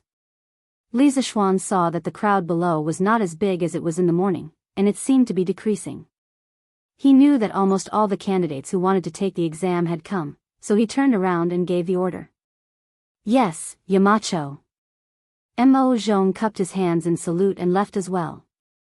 At this time, Li Zishuan couldn't help but think of Di Zhishuan's figure. He had spent 90% of his time in this office today, and he often looked down from time to time. He saw many familiar figures, but he didn't see Di Zhishuan. Maybe I missed him? Li Zishuan shook his head. There were so many candidates today. No matter how good his eyesight was, it was impossible for him to see all of them. 2 hours later, in the conference room of Guanghua Building. Today, thousands of candidates came to the college. Thanks to everyone's coordination, we were able to keep things in order without any trouble. Thank you for your hard work. Li Zishuan saw that everyone was present, so he stood up and said politely. Haha. It's not hard at all. It's what we should do. Everyone cupped their hands and said modestly. Only Wang Ji sat there awkwardly. He drank a little when he came this morning, and Li Gang was afraid that his drunken appearance would affect the image of the college among the students, so he let him go back first. Among everyone present, he was the only one who didn't help much. Well, Mr. Yen, can you count the number of students who came to pick up their exam number plates today? Li Zishuan looked at Yen Silu and asked. Yen Silu was already prepared. He looked at the booklet beside him, then stood up and said, It's unlikely that there will be many candidates today. I don't think there will be many examinees here at this time. Let me tell you the statistics before I came to this room. According to the data submitted by the teachers in charge today, there are a total of 2,118 examinees who came to collect their number plates. Compared to the final number of people who signed up according to the Tang Daily, 3,890 examinees, the reference rate for this entrance exam is much higher than the previous estimate. Li Zishuan nodded solemnly and said, Everyone must have heard that since so many candidates came to pick up their exam number plates today, it means that the number of students who will be taking the exam tomorrow will be roughly the same number. With so many students taking the exam, it means that there are also many students who are optimistic about the future of Yanhuang College. This is something to be happy about. At the same time, we must be aware of the heavy responsibility on our shoulders. We can't let down those who trust us. Therefore, the Academy will increase the invigilation efforts tomorrow. The leaders of each department must clearly instruct the invigilators under them to correct their invigilation attitude. They must not be absent-minded during the invigilation period, and they must have zero tolerance for cheating. During the exam in the morning and afternoon, I will personally go to each examination hall to inspect. If any cheating is found in any examination hall without the invigilator noticing, a demerit will be recorded. At the same time, the corresponding department leader will be held responsible. I need to remind everyone that these demerits will affect the evaluation of teachers' titles at the end of the academic year. Please pay attention to it. In this exam, we must let all the candidates feel fair and just. If we can't even do this, then there's no need for Yanhuang College to continue existing. Everyone, do you understand? Hearing Li Zixuan speak so solemnly, the expressions of everyone in the room gradually became serious. At this moment, they all replied in unison, understood. Chapter 662. Yanhuang College's exam was divided into two parts. In the morning, it was a combined exam for classics and morality. In the afternoon, it was a single subject exam for mathematics. The duration of the exam was 4 hours. The questions for the classics section were set by Li Gang and Li Zixuan. Li Zixuan had repeatedly instructed them to lower the difficulty and not set any tricky questions. Of course, the two old men were unwilling at first, but Li Zixuan kept persuading them, so they could only agree in the end. The questions for the morality and mathematics section were, of course, set by Li Zixuan himself. He had already given out the test papers 5 days ago. After the printing, all the test papers were guarded by Wu Hou 24 hours a day in the workshop. There was no way that the questions would be leaked in advance. Now, everything was ready. All that was left was the east wind. The next day, when Chang and City's east gate opened, thousands of examinees who had been waiting at the city gate for a long time filed out. They carried their test boxes, the school bags used by the ancient people, and walked in groups of 3 to 5 toward Yanhuang College. Of course, some examinees from rich families rode horses and carriages. Some examinees were accompanied by their relatives. In order to make it in time for Yanhuang College's exam, all the examinees gathered here.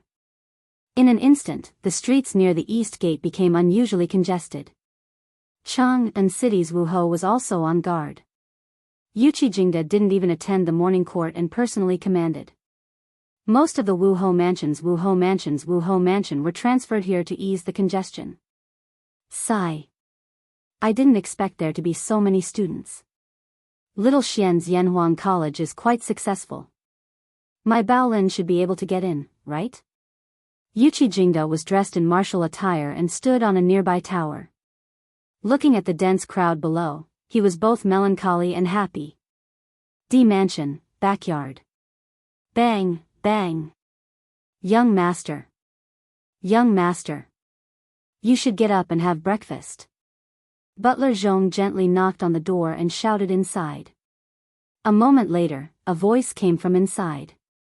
Uncle Zhong, I'm not eating. Being locked up in the residence every day is like being in jail. How can I have the mood to eat? Hearing this, Butler Zhong hurriedly knocked on the door again and said, Little young master, you didn't eat last night. Master is very angry. When he left this morning, he specifically told this old man to let you eat some rice no matter what. Please don't make things difficult for this old man, and don't starve your body. In the room, Di Zhixuan's voice sounded a little impatient. He said, Uncle Zhong, don't try to persuade me. I'm really not hungry. Please don't bother me. Let me sleep for a while. Since I can't get out, are you not going to let me sleep? Hearing this obviously childish words, Butler Zhong sighed helplessly. Young master, this old man also wants you to leave, but no one dares to disobey master's orders. Besides, you can leave the residence as you wish tomorrow. Come out and eat something. Humph. Uncle Zhong, you know what I'm thinking. What's the use of me going out tomorrow? Take it away quickly. I won't eat it. Also, ask all the servants in the backyard to leave. Don't disturb my sleep.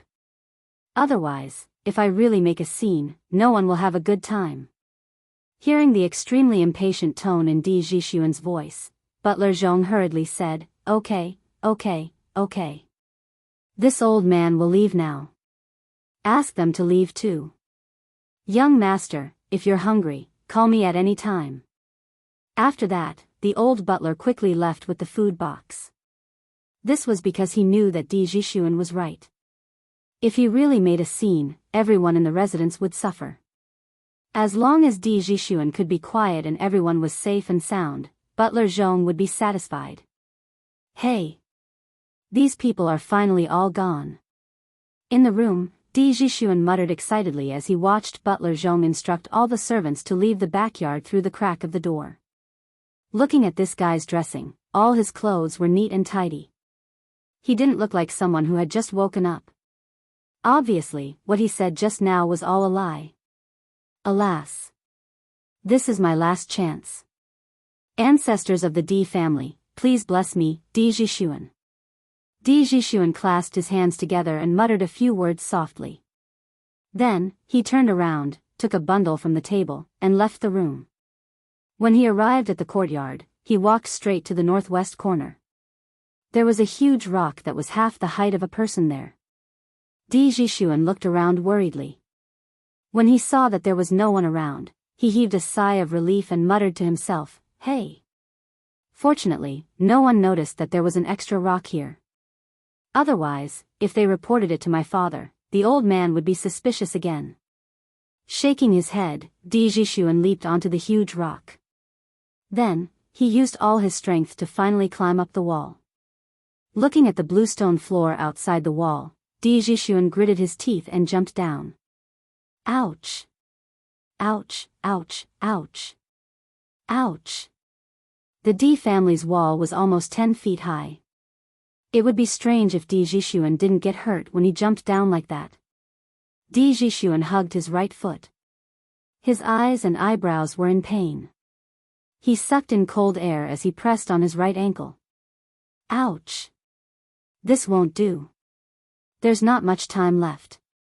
I have to go to Jianghu College as soon as possible. Otherwise, this jump will be in vain.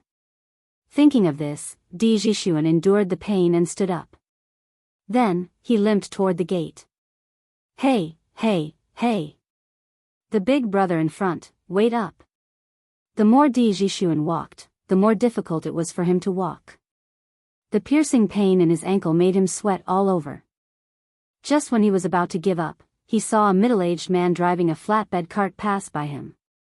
His heart stirred and he hurriedly yelled out, Hey! Young master, are you calling me? The middle-aged man heard him and hurriedly reined in the old horse that was pulling the cart. He turned around and asked. Di Zhixuan used the last bit of his strength to catch up with the middle-aged man. He took out a golden leaf and said, Big brother, I accidentally hurt my foot just now. Now, I have something urgent to do. Can you sell this horse to me? The price is negotiable. At this time, he obviously didn't care about whether it was worth it or not. He could only get to Jianghu College in time if he had a horse to ride. As for money, his family wasn't that short of money. Young master, you can't do that. This horse is an old one. It's specially used to pull goods. It's not worth much. Young master, your foot injury is so serious. Even if you ride a horse, it won't be easy. Why don't you tell me where you want to go? I'll drive you there. The middle-aged man saw the golden leaf shining in Di Zhixuan's hand and quickly waved his hand. Di Zhixuan didn't expect the man in front of him to be so straightforward. He smiled and said, Then I'll have to trouble you, big brother. If you send me to Jianghu College outside the city, I'll definitely thank you. Chapter 663. At the academy, all the teachers were already on standby at dawn. Li Zishuan didn't return to Chang'an last night. Instead, he stayed in Yunshan's courtyard. Early in the morning, he left his wife's warmth and came to Yanhuang College. In fact, the teachers of the academy were almost ready. However, Li Zixuan was afraid that something they couldn't handle would happen, so he came so early. Seeing that it was still early, Li Zixuan invited Yan Silu, Li Gang, and Mo Huai to have breakfast together in the academy's cafeteria.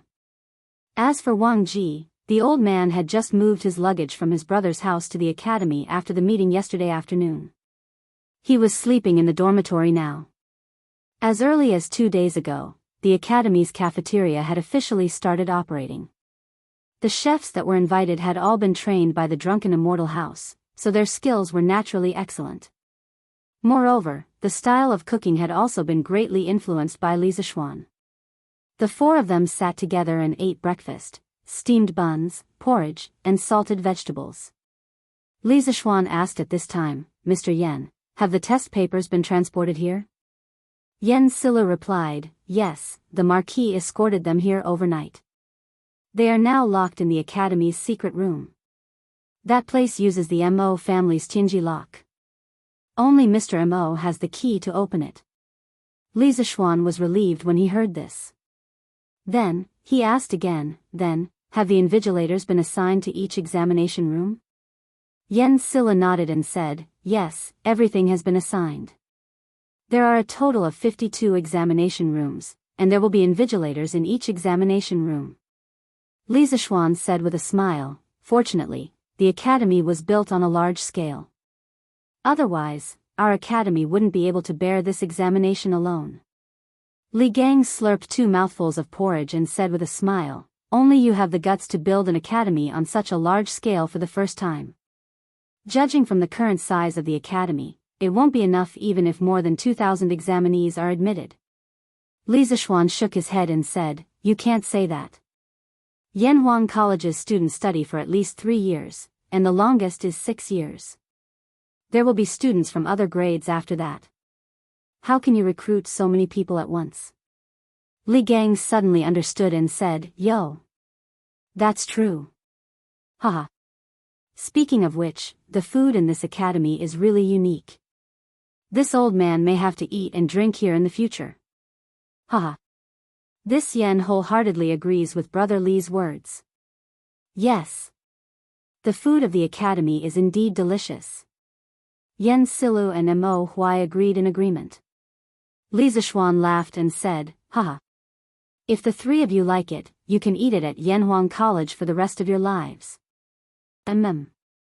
That's exactly what I was thinking. At 6:30 a.m., the first batch of examinees arrived at Yanhuang College.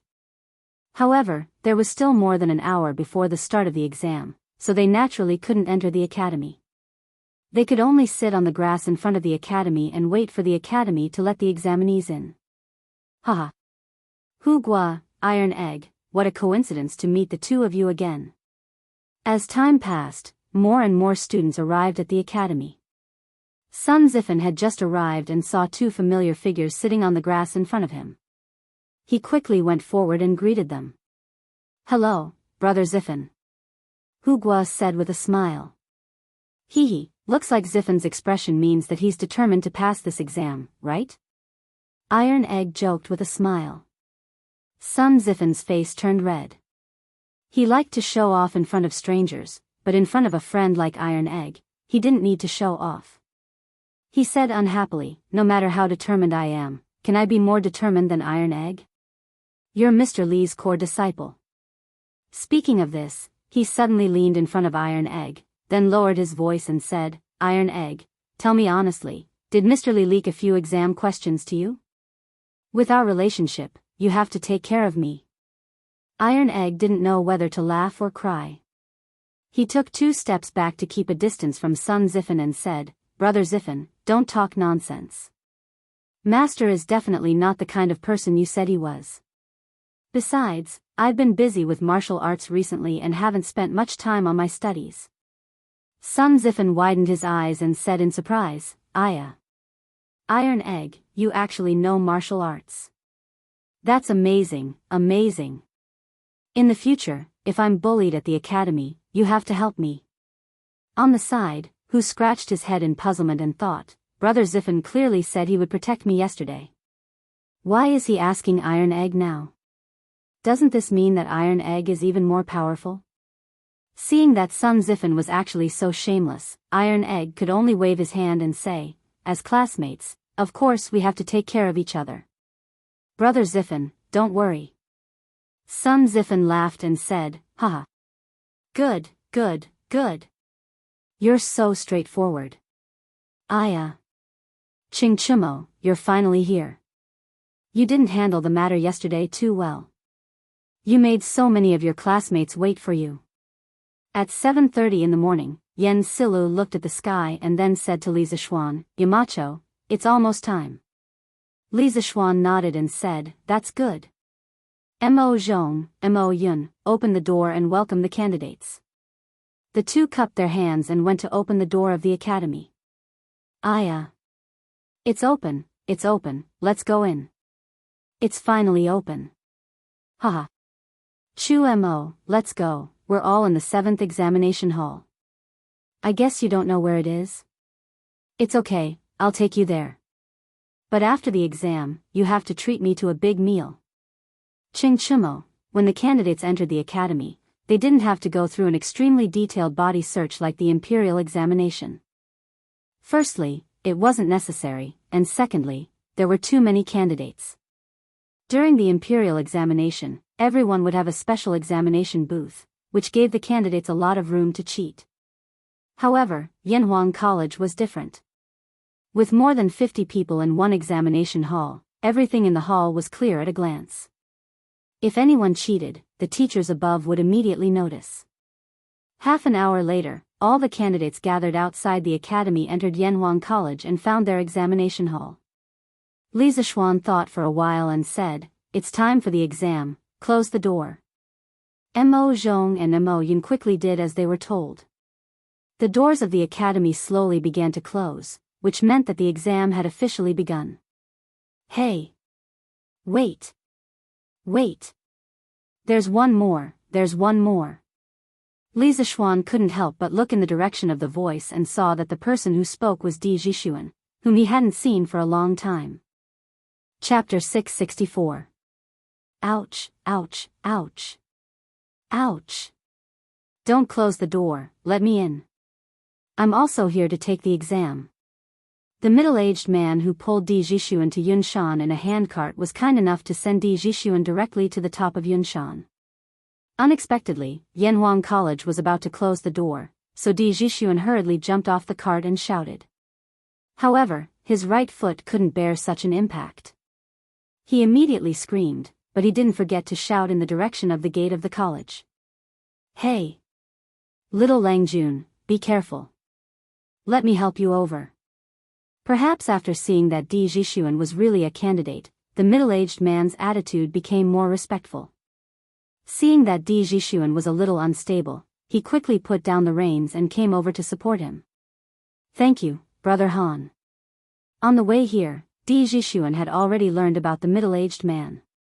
His surname was Han, and because he was the 7th child in his family, others often called him Han Laochi. Di Zhishuan thanked him in a low voice, then looked firmly at the gate of the college and continued to walk there. Mo Zhong and Mo Yun also noticed Di Zhishuan, but after going through so many things, they now obeyed Li Zishuan. Therefore, Mo Zhong stepped forward and said loudly, Yanhuang College's exam has begun. Little Langjun, you're late. Please go back. Hey! Don't. It wasn't easy for me to sneak out of my house. Besides, the exam hasn't officially started yet, right? Brother, please let me in. Di Zhishuan came closer and said hurriedly. Suddenly, he saw Li Zishuan behind the gate and immediately shouted excitedly, Hey! Little Langjun, it's me. It's me. Do you know this big brother guarding the gate? If you do, please help me talk to him. He had speculated before that Li Zishuan's identity must be either rich or noble, so after seeing Li Zishuan, a glimmer of hope rose in his heart. Mo Zhong, let him in. Li Zishuan smiled and said softly. Yes, Yamacho. Mo Zhong turned around and cupped his hands. Then, he said to Di Jixuan, "You can go in now, Lang Jun." Then, when he saw that Di Jixuan had difficulty walking, he stepped forward to replace Han Laoqi and helped Di Jixuan into the academy. Di Jixuan was happy at first, but then he was shocked. He walked up to Li Zixuan and said with his eyes wide open, "Little brother, you are a Yamacho from Yanhuang College?" Li Zixuan smiled and replied, "That's right. Long time no see, brother Di." So, little brother, you are Li Zixuan?" When Di Jixuan heard Li Zixuan admit it, he was finally completely dumbfounded. He had speculated that Li Zixuan might be the descendant of a high-ranking official in the imperial court and had an extraordinary identity. However, he had never expected that the little brother he met by chance would be Li Zixuan, who was also a Yamacho from Yanhuang College. Li Zixuan found it funny and said, "Yes, what's wrong? Brother Di, aren't you in a hurry to take the exam?" Di Jixuan suddenly remembered the important matter and hurriedly said, Oh, right. I'm going to take the exam first. Little brother, oh, no, it should be Yamacho. Thank you so much this time. After saying that, he hurriedly turned around to enter the examination hall. However, he stopped after taking 2 steps. He turned around and said awkwardly, "Cough, cough. I had something to do yesterday and couldn't leave, so I didn't get the exam number. Yamacho, which room should I take the exam in?" There were hundreds of small rooms in the Guanghua building in front of him. If he didn't ask clearly, he wouldn't be able to find it even if he searched for the whole morning. Li Zixuan looked at Di Jixuan's injured right foot thoughtfully and said, "Mo Zhong, help brother Di to the medical hall to see a doctor first. If his foot isn't treated in time, it will be easy for him to become disabled." Di Jixuan hurriedly waved his hand and said, No need. I'll see a doctor myself after the exam. Yamacho, tell me where to take the exam first." Mo Zhong glanced at Di Jixuan's injured ankle and looked up at Li Zixuan. "Yamacho, this little Lungjuan's foot must have been accidentally sprained. I happen to know some massage techniques. Why don't I give him a massage and relieve the pain in a moment? He should be fine after he goes back and applies some medicine." Li Zixuan looked at Mo Zhong in surprise and nodded. "Okay. Mo Zhong, help brother Di treat his foot first.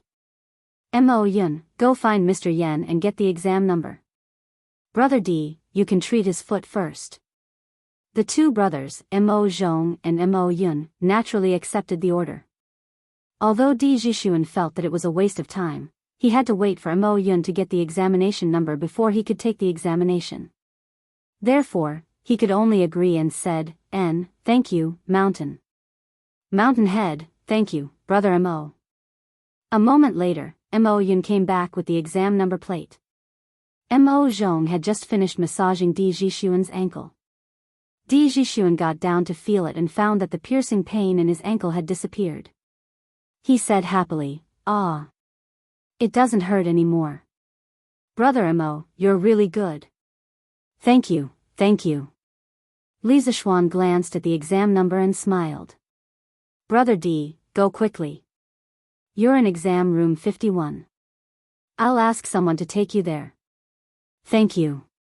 Di Jixuan took the exam number and thanked him with cupped fists.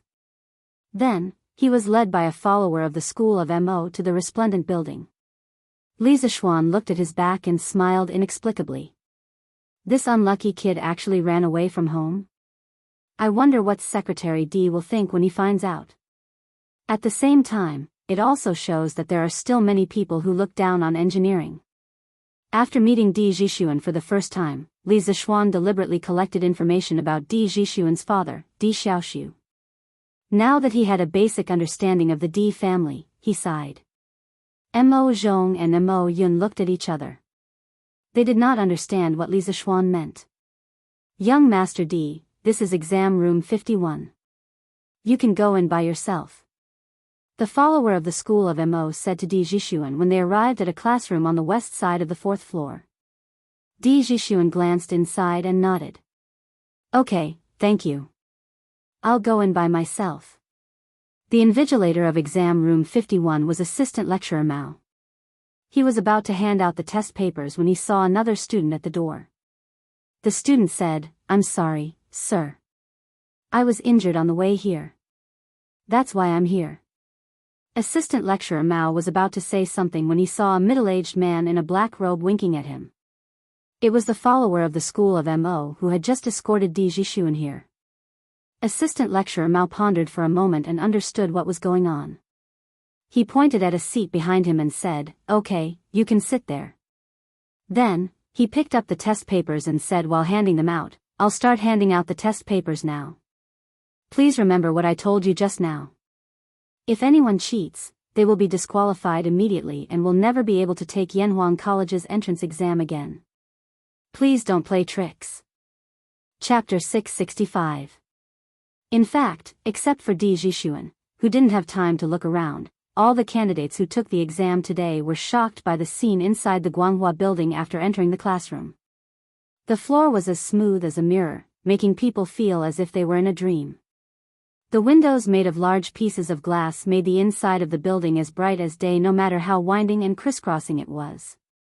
The spacious and bright classroom, the neatly arranged tables and chairs, and the pure color and sharp edges of the blackboard made all the students have a further understanding of the luxury of Yanhuang College.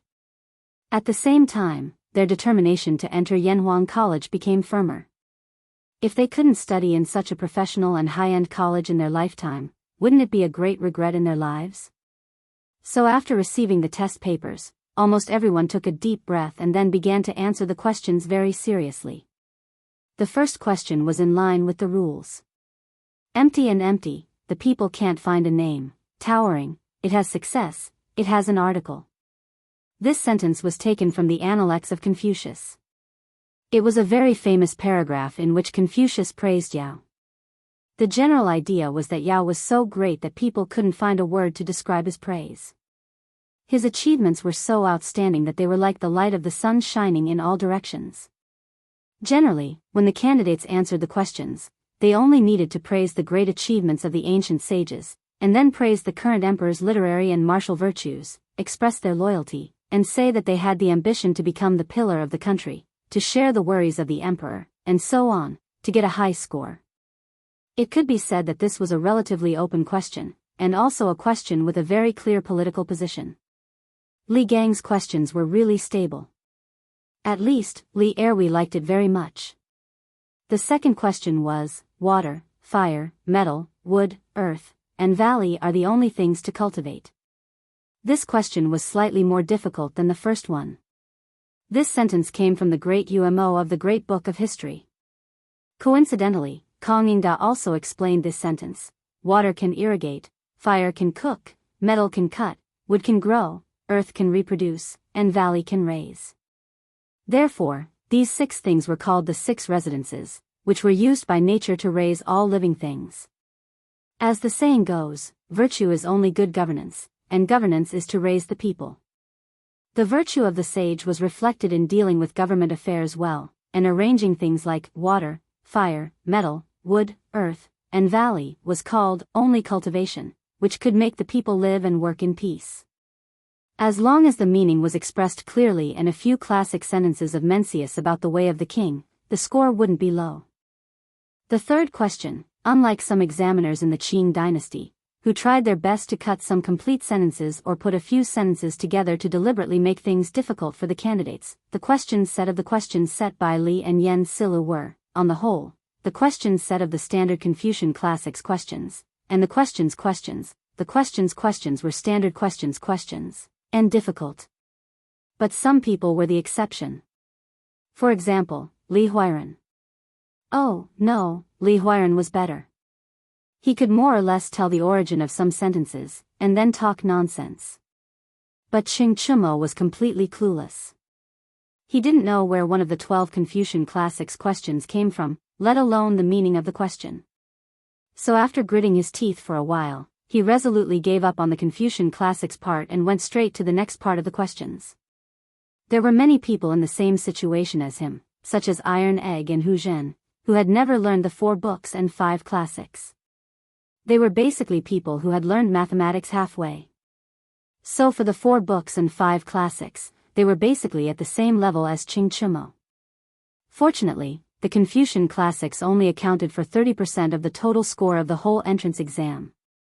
As long as they got high marks in the other parts, they also had a great chance of passing the exam. But the other parts of the questions were not simple, at least not as simple as they seemed on the surface. In the moral test part, there are no good or bad options in the following questions. You just need to choose the option that is most consistent with your actual situation. Your answers are only for testing and research purposes. Please feel free to answer. What does this mean? Could it be that this so-called moral test part is a freebie question for everyone? No matter what I choose, it will be correct? When Ching Chumo saw this strange question, he was surprised. Normal people would have the same thoughts as him when they saw this kind of question. However, as a former student of the mathematics school and a close friend who knew Li Zixuan's character very well, Ching Chumo became witty this time. That's not right. Looking at the style of these questions, only Xiao Xian would come up with this kind of question. But if these questions are really freebies, then what's the point of Xiao Xian coming up with these questions? This kid must be lying. Is he trying to trick me? No way. The score for each option is definitely different. I have to choose carefully. It just so happens that I don't have to do those stupid questions in front of me. I have plenty of time. It had to be said that at this critical moment, Ching Chumo's random thought had completely saved him. It could also be said that his previous studies in the mathematics school and his understanding of Li Zixuan's character had saved him. This was because the so-called, there are no good or bad options in the various options, was a huge trap that Li Zixuan had dug for all the candidates. It just depended on how many people jumped into it. In fact, this kind of question often appeared in various modern psychological tests, personality tests, and market research questionnaires. If you really thought that there were no good or bad options in the various options and blindly chose, then it could only prove that you were broken. You might even be labeled as crazy. In Li Zixuan's previous life, when he was in university, he met such a naive and cute classmate. At the beginning of school, the school routinely asked all the students to fill in a psychological test paper. One of the students in his class saw that there was no right or wrong option in the question, so he only took a minute to hand in the paper. As a result, the school arranged for the child to receive psychological counseling for a semester because the teachers determined that the child had severe depression based on his test results. Other than Ching Chumo, it could be said that the former students of the mathematics school had a trace of vigilance in their hearts after experiencing Li Zixuan's various trashy questions. After all, after being tricked by the same person so many times, one would have a certain understanding of the person's tricks. Therefore, when they saw the questions, their mental reactions were almost the same as Ching Chumo's. They all reined in at the most crucial moment. Of course, the final test results also proved that it was precisely because they reined in at the most crucial moment that they widened the gap with the other candidates in this part of the questions. Chapter 666. At this time, the whole exam had only been going on for less than a quarter of an hour.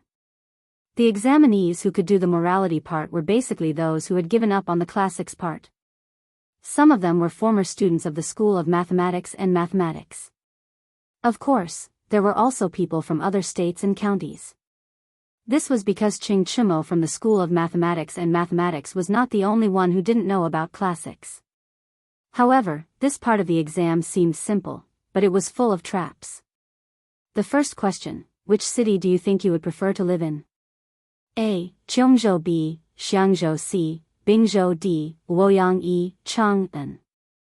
The second question: if you could be one of the following creatures, which one would you like to be? A. Cat. B. Horse. C. Elephant. D. Monkey. E. Dog. F. Tiger. This kind of question had never appeared in the Tang Empire.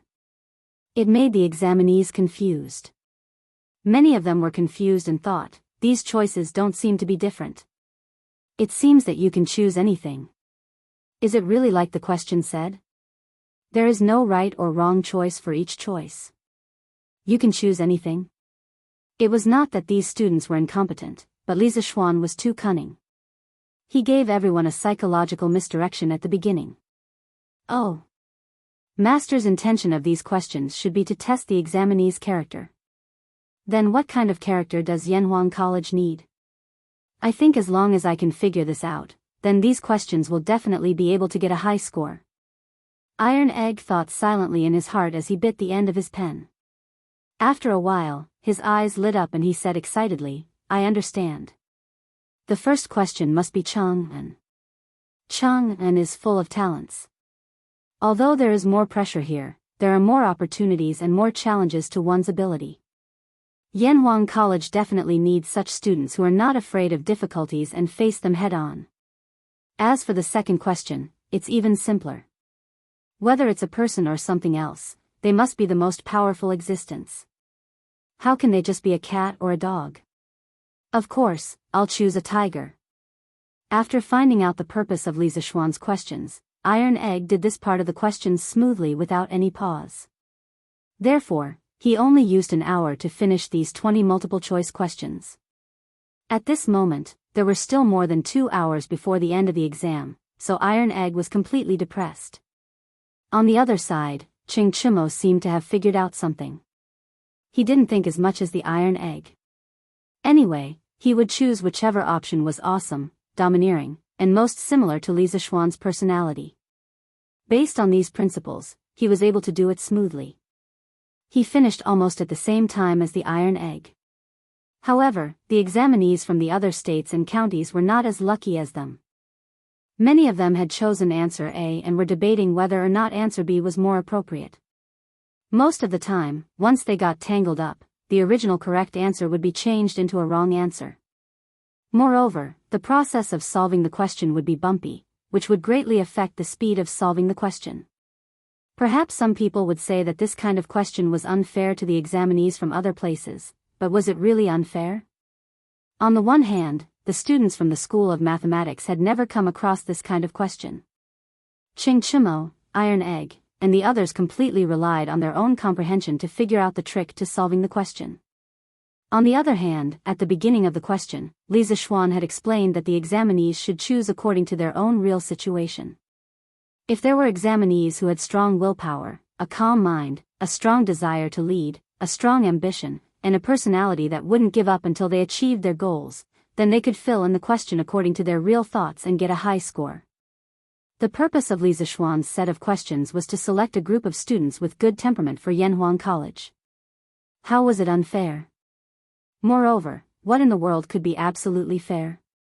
It was undeniable that Ching Chimo, Iron Egg, and the others were opportunistic because they might not be completely in line with this kind of personality. However, sometimes opportunism and improvisation were also a kind of personal ability. They were opportunistic within the rules, so who could say anything? Oh. Hand in the paper. Let's not waste time. When there were only 2 hours left before the exam, Iron Egg stood up resolutely, walked to the podium, handed the paper to the invigilator, and left the classroom. Most of the students from the School of Mathematics were in the 7th examination room.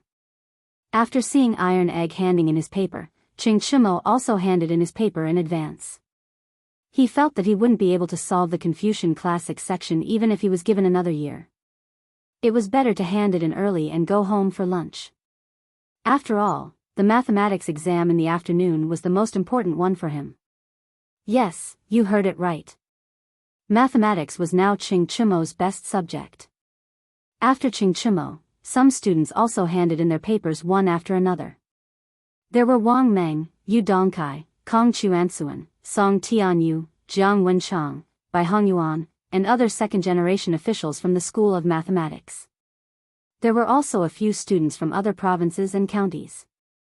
It seemed that these people were not proficient in Confucian classics. As for Li Tai, Meng Wenhao, Kushir Qin, Zheng Ziren, and other top students in the School of Mathematics, they were not as uncultured as Ching Chimo. Therefore, at this time, they had just finished the moral character section. Cough, cough. It had to be said that Sun Zifan, this little fatty, under the influence of his father who was the #1 scholar, knew a thing or two about Confucian classics. At the very least, out of the 12 Confucian classics questions, there were 7 or 8 that he knew the answers to. Of these 7 or 8 questions, at least 4 of them he knew how to answer. Virgo, you brat, why are you out so soon? Li Zixuan, who had just finished patrolling the various examination rooms, saw Qing Chimo's back as soon as he went downstairs. It seemed that this guy was preparing to leave the school and go home. He hurriedly called out to Qing Chimo and said. Qing Chimo stopped in his tracks and turned to look at Li Zixuan. He said in a bad mood, "If I don't come out so soon, do you think I'll wait for the new year inside? It's not like you don't know that I, old Sheng, am not good at those things, right?" Li Zixuan walked over at this time and asked with a smile, "So you're saying that you're very good at the second half of the moral character test?" Qing Chimo narrowed his eyes and laughed very proudly. He said, "Hey, Xiao Xian, you must think that those questions of yours can stump me, right? Haha. Let me tell you, there's no way this time. Ha ha ha, I'm not going to talk to you anymore. I have to go home and recharge my energy. This afternoon is the subject I'm best at. This time, I'll definitely be able to get into Yanhuang College." After saying that, this guy waved his hand and disappeared in a flash. Li Zixuan was stunned for a while. He didn't know what medicine this guy took and where he got his confidence from. Moreover, because of Qing Chimo, even if this time Qing Chimo didn't do well in the exam, Li Zixuan would use special means to recruit him into the school. Now it seemed that he could save this step. Qing Chimo, who thought that he had jumped out of Li Zixuan's trap, did not know that he had fallen into another trap of Li Zixuan's.